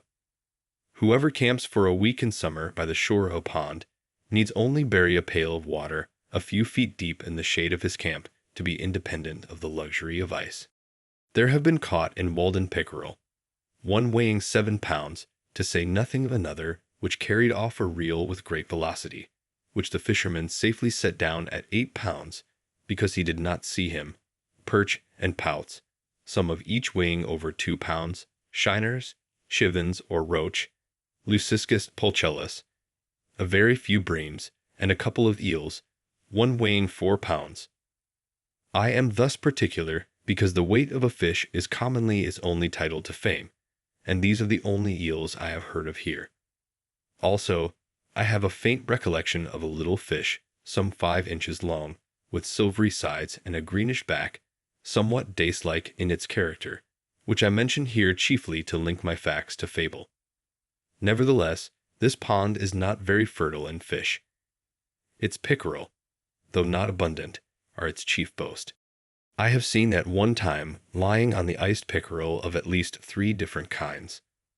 A long and shallow one, steel-colored, most like those caught in the river, a bright golden kind, with greenish reflections and remarkably deep, which is the most common here, and another, golden-colored, and shaped like the last, but peppered on the sides with small dark brown or black spots, intermixed with a few faint blood-red ones, very much like a trout. The specific name reticulatus would not apply to this. It should be guttatus rather. These are all very firm fish, and weigh more than their size promises. The shiners, pouts, and perch also, and indeed all the fishes which inhabit this pond, are much cleaner, handsomer, and firmer fleshed than those in the river and most other ponds, as the water is purer, and they can easily be distinguished from them. Probably many ichthyologists would make new varieties of some of them. There are also a clean race of frogs and tortoises, and a few mussels in it. Muskrats and minks leave their traces about it, and occasionally a traveling mud turtle visits it. Sometimes, when I pushed off my boat in the morning, I disturbed a great mud turtle which had secreted himself under the boat in the night. Ducks and geese frequent it in the spring and fall. The white-bellied swallows, Perundo bicolor, skim over it, and the peetweets, Totanus macularius, tater along its stony shores all summer. I have sometimes disturbed a fish-hawk sitting on a white pine over the water, but I doubt if it is ever profaned by the wing of a gull, like Fair Haven.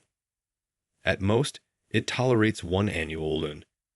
These are all the animals of consequence which frequent it now. You may see from a boat, in calm weather, near the sandy eastern shore, where the water is 8 or 10 feet deep, and also in some other parts of the pond, some circular heaps 6 feet in diameter by a foot in height, consisting of small stones less than a hen's egg in size, where all around is bare sand. At first you wonder if the Indians could have formed them on the ice for any purpose, and so, when the ice melted, they sank to the bottom. But they are too regular, and some of them plainly too fresh for that. They are similar to those found in rivers, but as there are no suckers nor lampreys here, I know not by what fish they could be made. Perhaps they are the nests of the chivin. These lend a pleasing mystery to the bottom. The shore is irregular enough not to be monotonous. I have in my mind's eye the western indented with deep bays, the bolder northern, and the beautifully scalloped southern shore, where successive capes overlap each other and suggest unexplored coves between. The forest has never so good a setting, nor is so distinctly beautiful, as when seen from the middle of a small lake amid hills which rise from the water's edge. For the water in which it is reflected not only makes the best foreground in such a case, but with its winding shore, the most natural and agreeable boundary to it. There is no rawness nor imperfection in its edge there, as where the axe has cleared a part, or a cultivated field abuts on it. The trees have ample room to expand on the water side, and each sends forth its most vigorous branch in that direction. There nature has woven the natural selvage, and the eye rises by just gradations from the low shrubs of the shore to the highest trees. There are few traces of man's hand to be seen. The water laves the shore as it did 1,000 years ago. A lake is the landscape's most beautiful and expressive feature. It is Earth's eye, looking into which the beholder measures the depth of his own nature. The fluviatile trees next the shore are the slender eyelashes which fringe it, and the wooded hills and cliffs around are its overhanging brows. Standing on the smooth sandy beach at the east end of the pond, in a calm September afternoon, when a slight haze makes the opposite shoreline indistinct, I have seen whence came the expression, the glassy surface of a lake. When you invert your head, it looks like a thread of finest gossamer stretched across the valley, and gleaming against the distant pine woods, separating one stratum of the atmosphere from another. You would think that you could walk dry under it to the opposite hills, and that the swallows which skim over might perch on it. Indeed, they sometimes dive below this line, as it were by mistake, and are undeceived. As you look over the pond westward, you are obliged to employ both your hands to defend your eyes against the reflected as well as the true sun, for they are equally bright. And if, between the two, you survey its surface critically, it is literally as smooth as glass, except where the skater insects, at equal intervals scattered over its whole extent, by their motions in the sun, produce the finest imaginable sparkle on it. Or, perchance, a duck plumes itself, or, as I have said, a swallow skims so low as to touch it. It may be that in the distance a fish describes an arc of 3 or 4 feet in the air, and there is one bright flash where it emerges, and another where it strikes the water. Sometimes the whole silvery arc is revealed, or here and there, perhaps, is a thistledown floating on its surface, which the fishes dart at and so dimple it again. It is like molten glass cooled but not congealed, and the few motes in it are pure and beautiful like the imperfections in glass. You may often detect a yet smoother and darker water, separated from the rest as if by an invisible cobweb, boom of the water nymphs resting on it. From a hill top you can see a fish leap in almost any part, for not pickerel or shiner picks an insect from this smooth surface, but it manifestly disturbs the equilibrium of the whole lake. It is wonderful with what elaborateness this simple fact is advertised. This piscine murder will out, and from my distant perch I distinguish the circling undulations when they are 6 rods in diameter. You can even detect a water bug, Gyrinus, ceaselessly progressing over the smooth surface 1/4 mile off, for they furrow the water slightly, making a conspicuous ripple bounded by 2 diverging lines, but the skaters glide over it without rippling it perceptibly. As long as eternal justice reigns, not one innocent huckleberry can be transported thither from the country's hills. Occasionally, after my hoeing was done for the day, I joined some impatient companion who had been fishing on the pond since morning, as silent and motionless as a duck or a floating leaf, and, after practicing various kinds of philosophy, had concluded commonly, by the time I arrived, that he belonged to the ancient sect of Coenobites. There was one older man, an excellent fisher and skilled in all kinds of woodcraft, who was pleased to look upon my house as a building erected for the convenience of fishermen, and I was equally pleased when he sat in my doorway to arrange his lines. Once in a while we sat together on the pond, he at one end of the boat and I at the other, but not many words passed between us, for he had grown deaf in his later years, but he occasionally hummed a psalm, which harmonized well enough with my philosophy. Our intercourse was thus altogether one of unbroken harmony, far more pleasing to remember than if it had been carried on by speech. When, as was commonly the case, I had none to commune with, I used to raise the echoes by striking with a paddle on the side of my boat, filling the surrounding woods with circling and dilating sound, stirring them up as the keeper of a menagerie his wild beasts, until I elicited a growl from every wooded vale and hillside.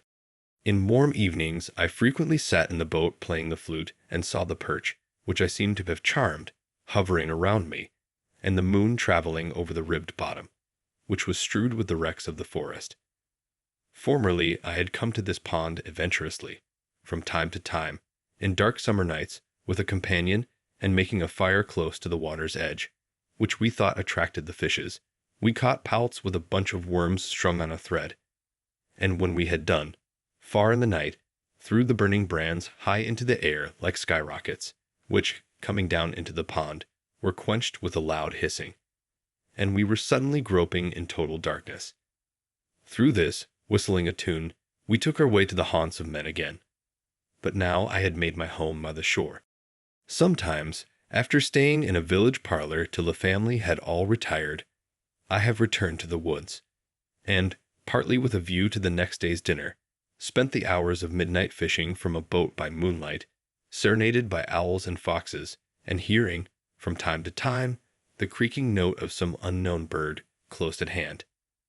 These experiences were very memorable and valuable to me, and cored in 40 feet of water, and 20 or 30 rods from the shore, surrounded sometimes by thousands of small perch and shiners, dimpling the surface with their tails in the moonlight, and communicating by a long flaxen line with mysterious nocturnal fishes which had their dwelling 40 feet below, or sometimes dragging 60 feet of line out the pond as I drifted in the gentle night breeze, now and then feeling a slight vibration along it, indicative of some life prowling about its extremity, of dull, uncertain, blundering purpose there, and slow to make up its mind.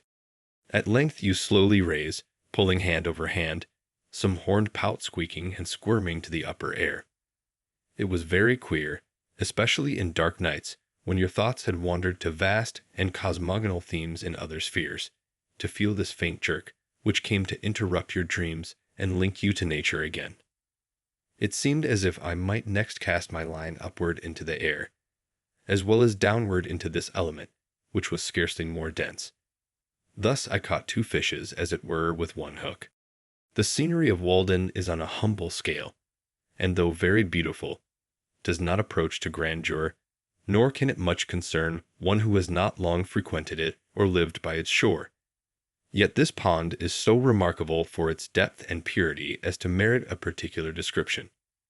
It is a clear and deep green well, half a mile long and 1.75 miles in circumference, and contains about 61½ acres. A perennial spring in the midst of pine and oak woods, without any visible inlet or outlet except by the clouds and evaporation. The surrounding hills rise abruptly from the water to the height of 40 to 80 feet, though on the southeast and east they attain to about 100 and 150 feet respectively, within 1/4 and 1/3 of a mile. They are exclusively woodland. All our conquered waters have 2 colors at least, one when viewed at a distance, and another, more proper, close at hand. The first depends more on the light, and follows the sky. In clear weather, in summer, they appear blue at a little distance, especially if agitated, and at a great distance all appear alike. In stormy weather they are sometimes of a dark slate color. The sea, however, is said to be blue one day and green another, without any perceptible change in the atmosphere. I have seen our river, when, the landscape being covered with snow, both water and ice were almost as green as grass. Some consider blue to be the color of pure water, whether liquid or solid. But looking directly down into our waters from a boat, they are seen to be of very different colors. Walden is blue at one time and green at another, even from the same point of view. Lying between the earth and the heavens, it partakes of the color of both. Viewed from a hilltop, it reflects the color of the sky, but near at hand, it is of a yellowish tint, next the shore where you can see the sand, then a light green, which gradually deepens to a uniform dark green in the body of the pond. In some lights, viewed even from a hilltop, it is of a vivid green next the shore. Some have referred this to the reflection of the verdure, but it is equally green there against the railroad sandbank, and in the spring, before the leaves are expanded, and it may be simply the result of the prevailing blue mixed with the yellow of the sand. Such is the color of its iris. This is that portion, also where in the spring, the ice being warmed by the heat of the sun reflected from the bottom, and also transmitted through the earth, melts first and forms a narrow canal about the still frozen middle. Like the rest of our waters, when much agitated, in clear weather, so that the surface of the waves may reflect the sky at the right angle, or because there is more light mixed with it, it appears at a little distance of a darker blue than the sky itself, and at such a time, being on its surface and looking with divided vision, so as to see the reflection, I have discerned a matchless and indescribable light blue, such as watered or changeable silks and sword blades suggest, more cerulean than the sky itself, alternating with the original dark green on the opposite sides of the waves, which last appeared but muddy in comparison. It is a vitreous greenish blue, as I remember it, like those patches of the winter sky seen through cloud vistas in the west before sundown. Yet a single glass of its water held up to the light is as colorless as an equal quantity of air. It is well known that a large plate of glass will have a green tint, owing, as the makers say, to its body, but a small piece of the same will be colorless. How large a body of Walden water would be required to reflect a green tint I have never proved. The water of our river is black or a very dark brown to one looking directly down on it, and, like that of most ponds, imparts to the body of one bathing in it a yellowish tinge. But this water is of such crystalline purity that the body of the bather appears of an alabaster whiteness, still more unnatural, which, as the limbs are magnified and distorted withal, produces a monstrous effect, making fit studies for a Michelangelo. The water is so transparent that the bottom can easily be discerned at the depth of 25 or 30 feet. Paddling over it, you may see, many feet beneath the surface, the schools of perch and shiners, perhaps only an inch long, yet the former easily distinguished by their transverse bars, and you think that they must be ascetic fish that find a subsistence there. Once in the winter, many years ago, when I had been cutting holes through the ice in order to catch pickerel, as I stepped ashore, I tossed my axe back onto the ice, but, as if some evil genius had directed it, it slid 4 or 5 rods directly into one of the holes, where the water was 25 feet deep.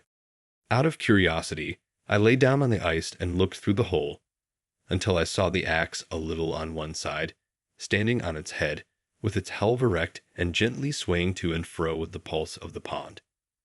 And there it might have stood erect and swaying till in the course of time the handle rotted off, if I had not disturbed it.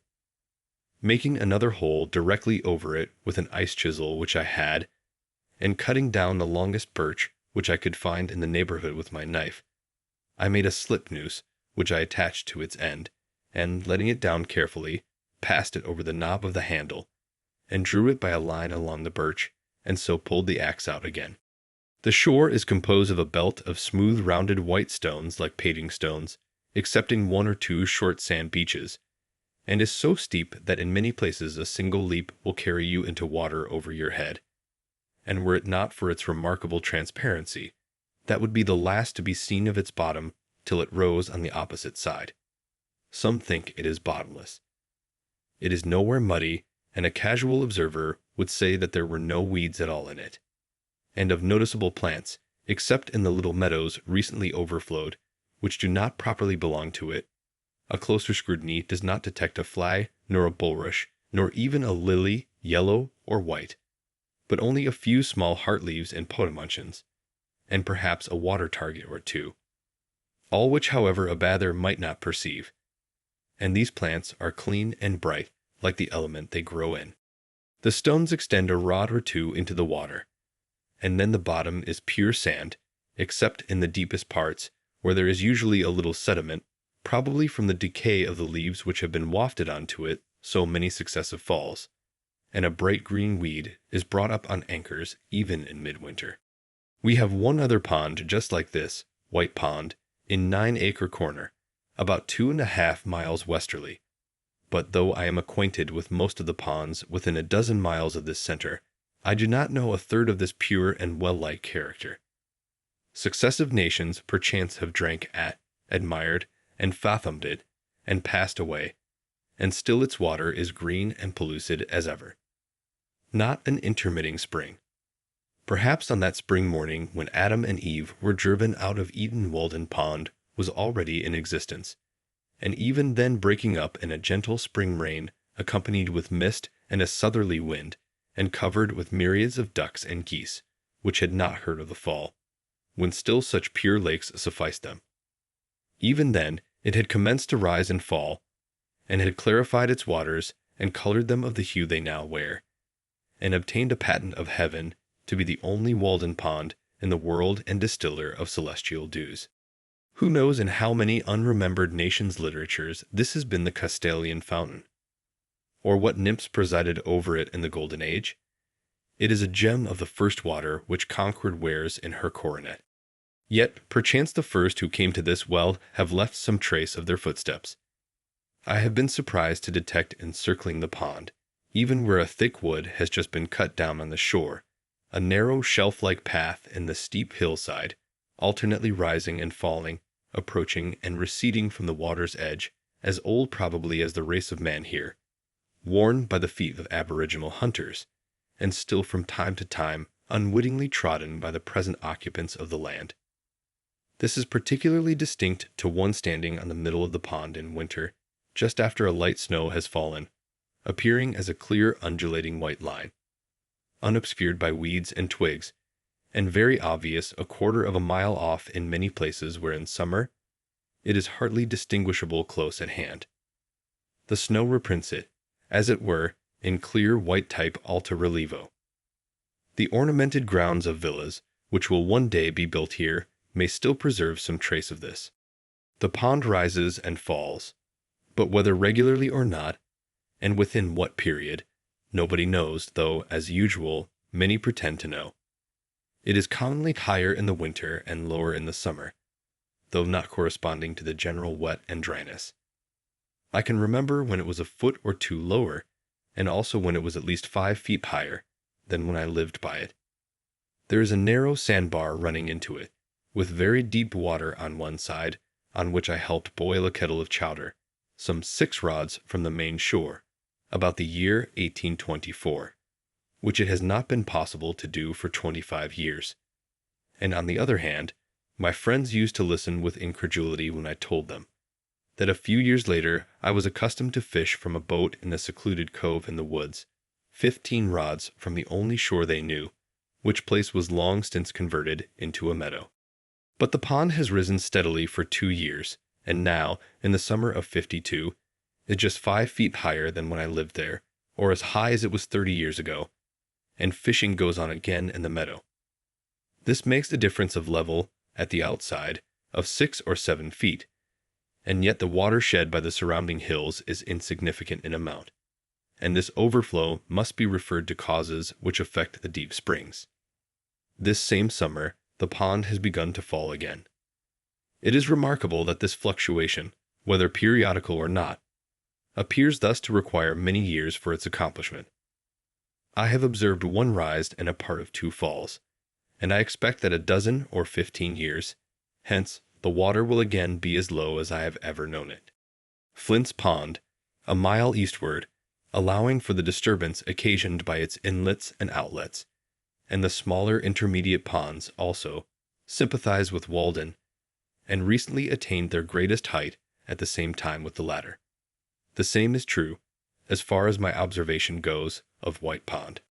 This rise and fall of Walden at long intervals serves this use at least, the water standing at this great height for a year or more, though it makes it difficult to walk round it, kills the shrubs and trees which have sprung up about its edge since the last rise, pitch pines, birches, alders, aspens, and others, and, falling again, leaves an unobstructed shore.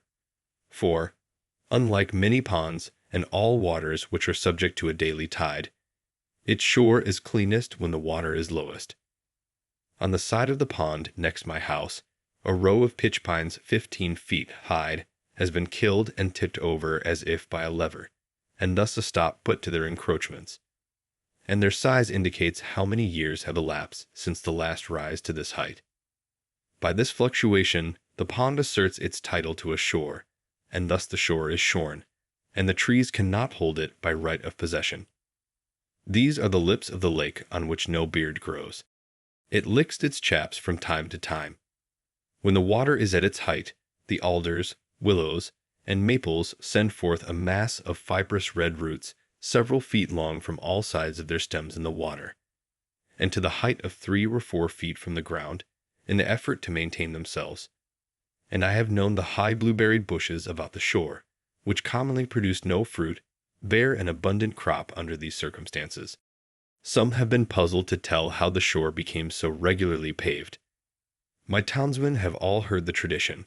The oldest people tell me that they heard it in their youth, that anciently the Indians were holding a powwow upon a hill here, which rose as high to the heavens as the pond now sinks deep into the earth, and they used much profanity, as the story goes, though this vice is one of which the Indians were never guilty. And while they were thus engaged the hill shook and suddenly sank, and only one old squaw, named Walden, escaped, and from her the pond was named. It has been conjectured that when the hill shook these stones rolled down its side and became the present shore. It is very certain, at any rate, that once there was no pond here, and now there is one. And this Indian fable does not in any respect conflict with the account of that ancient settler whom I have mentioned, who remembers so well, when he first came here with his divining rod, saw a thin vapor rising from the sward, and the hazel pointed steadily downward, and he concluded to dig a well here. As for the stones, many still think that they are hardly to be accounted for by the action of the waves on these hills. But I observe that the surrounding hills are remarkably full of the same kind of stones, so that they have been obliged to pile them up in walls on both sides of the railroad cut nearest the pond. And, moreover, there are most stones where the shore is most abrupt, so that, unfortunately, it is no longer a mystery to me. I detect the paver. If the name was not derived from that of some English locality, Saffron Walden, for instance, one might suppose that it was called originally Walden Pond. The pond was my well ready dug. For 4 months in the year, its water is as cold as it is pure at all times, and I think that it is then as good as any, if not the best, in the town. In the winter, all water which is exposed to the air is colder than springs and wells which are protected from it. The temperature of the pond water which had stood in the room where I sat from 5 o'clock in the afternoon till noon the next day, the 6th of March, 1846, the thermometer having been up to 65 degrees or 70 degrees some of the time, owing partly to the sun on the roof, was 42 degrees, or 1 degree colder than the water of one of the coldest wells in the village just drawn. The temperature of the boiling spring the same day was 45 degrees, or the warmest of any water tried, though it is the coldest that I know of in summer, when, beside, shallow and stagnant surface water is not mingled with it. Moreover, in summer, Walden never becomes so warm as most water which is exposed to the sun, on account of its depth. In the warmest weather, I usually placed a pailful in my cellar, where it became cool in the night and remained so during the day, though I also resorted to a spring in the neighborhood. It was as good when a week old as the day it was dipped, and had no taste of the pump. Whoever camps for a week in summer by the shore of a pond needs only bury a pail of water a few feet deep in the shade of his camp to be independent of the luxury of ice. There have been caught in Walden pickerel, one weighing 7 pounds, to say nothing of another which carried off a reel with great velocity, which the fisherman safely set down at 8 pounds, because he did not see him, perch and pouts, some of each weighing over 2 pounds, shiners, chivens or roach, Leuciscus pulchellus, a very few breams, and a couple of eels, one weighing 4 pounds. I am thus particular because the weight of a fish is commonly its only title to fame, and these are the only eels I have heard of here. Also, I have a faint recollection of a little fish, some 5 inches long, with silvery sides and a greenish back, somewhat dace-like in its character, which I mention here chiefly to link my facts to fable. Nevertheless, this pond is not very fertile in fish. Its pickerel, though not abundant, are its chief boast. I have seen at one time lying on the iced pickerel of at least 3 different kinds. A long and shallow one, steel-colored, most like those caught in the river, a bright golden kind, with greenish reflections and remarkably deep, which is the most common here, and another, golden-colored, and shaped like the last, but peppered on the sides with small dark brown or black spots, intermixed with a few faint blood-red ones, very much like a trout. The specific name reticulatus would not apply to this. It should be guttatus rather. These are all very firm fish, and weigh more than their size promises. The shiners, pouts, and perch also, and indeed all the fishes which inhabit this pond are much cleaner, handsomer, and firmer fleshed than those in the river and most other ponds, as the water is purer, and they can easily be distinguished from them. Probably many ichthyologists would make new varieties of some of them. There are also a clean race of frogs and tortoises, and a few mussels in it. Muskrats and minks leave their traces about it, and occasionally a traveling mud turtle visits it. Sometimes, when I pushed off my boat in the morning, I disturbed a great mud turtle which had secreted himself under the boat in the night. Ducks and geese frequent it in the spring and fall. The white-bellied swallows, Perundo bicolor, skim over it, and the peetweets, Totanus macularius, tater along its stony shores all summer. I have sometimes disturbed a fish-hawk sitting on a white pine over the water, but I doubt if it is ever profaned by the wing of a gull, like Fair Haven. At most, it tolerates 1 annual loon. These are all the animals of consequence which frequent it now. You may see from a boat, in calm weather, near the sandy eastern shore, where the water is 8 or 10 feet deep, and also in some other parts of the pond, some circular heaps 6 feet in diameter by a foot in height, consisting of small stones less than a hen's egg in size, where all around is bare sand. At first you wonder if the Indians could have formed them on the ice for any purpose, and so, when the ice melted, they sank to the bottom. But they are too regular, and some of them plainly too fresh for that. They are similar to those found in rivers, but as there are no suckers nor lampreys here, I know not by what fish they could be made. Perhaps they are the nests of the chivin. These lend a pleasing mystery to the bottom. The shore is irregular enough not to be monotonous. I have in my mind's eye the western indented with deep bays, the bolder northern, and the beautifully scalloped southern shore, where successive capes overlap each other and suggest unexplored coves between. The forest has never so good a setting, nor is so distinctly beautiful, as when seen from the middle of a small lake amid hills which rise from the water's edge. For the water in which it is reflected not only makes the best foreground in such a case, but with its winding shore, the most natural and agreeable boundary to it. There is no rawness nor imperfection in its edge there, as where the axe has cleared a part, or a cultivated field abuts on it. The trees have ample room to expand on the water side, and each sends forth its most vigorous branch in that direction. There nature has woven a natural selvage, and the eye rises by just gradations from the low shrubs of the shore to the highest trees. There are few traces of man's hand to be seen. The water laves the shore as it did 1,000 years ago. A lake is the landscape's most beautiful and expressive feature. It is Earth's eye, looking into which the beholder measures the depth of his own nature. The fluviatile trees next the shore are the slender eyelashes which fringe it, and the wooded hills and cliffs around are its overhanging brows. Standing on the smooth sandy beach at the east end of the pond, in a calm September afternoon, when a slight haze makes the opposite shoreline indistinct, I have seen whence came the expression, the glassy surface of a lake. When you invert your head, it looks like a thread of finest gossamer stretched across the valley, and gleaming against the distant pine woods, separating one stratum of the atmosphere from another. You would think that you could walk dry under it to the opposite hills, and that the swallows which skim over might perch on it. Indeed, they sometimes dive below this line, as it were by mistake, and are undeceived. As you look over the pond westward, You are obliged to employ both your hands to defend your eyes against the reflected as well as the true sun, for they are equally bright.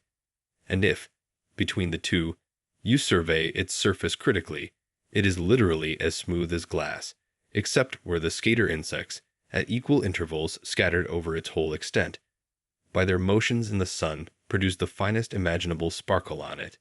Or, perchance, a duck plumes itself, or, as I have said, a swallow skims so low as to touch it. It may be that in the distance a fish describes an arc of 3 or 4 feet in the air, and there is one bright flash where it emerges, and another where it strikes the water. Sometimes the whole silvery arc is revealed, or here and there, perhaps, is a thistledown floating on its surface, which the fishes dart at and so dimple it again. It is like molten glass cooled but not congealed, and the few motes in it are pure and beautiful like the imperfections in glass. You may often detect a yet smoother and darker water, separated from the rest as if by an invisible cobweb, boom of the water nymphs resting on it. From a hilltop you can see a fish leap in almost any part, for not a pickerel or shiner picks an insect from this smooth surface, but it manifestly disturbs the equilibrium of the whole lake. It is wonderful with what elaborateness this simple fact is advertised. This piscine murder will out, and from my distant perch I distinguish the circling undulations when they are half a dozen rods in diameter. You can even detect a water bug, Jarinus, ceaselessly progressing over the smooth surface a quarter of a mile off, for they furrow the water slightly, making the conspicuous ripple bounded by 2 diverging lines, but the skaters glide over it without rippling it perceptibly. When the surface is considerably agitated, there are no skaters nor water bugs on it, but apparently, in calm days, they leave their havens and adventurously glide forth from the shore by short impulses till they completely cover it.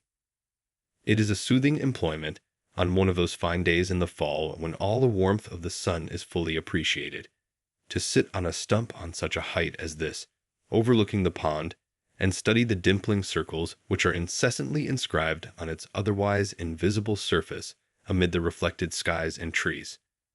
Over this great expanse there is no disturbance, but it is thus at once gently smoothed away and assuaged, as when a vase of water is jarred, the trembling circles seek the shore, and all is smooth again.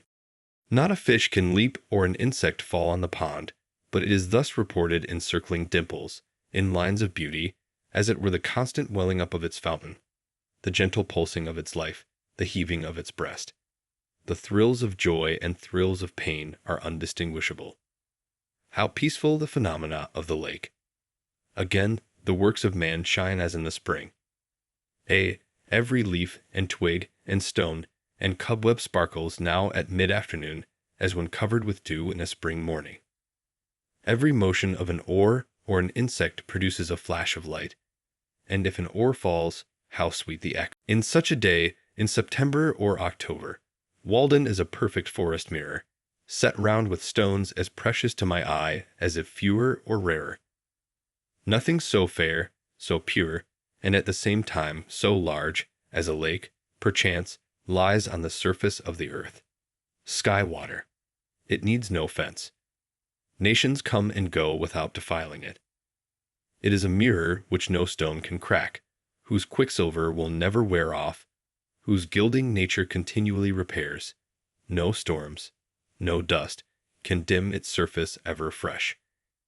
A mirror in which all impurity presented to it sinks, swept and dusted by the sun's hazy brush. This the light dust cloth, which retains no breath that is breathed on it, but sends its own to float as clouds high above its surface, and be reflected in its bosom still. A field of water betrays the spirit that is in the air. It is continually receiving new life and motion from above. It is intermediate in its nature between land and sky. On land only the grass and trees wave, but the water itself is rippled by the wind. I see where the breeze dashes across it by the streaks or flakes of light. It is remarkable that we can look down on its surface. We shall, perhaps, look down thus on the surface of air at length, and mark where a still subtler spirit sweeps over it. The skaters and water bugs finally disappear in the latter part of October, when the severe frosts have come. And then, and in November, usually, in a calm day, there is absolutely nothing to ripple the surface. One November afternoon, in the calm at the end of a rainstorm of several days' duration, when the sky was still completely overcast and the air was full of mist, I observed that the pond was remarkably smooth, so that it was difficult to distinguish its surface, though it no longer reflected the bright tints of October, but the somber November colors of the surrounding hills. Though I passed over it as gently as possible, the slight undulations produced by my boat extended almost as far as I could see, and gave a ribbed appearance to the reflections. But, as I was looking over the surface, I saw here and there at a distance a faint glimmer, as if some skater insects which had escaped the frosts might be collected there, or, perchance, the surface, being so smooth, betrayed where a spring welled up from the bottom. Paddling gently to one of these places, I was surprised to find myself surrounded by myriads of small perch, about 5 inches long, of a rich bronze color in the green water, sporting there and constantly rising to the surface and dimpling it, sometimes leaving bubbles on it. In such transparent and seemingly bottomless water, reflecting the clouds, I seemed to be floating through the air as in a balloon, and their swimming impressed me as a kind of flight or hovering, as if they were a compact flock of birds passing just beneath my level on the right or left, their fins, like sails, set all around them. There were many such schools in the pond, apparently improving the short season before winter would draw an icy shutter over their broad skylight, sometimes giving to the surface an appearance as if a slight breeze struck it, or a few raindrops fell there. When I approached carelessly and alarmed them, they made a sudden splash and rippling with their tails, as if one had struck the water with a brushy ball, and instantly took refuge in the depths. At length the wind rose, the mist increased, and the waves began to run, and the perch leaped much higher than before, half out of water, 100 black points, 3 inches long, at once above the surface. Even as late as the 5th of December, one year, I saw some dimples on the surface, and thinking it was going to rain hard immediately, the air being full of mist, I made haste to take my place at the oars and row homeward. Already the rain seemed rapidly increasing, though I felt none on my cheek, and I anticipated a thorough soaking. But suddenly the dimples ceased, for they were produced by the perch, which the noise of my oars had seared into the depths, and I saw their schools dimly disappearing. So I spent a dry afternoon after all. An old man who used to frequent this pond nearly 60 years ago, when it was dark with surrounding forests, tells me that in those days he sometimes saw it all alive with ducks and other waterfowl, and that there were many eagles about it. He came here a-fishing, and used an old log canoe which he found on the shore.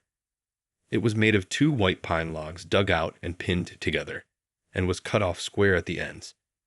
It was very clumsy, but lasted a great many years before it became waterlogged and perhaps sank to the bottom. He did not know whose it was. It belonged to the pond. He used to make a cable for his anchor of strips of hickory bark tied together. An old man, a potter, who lived by the pond before the Revolution, told him once that there was an iron chest at the bottom, and that he had seen it. Sometimes it would come floating up to the shore, but when you went toward it, it would go back into deep water and disappear. I was pleased to hear of the old log canoe, which took the place of an Indian one of the same material but more graceful construction, which perchance had first been a tree on the bank, and then, as it were, fell into the water, to float there for a generation, the most proper vessel for the lake. I remember that when I first looked into these depths, there were many large trunks to be seen indistinctly lying on the bottom, which had either been blown over formerly or left on the ice at the last cutting, when wood was cheaper, but now they have mostly disappeared. When I first paddled a boat on Walden, it was completely surrounded by thick and lofty pine and oak woods, and in some of its coves grapevines had run over the trees next the water and formed bowers under which a boat could pass. The hills which form its shores are so steep, and the woods on them were then so high, that, as you look down from the west end, It had the appearance of an amphitheater for some kind of sylvan spectacle. I have spent many an hour, when I was younger, floating over its surface as the zephyr willed, having paddled my boat to the middle, and lying on my back across the seats, in a summer forenoon, dreaming awake, until I was aroused by the boat touching the sand, and I arose to see what shore my fates had impelled me to. Days when idleness was the most attractive and productive industry. Many a forenoon have I stolen away, preferring to spend thus the most valued part of the day. For I was rich, if not in money, in sunny hours and summer days, and spent them lavishly. Nor do I regret that I did not waste more of them in the workshop or the teacher's desk.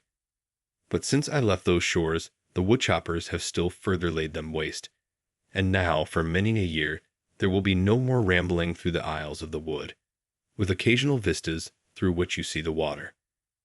My muse may be excused if she is silent henceforth. How can you expect the birds to sing when their groves are cut down?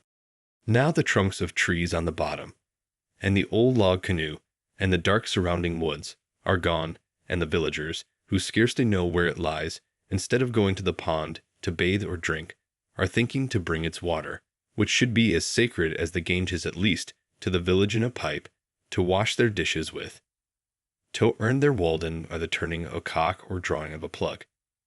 That devilish iron horse, whose ear-rending neigh is heard throughout the town, has muddied the boiling spring with his foot, and he it is that has browsed off all the woods on Walden shore, that Trojan horse, with 1,000 men in his belly, introduced by mercenary Greeks. Where is the country's champion, the Moor of Moor Hill, to meet him at the deep cut and thrust an avenging lance between the ribs of the bloated pest? Nevertheless, of all the characters I have known, perhaps Walden wears best, and best preserves its purity. Many men have been likened to it, but few deserve that honor. Though the woodchoppers have laid bare first this shore and then that, and the Irish have built their sties by it, and the railroad has infringed on its border, and the icemen have skimmed it once, it is itself unchanged, the same water which my youthful eyes dwell on. All the change is in me. It has not acquired one permanent wrinkle after all its ripples. It is perennially young, and I may stand and see a swallow dip apparently to pick an insect from its surface as of yore. It struck me again tonight, as if I had not seen it almost daily for more than 20 years. Why, here is Walden, the same woodland lake that I discovered so many years ago. Where a forest was cut down last winter, another is springing up by its shore as lustily as ever. The same thought is welling up to its surface that was then. It is the same liquid joy and happiness to itself and its maker, and it may be to me. It is the work of a brave man surely, in whom there was no guile. He rounded this water with his hand, deepened and clarified it in his thought, and in his will bequeathed it to Concord. I see by its face that it is visited by the same reflection, and I can almost say, Walden, is it you? It is no dream of mine. To ornament a line, I cannot come nearer to God and heaven than I live to Walden even. I am its stony shore, and the breeze that passes o'er. In the hollow of my hand are its water and its sand, and its deepest resort lies hide in my thought. The cars never pause to look at it. Yet I fancy that the engineers and firemen and brakemen, and those passengers who have a season ticket and see it often, are better men for the sight. The engineer does not forget at night, or his nature does not, that he has beheld this vision of serenity and purity once at least during the day. Though seen but once, it helps to wash out State Street and the engine's soot. One proposes that it be called God's Drop. I have said that Walden has no visible inlet nor outlet, but it is on the one hand distantly and indirectly related to Flint's Pond, which is more elevated, by a chain of small ponds coming from that quarter, and on the other directly and manifestly to Concord River, which is lower, by a similar chain of ponds through which in some other geological period it may have flowed, and by a little digging, which God forbid, it can be made to flow thither again. If by living thus reserved and austere, like a hermit in the woods, so long, it has acquired such wonderful purity, who would not regret that the comparatively impure waters of Flint's Pond should be mingled with it, or itself should ever go to waste its sweetness in the ocean wave. Flint's, or Sandy Pond, in Lincoln, our greatest lake and inland sea, lies about a mile east of Walden. It is much larger, being said to contain 197 acres, and is more fertile in fish. But it is comparatively shallow, and not remarkably pure. A walk through the woods thither was often my recreation. It was worth the while, if only to feel the wind blow on your cheek freely, and see the waves run, and remember the life of mariners. I went a chestnutting there in the fall, on windy days, when the nuts were dropping into the water and were washed to my feet. And one day, as I crept along its sedgy shore, the fresh spray blowing in my face, I came upon the moldering wreck of a boat, the sides gone, and hardly more than the impression of its flat bottom left amid the rushes. Yet its model was sharply defined, as if it were a large decayed pad with its veins. It was as impressive a wreck as one could imagine on the seashore, and had as good a moral. It is by this time mere vegetable mold and undistinguishable pond shore, through which rushes and flags have pushed up. I used to admire the ripple marks on the sandy bottom, at the north end of this pond, made firm and hard to the feet of the wader by the pressure of the water, and the rushes which grew in Indian file, in waving lines, corresponding to these marks, rank behind rank, as if the waves had planted them. There also I have found, in considerable quantities, curious balls, composed apparently of fine grass or roots, of pipewort perhaps, from half an inch to 4 inches in diameter, and perfectly spherical. These wash back and forth in shallow water on a sandy bottom, and are sometimes cast on the shore. They are either solid grass, or have a little sand in the middle. At first you would say that they were formed by the action of the waves, like a pebble. Yet the smallest are made of equally coarse materials, half an inch long, and they are produced only at one season of the year. Moreover, the waves, I suspect, do not so much construct as wear down material which has already acquired consistency. They preserve their form when dry for an indefinite period. Flint's Pond. Such is the poverty of our nomenclature. What right had the unclean and stupid farmer, whose farm abutted on this sky water, whose shores he has ruthlessly laid bare, to give his name to it? Some skinflint, who loved better the reflecting surface of a dollar or a bright cent, in which he could see his own brazen face, who regarded even the wild ducks which settled in it as trespassers, his fingers grown into crooked and horny talons from the long habit of grasping harpy-like. So it is not named for me.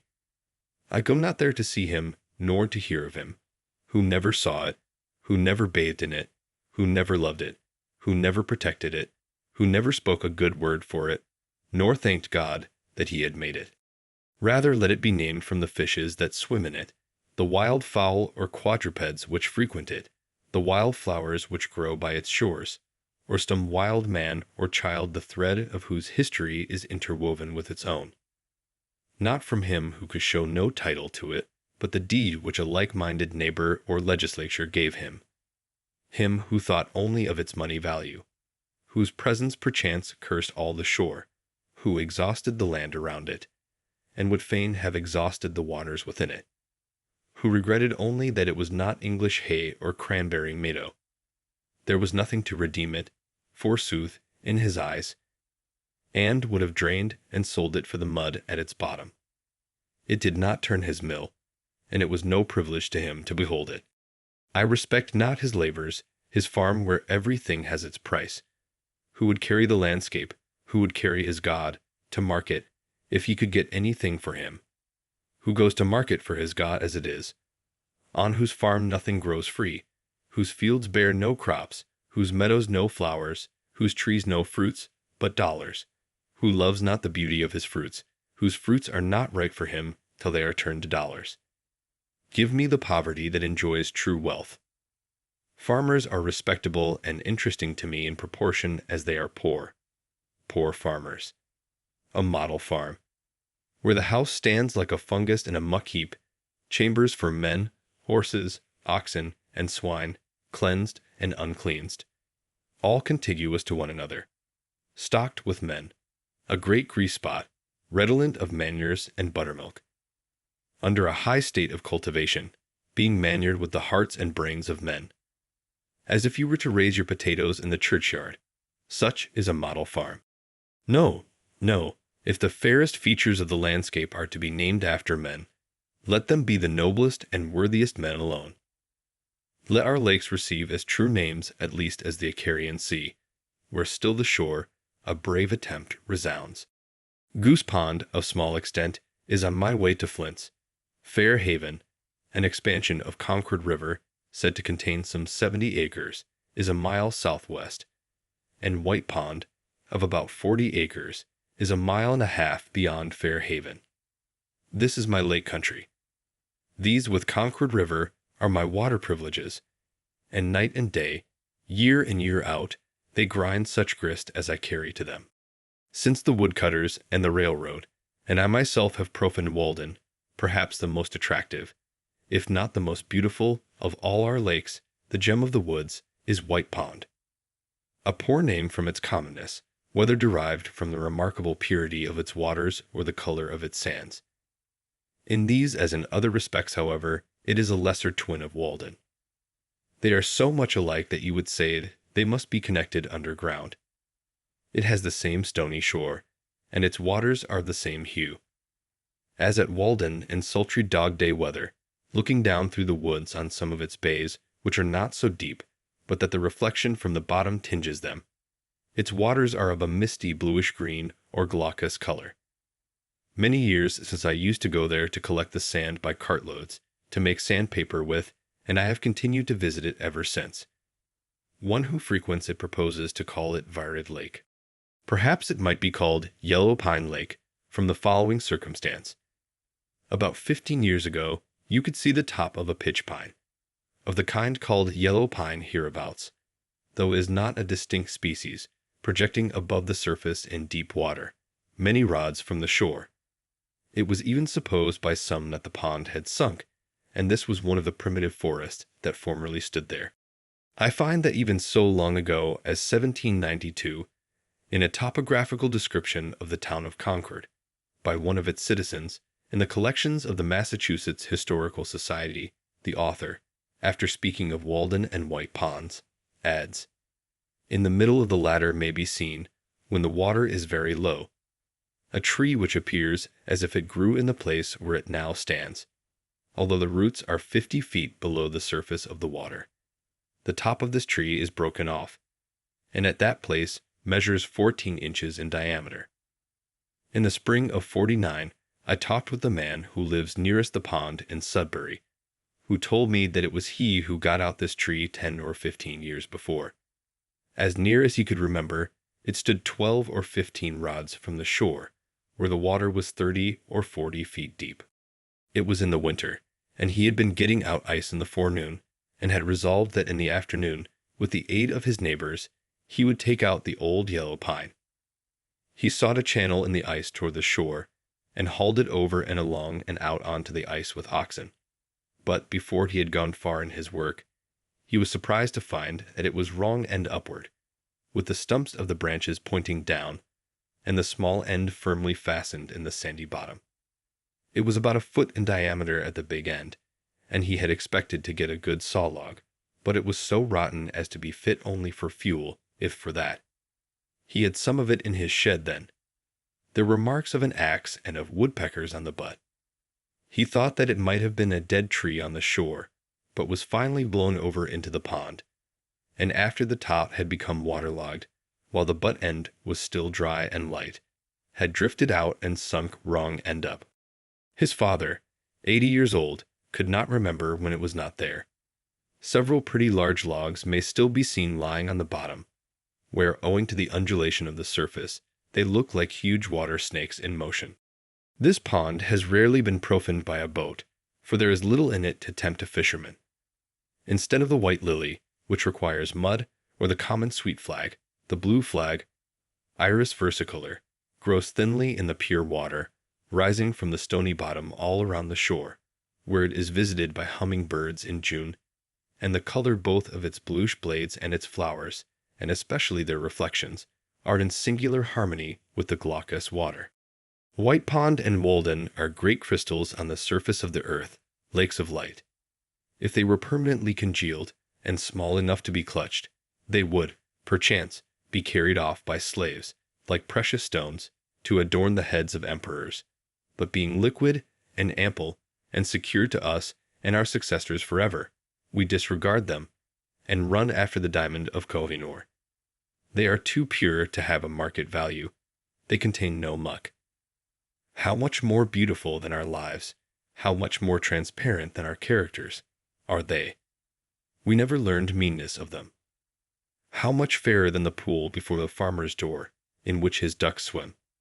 Hither the clean wild ducks come. Nature has no human inhabitant who appreciates her. The birds with their plumage and their notes are in harmony with the flowers, but what youth or maiden conspires with the wild luxuriant beauty of nature? She flourishes most alone, far from the towns where they reside. Talk of heaven, ye disgrace earth. Baker Farm. Sometimes I rambled to pine groves, standing like temples, or like fleets at sea, full rigged, with wavy boughs, and rippling with light, so soft and green and shady that the Druids would have forsaken their oaks to worship in them. Or to the cedar wood beyond Flint's Pond, where the trees, covered with hoary blueberries, spiring higher and higher, are fit to stand before Valhalla, and the creeping juniper covers the ground with wreaths full of fruit. Or to swamps where the usnea lichen hangs in festoons from the white spruce trees, and toadstools, round tables of the swamp gods, cover the ground, and more beautiful fungi adorn the stumps, like butterflies or shells, vegetable winkles, where the swamp pink and dogwood grow. The red alderberry glows like eyes of imps, the waxwork grooves and crushes the hardest woods in its folds, and the wild holly berries make the beholder forget his home with their beauty, and he is dazzled and tempted by nameless other wild forbidden fruits too fair for mortal taste. Instead of calling on some scholar, I paid many a visit to particular trees, of kinds which are rare in this neighborhood, standing far away in the middle of some pasture, or in the depths of a wood or swamp, or on a hilltop, such as the black birch, of which we have some handsome specimens 2 feet in diameter. Its cousin, the yellow birch, with its loose golden vest, perfumed like the first, the beech, which has so neat a bole, and beautifully lichen painted, perfect in all its details, of which, excepting scattered specimens, I know but one small grove of sizable trees left in the township, supposed by some to have been planted by the pigeons that were once baited with beech nuts nearby. It is worth the while to see the silver grain sparkle when you split this wood. The bass, the hornbeam, the Celtis occidentalis, or false elm, of which we have but one well grown, some taller mast of a pine, a shingle tree, or a more perfect hemlock than usual, standing like a pagoda in the midst of the woods, and many others I could mention. These were the shrines I visited both summer and winter. Once it chanced that I stood in the very abutment of a rainbow's arch, which filled the lower stratum of the atmosphere, tinging the grass and leaves around, and dazzling me as if I looked through colored crystal. It was a lake of rainbow light, in which, for a short while, I lived like a dolphin. If it had lasted longer, it might have tinged my employments and life. As I walked on the railroad causeway, I used to wonder at the halo of light around my shadow, and would fain fancy myself one of the elect. One who visited me declared that the shadows of some Irishmen before him had no halo about them, that it was only natives that were so distinguished. Benvenuto Cellini tells us in his memoirs that after a certain terrible dream or vision which he had during his confinement in the castle of Street Angelo, a resplendent light appeared over the shadow of his head at morning and evening, whether he was in Italy or France, and it was particularly conspicuous when the grass was moist with dew. This was probably the same phenomenon to which I have referred, which is especially observed in the morning, but also at other times, and even by moonlight. Though a constant one, it is not commonly noticed, and, in the case of an excitable imagination like Cellini's, it would be basis enough for superstition. Beside, he tells us that he showed it to very few. But are they not indeed distinguished who are conscious that they are regarded at all? I set out one afternoon to go a-fishing to Fair Haven, through the woods, to eke out my scanty fare of vegetables. My way led through Pleasant Meadow, and adjunct of the Baker farm, that retreat of which a poet has since sung, beginning, "Thy entry is a pleasant field, which some mossy fruit trees yield, partly to a ruddy brook, by gliding musquash undertook, and mercurial trout, darting about. I thought of living there before I went to Walden. I cooked the apples, leaped the brook, and scared the musquash and the trout. It was one of those afternoons which seem indefinitely long before one, in which many events may happen, a large portion of our natural life, though it was already half spent when I started. By the way there came up a shower, which compelled me to stand half an hour under a pine, piling boughs over my head, and wearing my handkerchief for a shed. And when at length I had made one cast over the pickerel weed, standing up to my middle in water, I found myself suddenly in the shadow of a cloud, and the thunder began to rumble with such emphasis that I could do no more than listen to it. The gods must be proud, thought I, with such forked flashes to root a poor unarmed fisherman. So I made haste for shelter to the nearest hut, which stood half a mile from any road, but so much the nearer to the pond, and had long been uninhabited. And here a poet builded, in the completed years. For behold a trivial cabin, that to destruction steers. So the muse fables. But therein, as I found, dwelt now John Field, an Irishman, and his wife, and several children, from the broad-faced boy who assisted his father at his work, and now came running by his side from the bog to escape the rain, to the wrinkled, Sibyl-like, cone-headed infant that sat upon its father's knee as in the palaces of nobles, and looked out from its home in the midst of wet and hunger inquisitively upon the stranger, with the privilege of infancy, not knowing, but it was the last of a noble line, and the hope and cynosure of the world, instead of John Field's poor starveling brat. There we sat together under that part of the roof which leaked the least, while it showered and thundered without. I had sat there many times of old before the ship was built that floated his family to America. An honest, hard-working, but shiftless man plainly was John Field. And his wife, she too was brave to cook so many successive dinners in the recesses of that lofty stove, with round greasy-faced and bare breast, still thinking to improve her condition one day, with the never-absent mop in one hand, and yet no effects of it visible anywhere. The chickens, which had also taken shelter here from the rain, stalked about the room like members of the family, too humanized methought to roast well. They stood and looked in my eye or pecked at my shoe significantly. Meanwhile my host told me his story, how hard he worked bogging for a neighboring farmer, turning up a meadow with a spade or bog hoe at the rate of $10 an acre, and the use of the land with manure for 1 year, and his little broad-faced son worked cheerfully at his father's side the while, not knowing how poor a bargain the latter had made. I tried to help him with my experience, telling him that he was one of my nearest neighbors, and that I too, who came a-fishing here, and looked like a loafer, was getting my living like himself, that I lived in a tight, light, and clean house, which hardly cost more than the annual rent of such a ruin as his commonly amounts to, and how, if he chose, he might in a month or two build himself a palace of his own, that I did not use tea, nor coffee, nor butter, nor milk, nor fresh meat, and so did not have to work to get them. Again, as I did not work hard, I did not have to eat hard, and it cost me but a trifle for my food. But as he began with tea, and coffee, and butter, and milk, and beef, he had to work hard to pay for them. And when he had worked hard, he had to eat hard again to repair the waste of his system. And, so it was as broad as it was long. Indeed, it was broader than it was long, for he was discontented and wasted his life into the bargain. And yet he had rated it as a gain in coming to America, that here you could get tea and coffee and meat every day. But the only true America is that country where you are at liberty to pursue such a mode of life as may enable you to do without these, and where the state does not endeavor to compel you to sustain the slavery and war, and other superfluous expenses, which directly or indirectly result from the use of such things. For I purposely talked to him as if he were a philosopher, or desired to be one. I should be glad if all the meadows on the earth were left in a wild state, if that were the consequence of men's beginning to redeem themselves. A man will not need to study history to find out what is best for his own culture.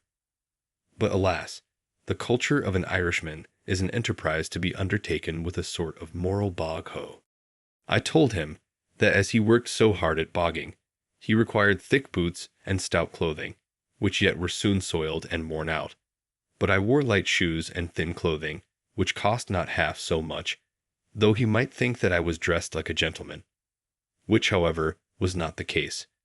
And in an hour or two, without labor, but as a recreation, I could, if I wished, catch as many fish as I should want for 2 days, or earn enough money to support me a week. If he and his family would live simply, they might all go a huckleberrying in the summer for their amusement. John heaved a sigh at this, and his wife stared with arms akimbo, and both appeared to be wondering if they had capital enough to begin such a course with, or arithmetic enough to carry it through. It was sailing by dead reckoning to them, and they saw not clearly how to make their port so. Therefore I suppose they still take life bravely, after their fashion, face to face, giving it tooth and nail, not having skill to split its massive columns with any fine entering wedge, and root it in detail, thinking to deal with it roughly, as one should handle a thistle. But they fight at an overwhelming disadvantage, living, John Field, alas, without arithmetic, and failing so. "Do you ever fish?" I asked. "Oh yes, I catch a mess now and then when I am lying by. Good perch I catch." "What's your bait?" "I catch shiners with fishworms, and bait the perch with them." "You'd better go now, John," said his wife, with glistening and hopeful face. But John demurred. The shower was now over, and a rainbow above the eastern woods promised a fair evening. So I took my departure. When I had got without, I asked for a drink, hoping to get a sight of the well bottom, to complete my survey of the premises. But there, alas, are shallows and quicksands, and rope broken withal, and bucket irrecoverable. Meanwhile the right culinary vessel was selected, water was seemingly distilled, and after consultation and long delay, passed out to the thirsty one. Not yet suffered to cool, not yet to settle. Such gruel sustains life here, I thought. So, shutting my eyes, and excluding the motes by a skillfully directed undercurrent, I drank to genuine hospitality the heartiest draught I could. I am not squeamish in such cases when manners are concerned. As I was leaving the Irishman's roof after the rain, bending my steps again to the pond, my haste to catch pickerel, wading in retired meadows, in sloughs and bog-holes, in forlorn and savage places, appeared for an instant trivial to me who had been sent to school and college. But as I ran down the hill toward the reddening west, with the rainbow over my shoulder, and some faint tinkling sounds borne to my ear through the cleansed air, from I know not what quarter, my good genius seemed to say, "Go fish and hunt far and wide day by day, farther and wider, and rest thee by many brooks and hearthsides without misgiving. Remember thy Creator in the days of thy youth. Rise free from care before the dawn, and seek adventures. Let the noon find thee by other lakes, and the night overtake thee everywhere at home. There are no larger fields than these, no worthier games than may here be played. Grow wild according to thy nature, like these sedges and brakes, which will never become English hay. Let the thunder rumble. What if it threaten ruin to farmers' crops? That is not its errand to thee. Take shelter under the cloud, while they flee to carts and sheds. Let not to get a living be thy trade, but thy sport. Enjoy the land, but own it not. Through want of enterprise and faith men are where they are, buying and selling, and spending their lives like serfs. O Baker Farm, landscape where the richest element is a little sunshine innocent. No one runs to revel. On thy rail-fenced lea, debate with no man hast thou. With questions art never perplexed. As tame at the first sight as now, in thy plain russet gabardine dressed. come ye who love, and ye who hate, children of the holy dove, and Guy Fawkes of the state, and hang conspiracies from the tough rafters of the trees. Men come tamely home at night only from the next field or street, where their household echoes haunt, and their life pines because it breathes its own breath over again. Their shadows morning and evening reach farther than their daily steps. We should come home from far, from adventures and perils and discoveries every day, with new experience and character. Before I had reached the pond, some fresh impulse had brought out John Field, with altered mind, letting go bogging air this sunset. But he, poor man, disturbed only a couple of fins while I was catching a fair string, and he said it was his luck, but when we changed seats in the boat, luck changed seats too. Poor John Field. I trust he does not read this, unless he will improve by it, thinking to live by some derivative old country mode in this primitive new country, till catch perch with shiners. It is good bait sometimes, I allow.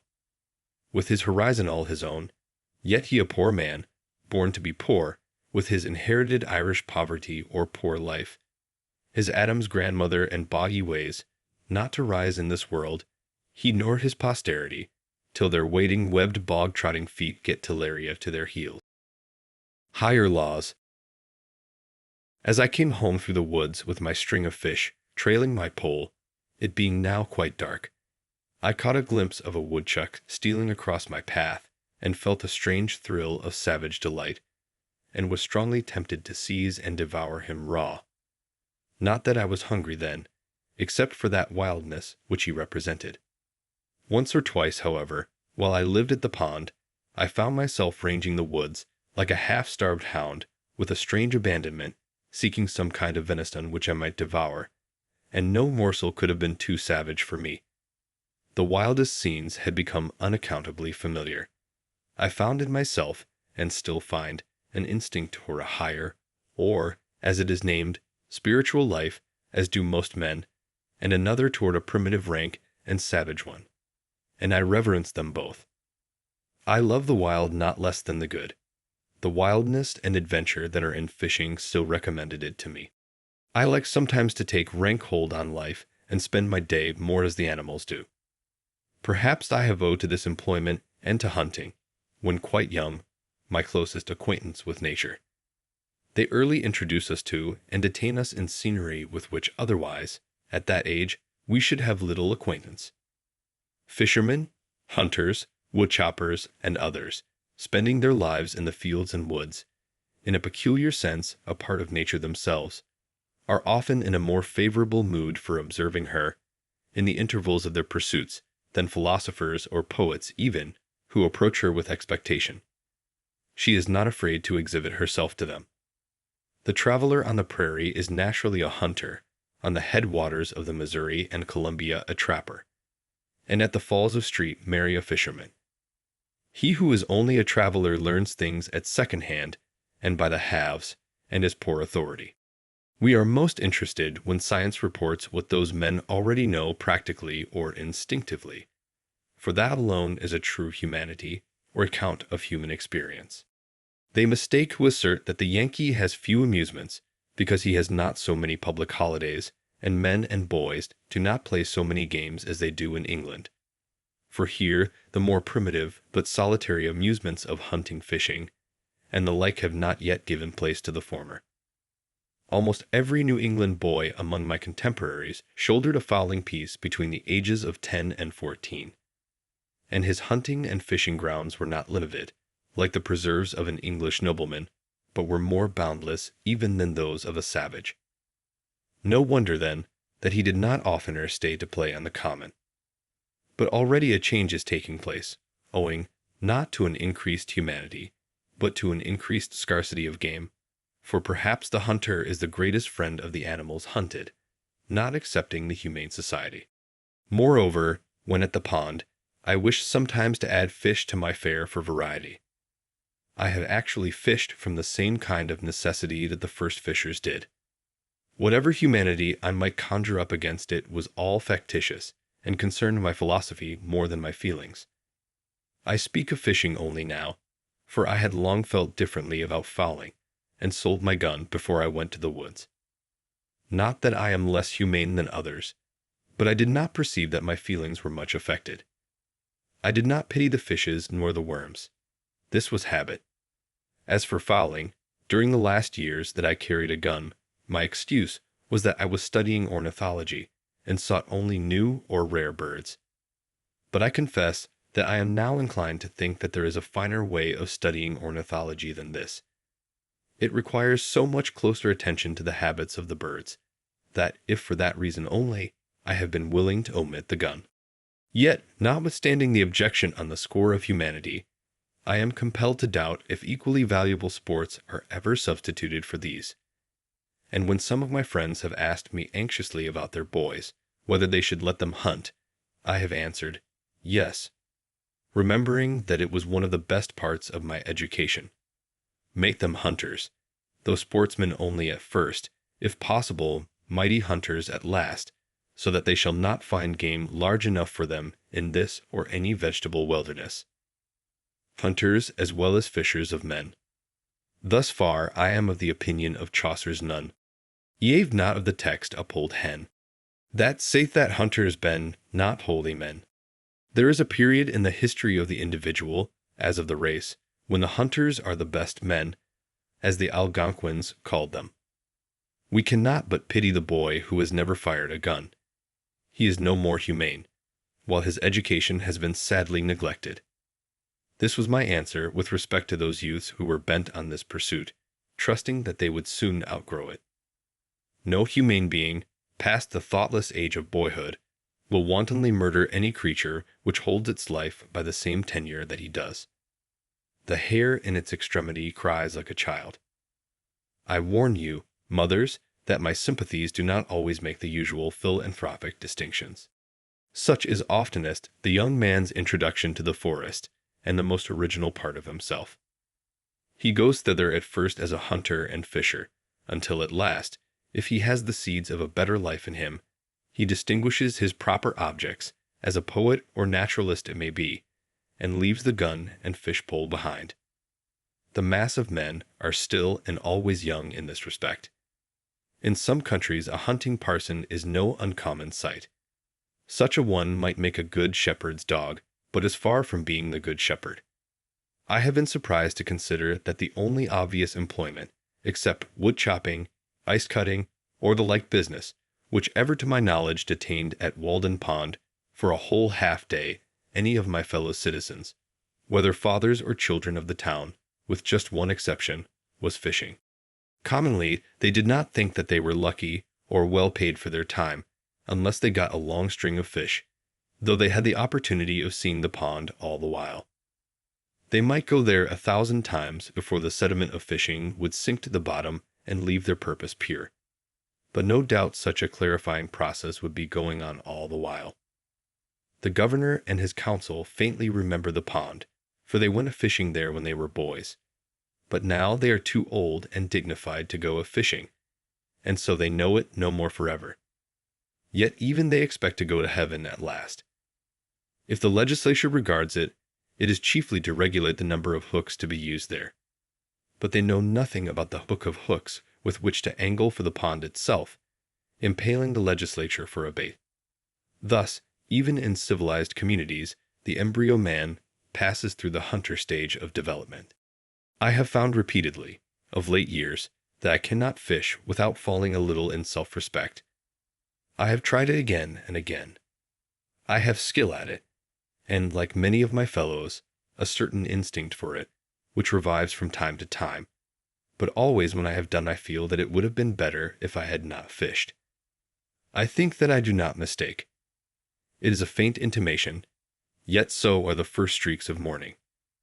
There is unquestionably this instinct in me which belongs to the lower orders of creation.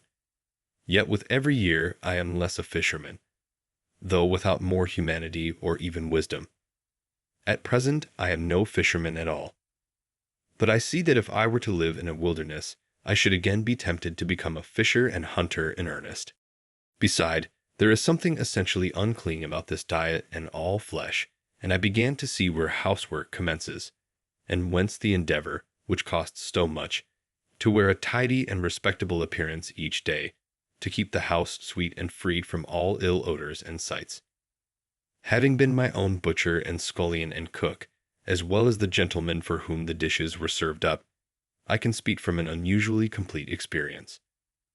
The practical objection to animal food in my case was its uncleanness, and besides, when I had caught and cleaned and cooked and eaten my fish, they seemed not to have fed me essentially. It was insignificant and unnecessary, and cost more than it came to.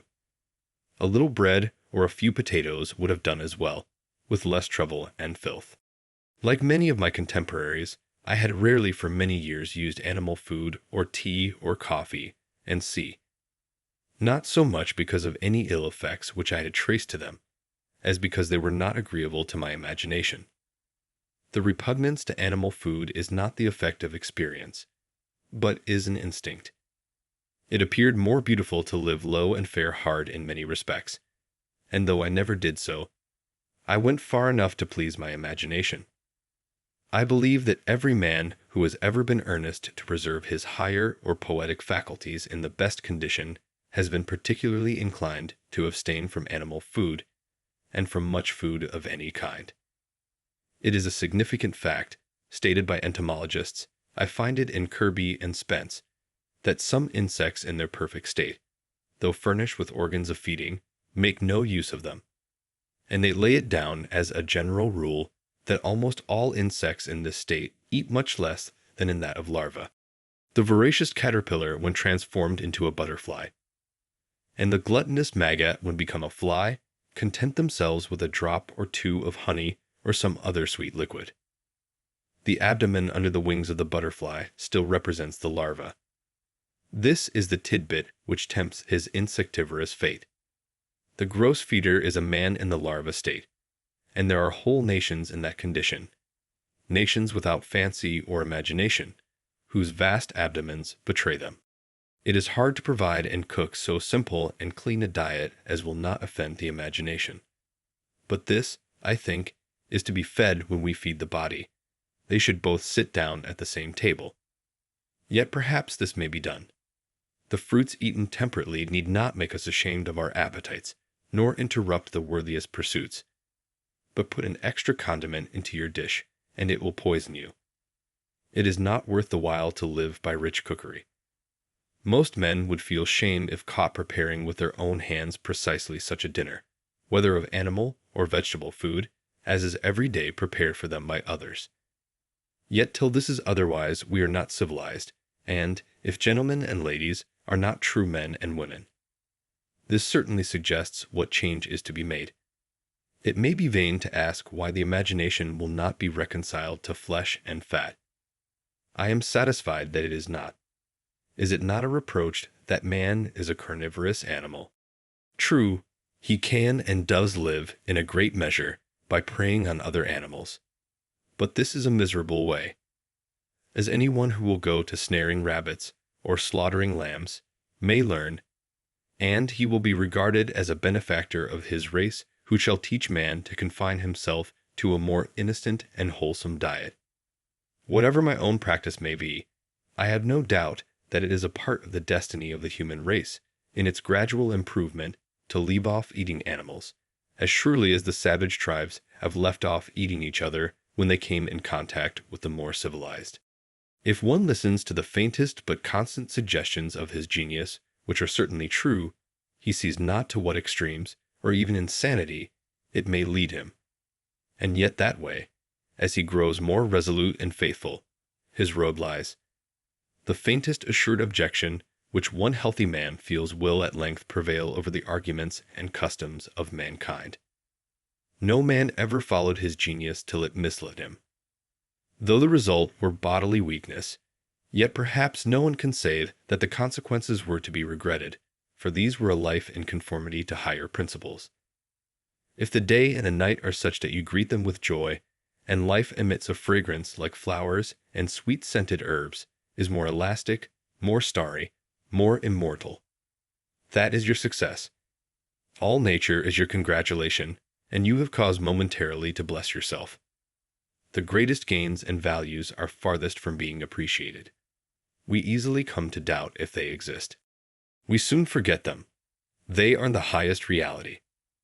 Perhaps the facts most astounding and most real are never communicated by man to man. The true harvest of my daily life is somewhat as intangible and indescribable as the tints of morning or evening. It is a little stardust caught, a segment of the rainbow which I have clutched. Yet, for my part, I was never unusually squeamish. I could sometimes eat a fried rat with a good relish, if it were necessary. I am glad to have drunk water so long, for the same reason that I prefer the natural sky to an opium eater's heaven. I would fain keep sober always, and there are infinite degrees of drunkenness. I believe that water is the only drink for a wise man.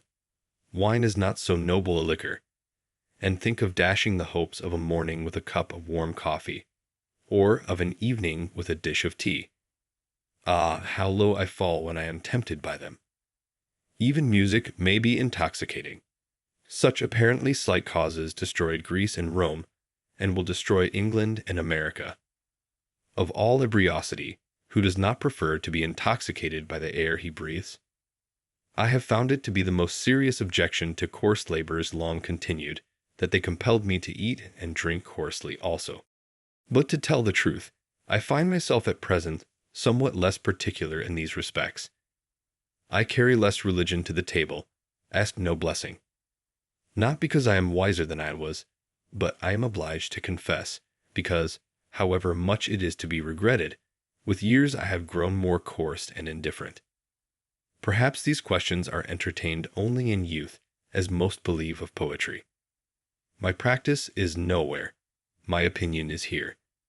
Nevertheless, I am far from regarding myself as one of those privileged ones to whom the Ved refers when it says that he who has true faith in the omnipresent Supreme Being may eat all that exists, that is not bound to inquire what is his food, or who prepares it. And even in their case it is to be observed, as a Hindu commentator has remarked, that the Vedant limits this privilege to the time of distress. Who has not sometimes derived an inexpressible satisfaction from his food in which appetite had no share?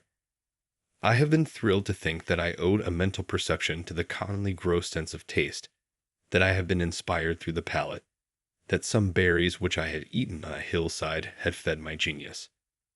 The soul not being mistress of herself, says Tsing Tzu, one looks and one does not see. One listens and one does not hear. One eats and one does not know the savor of food. He who distinguishes the true savor of his food can never be a glutton. He who does not cannot be otherwise. A Puritan may go to his brown bread crust with as gross an appetite as ever an alderman to his turtle. Not that food which entereth into the mouth defilleth a man, but the appetite with which it is eaten. It is neither the quality nor the quantity, but the devotion to sensual savors, when that which is eaten is not a viand to sustain our animal or inspire our spiritual life, but food for the worms that possess us. If the hunter has a taste for mud turtles, muskrats, and other such savage tidbits, the fine lady indulges a taste for jelly made of a calf's foot, or for sardines from over the sea, and they are even. He goes to the mill pond, she to her preserve pot. The wonder is how you and I, can live this slimy, beastly life, eating and drinking. Our whole life is startlingly moral. There is never an instant's truce between virtue and vice. Goodness is the only investment that never fails. In the music of the harp which trembles round the world, it is the insisting on this which thrills us. The harp is the traveling patterer for the universe's insurance company, recommending its laws, and our little goodness is all the assessment that we pay. Though the youth at last grows indifferent, the laws of the universe are not indifferent, but are forever on the side of the most sensitive. Listen to every zephyr for some reproof, for it is surely there, and he is unfortunate who does not hear it. We cannot touch a string or move a stop, but the charming moral transfixes us.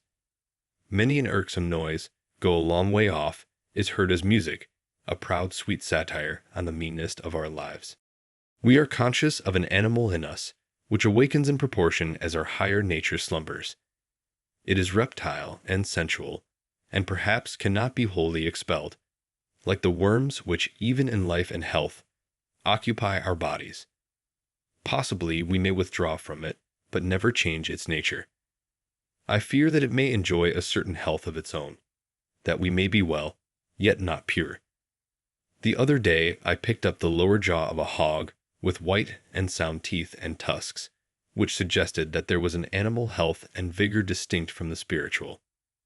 This creature succeeded by other means than temperance and purity. That in which men differ from brute beasts, says Mencius, is a thing very inconsiderable. The common herd lose it very soon. Superior men preserve it carefully. Who knows what sort of life would result if we had attained to purity? If I knew so wise a man as could teach me purity, I would go to seek him forthwith. A command over our passions, and over the external senses of the body, and good acts, are declared by the Ved to be indispensable in the mind's approximation to God. Yet the spirit can for the time pervade and control every member and function of the body, and transmute what in form is the grossest sensuality into purity and devotion. The generative energy, which, when we are loose, dissipates and makes us unclean, when we are continent invigorates and inspires us. Chastity is the flowering of man, and what are called genius, heroism, holiness, and the like, are but various fruits which succeed it. Man flows at once to God when the channel of purity is open. By turns our purity inspires, and our impurity casts us down. He is blessed who is assured that the animal is dying out in him day by day, and the divine being established. Perhaps there is none, but has cause for shame on account of the inferior and brutish nature to which he is allied. I fear that we are such gods or demigods only as fawns and satyrs, the divine allied to beasts, the creatures of appetite, and that, to some extent, our very life is our disgrace. How happy is he who hath due place assigned to his beasts and disaffrested his mind, can use this horse, goat, wolf, and every beast, and is not ass himself to all the rest. Else man not only is the herd of swine, but he's those devils too which did incline them to a headlong rage, and made them worse. All sensuality is one, though it takes many forms. All purity is one. It is the same whether a man eat, or drink, or cohabit, or sleep sensually. They are but one appetite, and we only need to see a person do any one of these things to know how great a sensualist he is. The impure can neither stand nor sit with purity. When a reptile is attacked at one mouth of his burrow, he shows himself at another. If you would be chaste, you must be temperate. What is chastity? How shall a man know if he is chaste? He shall not know it. We have heard of this virtue, but we know not what it is. We speak conformably to the rumor which we have heard. From exertion come wisdom and purity, from sloth ignorance and sensuality. In the student sensuality is a sluggish habit of mind. An unclean person is universally a slothful one who sits by a stove, whom the sun shines on prostrate, who reposes without being fatigued. If you would avoid uncleanness and all the sins, work earnestly, though it be at cleaning a stable. Nature is hard to be overcome, but she must be overcome. What avails it that you are Christian, if you are not purer than a heathen, if you deny yourself no more, if you are not more religious?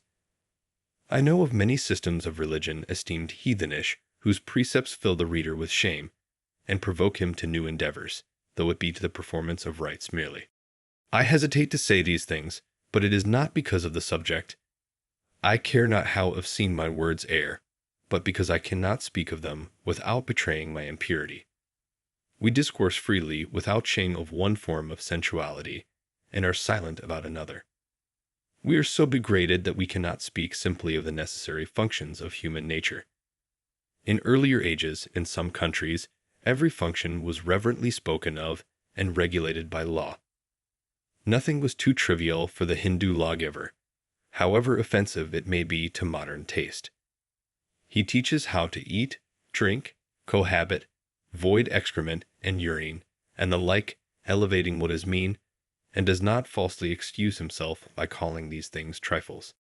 Every man is the builder of a temple, called his body, to the God he worships, after a style purely his own, nor can he get off by hammering marble instead. We are all sculptors and painters, and our material is our own flesh and blood and bones. Any nobleness begins at once to refine a man's features, any meanness or sensuality to imbrute them.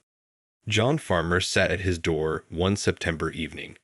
After a hard day's work, his mind still running on his labor more or less. Having bathed, he sat down to recreate his intellectual man. It was a rather cool evening, and some of his neighbors were apprehending a frost.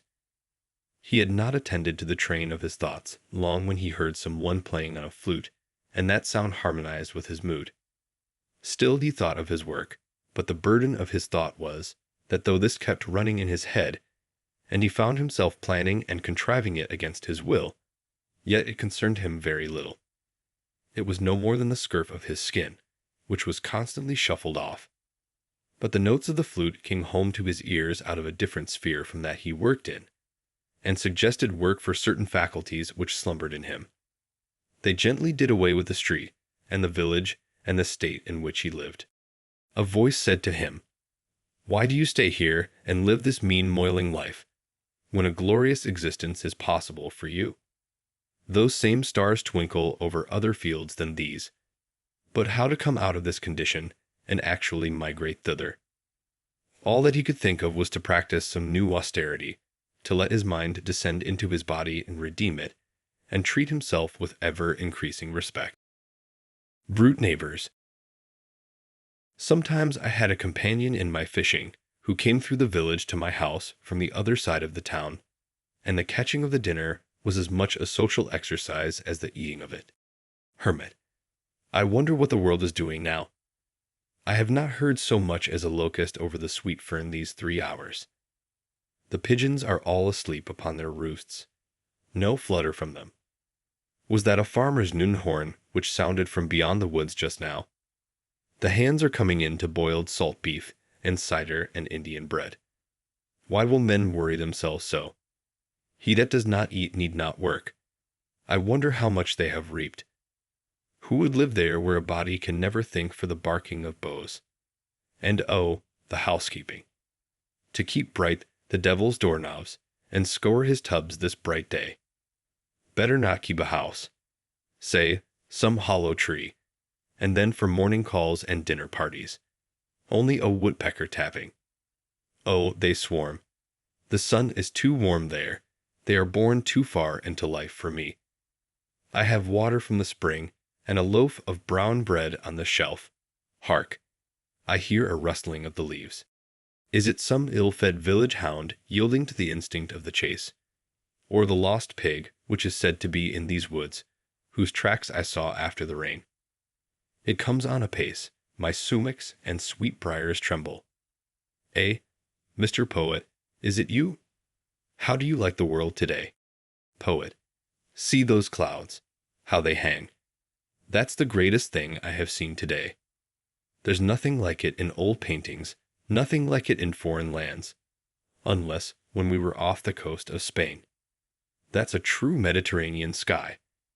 I thought, as I have my living to get, and have not eaten today, that I might go a-fishing. That's the true industry for poets. It is the only trade I have learned. Come, let's along. Hermit. I cannot resist. My brown bread will soon be gone. I will go with you gladly soon, but I am just concluding a serious meditation. I think that I am near the end of it. Leave me alone, then, for a while. But that we may not be delayed, you shall be digging the bait meanwhile. Angleworms are rarely to be met with in these parts, where the soil was never fattened with manure. The race is nearly extinct. The sport of digging the bait is nearly equal to that of catching the fish, when one's appetite is not too keen.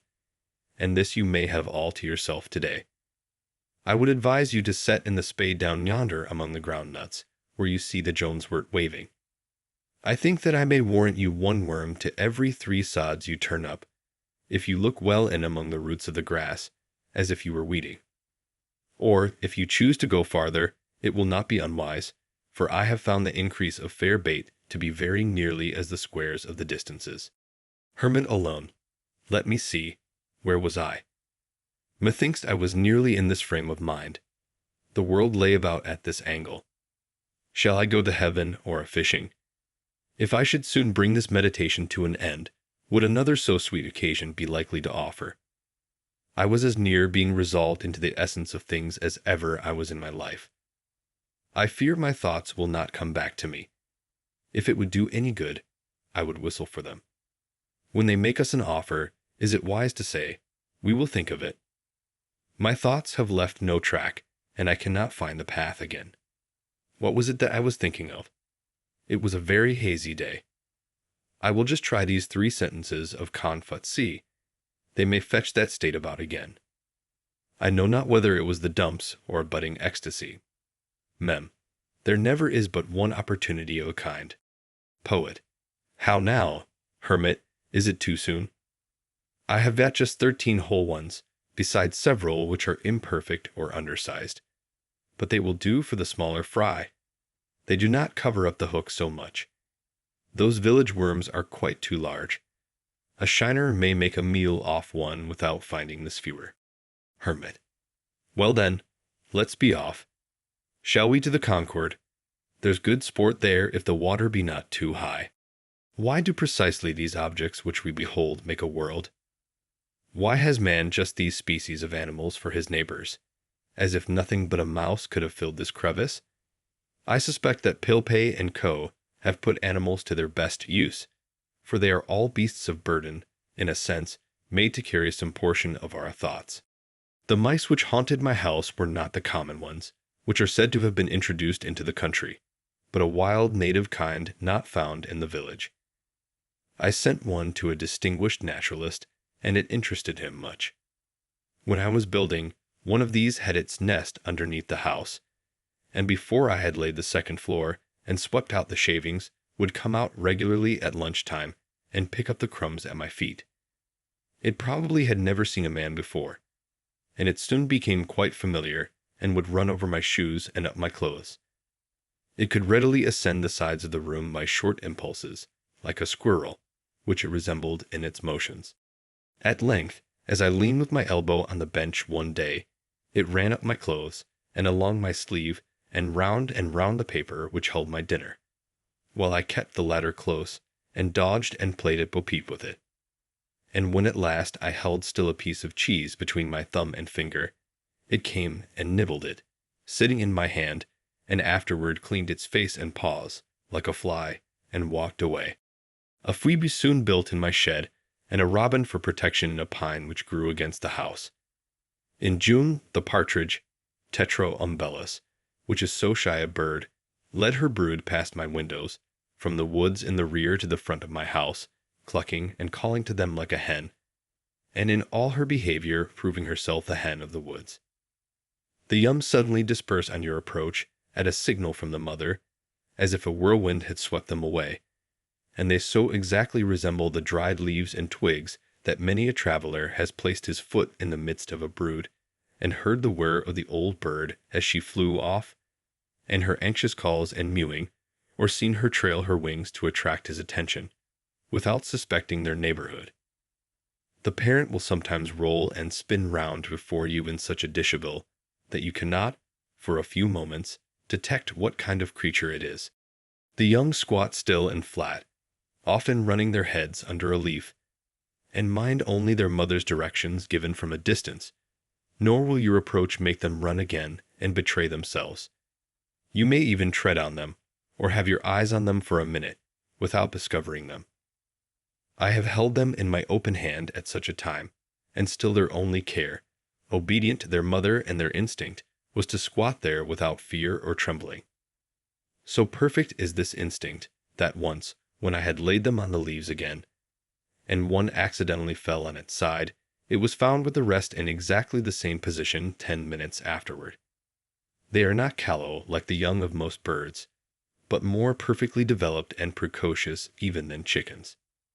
The remarkably adult yet innocent expression of their open and serene eyes is very memorable. All intelligence seems reflected in them. They suggest not merely the purity of infancy, but a wisdom clarified by experience. Such an eye was not born when the bird was, but is coeval with the sky it reflects. The woods do not yield another such a gem. The traveler does not often look into such a limpid well. The ignorant or reckless sportsman often shoots the parent at such a time, and leaves these innocents to fall a prey to some prowling beast or bird, or gradually mingle with the decaying leaves which they so much resemble. It is said that when hatched by a hen, they will directly disperse on some alarm, and so are lost, for they never hear the mother's call which gathers them again. These were my hens and chickens. It is remarkable how many creatures live wild and free though secret in the woods, and still sustain themselves in the neighborhood of towns, suspected by hunters only. How retired the otter manages to live here. He grows to be 4 feet long, as big as a small boy, perhaps without any human being getting a glimpse of him. I formerly saw the raccoon in the woods behind where my house is built, and probably still heard their whinnering at night. Commonly, I rested an hour or 2 in the shade at noon, after planting, and ate my lunch, and read a little by a spring which was the source of a swamp and of a brook, oozing from under Brister's Hill, 1/2 mile from my field. The approach to this was through a succession of descending grassy hollows, full of young pitch pines, into a larger wood about the swamp. There, in a very secluded and shaded spot, under a spreading white pine, there was yet a clean, firm sward to sit on. I had dug out the spring and made a well of clear gray water, where I could dip up a pailful without roiling it, and thither I went for this purpose almost every day in midsummer, when the pond was warmest. Thither, too, the woodcock led her brood, to probe the mud for worms, flying but a foot above them down the bank, while they ran in a troop beneath. But at last, spying me, she would leave her young and circle round and round me, nearer and nearer till within 4 or 5 feet, pretending broken wings and legs to attract my attention and get off her young, who would already have taken up their march, with faint wiry peep, single file through the swamp, as she directed. Or I heard the peep of the young when I could not see the parent bird. There, too, the turtle doves sat over the spring, or fluttered from bough to bough of the soft white pines over my head, or the red squirrel, coursing down the nearest bough, was particularly familiar and inquisitive.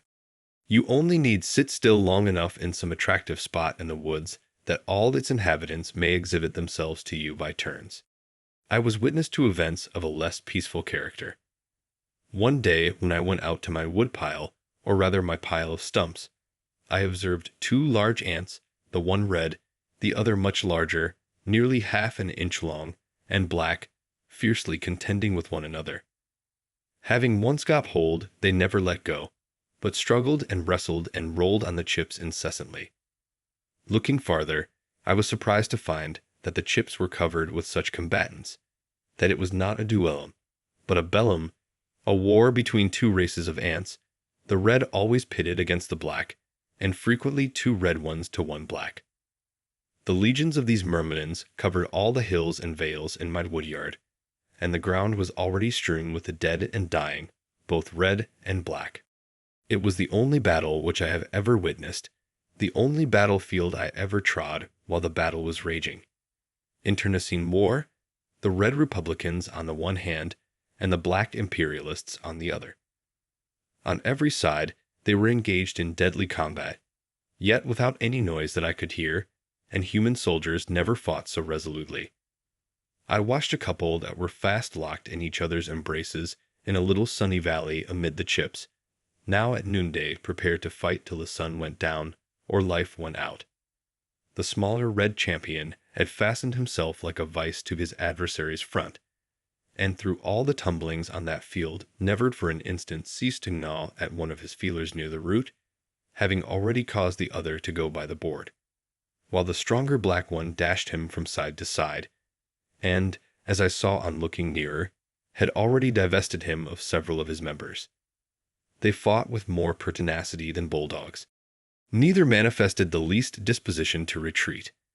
It was evident that their battle cry was conquer or die. In the meanwhile there came along a single red ant on the hillside of this valley, evidently full of excitement, who either had dispatched his foe, or had not yet taken part in the battle.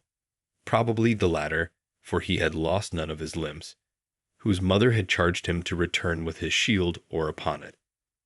Or perchance he was some Achilles, who had nourished his wrath apart, and had now come to avenge or rescue his Patroclus. He saw this unequal combat from afar, for the blacks were nearly twice the size of the red. He drew near with rapid pace till he stood on his guard within half an inch of the combatants.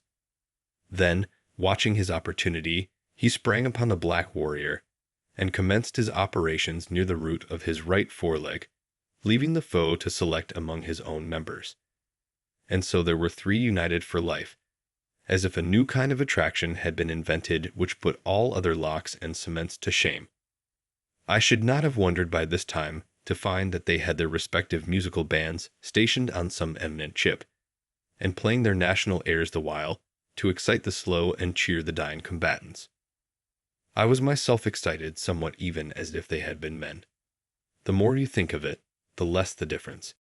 And certainly there is not the fight recorded in Concord history, at least if in the history of America, that will bear a moment's comparison with this, whether for the numbers engaged in it, or for the patriotism and heroism displayed.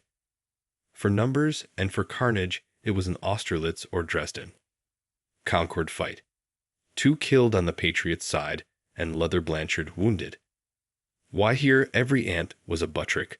Fire. For God's sake fire. And thousands shared the fate of Davis and Hosmer. There was not one hireling there. I have no doubt that it was a principle they fought for, as much as our ancestors, and not to avoid a 3-penny tax on their tea. And the results of this battle will be as important and memorable to those whom it concerns as those of the Battle of Bunker Hill, at least. I took up the chip on which the 3 I have particularly described were struggling, carried it into my house, and placed it under a tumbler on my window-sill, in order to see the issue. Holding a microscope to the first-mentioned red ant, I saw that, though he was assiduously gnawing at the near foreleg of his enemy, having severed his remaining feeler, his own breast was all torn away, exposing what vitals he had there to the jaws of the black warrior, whose breastplate was apparently too thick for him to pierce, and the dark carbuncles of the sufferer's eyes shone with ferocity such as war only could excite. They struggled half an hour longer under the tumbler, and when I looked again the black soldier had severed the heads of his foes from their bodies, and the still living heads were hanging on either side of him like ghastly trophies at his saddle-bow, still apparently as firmly fastened as ever. And he was endeavoring with feeble struggles, being without feelers, and with only the remnant of a leg, and I know not how many other wounds, to divest himself of them, which at length, after half an hour more, he accomplished.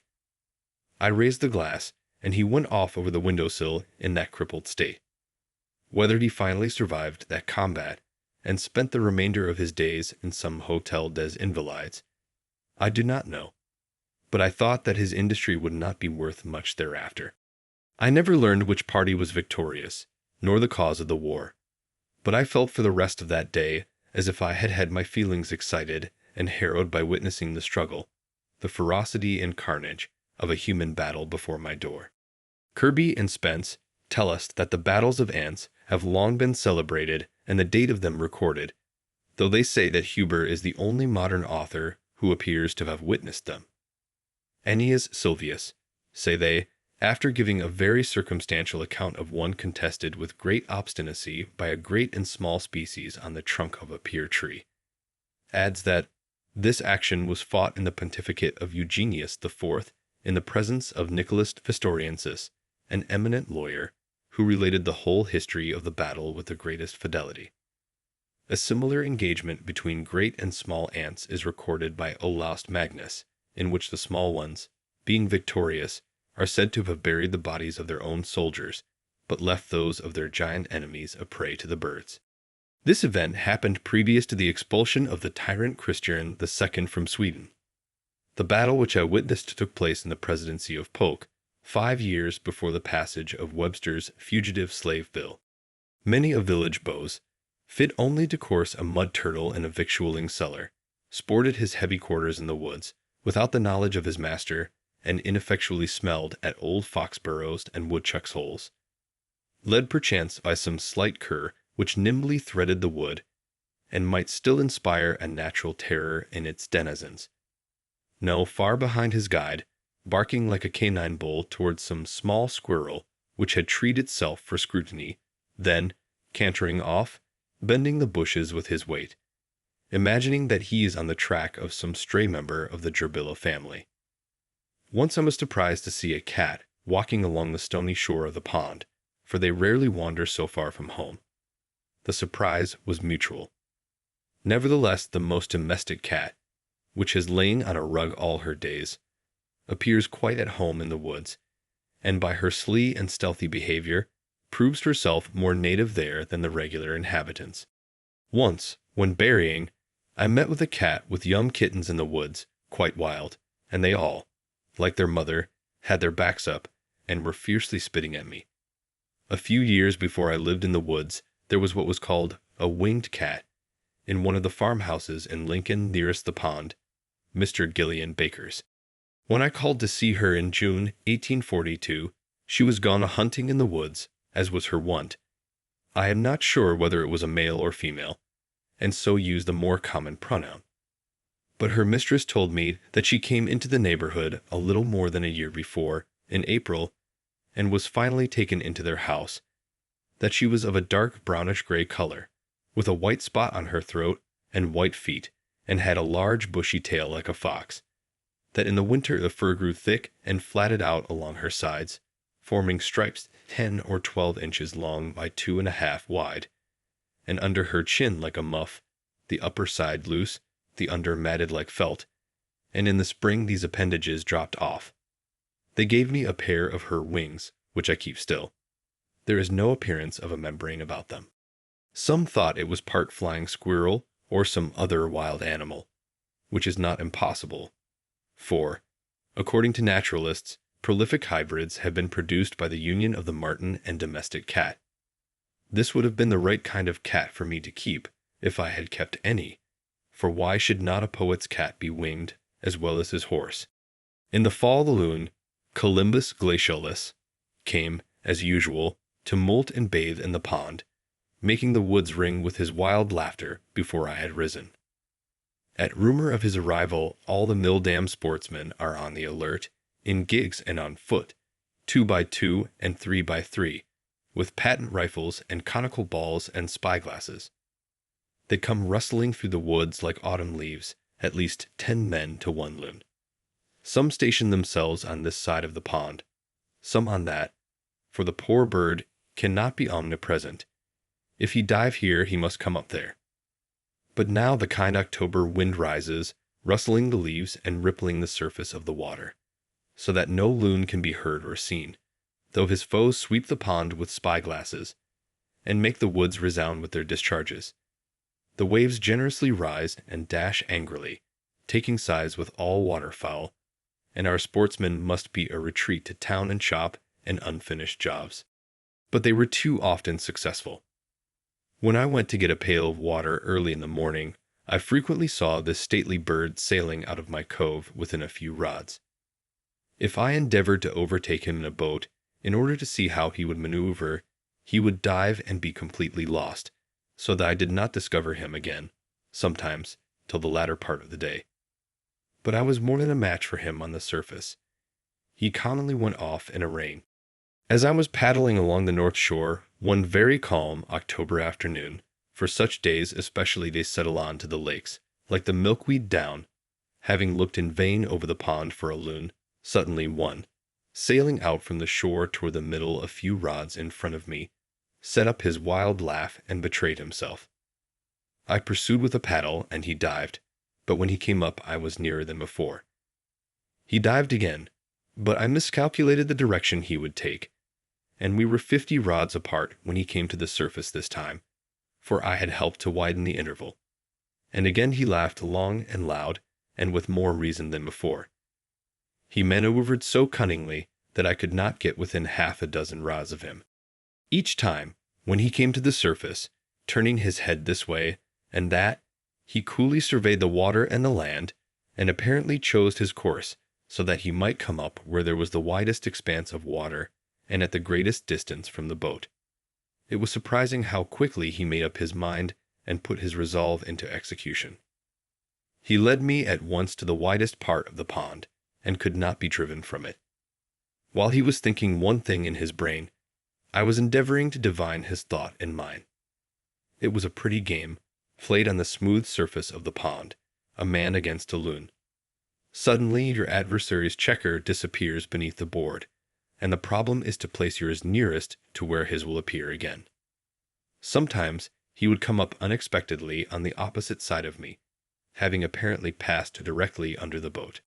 So long-winded was he and so unweariable, that when he had swum farthest, he would immediately plunge again, nevertheless, and then no wit could divine where in the deep pond, beneath the smooth surface, he might be speeding his way like a fish, for he had time and ability to visit the bottom of the pond in its deepest part. It is said that loons have been caught in the New York lakes 80 feet beneath the surface, with hooks set for trout. Walden is deeper than that. How surprised must the fishes be to see this ungainly visitor from another sphere speeding his way amid their schools.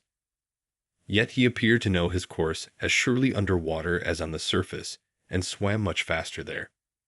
Once or twice I saw a ripple where he approached the surface, just put his head out to reconnoiter, and instantly dived again. I found that it was as well for me to rest on my oars and wait his reappearing as to endeavor to calculate where he would rise. For again and again, when I was straining my eyes over the surface one way, I would suddenly be startled by his unearthly laugh behind me. But why, after displaying so much cunning, did he invariably betray himself the moment he came up by that loud laugh? Did not his white breast enough betray him? He was indeed a silly loon, I thought.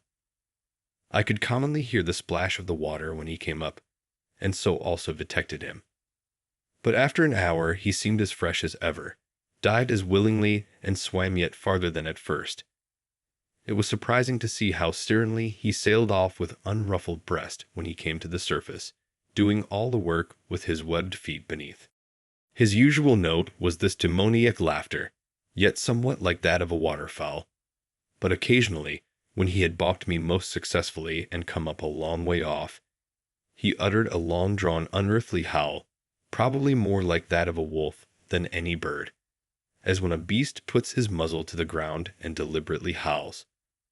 This was his looning, perhaps the wildest sound that is ever heard here, making the woods ring far and wide. I concluded that he laughed in derision of my efforts, confident of his own resources. Though the sky was by this time overcast, the pond was so smooth that I could see where he broke the surface when I did not hear him. His white breast, the stillness of the air, and the smoothness of the water were all against him. At length, having come up 50 rods off, he uttered one of those prolonged howls, as if calling on the god of loons to aid him. And immediately there came a wind from the east, and rippled the surface, and filled the whole air with misty rain, and I was impressed as if it were the prayer of the loon answered, and his god was angry with me, and so I left him disappearing far away on the tumultuous surface. For hours and fall days I watched the ducks cunningly tack and veer and hold the middle of the pond, far from the sportsmen, tricks which they will have less need to practice in Louisiana bayous. When compelled to rise, they would sometimes circle round and over the pond at a considerable height, from which they could easily see to other ponds and the river, like black motes in the sky. And, when I thought they had gone off thither long stints, they would settle down by a slanting flight of 1/4 of a mile on to a distant part, which was left free. But what besides safety they got by sailing in the middle of Walden, I do not know, unless they love its water for the same reason that I do. Housewarming. In October, I went a-graping to the river meadows, and loaded myself with clusters more precious for their beauty and fragrance than for food. There too I admired, though I did not gather, the cranberries, small waxen gems, pendants of the meadow grass, pearly and red, which the farmer plucks with an ugly rake, leaving the smooth meadow in a snarl, heedlessly measuring them by the bushel and the dollar only, and sells the spoils of the meads to Boston and New York, destined to be jammed, to satisfy the taste of lovers of nature there. So butchers rake the tongues of bison out of the prairie grass, regardless of the torn and drooping plant. The barberry's brilliant fruit was likewise food for my eyes merely. But I collected a small store of wild apples for coddling, which the proprietor and travelers had overlooked. When chestnuts were ripe, I laid up half a bushel for winter. It was very exciting at that season to roam the then boundless chestnut woods of Lincoln. They now sleep their long sleep under the railroad. With a bag on my shoulder, and a stick to open burrs within my hand, for I did not always wait for the frost, amid the rustling of leaves and the loud reproofs of the red squirrels and the jays, whose half-consumed nuts I sometimes stole, for the burrs which they had selected were sure to contain sound ones. Occasionally I climbed and shook the trees. They grew also behind my house, and one large tree, which almost overshadowed it, was, when in flower, a bouquet which scented the whole neighborhood. But the squirrels and the jays got most of its fruit, the last coming in flocks early in the morning, and picking the nuts out of the burrs before they fell. I relinquished these trees to them, and visited the more distant woods composed wholly of chestnut. These nuts, as far as they went, were a good substitute for bread. Many other substitutes might, perhaps, be found. Digging one day for fishworms, I discovered the ground nut, Apios tuberosa, on its string, the potato of the aborigines, a sort of fabulous fruit, which I had begun to doubt if I had ever dug and eaten in childhood, as I had told, and had not trimmed it. I had often since seen its crimpled red velvety blossom supported by the stems of other plants without knowing it to be the same. Cultivation has well nigh exterminated it. It has a sweetish taste, much like that of a frostbitten potato, and I found it better boiled than roasted. This tuber seemed like a faint promise of nature to rear her own children and feed them simply here at some future period. In these days of fatted cattle and waving grain fields, this humble root, which was once the totem of an Indian tribe, is quite forgotten, or known only by its flowering vine. But let wild nature reign here once more, and the tender and luxurious English grains will probably disappear before a myriad of foes, and without the care of man, the crow may carry back even the last seed of corn to the great cornfield of the Indian's God in the southwest, whence he is said to have brought it. But the now almost exterminated ground nut will perhaps revive and flourish in spite of frosts and wildness, prove itself indigenous, and resume its ancient importance and dignity as the diet of the hunter tribe.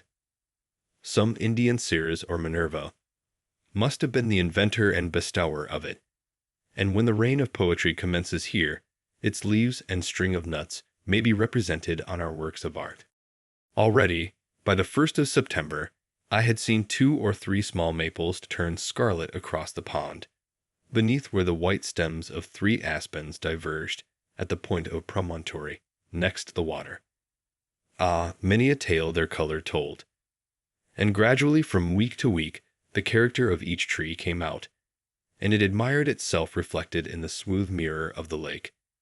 Each morning the manager of this gallery substituted some new picture, distinguished by more brilliant or harmonious coloring, for the old upon the walls.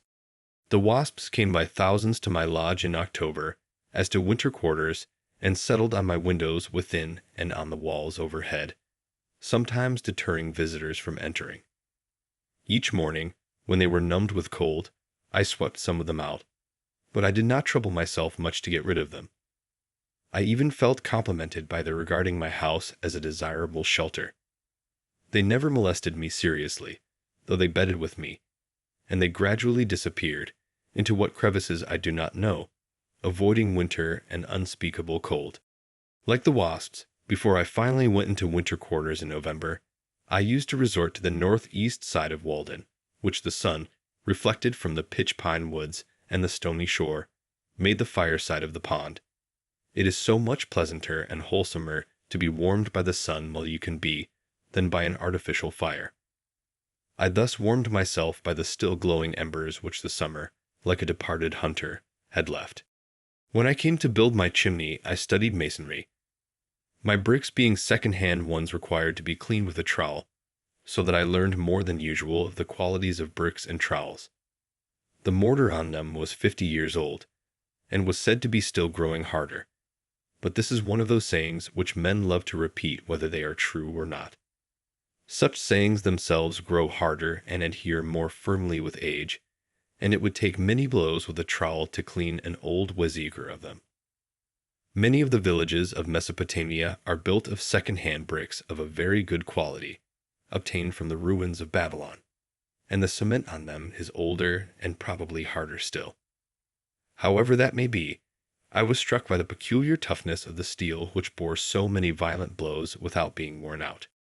As my bricks had been in a chimney before, though I did not read the name of Nebuchadnezzar on them, I picked out as many fireplace bricks as I could find, to save work and waste, and I filled the spaces between the bricks about the fireplace with stones from the pond shore, and also made my mortar with the white sand from the same place. I lingered most about the fireplace, as the most vital part of the house. Indeed, I worked so deliberately, that though I commenced at the ground in the morning, a course of bricks raised a few inches above the floor served for my pillow at night. Yet, I did not get a stiff neck for it that I remember. My stiff neck is of older date. I took a poet to board for a fortnight about those times, which caused me to be put to it for room. He brought his own knife, though I had two, and we used to scour them by thrusting them into the earth. He shared with me the labors of cooking. I was pleased to see my work rising so square and solid by degrees, and reflected, that, if it proceeded slowly, it was calculated to endure a long time. The chimney is to some extent an independent structure, standing on the ground and rising through the house to the heavens. Even after the house is burned it still stands sometimes, and its importance and independence are apparent. This was toward the end of summer. It was now November.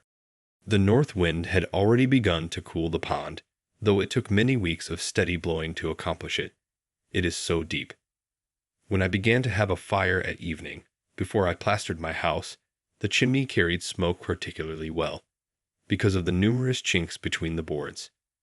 Yet I passed some cheerful evenings in that cool and airy apartment, surrounded by the rough brown boards full of knots, and rafters with the bark on high overhead. My house never pleased my eye so much after it was plastered, though I was obliged to confess that it was more comfortable. Should not every department in which man dwells be lofty enough to create some obscurity overhead, where flickering shadows may play at evening about the rafters? These forms are more agreeable to the fancy and imagination than fresco paintings or other the most expensive furniture. I now first began to inhabit my house, I may say, when I began to use it for warmth as well as shelter. I had got a couple of old fire dogs to keep the wood from the hearth, and it did me good to see the soot form on the back of the chimney which I had built, and I poked the fire with more right and more satisfaction than usual. My dwelling was small, and I could hardly entertain an echo in it, but it seemed larger for being a single apartment and remote from neighbors. All the attractions of a house were concentrated in one room. It was kitchen, chamber, parlor, and keeping room, and whatever satisfaction parent or child, master or servant, derive from living in a house, I enjoyed it all. Cato says, the master of a family, patrum familias, must have in his rustic villa cellum, olerium, vinarium, dolia multa, udilubiet caritatem expectere, et re, et virtudi, et gloria erit, that is, an oil and wine cellar, many casks, so that it may be pleasant to expect hard times. It will be for his advantage and virtue and glory. I had in my cellar a firkin of potatoes, about 2 quarts of peas with a weevil in them, and on my shelf a little rice, a jug of molasses, and of rye and Indian meal a peck each. I sometimes dream a larger and more populous house, standing in a golden age, of enduring materials, and without gingerbread work, which shall still consist of only one room. A vast, rude, substantial, primitive hall, without ceiling or plastering, with bare rafters and purlins supporting a sort of lower heaven over one's head, useful to keep off rain and snow, where the king and queen posts stand out to receive your homage, when you have done reverence to the prostrate Saturn of an older dynasty on stepping over the sill. A cavernous house, wherein you must reach up a torch upon a pole to see the roof, where some may live in the fireplace, some in the recess of a window, and some on settles, some at one end of the hall, some at another, and some aloft on rafters with the spiders, if they choose, a house which you have got into when you have opened the outside door, and the ceremony is over, where the weary traveler may wash, and eat, and converse, and sleep, without further journey. Such a shelter as you would be glad to reach in a tempestuous night, containing all the essentials of a house, and nothing for housekeeping, where you can see all the treasures of the house at one view, and everything hangs upon its peg, that a man should use, at once kitchen, pantry, parlor, chamber, storehouse, and garret, where you can see so necessary a thing as a barrel or a ladder, so convenient a thing as a cupboard, and hear the pot boil, and pay your respects to the fire that cooks your dinner, and the oven that bakes your bread, and the necessary furniture and utensils are the chief ornaments, where the washing is not put out, nor the fire, nor the mistress, and perhaps you are sometimes requested to move from off the trapdoor, when the cook would descend into the cellar, and so learn whether the ground is solid or hollow beneath you without stamping.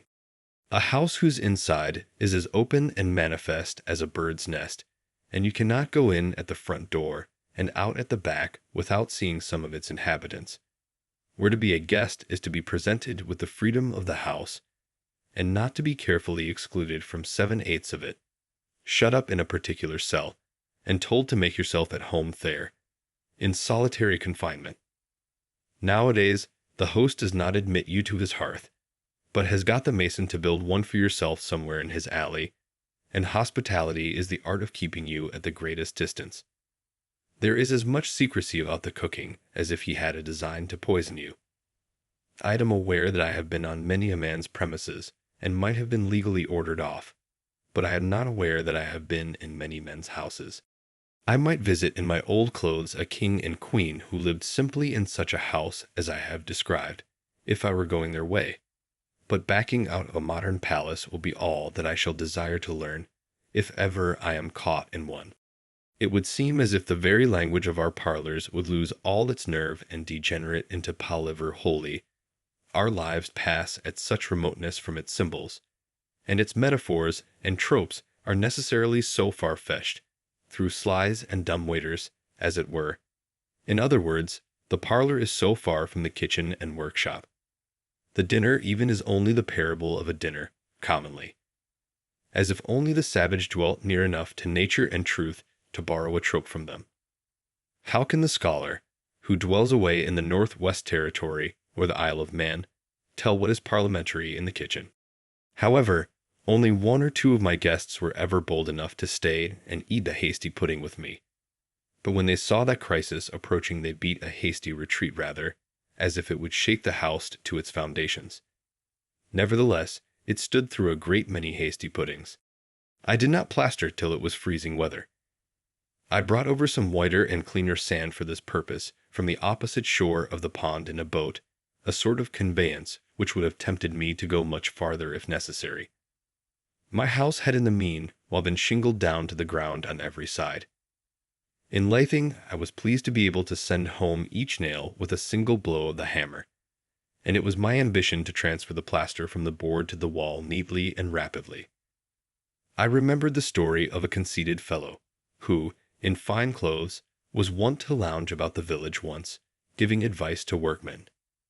Venturing one day to substitute deeds for words, he turned up his cuffs, seized a plasterer's board, and having loaded his trowel without mishap, with a complacent look toward the lathing overhead, made a bold gesture thitherward, and straightway, to his complete discomfiture, received the whole contents in his ruffled bosom. I admired anew the economy and convenience of plastering, which so effectually shuts out the cold and takes a handsome finish, and I learned the various casualties to which the plasterer is liable. I was surprised to see how thirsty the bricks were which drank up all the moisture in my plaster before I had smoothed it, and how many pailfuls of water it takes to christen a new hearth. I had the previous winter made a small quantity of lime by burning the shells of the Unio fluviatilis, which a river affords, for the sake of the experiment, so that I knew where my materials came from. I might have got good limestone within a mile or two and burned it myself, if I had cared to do so. The pond had in the mean, while skimmed over in the shadiest and shallowest coves, some days or even weeks before the general freezing. The first ice is especially interesting and perfect, being hard, dark, and transparent, and affords the best opportunity that ever offers for examining the bottom where it is shallow. For you can lie at your length on ice only an inch thick, like a skater insect on the surface of the water, and study the bottom at your leisure, only 2 or 3 inches distant, like a picture behind a glass, and the water is necessarily always smooth then. There are many furrows in the sand where some creature has traveled about and doubled on its tracks, and for wrecks, it is strewn with the cases of caddis worms made of minute grains of white quartz. Perhaps these have creased it, for you find some of their cases in the furrows, though they are deep and broad for them to make. But the ice itself is the object of most interest, though you must improve the earliest opportunity to study it. If you examine it closely, the morning after it freezes, you find that the greater part of the bubbles, which at first appeared to be within it, are against its under surface, and that more are continually rising from the bottom. While the ice is as yet comparatively solid and dark, that is, you see the water through it. These bubbles are from 1/80th to 1/8 of an inch in diameter, very clear and beautiful, and you see your face reflected in them through the ice. There may be 30 or 40 of them to a square inch. There are also already within the ice narrow oblong perpendicular bubbles about half an inch long, sharp cones with the apex upward. Or oftener, if the ice is quite fresh, minute spherical bubbles one directly above another, like a string of beads. But these within the ice are not so numerous nor obvious as those beneath. I sometimes used to cast on stones to try the strength of the ice, and those which broke through carried in air with them, which formed very large and conspicuous white bubbles beneath. One day, when I came to the same place 48 hours afterward, I found that those large bubbles were still perfect, though an inch more of ice had formed, as I could see distinctly by the seam in the edge of a cake. But as the last 2 days had been very warm, like an Indian summer, the ice was not now transparent, showing the dark green color of the water, and the bottom, but opaque and whitish or gray, and though twice as thick was hardly stronger than before, for the air bubbles had greatly expanded under this heat and run together, and lost their regularity. They were no longer one directly over another, but often like silvery coins poured from a bag, one overlapping another, or in thin flakes, as if occupying slight cleavages. The beauty of the ice was gone, and it was too late to study the bottom. Being curious to know what position my great bubbles occupied with regard to the new ice, I broke out a cake containing a middling-sized one, and turned it bottom upward. The new ice had formed around and under the bubble, so that it was included between the two ices. It was wholly in the lower ice, but close against the upper, and was flattish, or perhaps slightly lenticular, with a rounded edge, 1/4 of an inch deep by 4 inches in diameter, and I was surprised to find that directly under the bubble the ice was melted with great regularity in the form of a saucer reversed, to the height of 5/8 of an inch in the middle, leaving a thin partition there between the water and the bubble, hardly 1/8 of an inch thick, and in many places the small bubbles in this partition had burst out downward, and probably there was no ice at all under the largest bubbles, which were 1 foot in diameter. I inferred that the infinite number of minute bubbles which I had first seen against the under surface of the ice were now frozen in likewise, and that each, in its degree, had operated like a burning glass on the ice beneath to melt and rot it. These are the little air guns which contribute to make the ice crack and whoop. At length, the winter set in good earnest, just as I had finished plastering, and the wind began to howl around the house as if it had not had permission to do so till then. Night after night, the geese came lumbering in the dark with a clangor and a whistling of wings, even after the ground was covered with snow, some to alight in Walden, and some flying low over the woods toward Fair Haven, bound for Mexico. Several times, when returning from the village at 10 or 11 o'clock at night, I heard the tread of a flock of geese, or else ducks, on the dry leaves in the woods by a pond hole behind my dwelling, where they had come up to feed, and the faint honk or quack of their leader as they hurried off. In 1845 Walden froze entirely over for the first time on the night of the 22nd of December, flints and other shallower ponds, and the river having been frozen 10 days or more. In 46, the 16th, in 49, about the 31st, and in 50, about the 27th of December, in 52, the 5th of January, in 53, the 31st of December.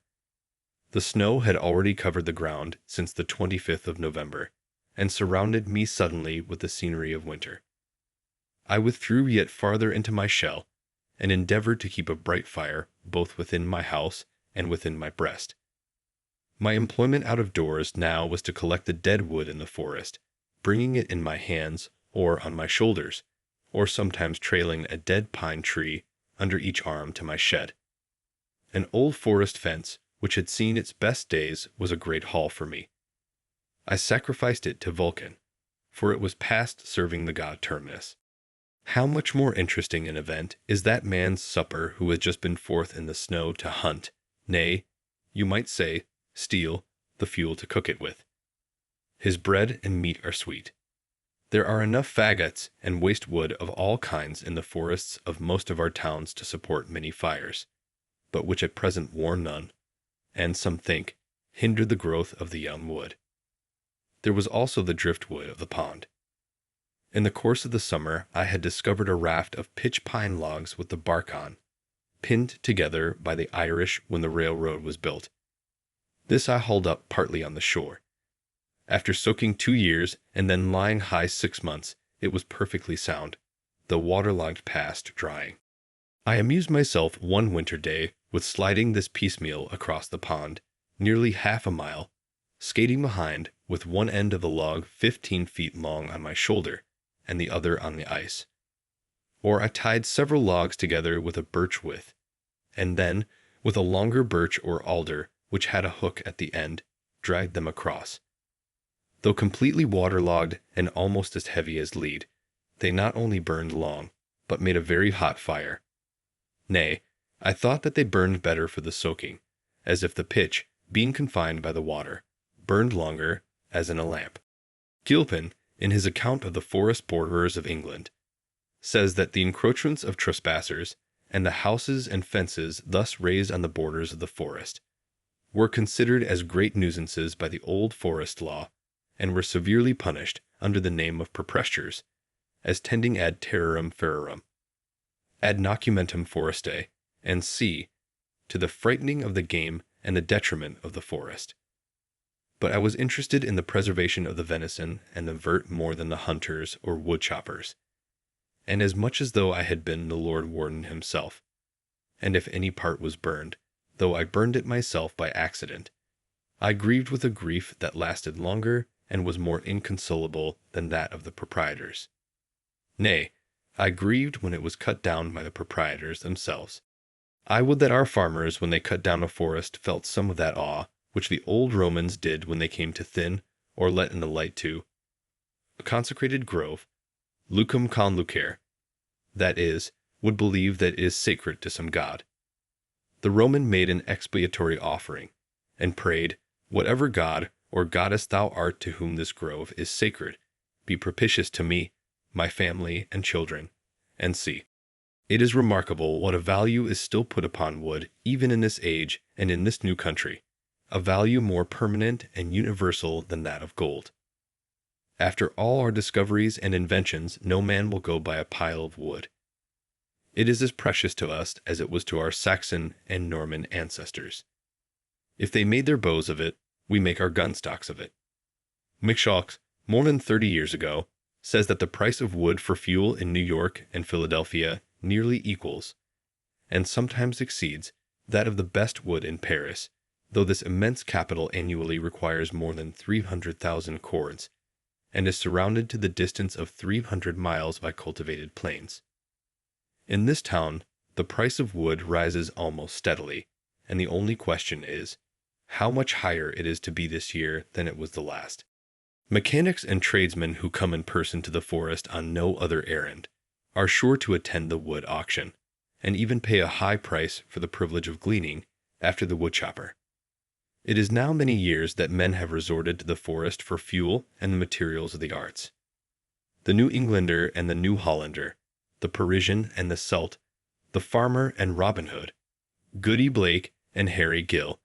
In most parts of the world, the prince and the peasant, the scholar and the savage, equally require still a few sticks from the forest to warm them and cook their food.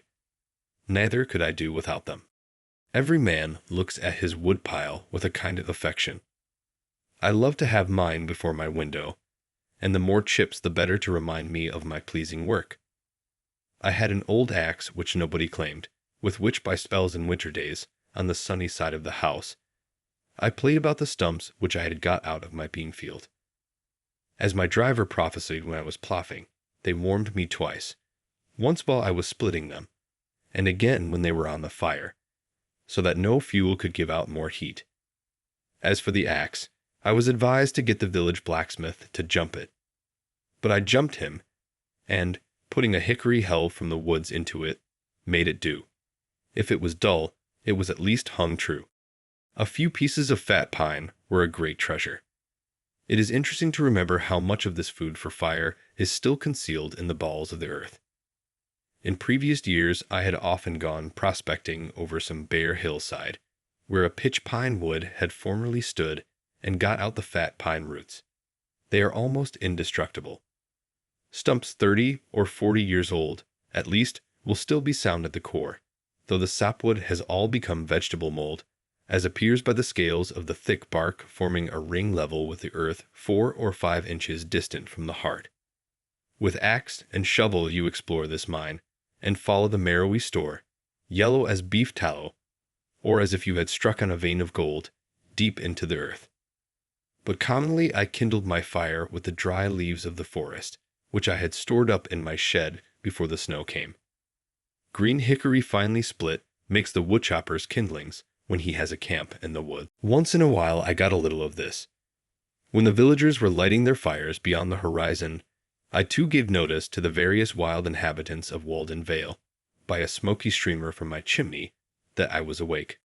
Light-winged smoke, a carrion bird, melting thy pinions in thy upward flight. Lark without song and messenger of dawn, circling above the hamlets as thy nest. Or else, departing dream and shadowy form, of midnight vision gathering up thy skirts, by night star-veiling and by day, darkening the light and blotting out the sun. Go thou my incense upward from this hearth, and ask the gods to pardon this clear flame. Hard green wood just cut, though I use but little of that, answered my purpose better than any other. I sometimes left a good fire when I went to take a walk in a winter afternoon, and when I returned, 3 or 4 hours afterward, it would be still alive and glowing. My house was not empty though I was gone. It was as if I had left a cheerful housekeeper behind. It was I and fire that lived there, and commonly my housekeeper proved trustworthy. One day, however, as I was splitting wood, I thought that I would just look in at the window and see if the house was not on fire. It was the only time I remember to have been particularly anxious on this score. So I looked and saw that a spark had caught my bed, and I went in and extinguished it when it had burned a place as big as my hand. But my house occupied so sunny and sheltered a position, and its roof was so low, that I could afford to let the fire go out in the middle almost any winter day. The moles nested in my cellar, nibbling every third potato, and making a snug bed, even there of some hair left after plastering, and of brown paper. For even the wildest animals love comfort and warmth as well as man, and they survive the winter only because they are so careful to secure them. Some of my friends spoke as if I was coming to the woods on purpose to freeze myself. The animal merely makes a bed, which he warms with his body in a sheltered place. But man, having discovered fire, boxes up some air in a spacious apartment, and warms that, instead of robbing himself, makes that his bed, in which he can move about divested of more cumbrous clothing, maintain a kind of summer in the midst of winter, and by means of windows even admit the light, and with a lamp lengthen out the day. Thus he goes a step or two beyond instinct, and saves a little time for the fine arts. Though, when I have been exposed to the rudest blasts a long time, my whole body began to grow torpid. When I reached the genial atmosphere of my house, I soon recovered my faculties and prolonged my life.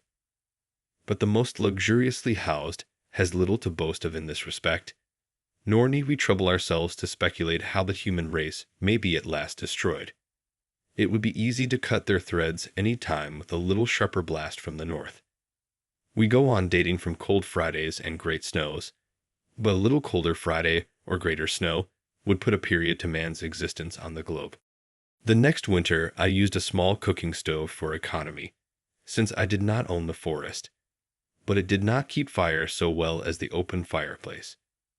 Cooking was then, for the most part, no longer a poetic, but merely a chemic process.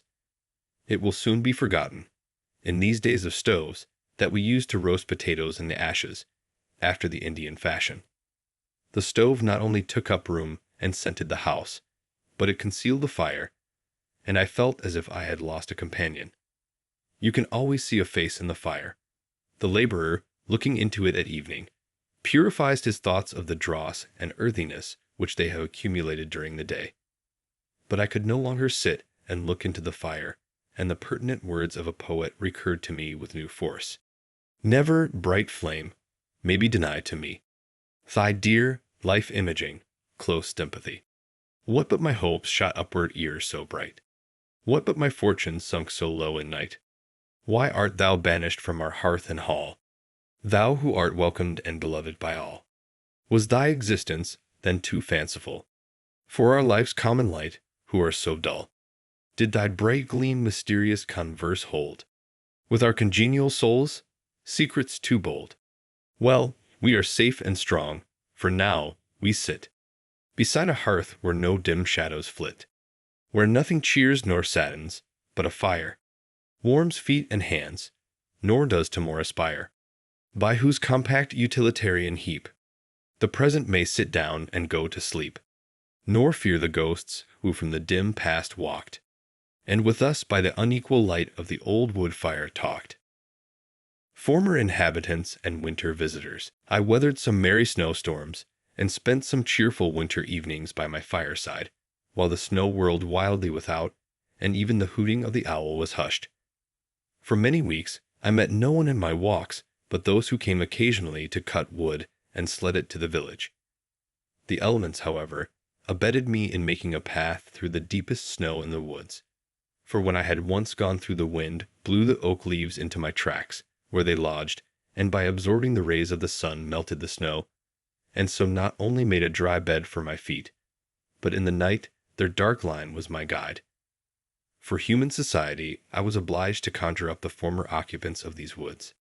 Within the memory of many of my townsmen the road near which my house stands resounded with the laugh and gossip of inhabitants, and the woods which border it were notched and dotted here and there with their little gardens and dwellings, though it was then much more shut in by the forest than now. In some places, within my own remembrance, the pines would scrape both sides of a chaise at once, and women and children who were compelled to go this way to Lincoln alone and on foot to it with fear, and often ran a good part of the distance. Though mainly but a humble route to neighboring villages, or for the woodman's team, it once amused the traveler more than now by its variety, and lingered longer in his memory. Where now firm open fields stretch from the village to the woods, it then ran through a maple swamp on a foundation of logs, the remnants of which, doubtless, still underlie the present dusty highway from the Stratton, now the Almshouse, farm, to Brister's Hill. East of my bean field, across the road, lived Cato Ingraham, slave of Duncan Ingraham, Esquire, gentleman, of Concord village, who built his slave a house, and gave him permission to live in Walden Woods. Cato, not Udicensis, but Concordiensis. Some say that he was again a Negro. There are a few who remember his little patch among the walnuts, which he let grow up till he should be old and need them. But a younger and whiter speculator got them at last. He too, however, occupies an equally narrow house at present. Cato's half-obliterated cellar hole still remains, though known to few, being concealed from the traveler by a fringe of pines. It is now filled with the smooth sumach, Rus glabra, and one of the earliest species of goldenrod, Solidago stricta, grows there luxuriantly. Here, by the very corner of my field, still nearer to town, Zilpha, a colored woman, had her little house, where she spun linen for the townsfolk, making the Walden woods ring with her shrill singing, for she had a loud and notable voice. At length, in the War of 1812, her dwelling was set on fire by English soldiers, prisoners on parole when she was away, and her cat and dog and hens were all burned up together. She led a hard life and somewhat inhumane. One old frequenter of these woods remembers that as he passed her house one noon he heard her muttering to herself over her gurgling pot, "We are all bones, bones." I have seen bricks amid the oak copse there. Down the road, on the right hand, on Brister's Hill, lived Brister Freeman, a handy Negro, slave of Squire Cummings' aunts. There were grow still the apple trees which Brister planted and tended, large old trees now, but their fruit still wild and citterish to my taste. Not long since I read his epitaph in the old Lincoln burying ground, a little on one side, near the unmarked graves of some British grenadiers who fell in the retreat from Concord, where he is styled Scipio Brister.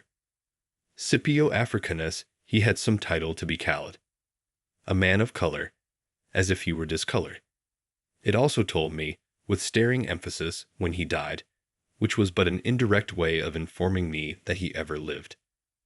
With him dwelt Fenda, his hospitable wife, who told fortunes, yet pleasantly, large, round, and black, blacker than any of the children of night, such a dusky ore as never rose on Concord before or since. Farther down the hill, on the left, on the old road in the woods, are marks of some homestead of the Stratton family, whose orchard once covered all the slope of Brister's Hill, but was long since killed out by pitch pines, excepting a few stumps, whose old roots furnish still the wild stalks of many a thrifty village tree. Nearer yet to town, you come to Breed's location on the other side of the way, just on the edge of the wood, ground famous for the pranks of a demon not distinctly named in old mythology, who has acted a prominent and astounding part in our New England life, and deserves, as much as any mythological character, to have his biography written one day, who first comes in the guise of a friend or hired man, and then robs and murders the whole family, New England rum. But history must not yet tell the tragedies enacted here. Let time intervene in some measure to assuage and lend an azure tint to them. Here, the most indistinct and dubious tradition says that once a tavern stood, the well the same, which tempered the traveller's beverage and refreshed his steed. Here then men saluted one another, and heard and told the news, and went their ways again. Breed's hut was standing only a dozen years ago, though it had long been unoccupied. It was about the size of mine. It was set on fire by mischievous boys, one election night, if I do not mistake. I lived on the edge of the village then, and had just lost myself over Davenant's Gondibert, that winter that I labored with a lethargy, which, by the way, I never knew whether to regard as a family complaint, having an uncle who goes to sleep shaving himself, and is obliged to sprout potatoes in a cellar Sundays, in order to keep awake and keep the Sabbath, or as the consequence of my attempt to read Chalmers' collection of English poetry without skipping. It fairly overcame my nervy. I had just sunk my head on this when the bells rung fire, and in hot haste the engines rolled that way, led by a straggling troop of men and boys, and I among the foremost, for I had leaped the brook. We thought it was far south over the woods, we who had run to fires before, barn, shop, or dwelling house, or all together. "It's Baker's barn," cried one. "It is the Codman place," affirmed another. And then fresh sparks went up above the wood, as if the roof fell in, and we all shouted, "Concord to the rescue." Wagons shot past with furious speed and crushing loads, bearing, perchance, among the rest, the agent of the insurance company, who was bound to go however far. And ever and anon the engine bell tinkled behind, more slow and sure, and rearmost of all, as it was afterward whispered, came they who set the fire and gave the alarm. Thus we kept on like true idealists, rejecting the evidence of our senses, until at a turn in the road we heard the crackling, and actually felt the heat of the fire from over the wall, and realized, alas, that we were there. The very nearness of the fire but cooled our ardor. At first we thought to throw a frog pond onto it, but concluded to let it burn. It was so far gone and so worthless. So we stood round our engine, jostled one another, expressed our sentiments through speaking trumpets, or in lower tone referred to the great conflagrations which the world has witnessed, including Bascom's shop, and, between ourselves, we thought that, were we there in season with our tub, and a full frog pond by, we could turn that threatened last and universal one into another flood. We finally retreated without doing any mischief, returned to sleep and Gondibert. But as for Gondibert, I would accept that passage in the preface about wit being the soul's powder. But most of mankind are strangers to wit, as Indians are to powder. It chanced that I walked that way across the fields the following night, about the same hour, and hearing a low moaning at this spot, I drew near in the dark, and discovered the only survivor of the family that I know, the heir of both its virtues and its vices, who alone was interested in this burning, lying on his stomach and looking over the cellar wall at the still smoldering cinders beneath, muttering to himself as is his wont. He had been working far off in the river meadows all day, and had improved the first moments that he could call his own to visit the home of his fathers and his youth. He gazed into the cellar from all sides and points of view by turns, always lying down to it, as if there was some treasure, which he remembered, concealed between the stones, where there was absolutely nothing but a heap of bricks and ashes. The house being gone, he looked at what there was left. He was soothed by the sympathy which my mere presence implied, and showed me, as well as the darkness permitted, where the well was covered up, which, thank heaven, could never be burned, and he groped long about the wall to find the well sweep which his father had cut and mounted, feeling for the iron hook or staple by which a burden had been fastened to the heavy end. All that he could now cling to convince me that it was no common rider. I felt it, and still remark it almost daily in my walks, for by it hangs the history of a family. Once more, on the left, where are seen the well and lilac bushes by the wall, in the now open field, lived Nutting and Le Gros. But to return toward Lincoln. Farther in the woods than any of these, where the road approaches nearest to the pond, Wyman the potter squatted, and furnished his townsmen with earthenware, and left descendants to succeed him. Neither were they rich in worldly goods, holding the land by sufferance while they lived, and there often the sheriff came in vain to collect the taxes, and attached a chip, for form's sake, as I have read in his accounts, there being nothing else that he could lay his hands on. One day in midsummer, when I was hoeing, a man who was carrying a load of pottery to market stopped his horse against my field and inquired concerning Wyman the younger.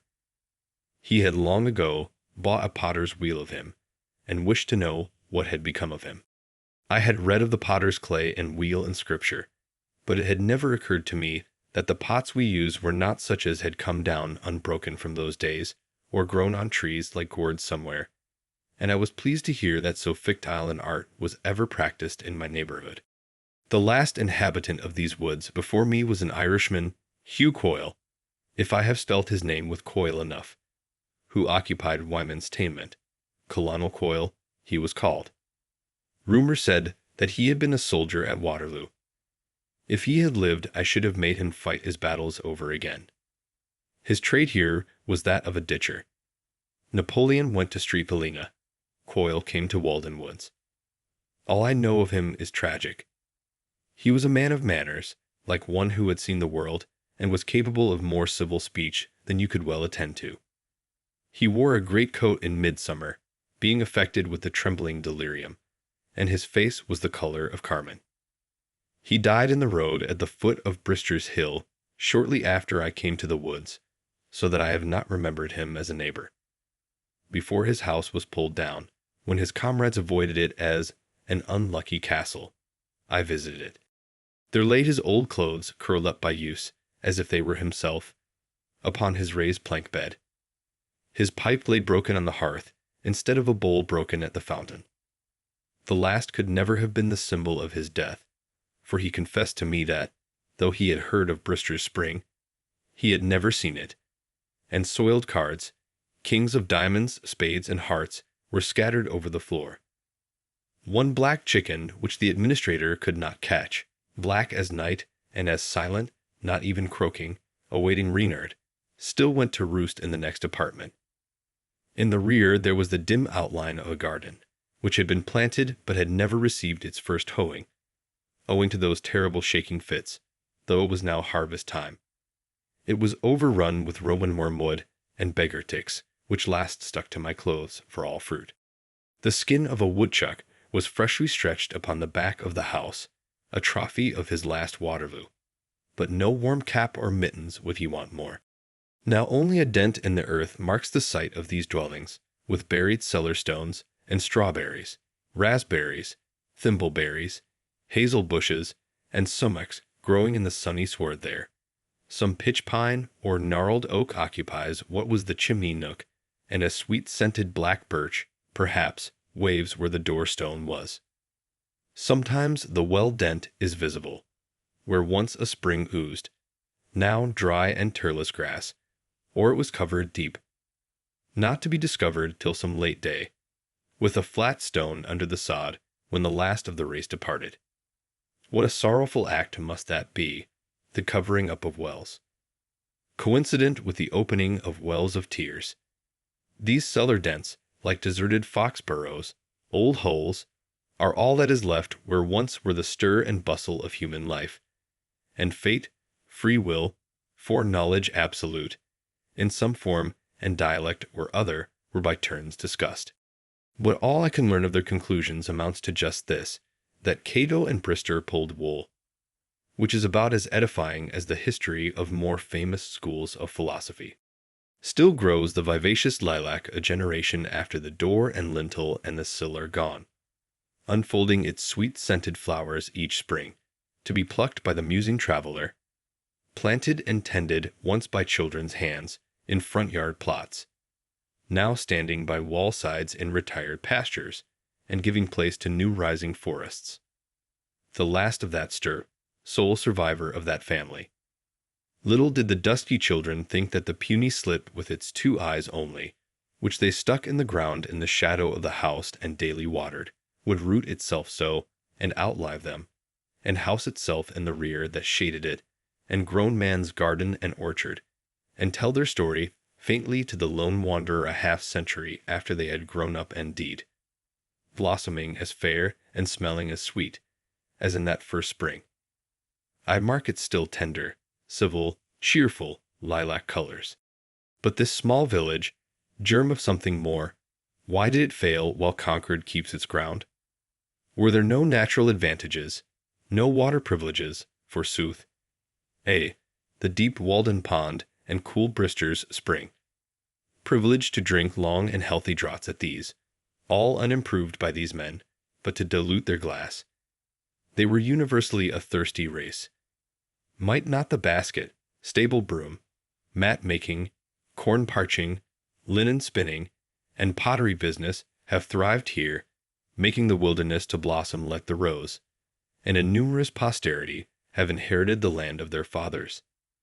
The sterile soil would at least have been proof against a lowland degeneracy. Alas! How little does the memory of these human inhabitants enhance the beauty of the landscape. Again, perhaps, nature will try, with me for a first settler, and my house raised last spring to be the oldest in the hamlet. I am not aware that any man has ever built on the spot which I occupy. Deliver me from a city built on the site of a more ancient city, whose materials are ruins, whose gardens cemeteries. The soil is blanched and accursed there, and before that becomes necessary, the earth itself will be destroyed. With such reminiscences, I repeopled the woods and lulled myself asleep. At this season, I seldom had a visitor.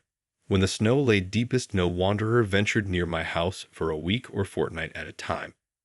But there I lived as snug as a meadow mouse, or as cattle and poultry, which are said to have survived for a long time, buried in drifts, even without food, or like that early settler's family in the town of Sutton, in this state, whose cottage was completely covered by the great snow of 1717 when he was absent, and an Indian found it only by the hole which the chimney's breath made in the drift, and so relieved the family. But no friendly Indian concerned himself about me, nor needed he, for the master of the house was at home. The great snow. How cheerful it is to hear of! When the farmers could not get to the woods and swamps with their teams, and were obliged to cut down the shade trees before their houses, and when the crust was harder, cut off the trees in the swamps, 10 feet from the ground, as it appeared the next spring. In the deepest snows, the path which I used from the highway to my house, about half a mile long, might have been represented by a meandering dotted line, with wide intervals between the dots. For a week of even weather, I took exactly the same number of steps, and of the same length, coming and going, stepping deliberately and with the precision of a pair of dividers in my own deep tracks.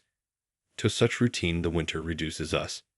Yet, often, they were filled with heaven's own blue. But no weather interfered fatally with my walks, or rather my going abroad, for I frequently tramped 8 or 10 miles through the deepest snow to keep an appointment with a beech tree, or a yellow birch, or an old acquaintance among the pines, when the ice and snow, causing their limbs to droop, and so sharpening their tops, had changed the pines into fir trees, wading to the tops of the highest hills when the snow was nearly 2 feet deep on a level, and shaking down another snowstorm on my head at every step, or sometimes creeping and floundering thither on my hands and knees, when the hunters had gone into winter quarters. One afternoon I amused myself by watching a barred owl, Strix nebulosa, sitting on one of the lower dead limbs of a white pine, close to the trunk, in broad daylight, I standing within a rod of him. He could hear me when I moved and crunched the snow with my feet, but could not plainly see me. When I made most noise, he would stretch out his neck, and erect his neck feathers, and open his eyes wide, but their lids soon fell again, and he began to nod. I too felt a slumberous influence after watching him half an hour, as he sat thus with his eyes half open, like a cat, winged brother of the cat. There was only a narrow slit left between their lids, by which he preserved a peninsular relation to me, thus, with half-shut eyes, looking out from the land of dreams, and endeavoring to realize me, vague object or mote that interrupted his visions. At length, on some louder noise or my nearer approach, he would grow uneasy and sluggishly turn about on his perch, as if impatient at having his dreams disturbed, and when he launched himself off and flapped through the pines, spreading his wings to unexpected breadth, I could not hear the slightest sound from them. Thus, guided amid the pine boughs rather by a delicate sense of their neighborhood than by sight, feeling his twilight way, as it were, with his sensitive pinions, he found a new perch, where he might in peace await the dawning of his day. As I walked over the long causeway, made for the railroad through the meadows, I encountered many a blustering and nipping wind, for nowhere has it freer play, and when the frost had smitten me on one cheek, heathen as I was, I turned to it the other also. Nor was it much better by the carriage road from Brister's Hill. For I came to town still, like a friendly Indian, when the contents of the broad open fields were all piled up between the walls of the Walden road, and half an hour sufficed to obliterate the tracks of the last traveler.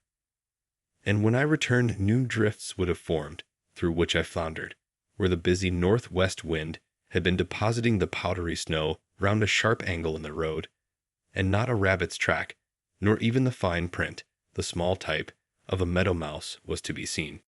Yet I rarely failed to find, even in midwinter, some warm and springly swamp where the grass and the skunk cabbage still put forth with perennial verdure, and some hardier bird occasionally awaited the return of spring. Sometimes, notwithstanding the snow, when I returned from my walk at evening, I crossed the deep tracks of a wood chopper leading from my door, and found his pile of whittlings on the hearth, and my house filled with the odor of his pipe.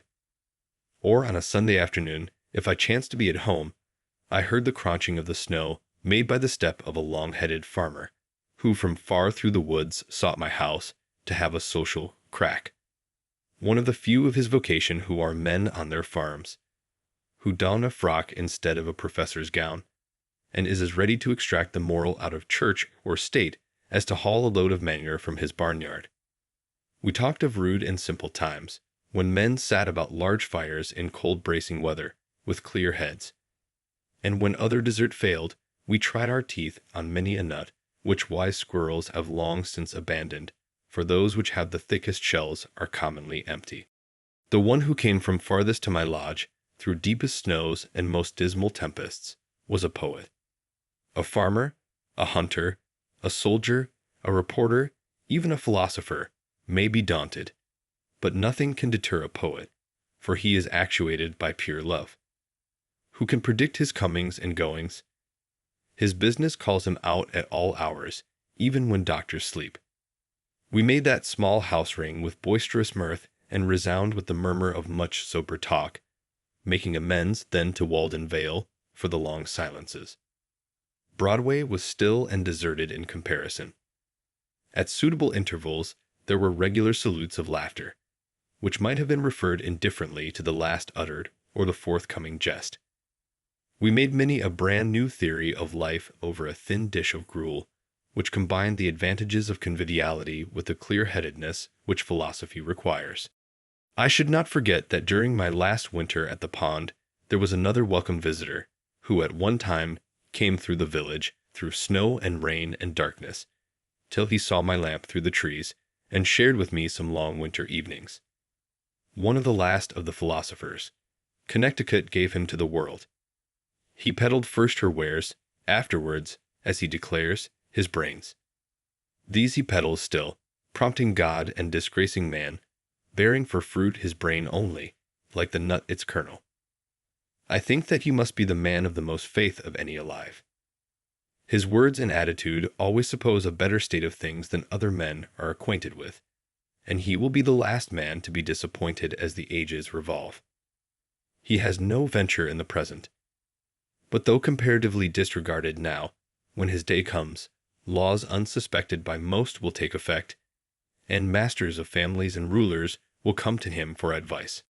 How blind that cannot see serenity! A true friend of man, almost the only friend of human progress.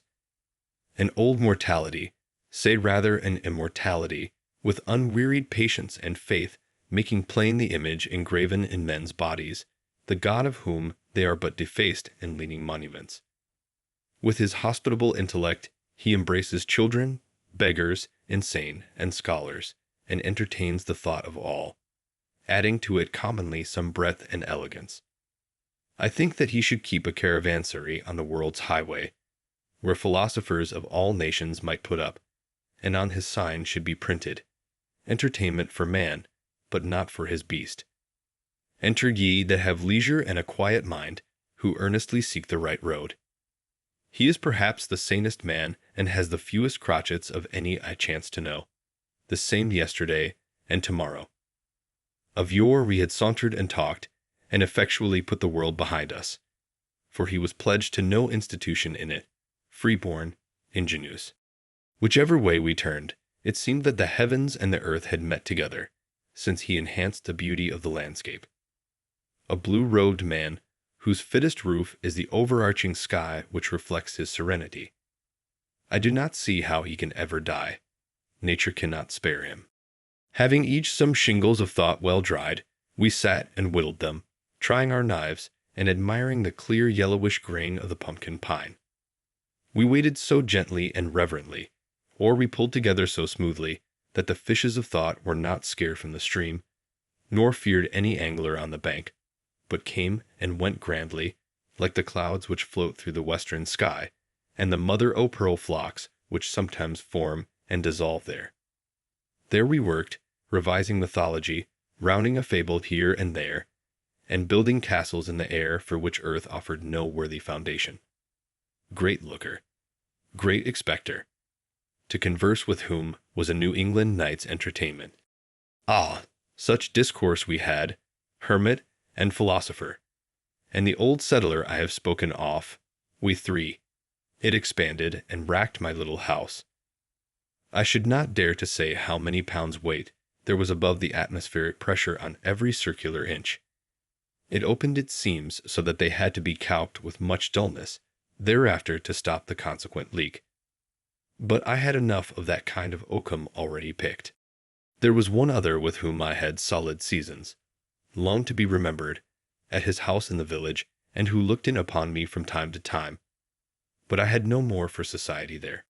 There too, as everywhere, I sometimes expected the visitor who never comes. The Vishnu Purana says, "The householder is to remain at eventide in his courtyard as long as it takes to milk a cow, or longer if he pleases, to await the arrival of a guest." I often performed this duty of hospitality, waited long enough to milk a whole herd of cows, but did not see the man approaching from the town. Winter animals. When the ponds were firmly frozen, they afforded not only new and shorter routes to many points, but new views from their surfaces of the familiar landscape around them.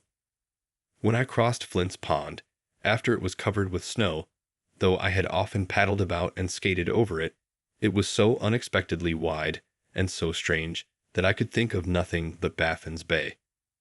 The Lincoln Hills rose up around me at the extremity of the snowy plain, in which I did not remember to have stood before, and the fishermen, at an indeterminable distance over the ice, moving slowly about with their wolfish dogs, passed for sealers or Esquimaux, or in misty weather loomed like fabulous creatures, and I did not know whether they were giants or pygmies. I took this course when I went to lecture in Lincoln in the evening, traveling in no road and passing no house between my own hut and the lecture room. In Goose Pond, which lay in my way, a colony of muskrats dwelt and raised their cabins high above the ice, though none could be seen abroad when I crossed it. Walden, being like the rest usually bare of snow, or with only shallow and interrupted drifts on it, was my yard, where I could walk freely when the snow was nearly 2 feet deep on a level elsewhere, and the villagers were confined to their streets. There, far from the village street, and except at very long intervals, from the jingle of sleigh bells, I slid and skated, as in a vast moose yard well trodden, overhung by oak woods and solemn pines, bent down with snow or bristling with icicles. For sounds in winter nights, and often in winter days, I heard the forlorn but melodious note of a hooting owl indefinitely far, such a sound as the frozen earth would yield if struck with a suitable plectrum, the very lingua vernacula of Walden Wood, and quite familiar to me at last, though I never saw the bird while it was making it. I seldom opened my door in a winter evening without hearing it. Hoo, horror, hoo, sounded sonorously, and the first 3 syllables accented somewhat like howd or do, or sometimes hoo only. One night in the beginning of winter, before the pond froze over, about 9 o'clock, I was startled by the loud honking of a goose, and stepping to the door, heard the sound of their wings like a tempest in the woods as they flew low over my house. They passed over the pond toward Fair Haven, seemingly deterred from settling by my light, their commodore honking all the while with a regular beat. Suddenly an unmistakable cat-owl from very near me, with the most harsh and tremendous voice I ever heard from any inhabitant of the woods, responded at regular intervals to the goose, as if determined to expose and disgrace this intruder from Hudson's Bay by exhibiting a greater compass and volume of voice in a native, and boo-hoo him out of Concord horizon. What do you mean by alarming the citadel at this time of night consecrated to me? Do you think I am ever caught napping at such an hour, and that I have not got lungs and a larynx as well as yourself? Boo-hoo, boo-hoo, boo-hoo. It was one of the most thrilling discords I ever heard. And yet, if you had a discriminating ear, there were in it the elements of a concord such as these plains never saw nor heard. I also heard the whooping of the ice in the pond, my great bedfellow in that part of Concord, as if it were restless in its bed and would fain turn over, were troubled with flatulency and had dreams. Or I was waked by the cracking of the ground by the frost, as if someone had driven a team against my door, and in the morning would find a crack in the earth 1/4 of a mile long and 1/3 of an inch wide. Sometimes I heard the foxes as they ranged over the snow crust, in moonlight nights in search of a partridge or other game, barking raggedly and demoniacally like forest dogs, as if laboring with some anxiety or seeking expression, struggling for light and to be dogs outright and run freely in the streets. For if we take the ages into our account, may there not be a civilization going on among brutes as well as men? They seem to me to be rudimental, burrowing men, still standing on their defense, awaiting their transformation. Sometimes one came near to my window, attracted by my light, barked a vulpine curse at me, and then retreated. Usually the red squirrel, Cirrus hudsonius, waked me in the dawn, coursing over the roof and up and down the sides of the house, as if sent out of the woods for this purpose. In the course of the winter, I threw out 1/2 bushel of ears of sweet corn, which had not got ripe, onto the snow crust by my door, and was amused by watching the motions of the various animals which were baited by it. In the twilight and the night the rabbits came regularly and made a hearty meal. All day long the red squirrels came and went, and afforded me much entertainment by their manoeuvres. One would approach at first warily through the shrub oaks, running over the snow crust by fits and starts like a leaf blown by the wind, now a few paces this way, with wonderful speed and waste of energy, making inconceivable haste with his trotters, as if it were for a wager, and now as many paces that way, but never getting on more than 1/2 a rod at a time, and then suddenly pausing with a ludicrous expression and a gratuitous somerset, as if all the eyes in the universe were fixed on him.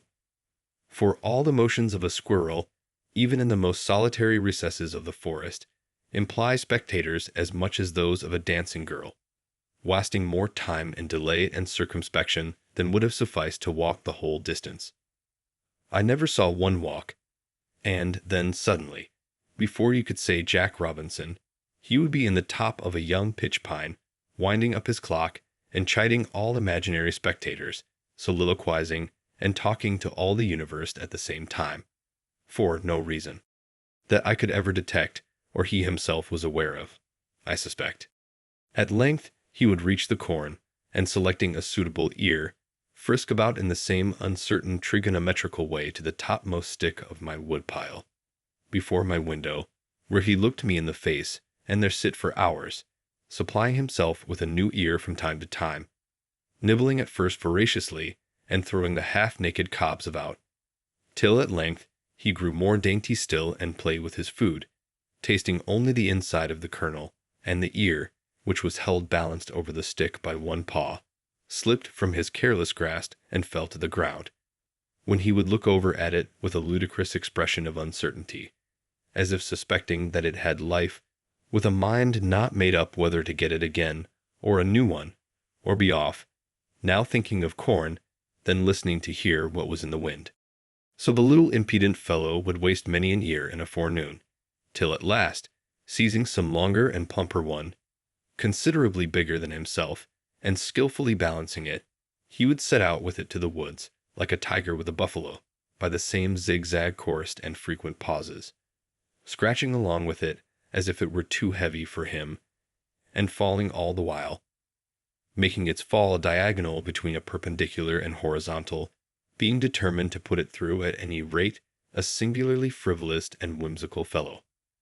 And so he would get off with it to where he lived, perhaps carry it to the top of a pine tree 40 or 50 rods distant, and I would afterwards find the cobs strewn about the woods in various directions. At length the jays arrive, whose discordant screams were heard long before, as they were warily making their approach 1/8 of a mile off, and in a stealthy and sneaking manner they flit from tree to tree, nearer and nearer, and pick up the kernels which the squirrels have dropped. Then, sitting on a pitch pine bough, they attempt to swallow in their haste a kernel which is too big for their throats and chokes them, and after great labor they disgorge it, and spend an hour in the endeavor to crack it by repeated blows with their bills. They were manifestly thieves, and I had not much respect for them. But the squirrels, though at first shy, went to work as if they were taking what was their own. Meanwhile, also came the chickadees in flocks, which, picking up the crumbs the squirrels had dropped, flew to the nearest twig, and placing them under their claws, hammered away at them with their little bills, as if it were an insect in the bark, till they were sufficiently reduced for their slender throats. A little flock of these titmice came daily to pick a dinner out of my wood pile, or the crumbs at my door, with faint flitting lisping notes, like the tinkling of icicles in the grass, or else with sprightly day, or more rarely, in spring-like days, a wiry summery Phoebe from the woodside. They were so familiar that at length one alighted on an armful of wood which I was carrying in, and pecked at the sticks without fear. I once had a sparrow alight upon my shoulder for a moment while I was hoeing in a village garden, and I felt that I was more distinguished by that circumstance than I should have been by any epaulet I could have worn. The squirrels also grew at last to be quite familiar, and occasionally stepped upon my shoe when that was the nearest way. When the ground was not yet quite covered, and again near the end of winter, when the snow was melted on my south hillside and about my wood pile, the partridges came out of the woods morning and evening to feed there. Whichever side you walk in the woods, the partridge bursts away on wearing wings, jarring the snow from the dry leaves and twigs on high, which comes sifting down in the sunbeams like golden dust.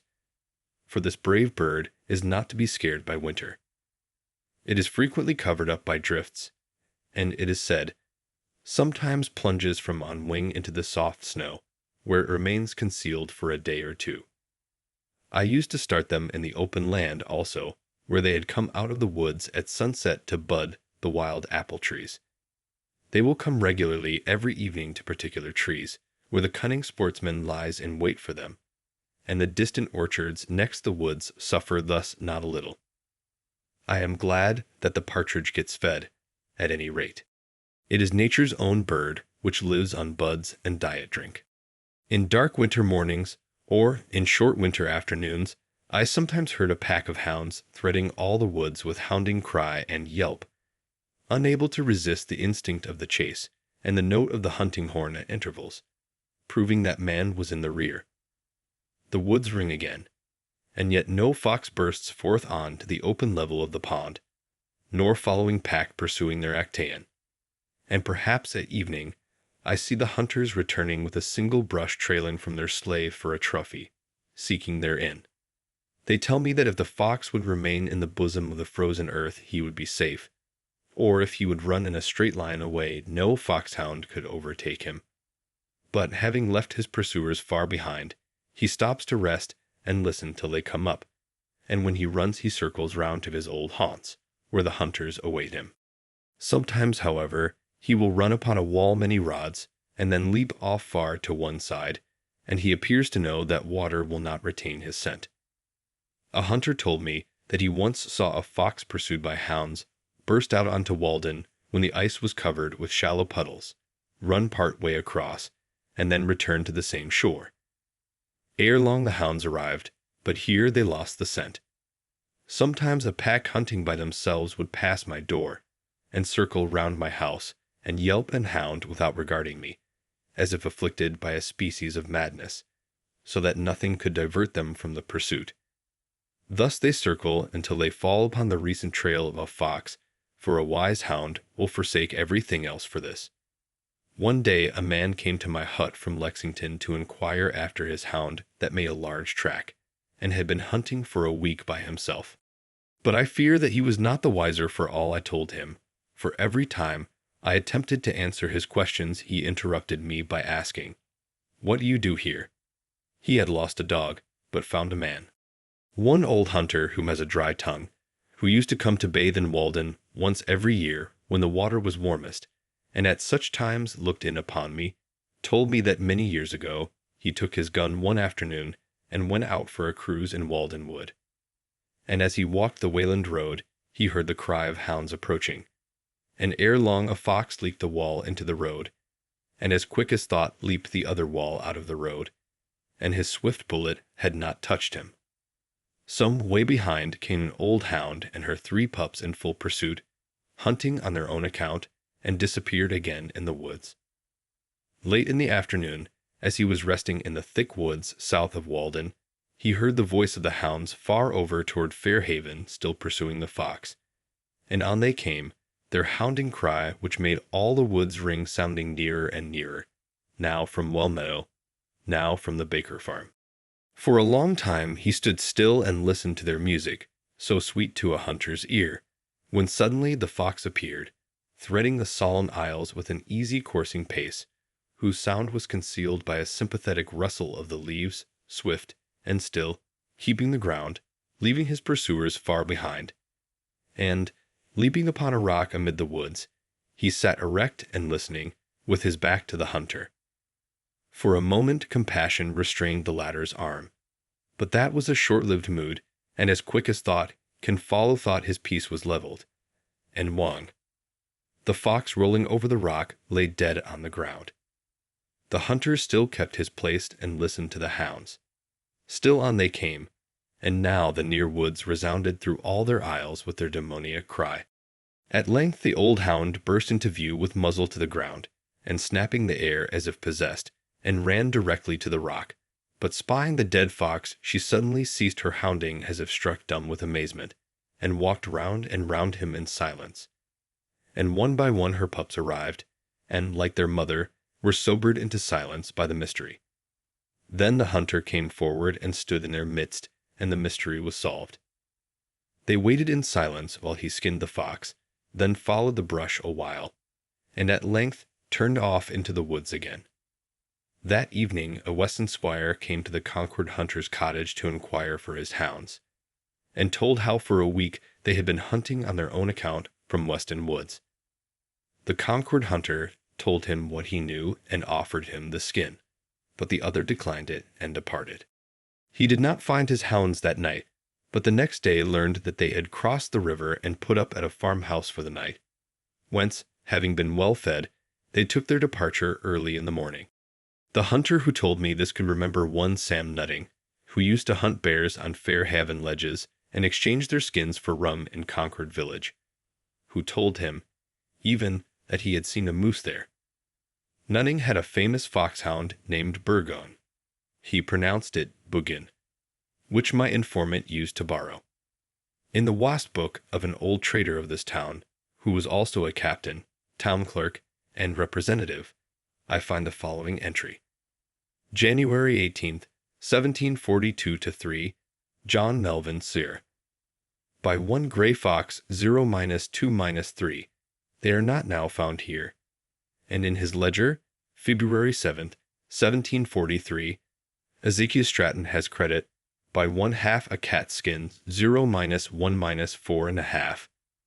Of course, a wild cat, for Stratton was a sergeant in the old French war, and would not have got credit for hunting less noble game. Credit is given for deer skins also, and they were daily sold. One man still preserves the horns of the last deer that was killed in this vicinity, and another has told me the particulars of the hunt in which his uncle was engaged. The hunters were formerly a numerous and merry crew here. I remember well one gaunt Nimrod, who would catch up a leaf by the roadside and play a strain on it wilder and more melodious, if my memory serves me, than any hunting horn. At midnight, when there was a moon, I sometimes met with hounds in my path prowling about the woods, which would skulk out of my way, as if afraid, and stand silent amid the bushes till I had passed. Squirrels and wild mice disputed for my store of nuts. There were scores of pitch pines around my house, from 1 to 4 inches in diameter, which had been gnawed by mice the previous winter, a Norwegian winter for them, for the snow lay long and deep, and they were obliged to mix a large proportion of pine bark with their other diet. These trees were alive and apparently flourishing at midsummer, and many of them had grown a foot, though completely girdled. But after another winter, such were without exception dead. It is remarkable that a single mouse should thus be allowed a whole pine tree for its dinner, gnawing round instead of up and down it. But perhaps it is necessary in order to thin these trees, which are wont to grow up densely. The hares, Lepus americanus, were very familiar. One had her form under my house all winter, separated from me only by the flooring, and she startled me each morning by her hasty departure when I began to stir thump, thump, thump, striking her head against the floor timbers in her hurry. They used to come round my door at dusk to nibble the potato parings which I had thrown out, and were so nearly the color of the ground that they could hardly be distinguished when still. Sometimes in the twilight I alternately lost and recovered sight of one sitting motionless under my window. When I opened my door in the evening, off they would go with a squeak and a bounce. Near at hand, they only excited my pity. One evening one sat by my door 2 paces from me, at first trembling with fear, yet unwilling to move, a poor wee thing, lean and bony, with ragged ears and sharp nose, scant tail, and slender paws. It looked as if nature no longer contained the breed of nobler bloods, but stood on her last toes. Its large eyes appeared young and unhealthy, almost dropsical. I took a step, and lo, away it scud with an elastic spring over the snow crust, straightening its body and its limbs into graceful length, and soon put the forest between me and itself, the wild free venison, asserting its vigor and the dignity of nature. Not without reason was its slenderness. Such then was its nature. Lepus, levipes, lightfoot, some think. What is a country without rabbits and partridges? They are among the most simple and indigenous animal products, ancient and venerable families known to antiquity as to modern times, of the very hue and substance of nature, nearest allied to leaves and to the ground, and to one another. It is either winged or it is legged. It is hardly as if you had seen a wild creature when a rabbit or a partridge bursts away, only a natural one, as much to be expected as rustling leaves. The partridge and the rabbit are still sure to thrive, like true natives of the soil, whatever revolutions occur. If the forest is cut off, the sprouts and bushes which spring up afford them concealment, and they become more numerous than ever. That must be a poor country, indeed, that does not support a hare. Our woods teem with them both, and around every swamp may be seen the partridge or rabbit walk, beset with twitty fences and horsehair snares, which some cowboy tends. The pond in winter. After a still winter night, I awoke with the impression that some question had been put to me, which I had been endeavoring in vain to answer in my sleep, as what, how, when, where. But there was dawning nature, in whom all creatures live, looking in at my broad windows with serene and satisfied face, and no question on her lips. I awoke to an answered question, to nature and daylight. The snow lying deep on the earth dotted with young pines, and the very slope of the hill on which my house is placed, seemed to say, forward. Nature puts no question, and answers none which we mortals ask. She has long ago taken her resolution. O Prince, our eyes contemplate with admiration and transmit to the soul the wonderful and varied spectacle of this universe. The night veils without doubt a part of this glorious creation, but day comes to reveal to us this great work, which extends from earth even into the plains of the ether. Then to my morning work. First I take an axe and pail and go in search of water, if that be not a dream. After a cold and snowy night, it needed a divining rod to find it. Every winter the liquid and trembling surface of the pond, which was so sensitive to every breath and reflected every light and shadow, becomes solid to the depth of a foot or a foot and a half, so that it will support the heaviest teams, and perchance the snow covers it to an equal depth, and it is not to be distinguished from any level field. Like the marmots in the surrounding hills, it closes its eyelids and becomes dormant for 3 months or more. Standing on the snow-covered plain, as if in a pasture amid the hills, I cut my way first through a foot of snow, and then a foot of ice, and open a window under my feet, where, kneeling to drink, I look down into the quiet parlor of the fishes, pervaded by a softened light as through a window of ground glass, with its bright sanded floor the same as in summer. There a perennial waveless serenity reigns as in the amber twilight sky, corresponding to the cool and even temperament of the inhabitants. Heaven is under our feet as well as over our heads. Early in the morning, while all things are crisp with frost, men come with fishing reels and slender lunch and let down their fine lines through the snowy field to take pickerel and perch. Wild men, who instinctively follow other fashions and trust other authorities than their townsmen, and by their goings and comings stitch towns together in parts where else they would be ripped. They sit and eat their luncheon in stout fear-knots on the dry oak leaves on the shore, as wise in natural lore as the citizen is in artificial. They never consulted with books, and know and can tell much less than they have done. The things which they practice are said not yet to be known. Here is one fishing for pickerel with grown perch for bait. You look into his pail with wonder as into a summer pond, as if he kept summer locked up at home or knew where she had retreated. How, prayed, did he get these in midwinter? Oh, he got worms out of rotten logs since the ground froze, and so he caught them. His life itself passes deeper in nature than the studies of the naturalist penetrate, himself a subject for the naturalist. The latter raises the moss and bark gently with his knife in search of insects. The former lays open logs to their core with his axe, and moss and bark fly far and wide. He gets his living by barking trees. Such a man has some right to fish, and I love to see nature carried out in him. The perch swallows the grub worm, the pickerel swallows the perch, and the fisherman swallows the pickerel. And so all the chinks in the scale of being are filled. When I strolled around the pond in misty weather, I was sometimes amused by the primitive mode which some ruder fisherman had adopted.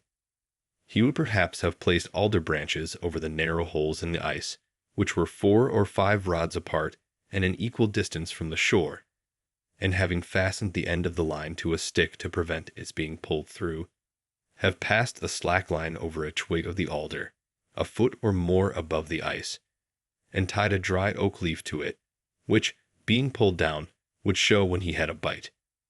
These alders loomed through the mist at regular intervals as you walked halfway round the pond. Ah, the pickerel of Walden! When I see them lying on the ice, or in the well which the fisherman cuts in the ice, making a little hole to admit the water, I am always surprised by their rare beauty, as if they were fabulous fishes. They are so foreign to the streets, even to the woods, foreign as Arabia to our Concord life. They possessed a quite dazzling and transcendent beauty which separates them by a wide interval from the cadaverous cod and haddock whose fame is trumpeted in our streets. They are not green like the pines, nor gray like the stones, nor blue like the sky, but they have, to my eyes, if possible, yet rarer colors, like flowers and precious stones, as if they were the pearls, the animalized nuclei or crystals of the Walden water. They, of course, are Walden all over and all through, are themselves small Waldens in the animal kingdom, Waldenses. It is surprising that they are caught here, that in this deep and capacious spring, far beneath the rattling teams and chaises and tinkling sleighs that travel the Walden road, this great gold and emerald fish swims. I never chance to see its kind in any market.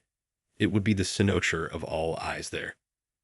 Easily, with a few convulsive quirks, they give up their watery ghosts, like a moral translated before his time to the thin air of heaven. As I was desirous to recover the long-lost bottom of Walden Pond, I surveyed it carefully, before the ice broke up, early in '46, with compass and chain and sounding line. There have been many stories told about the bottom, or rather no bottom, of this pond, which certainly had no foundation for themselves. It is remarkable how long men will believe in the bottomlessness of a pond without taking the trouble to sound it. I have visited 2 such bottomless ponds in one walk in this neighborhood. Many have believed that Walden reached quite through to the other side of the globe.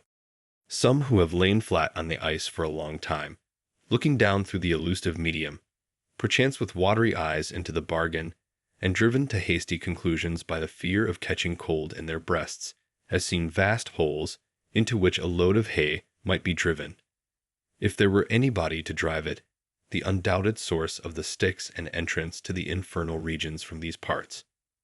Others have gone down from the village with a 56 and a wagon load of inch rope, but yet have failed to find any bottom.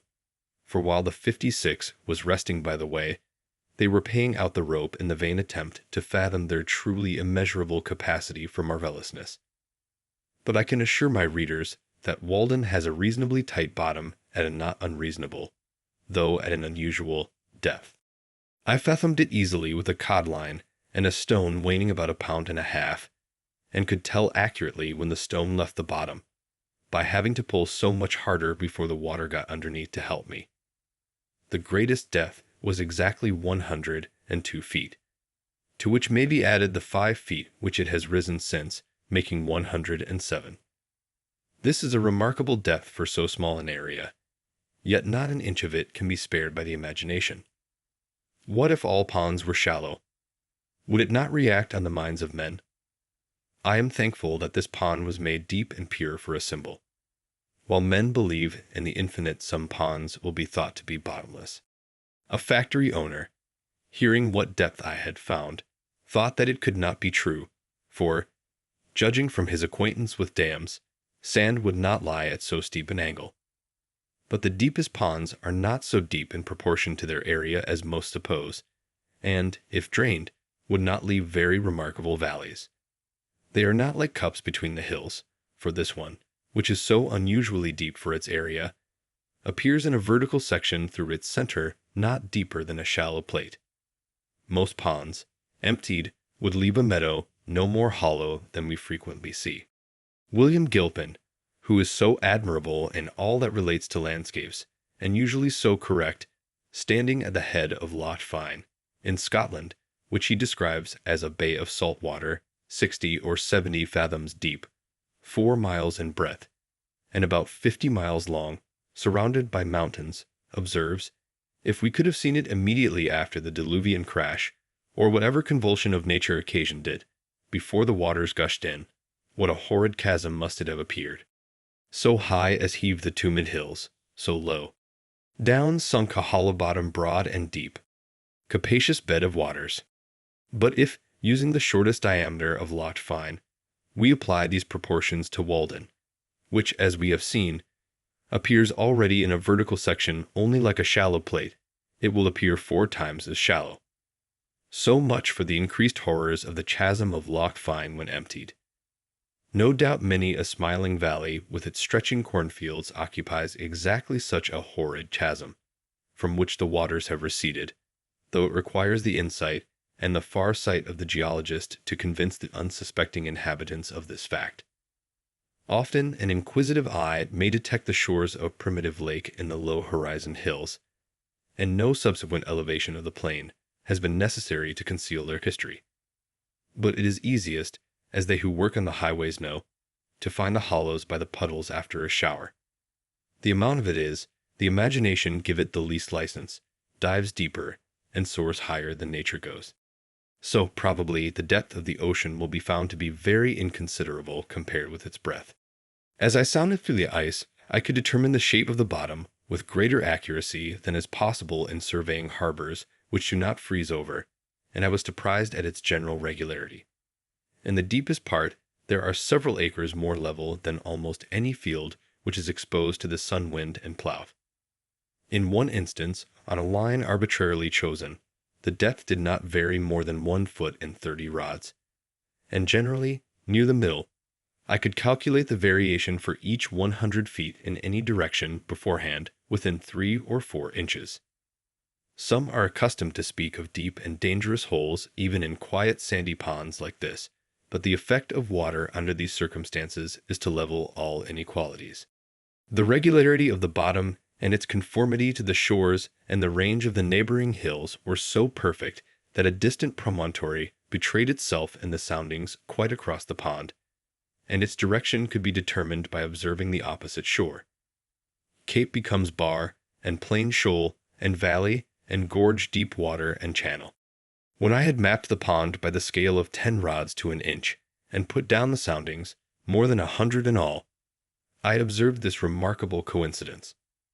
Having noticed that the number indicating the greatest depth was apparently in the center of the map, I laid a rule on the map lengthwise, and then breadthwise, and found, to my surprise, that the line of greatest length intersected the line of greatest breadth exactly at the point of greatest depth, notwithstanding that the middle is so nearly level, the outline of the pond far from regular, and the extreme length and breadth were got by measuring into the coves. And I said to myself, who knows but this hint would conduct to the deepest part of the ocean as well as of a pond or puddle? Is not this the rule also for the height of mountains, regarded as the opposite of valleys? We know that a hill is not highest at its narrowest part.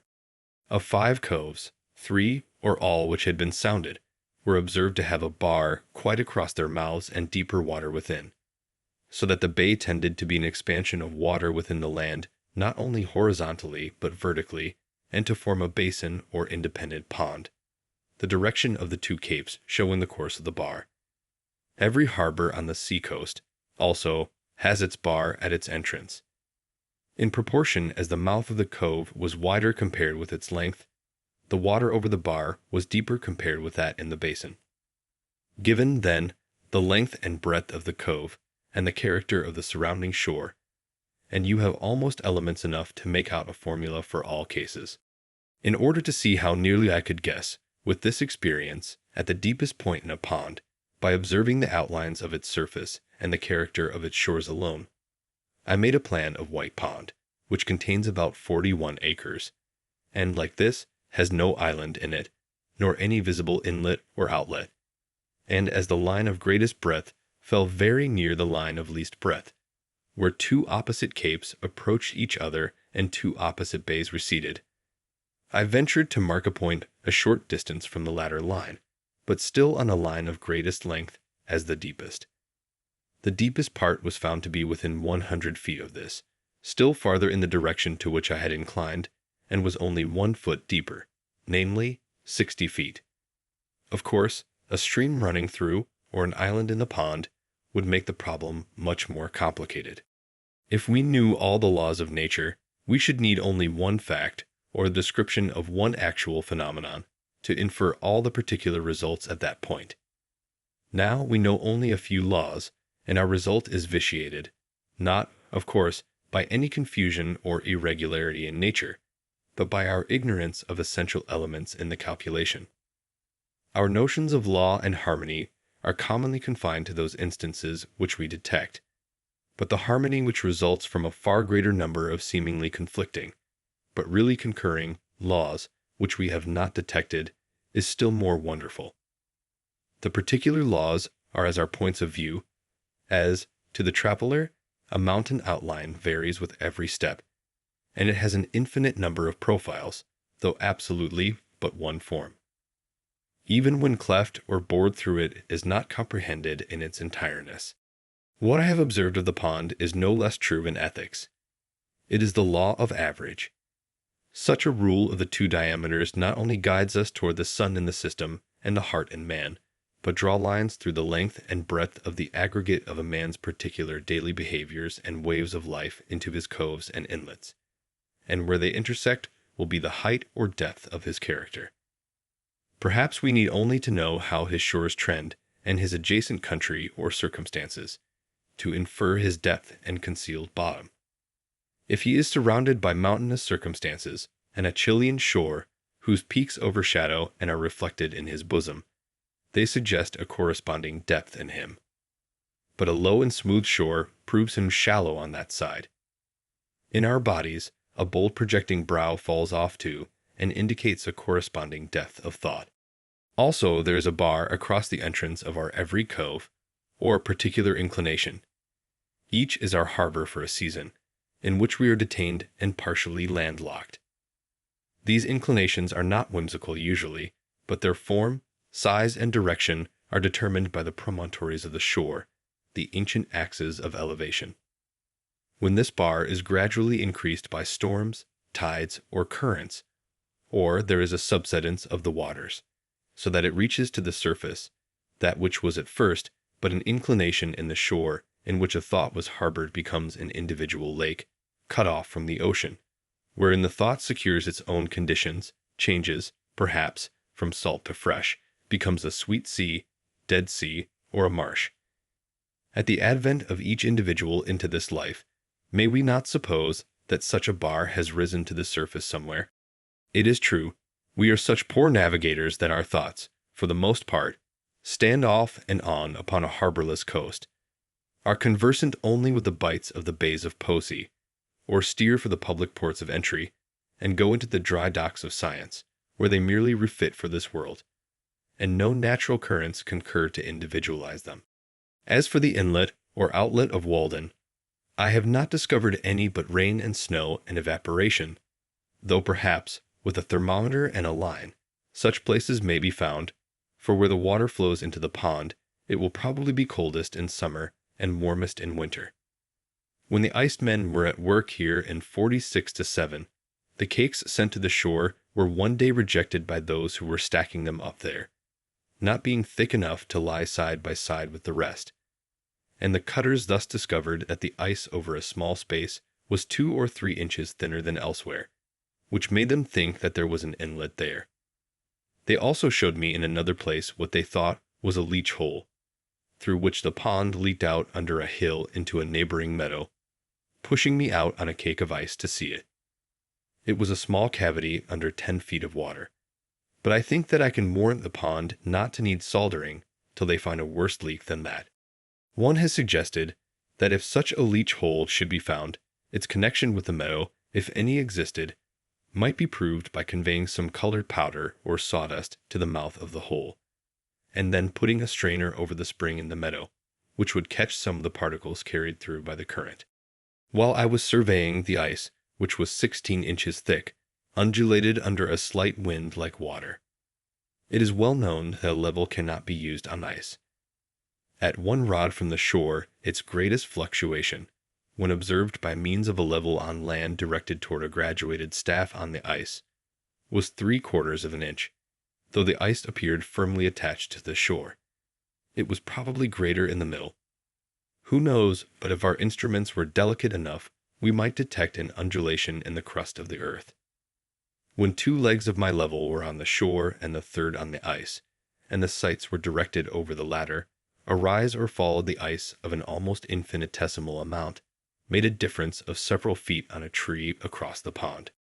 When I began to cut holes for sounding, there were 3 or 4 inches of water on the ice under a deep snow which had sunk it thus far, but the water began immediately to run into these holes, and continued to run for 2 days in deep streams, which wore away the ice on every side, and contributed essentially, if not mainly, to dry the surface of the pond. For, as the water ran in, it raised and floated the ice. This was somewhat like cutting a hole in the bottom of a ship to let the water out. When such holes freeze, and a rain succeeds, and finally a new freezing forms a fresh smooth ice over all, it is beautifully modeled internally by dark figures, shaped somewhat like a spider's web, what you may call ice rosettes, produced by the channels worn by the water flowing from all sides to a center. Sometimes, also, when the ice was covered with shallow puddles, I saw a double shadow of myself, one standing on the head of the other, one on the ice, the other on the trees or hillside. While yet it is cold January, and snow and ice are thick and solid, the prudent landlord comes from the village to get ice to cool his summer drink. Impressively, even pathetically wise, to foresee the heat and thirst of July now in January, wearing a thick coat and mittens, when so many things are not provided for. It may be that he lays up no treasures in this world which will cool this summer drink in the next. He cuts and saws the solid pond, unroofs the house of fishes, and carts off their very element and air, held fast by chains and stakes like corded wood, through the favoring winter air, to wintry cellars, to underlie the summer there. It looks like solidified azure, as far off it is drawn through the streets. These ice cutters are a merry race, full of jest and sport, and when I went among them, they were wont to invite me to saw pit fashion with them, I standing underneath. In the winter of 46-7, there came 100 men of Hyperborean extraction swoop down onto our pond one morning, with many carloads of ungainly-looking farming tools, sleds, plows, drill barrows, turf knives, spades, saws, rakes, and each man was armed with a double-pointed pike staff, such as is not described in the New England Farmer or the Cultivator. I did not know whether they had come to sow a crop of winter rye or some other kind of grain recently introduced from Iceland. As I saw no manure, I judged that they meant to skin the land as I had done, thinking the soil was deep and had lain fallow long enough. They said that a gentleman farmer who was behind the scenes wanted to double his money, which, as I understood, amounted to $500,000 already. But in order to cover each one of his dollars with another, he took off the only coat, the skin itself, of Walden Pond in the midst of a hard winter. They went to work at once, ploughing, harrowing, rolling, furrowing, in admirable order, as if they were bent on making this a model farm.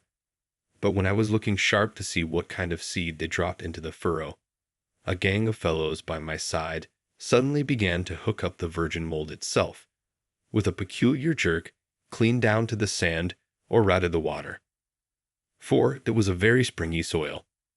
Indeed, all the terra firma there was, and haul it away on sleds, and then I guessed that they must be cutting peat in a bog. So they came and went every day, with a peculiar shriek from the locomotive, from and to some point of the polar regions, as it seemed to me, like a flock of Arctic snowbirds.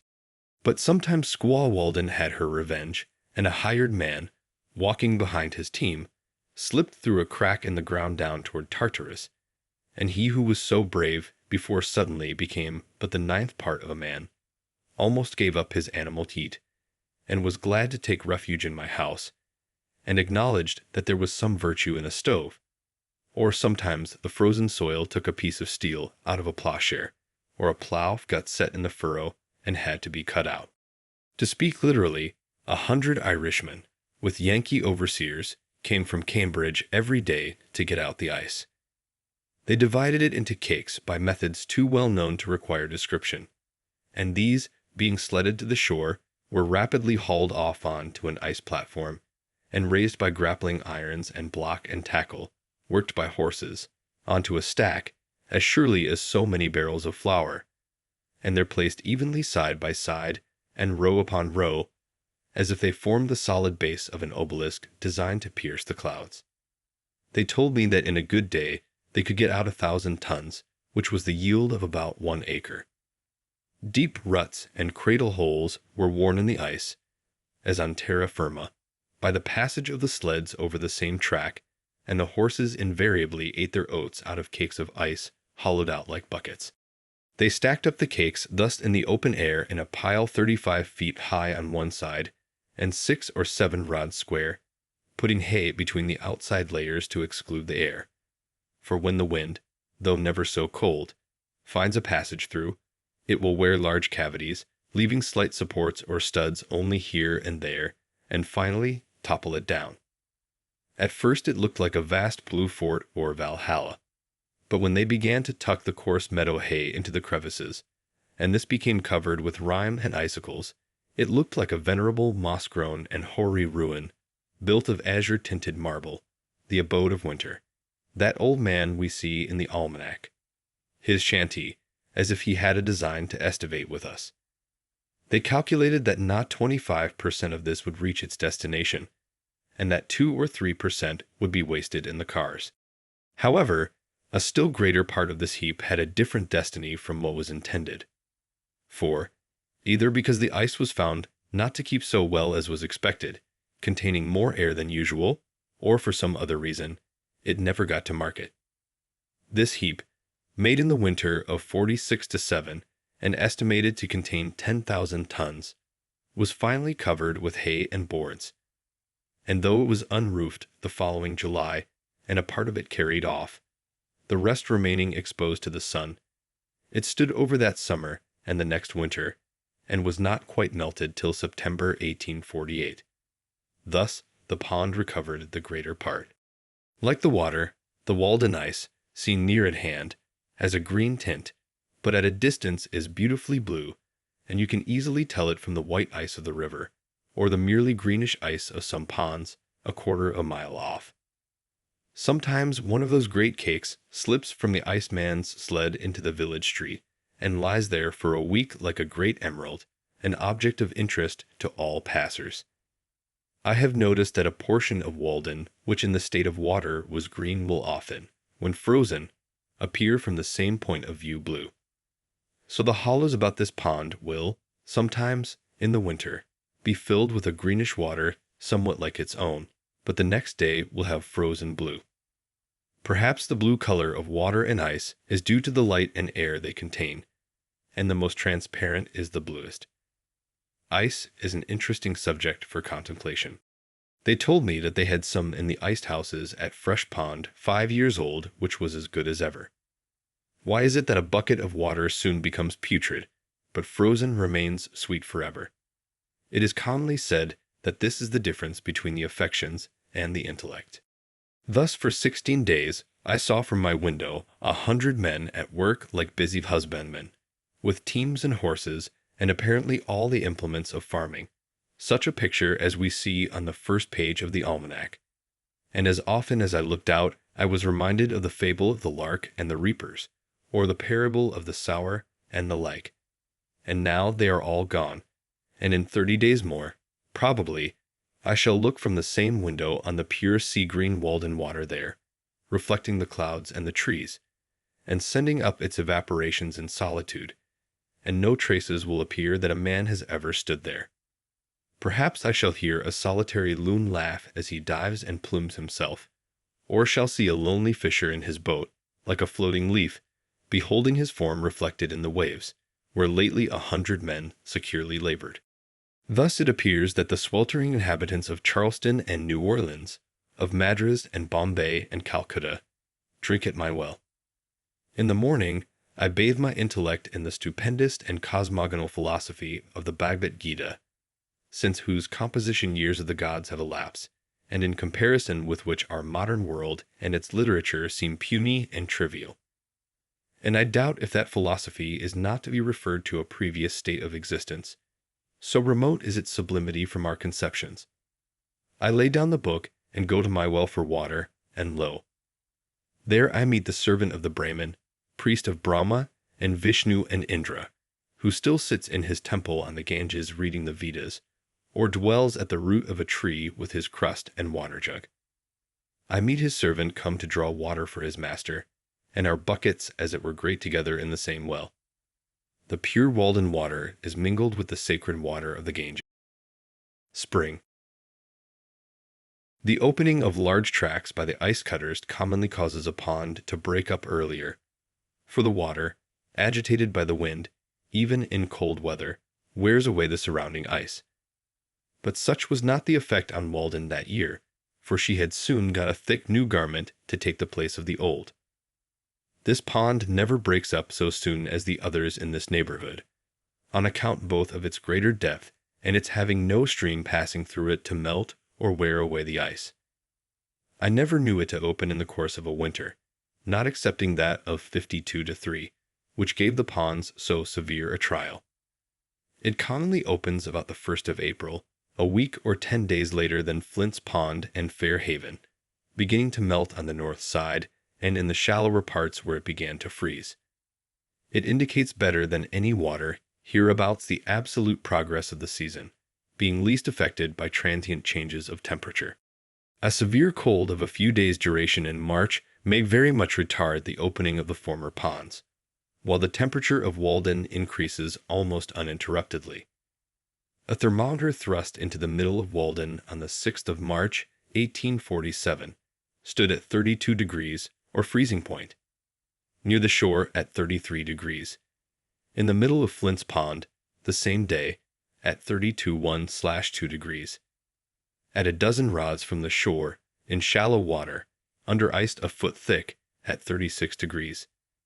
This difference of 3.5 degrees between the temperature of the deep water and the shallow in the latter pond, and the fact that a great proportion of it is comparatively shallow, show why it should break up so much sooner than Walden.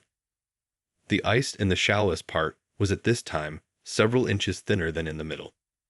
In midwinter, the middle had been the warmest and the ice thinnest there.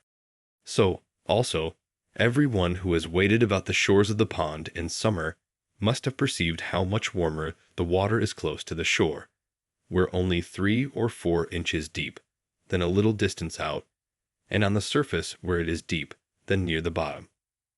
In spring, the sun not only exerts an influence through the increased temperature of the air and earth, but its heat passes through ice a foot or more thick and is reflected from the bottom in shallow water, and so also warms the water and melts the underside of the ice, at the same time that it is melting it more directly above, making it uneven, and causing the air bubbles which it contains to extend themselves upward and downward until it is completely honeycombed, and at last disappears suddenly in a single spring rain. Ice has its grain as well as wood, and when a cake begins to rot or comb, that is, assume the appearance of honeycomb, whatever may be its position, the air cells are at right angles with what was the water surface. Where there is a rock or a log rising near to the surface, the ice over it is much thinner, and is frequently quite dissolved by this reflected heat. And I have been told that in the experiment at Cambridge to freeze water in a shallow wooden pond, though the cold air circulated underneath, and so had access to both sides, the reflection of the sun from the bottom more than counterbalanced this advantage. When a warm rain in the middle of the winter melts off the snow ice from Walden, and leaves a hard dark or transparent ice on the middle, there will be a strip of rotten though thicker white ice, a rod or more wide, about the shores, created by this reflected heat. Also, as I have said, the bubbles themselves within the ice operate as burning glasses to melt the ice beneath. The phenomena of the year take place every day in a pond on a small scale. Every morning, generally speaking, the shallow water is being warmed more rapidly than the deep, though it may not be made so warm after all, and every evening it is being cooled more rapidly until morning. The day is an epitome of the year, the night is the winter, the morning and evening are the spring and fall, and the noon is the summer. The cracking and booming of the ice indicate a change of temperature. One pleasant morning after a cold night, February 24th, 1850, having gone to Flint's Pond to spend the day, I noticed with surprise that when I struck the ice with the head of my axe, it resounded like a gong for many rods around, or as if I had struck on a tight drum head. The pond began to boom about an hour after sunrise, when it felt the influence of the sun's rays slanted upon it from over the hills. It stretched itself and yawned like a waking man with a gradually increasing tumult, which was kept up 3 or 4 hours. It took a short siesta at noon, and boomed once more toward night, as the sun was withdrawing his influence. In the right stage of the weather, a pond fires its evening gun with great regularity. But in the middle of the day, being full of cracks, and the air also being less elastic, it had completely lost its resonance, and probably fishes and muskrats could not then have been stunned by a blow on it. The fishermen say that the thundering of the pond scares the fishes and prevents their biting. The pond does not thunder every evening, and I cannot tell surely when to expect its thundering. But though I may perceive no difference in the weather, it does. Who would have suspected so large and cold and thick-skinned a thing to be so sensitive? Yet it has its law to which it thunders obedience when it should as surely as the buds expand in the spring. The earth is all alive and covered with papillae. The largest pond is as sensitive to atmospheric changes as the globule of mercury in its tube. One attraction in coming to the woods to live was that I should have leisure and opportunity to see the spring come in. The ice in the pond at length begins to be honeycombed, and I can set my heel in it as I walk. Fogs and rains and warmer suns are gradually melting the snow. The days have grown sensibly longer, and I see how I shall get through the winter without adding to my wood pile, for large fires are no longer necessary. I am on the alert for the first signs of spring, to hear the chance note of some arriving bird or the striped squirrel's chirp, for his stores must be now nearly exhausted, or see the woodchuck venture out of his winter quarters. On the 13th of March, after I had heard the bluebird, song sparrow, and redwing, the ice was still nearly a foot thick. As the weather grew warmer, it was not sensibly worn away by the water, nor broken up and floated off as in rivers, but though it was completely melted for half a rod in width about the shore, the middle was merely honeycombed and saturated with water, so that you could put your foot through it when 6 inches thick. But by the next day evening, perhaps, after a warm rain followed by fog, it would have wholly disappeared, all gone off with the fog, spirited away.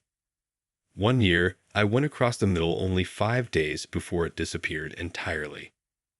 In 1845, Walden was first completely open on the 1st of April. In 46, the 25th of March. In 47, the 8th of April. In 51, the 28th of March. In 52, the 18th of April. In 53, the 23rd of March. In 54, about the 7th of April. Every incident connected with the breaking up of the rivers and ponds and the settling of the weather is particularly interesting to us who live in a climate of so great extremes. When the warmer days come, they who dwell near the river hear the ice crack at night with a startling whoop as loud as artillery, as if its icy fetters were rent from end to end, and within a few days see it rapidly going out. So the alligator comes out of the mud with quakings of the earth.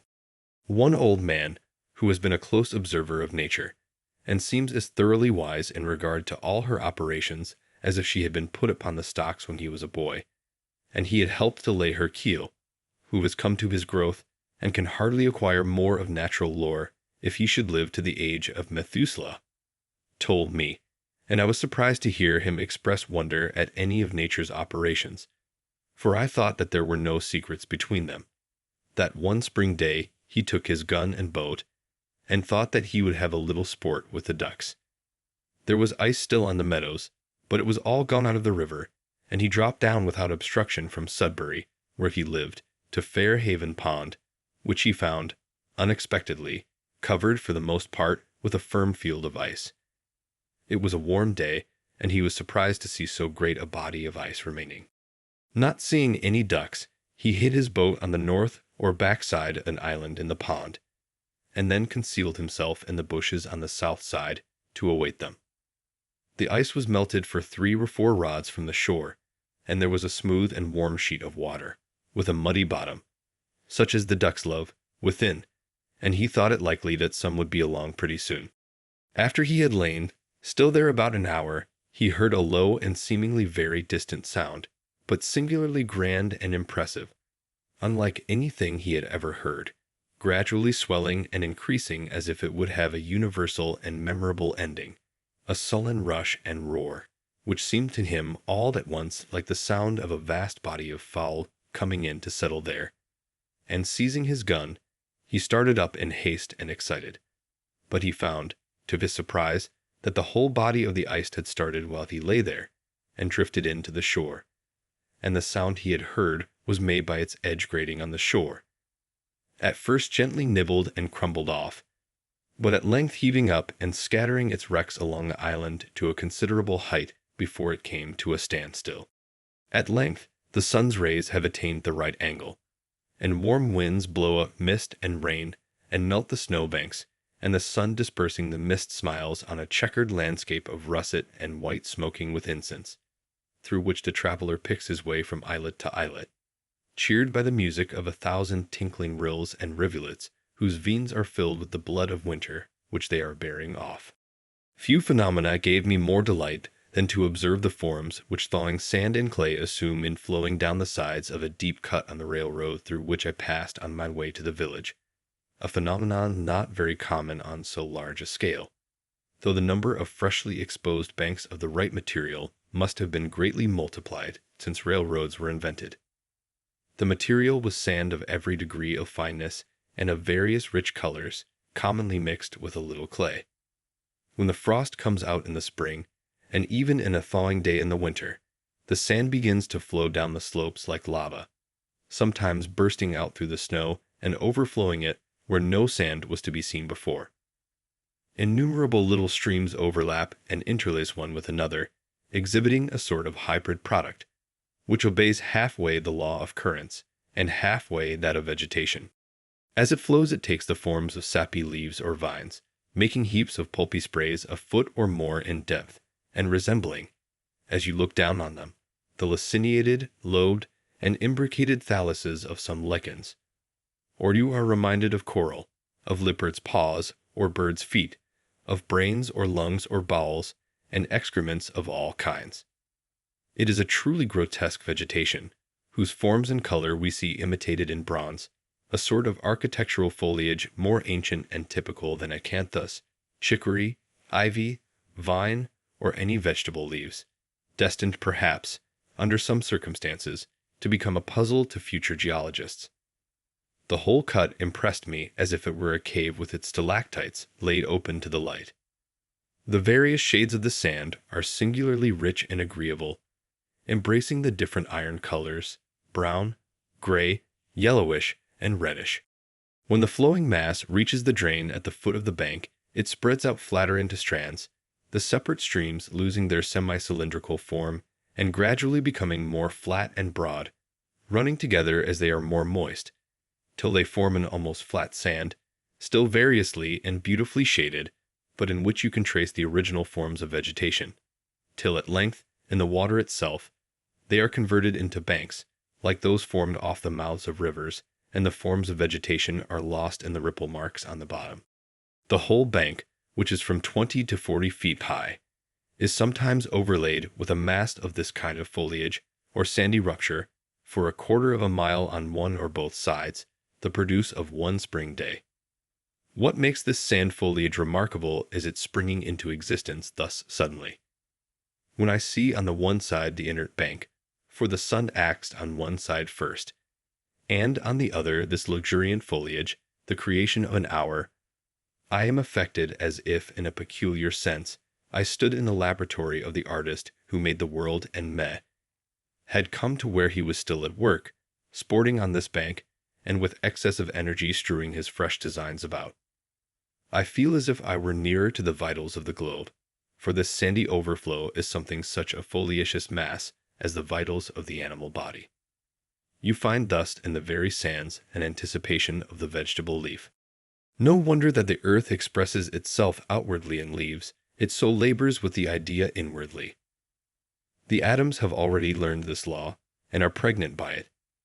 The overhanging leaf sees here is prototype.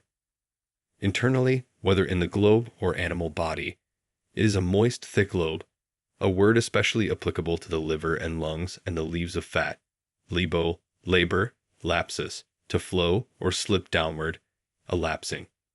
Lobos, globus, lobe, globe, also lap, flap, and many other words. Externally a dry thin leaf, even as the F and V are pressed and dried B. The radicals of lobe are alb, the soft mass of the B, single-lobed, or B, double-lobed, with the liquid ulb behind it pressing it forward. In globe, gulb, the guttural adds to the meaning the capacity of the throat. The feathers and wings of birds are still drier and thinner leaves. Thus, also, you pass from the lumpish grub in the earth to the airy and fluttering butterfly. The very globe continually transcends and translates itself, and becomes winged in its orbit. Even ice begins with delicate crystal leaves, as if it had flowed into molds which the fronds of water plants have impressed on the watery mirror. The whole tree itself is but one leaf, and rivers are still vaster leaves whose pulp is intervening earth, and towns and cities are the ova of insects in their axils. When the sun withdraws, the sand ceases to flow, but in the morning the streams will start once more and branch again into a myriad of others. You here see perchance how blood vessels are formed. If you look closely, you observe that first there pushes forward from the thawing mass a stream of softened sand with a drop-like point, like the ball of the finger, feeling its way slowly and blindly downward, until at last, with more heat and moisture, as the sun gets higher, the most fluid portion, in its effort to obey the law to which the most inert also yields, separates from the latter and forms for itself a meandering channel or artery within that, in which is seen a little silvery stream glancing like lightning from one stage of pulpy leaves or branches to another, and ever and anon swallowed up in the sand. It is wonderful how rapidly yet perfectly the sand organizes itself as it flows, using the best material its mass affords to form the sharp edges of its channel. Such are the sources of rivers. In the siliceous matter which the water deposits is perhaps the bony system. and in the still finer soil and organic matter the fleshy fiber or cellular tissue. What is man but a mass of thawing clay? The ball of the human finger is but a drop congealed. The fingers and toes flow to their extent from the thawing mass of the body. Who knows what the human body would expand and flow out to under a more genial heaven?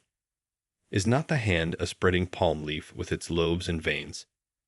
The ear may be regarded fancifully as a lichen, umbilicaria, on the side of the head, with its lobe or drop. The lip, labium, from labor. Lapse or lapses from the sides of the cavernous mouth. The nose is a manifest congealed drop or stalactite. The chin is a still larger drop, the confluent dripping of the face. The cheeks are a slide from the brows into the valley of the face, opposed and diffused by the cheekbones. Each rounded lobe of the vegetable leaf, too, is a thick and now loitering drop, larger or smaller. The lobes are the fingers of the leaf, and as many lobes as it has, in so many directions it tends to flow, and more heat or other genial influences would have caused it to flow yet farther. Thus it seemed that this one hillside illustrated the principle of all the operations of nature. The maker of this earth but patented a leaf.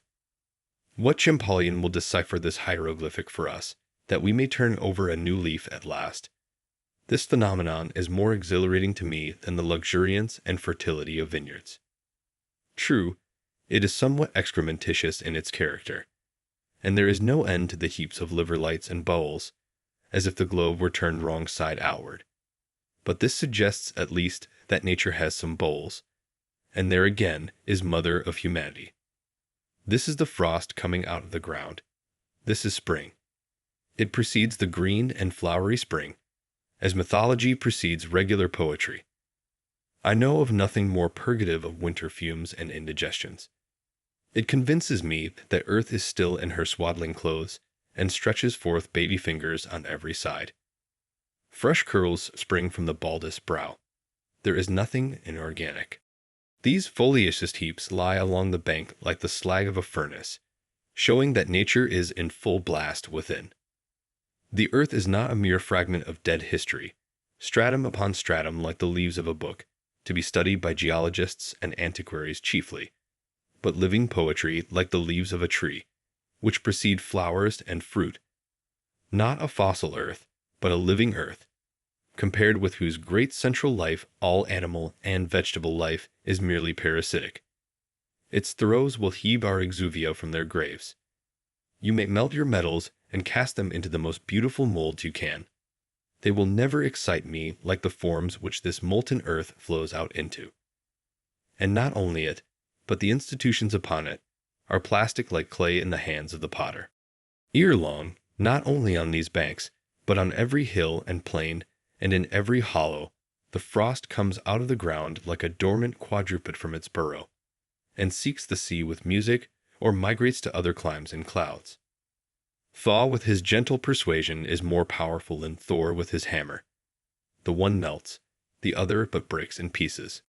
When the ground was partially bare of snow, and a few warm days had dried its surface somewhat, it was pleasant to compare the first tender signs of the infant year just peeping forth with the stately beauty of the withered vegetation which had withstood the winter, life everlasting, golden rods, pinweeds, and graceful wild grasses, more obvious and interesting frequently than in summer even, as if their beauty was not wrecked till then.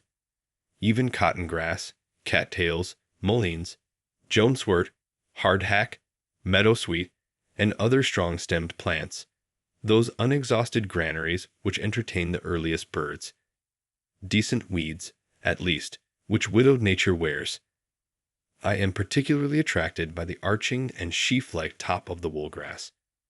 It brings back the summer to our winter memories, and is among the forms which art loves to copy, and which, in the vegetable kingdom, have the same relation to types already in the mind of man that astronomy has. It is an antique style older than Greek or Egyptian.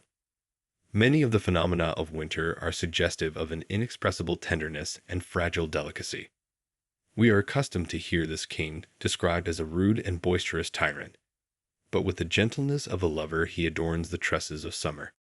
At the approach of spring, the red squirrels got under my house, 2 at a time, directly under my feet as I sat reading or writing, and kept up the queerest chuckling and chirruping and vocal pirouetting and gurgling sounds that ever were heard.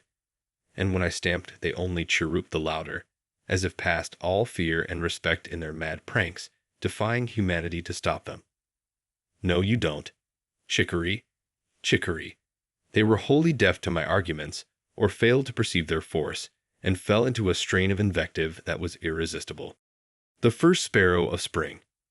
The year beginning with younger hope than ever. The faint silvery warblings heard over the partially bare and moist fields from the bluebird, the song sparrow, and the redwing, as if the last flakes of winter tinkled as they fell. What at such a time are histories, chronologies, traditions, and all written revelations? The brooks sing carols and glees to the spring. The marsh hawk sailing low over the meadow is already seeking the first slimy life that awakes. The sinking sound of melting snow is heard in all dells, and the ice dissolves apace in the ponds. The grass flames up on the hillsides like a spring fire. Et primitus orator, herba imbrivis, primoribus evocata. As if the earth sent forth an inward heat to greet the returning sun. Not yellow, but green is the color of its flame. The symbol of perpetual youth, the grass blade, like a long green ribbon, streams from the sod into the summer, checked indeed by the frost, but anon pushing on again, lifting its spear of last year's hay with the fresh life below. It grows as steadily as the rill oozes out of the ground. It is almost identical with that, for in the growing days of June, when the rills are dry, the grass blades are their channels, and from year to year the herds drink at this perennial green stream, and the mower draws from it betimes their winter supply. So our human life but dies down to its root, and still puts forth its green blade to eternity. Walden is melting apace. There is a canal 2 rods wide along the northerly and westerly sides, and wider still at the east end. A great field of ice has cracked off from the main body. I hear a song sparrow singing from the bushes on the shore, ullet, ullet, ullet, chip, chip, chip, chachar, chiwis, whis, whis. He too is helping to crack it. How handsome the great sweeping curves in the edge of the ice, answering somewhat to those of the shore, but more regular.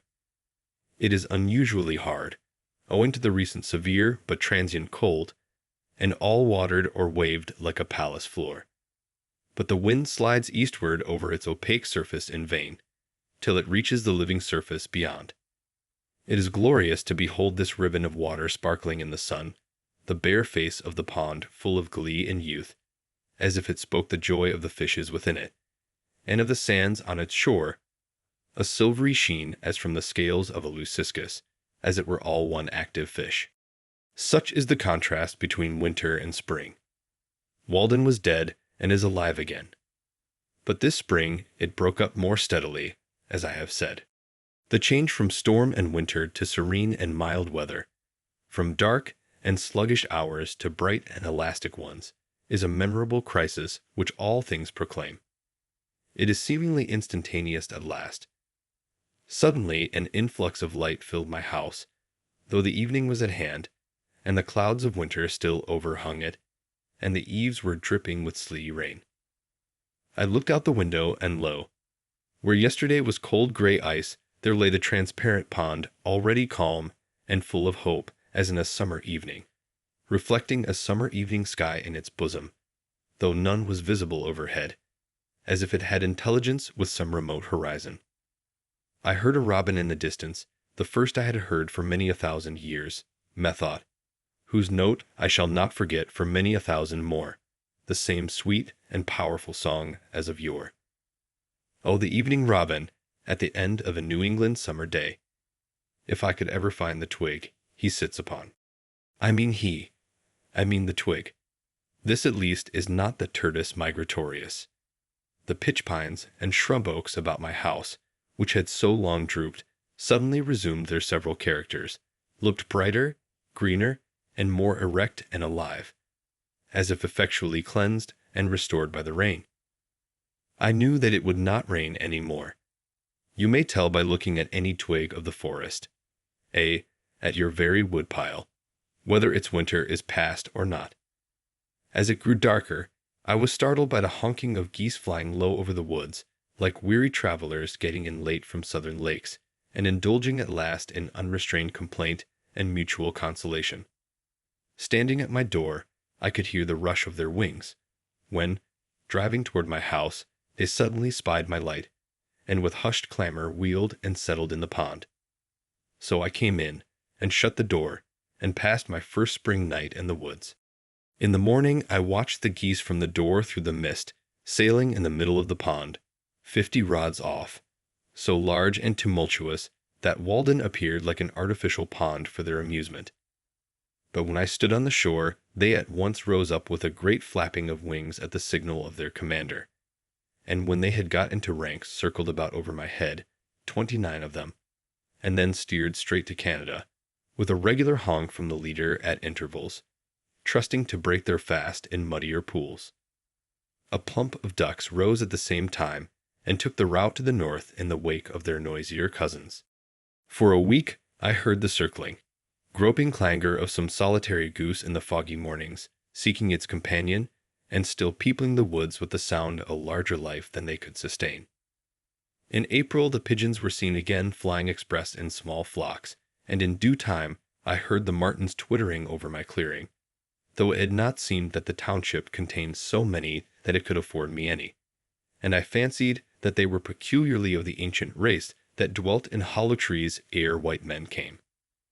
In almost all climes the tortoise and the frog are among the precursors and heralds of this season, and birds fly with song and glancing plumage, and plants spring and bloom, and winds blow, to correct this slight oscillation of the poles, and preserve the equilibrium of nature.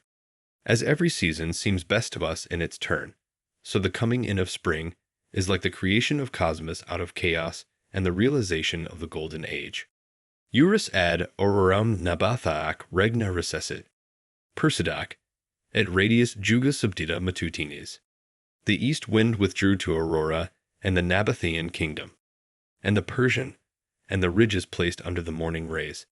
Man was born, whether that artificer of things, the origin of a better world, made him from the divine seed, or the earth, being recent and lately sundered from the high, either retains some seeds of cognate heaven. A single gentle rain makes the grass many shades greener.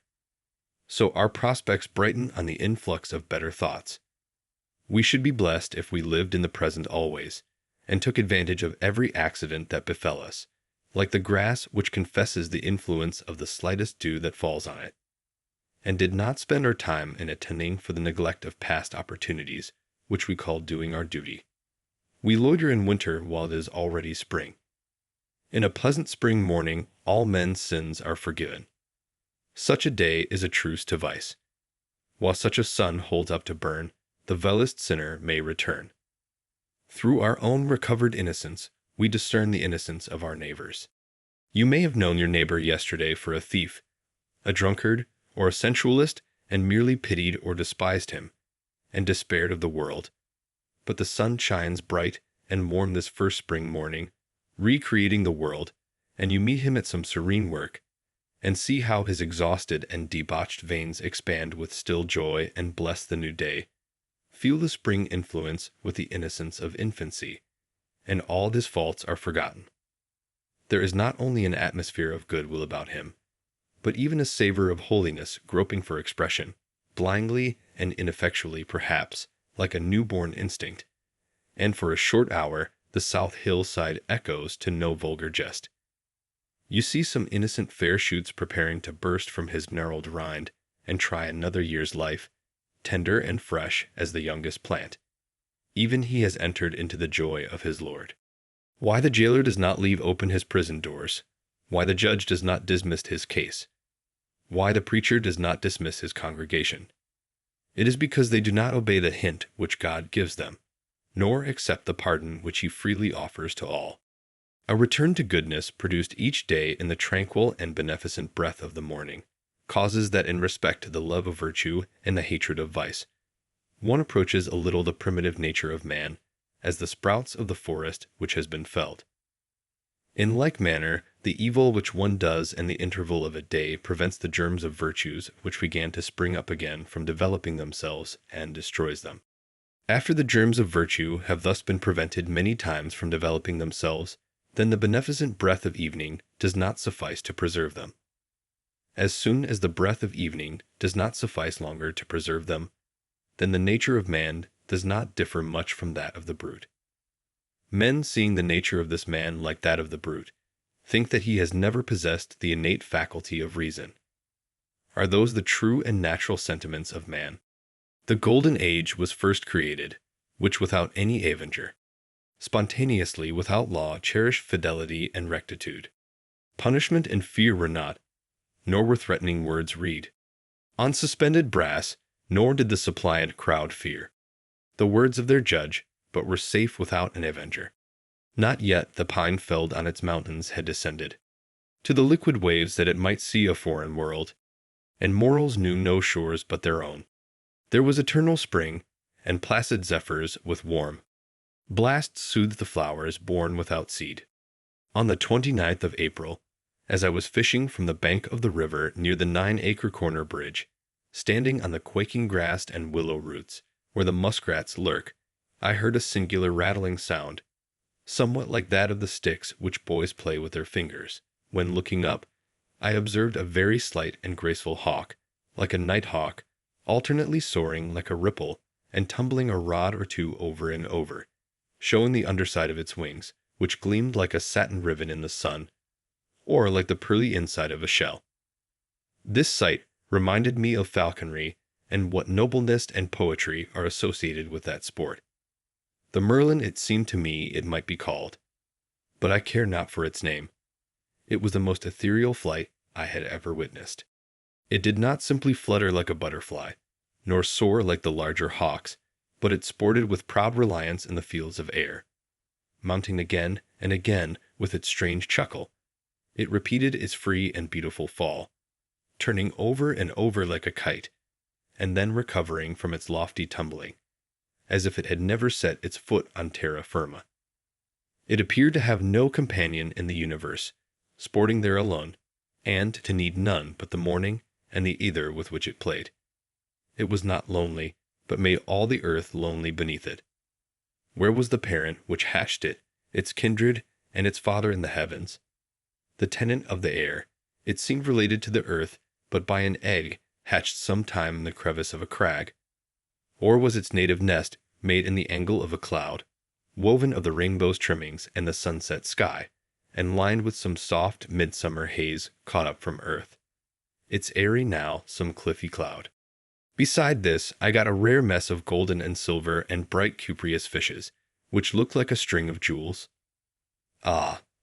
I have penetrated to those meadows on the morning of many a first spring day, jumping from hummock to hummock, from willow root to willow root, when the wild river valley and the woods were bathed in so pure and bright a light as would have waked the dead, if they had been slumbering in their graves, as some suppose. There needs no stronger proof of immortality. All things must live in such a light. O death, where was thy sting? O grave, where was thy victory then?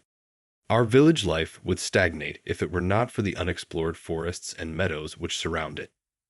We need the tonic of wildness, to wade sometimes in marshes where the bittern and the meadow hen lurk, and hear the booming of the snipe, to smell the whispering sedge where only some wilder and more solitary fowl builds her nest, and the mink crawls with its belly close to the ground. At the same time that we are earnest to explore and learn all things, we require that all things be mysterious and unexplorable, that land and sea be infinitely wild, unsurveyed, and unfathomed by us because unfathomable. We can never have enough of nature. We must be refreshed by the sight of inexhaustible vigor, vast and titanic features, the sea-coast with its wrecks, the wilderness with its living and its decaying trees, the thunder cloud, and the rain which lasts 3 weeks and produces freshets. We need to witness our own limits transgressed, and some life pasturing freely where we never wander. We are cheered when we observe the vulture feeding on the carrion which disgusts and disheartens us and deriving health and strength from the repast. There was a dead horse in the hollow by the path to my house, which compelled me sometimes to go out of my way, especially in the night when the air was heavy, but the assurance it gave me of the strong appetite and inviolable health of nature was my compensation for this. I love to see that nature is so rife with life that myriads can be afforded to be sacrificed and suffered to prey on one another, that tender organizations can be so serenely squashed out of existence like pulp, tadpoles which herons gobble up, and tortoises and toads run over in the road, and that sometimes it has rained flesh and blood. With the liability to accident, we must see how little account is to be made of it. The impression made on a wise man is that of universal innocence. Poison is not poisonous after all, nor are any wounds fatal. Compassion is a very untenable ground. It must be expeditious. Its pleadings will not bear to be stereotyped. Early in May, the oaks, hickories, maples, and other trees, just putting out amidst the pine woods around the pond, imparted a brightness like sunshine to the landscape, especially in cloudy days, as if the sun were breaking through mists and shining faintly on the hillsides here and there. On the 3rd or 4th of May, I saw a loon in the pond, and during the first week of the month I heard the whippoorwill, the brown thrasher, the veery, the wood pewee, the chewink, and other birds. I had heard the wood thrush long before. The phoebe had already come once more and looked in at my door and window to see if my house was cavern-like enough for her, sustaining herself on humming wings with clenched talons, as if she held by the air, while she surveyed the premises. The sulphur-like pollen of the pitch pine soon covered the pond and the stones and rotten wood along the shore, so that you could have collected a barrel full. This is the sulphur showers we hear of. Even in Kalida's drama of Sakuntala, we read of rills dyed yellow with the golden dust of the lotus. And so the seasons went rolling on into summer, as one rambles into higher and higher grass. Thus was my first year's life in the woods completed, and the second year was similar to it. I finally left Walden September 6, 1847. Conclusion. To the sick, the doctors wisely recommend a change of air and scenery. Thank heaven, here is not all the world. The buckeye does not grow in New England, and the mockingbird is rarely heard here. The wild goose is more of a cosmopolite than we. He breaks his fast in Canada, takes a luncheon in the Ohio, and plumes himself for the night in a southern bayou. Even the bison, to some extent, keeps pace with the seasons, cropping the pastures of the Colorado only till a greener and sweeter grass awaits him by the Yellowstone. Yet we think that if rail fences are pulled down, and stone walls piled up on our farms, bounds are henceforth set to our lives and our fates decided. If you are chosen town clerk, forsooth, you cannot go to Tierra del Fuego this summer, but you may go to the land of infernal fire nevertheless. The universe is wider than our views of it. Yet we should oftener look over the taffrail of our craft, like curious passengers, and not make the voyage like stupid sailors picking oakum. The other side of the globe is but the home of our correspondent. Our voyaging is only great circle sailing, and the doctors prescribe for diseases of the skin merely. One hastens to southern Africa to chase the giraffe, but surely that is not the game he would be after. How long, pray, would a man hunt giraffes if he could? Snipes and woodcocks also may afford rare sport, but I trust it would be nobler game to shoot one's self. Direct your eye right inward, and you'll find 1,000 regions in your mind, yet undiscovered. Travel them, and be expert in home cosmography. What does Africa, what does the West stand for? Is not our own interior white on the chart, black though it may prove, like the coast, when discovered? Is it the source of the Nile, or the Niger, or the Mississippi, or a northwest passage around this continent that we would find? Are these the problems which most concern mankind? Is Franklin the only man who was lost, that his wife should be so earnest to find him? Does Mr. Grinnell know where he himself is? Be rather the Mungo Park, the Lewis and Clark and Frobisher, of your own streams and oceans. Explore your own higher latitudes, with shiploads of preserved meats to support you, if they be necessary, and pile the empty cans sky high for a sign. Were preserved meats invented to preserve meat merely? Nay, be a Columbus to whole new continents and worlds within you, opening new channels, not of trade, but of thought. Every man is the lord of a realm beside which the earthly empire of the star is but a petty state, a hummock left by the ice. Yet some can be patriotic who have no self-respect and sacrifice the greater to the less. They love the soil which makes their graves, but have no sympathy with the spirit which may still animate their clay. Patriotism is a maggot in their heads. What was the meaning of that South Sea exploring expedition, with all its parade and expense, but an indirect recognition of the fact that there are continents and seas in the moral world to which every man is an isthmus or an inlet, yet unexplored by him, but that it is easier to sail many thousand miles through cold and storm and cannibals in a government ship with 500 men and boys to assist one, than it is to explore the private sea, the Atlantic and Pacific Ocean of one's being alone. Erit et extremos alter scrutitur iberos. Plus habet hic vita, plus habet al via. Let them wander and scrutinize the outlandish Australians. I have more of God, they more of the road.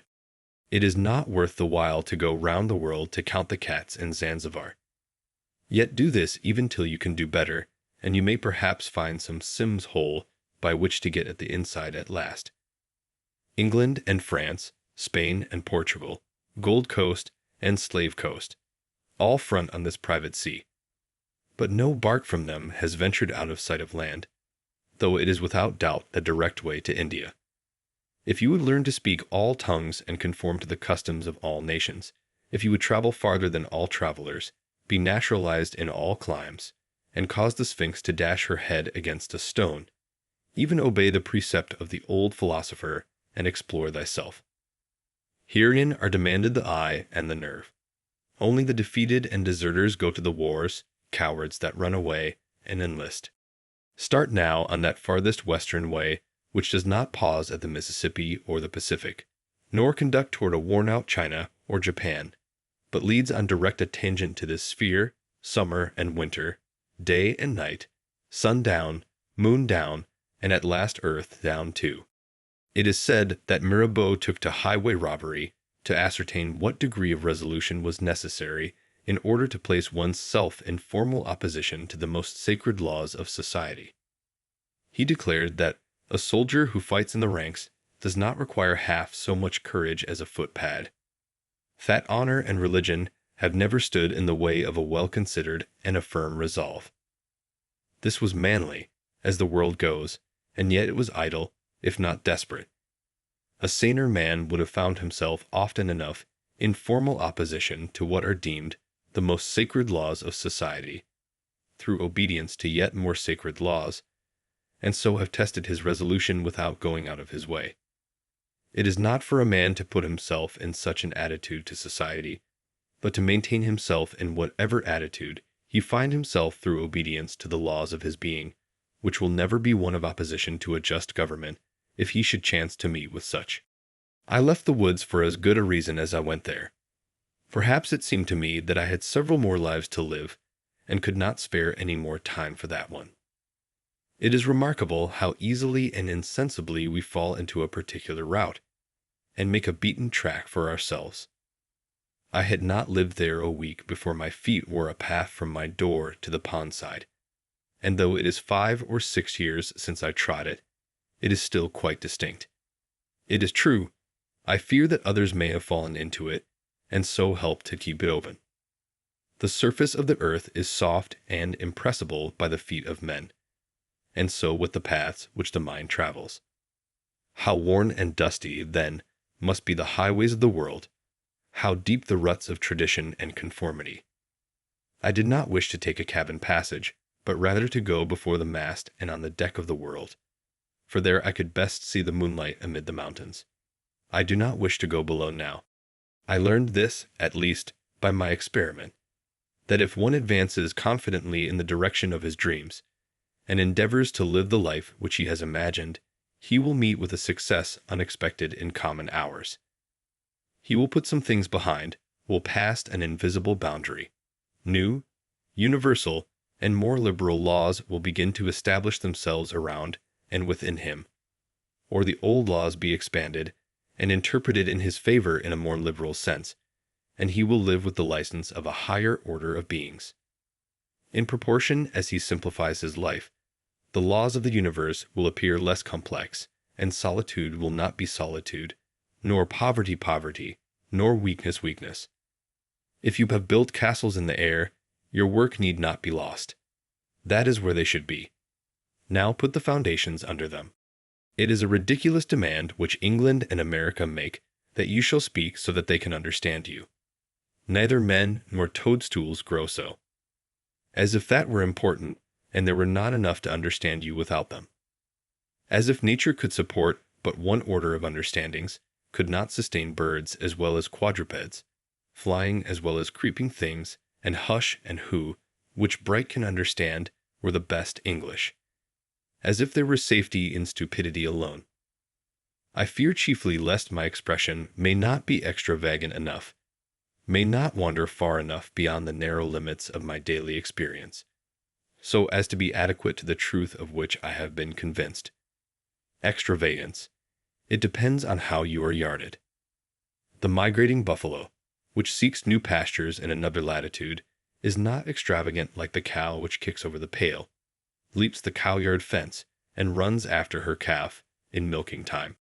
I desire to speak somewhere without bounds, like a man in a waking moment, to men in their waking moments. For I am convinced that I cannot exaggerate enough, even to lay the foundation of a true expression. Who that has heard a strain of music feared then lest he should speak extravagantly any more forever? In view of the future or possible, we should live quite laxly and undefined in front, our outlines dim and misty on that side, as our shadows reveal an insensible perspiration toward the sun. The volatile truth of our words should continually betray the inadequacy of the residual statement. Their truth is instantly translated.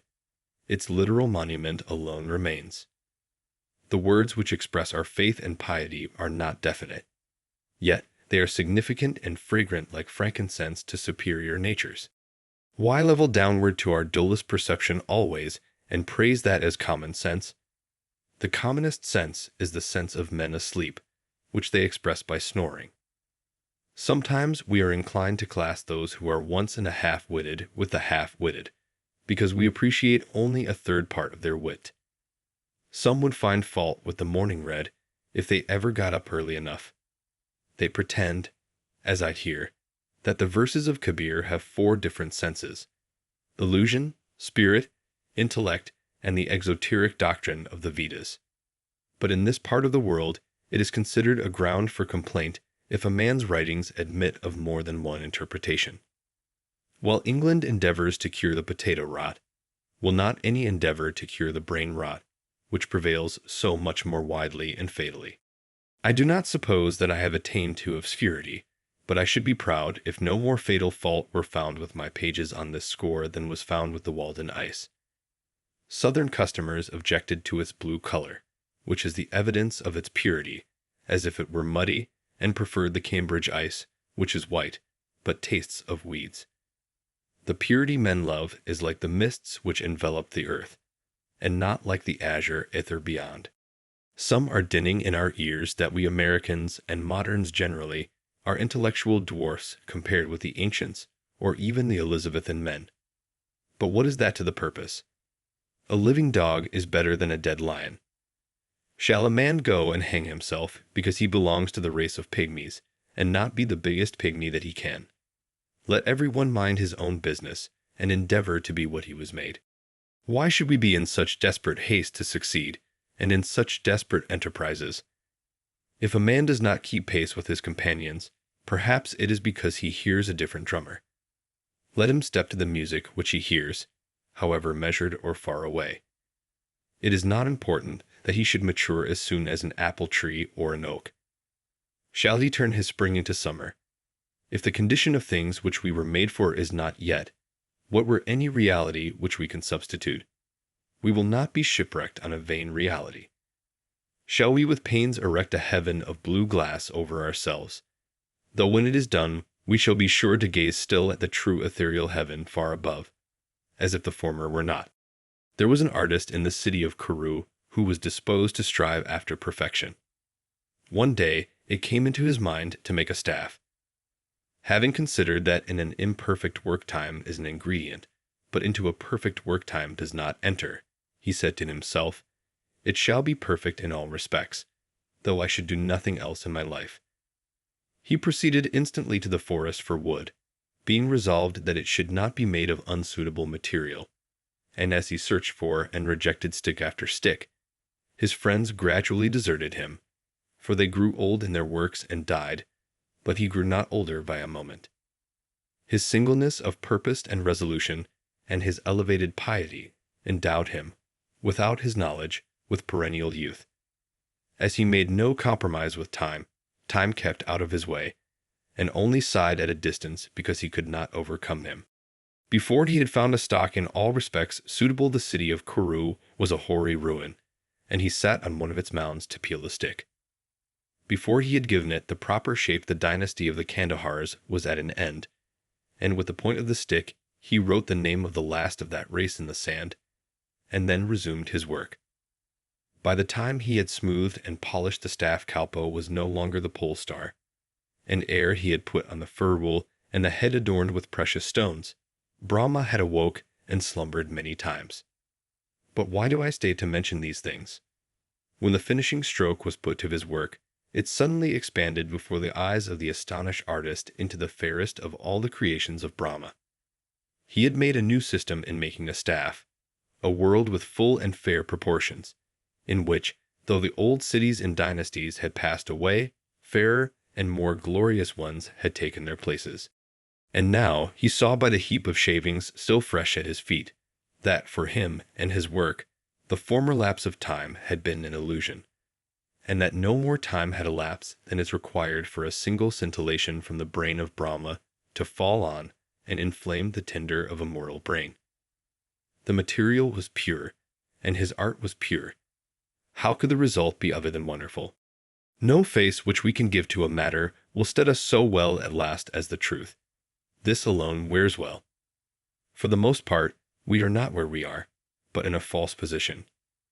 Through an infirmity of our natures, we suppose a case, and put ourselves into it, and hence are in two cases at the same time, and it is doubly difficult to get out. In sane moments we regard only the facts, the case that is. Say what you have to say, not what you ought. Any truth is better than make-believe.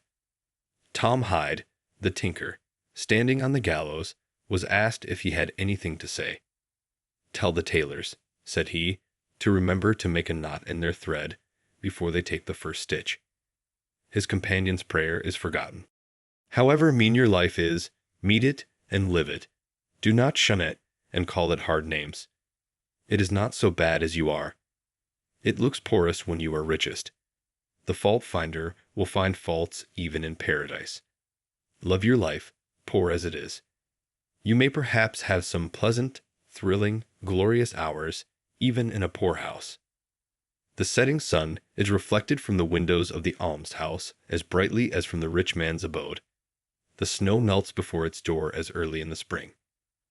I do not see, but a quiet mind may live as contentedly there, and have as cheering thoughts, as in a palace.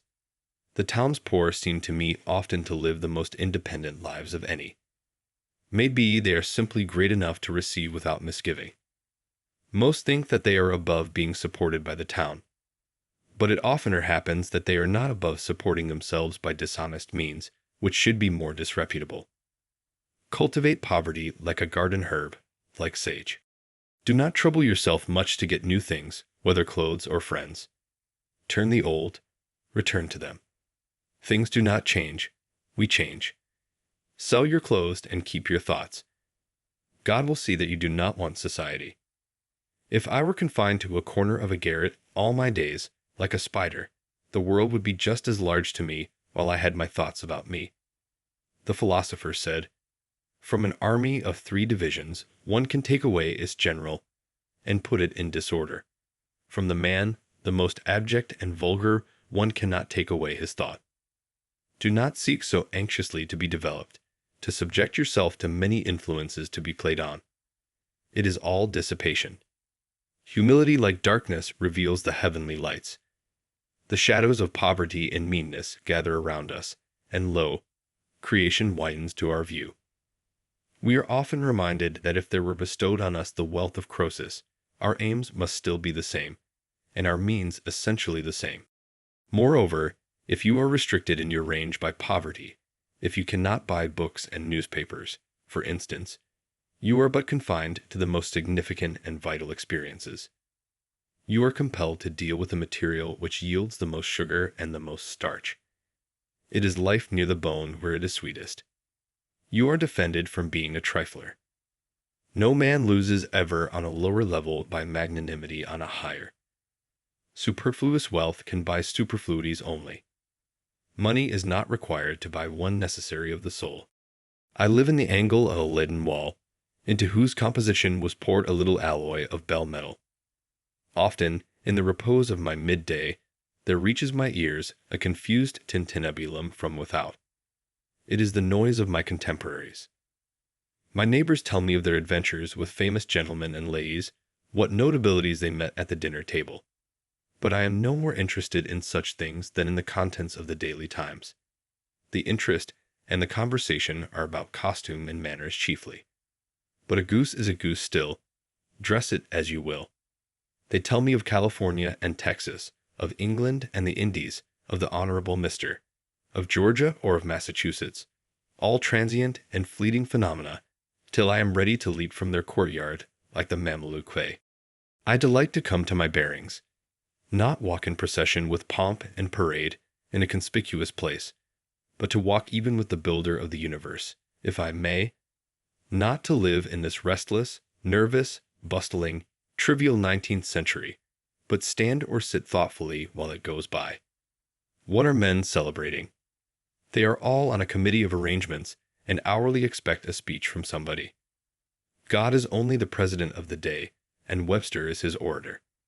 I love to weigh, to settle, to gravitate toward that which most strongly and rightfully attracts me. Not hang by the beam of the scale and try to weigh less, not suppose a case, but take the case that is, to travel the only path I can, and that on which no power can resist me. It affords me no satisfaction to commence to spring an arch before I have got a solid foundation. Let us not play at Kitley Benders. There is a solid bottom everywhere. We read that the traveler asked the boy if the swamp before him had a hard bottom. The boy replied that it had. But presently the traveler's horse sank in up to the girths, and he observed to the boy, "I thought you said that this bog had a hard bottom." "So it has," answered the latter, "but you have not got halfway to it yet. So it is with the bogs and quicksands of society. But he is an old boy that knows it. Only what is thought, said, or done at a certain rare coincidence is good. I would not be one of those who will foolishly drive a nail into mere lath and plastering. Such a deed would keep me awake nights. Give me a hammer, and let me feel for the furring. Do not depend on the putty. Drive a nail home, and clinch it so faithfully that you can wake up in the night and think of your work with satisfaction. A work at which you would not be ashamed to invoke the muse. So will help you God, and so only. Every nail driven should be as another rivet in the machine of the universe, you carrying on the work. Rather than love, than money, than fame, give me truth. I sat at a table where were rich food and wine in abundance, and obsequious attendants, but sincerity and truth were not. And I went away hungry from the inhospitable board. The hospitality was as cold as the ices. I thought that there was no need of ice to freeze them. They talked to me of the age of the wine and the fame of the vintage. But I thought of an older, a newer, and purer wine, of a more glorious vintage, which they had not got, and could not buy. The style, the house and grounds, and entertainment pass for nothing with me. I called on the king, but he made me wait in his hall, and conducted like a man incapacitated for hospitality.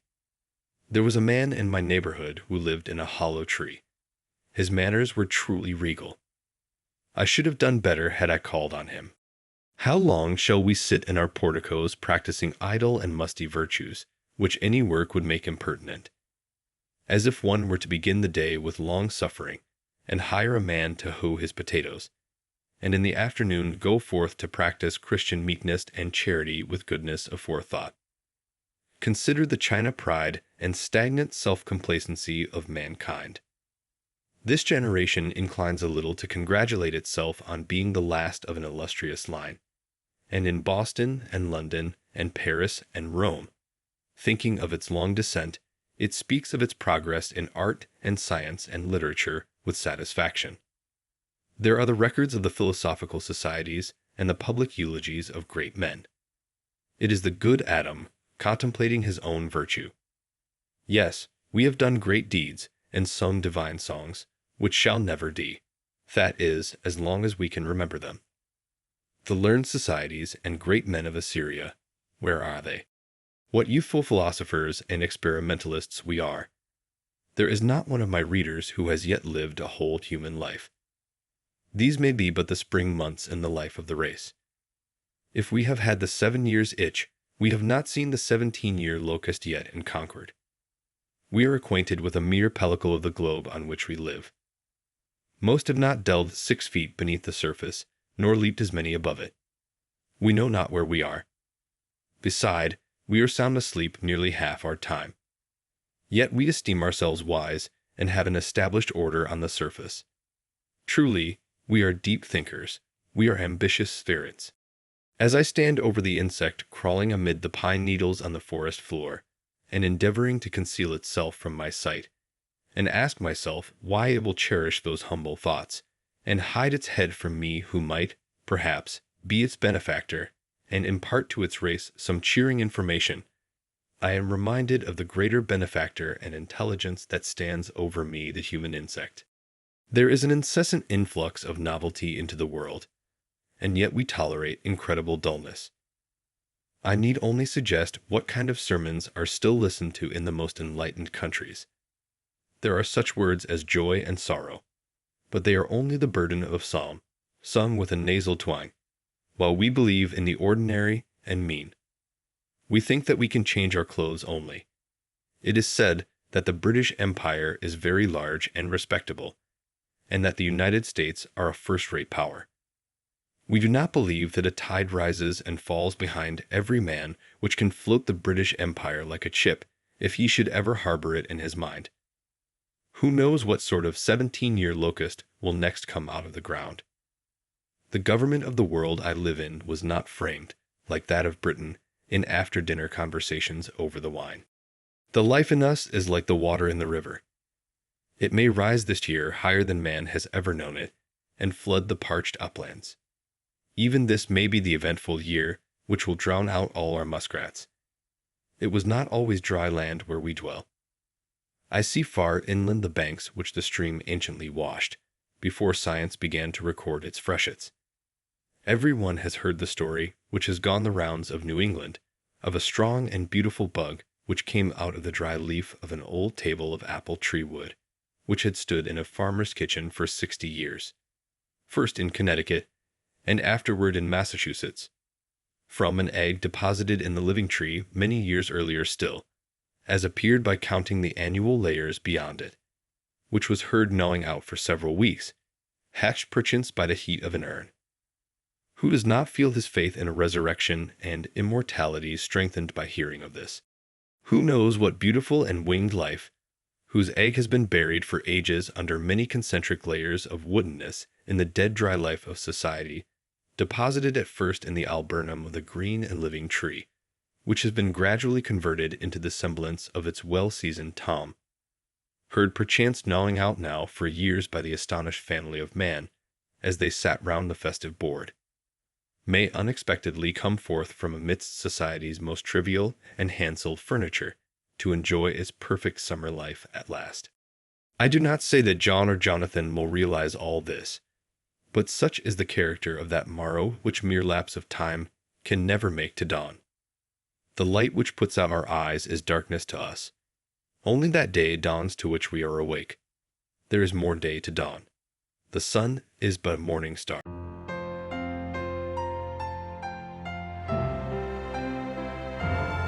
Thank you for staying with us. Like this video. Subscribe to our channel. Buy the book by clicking on the link in the description.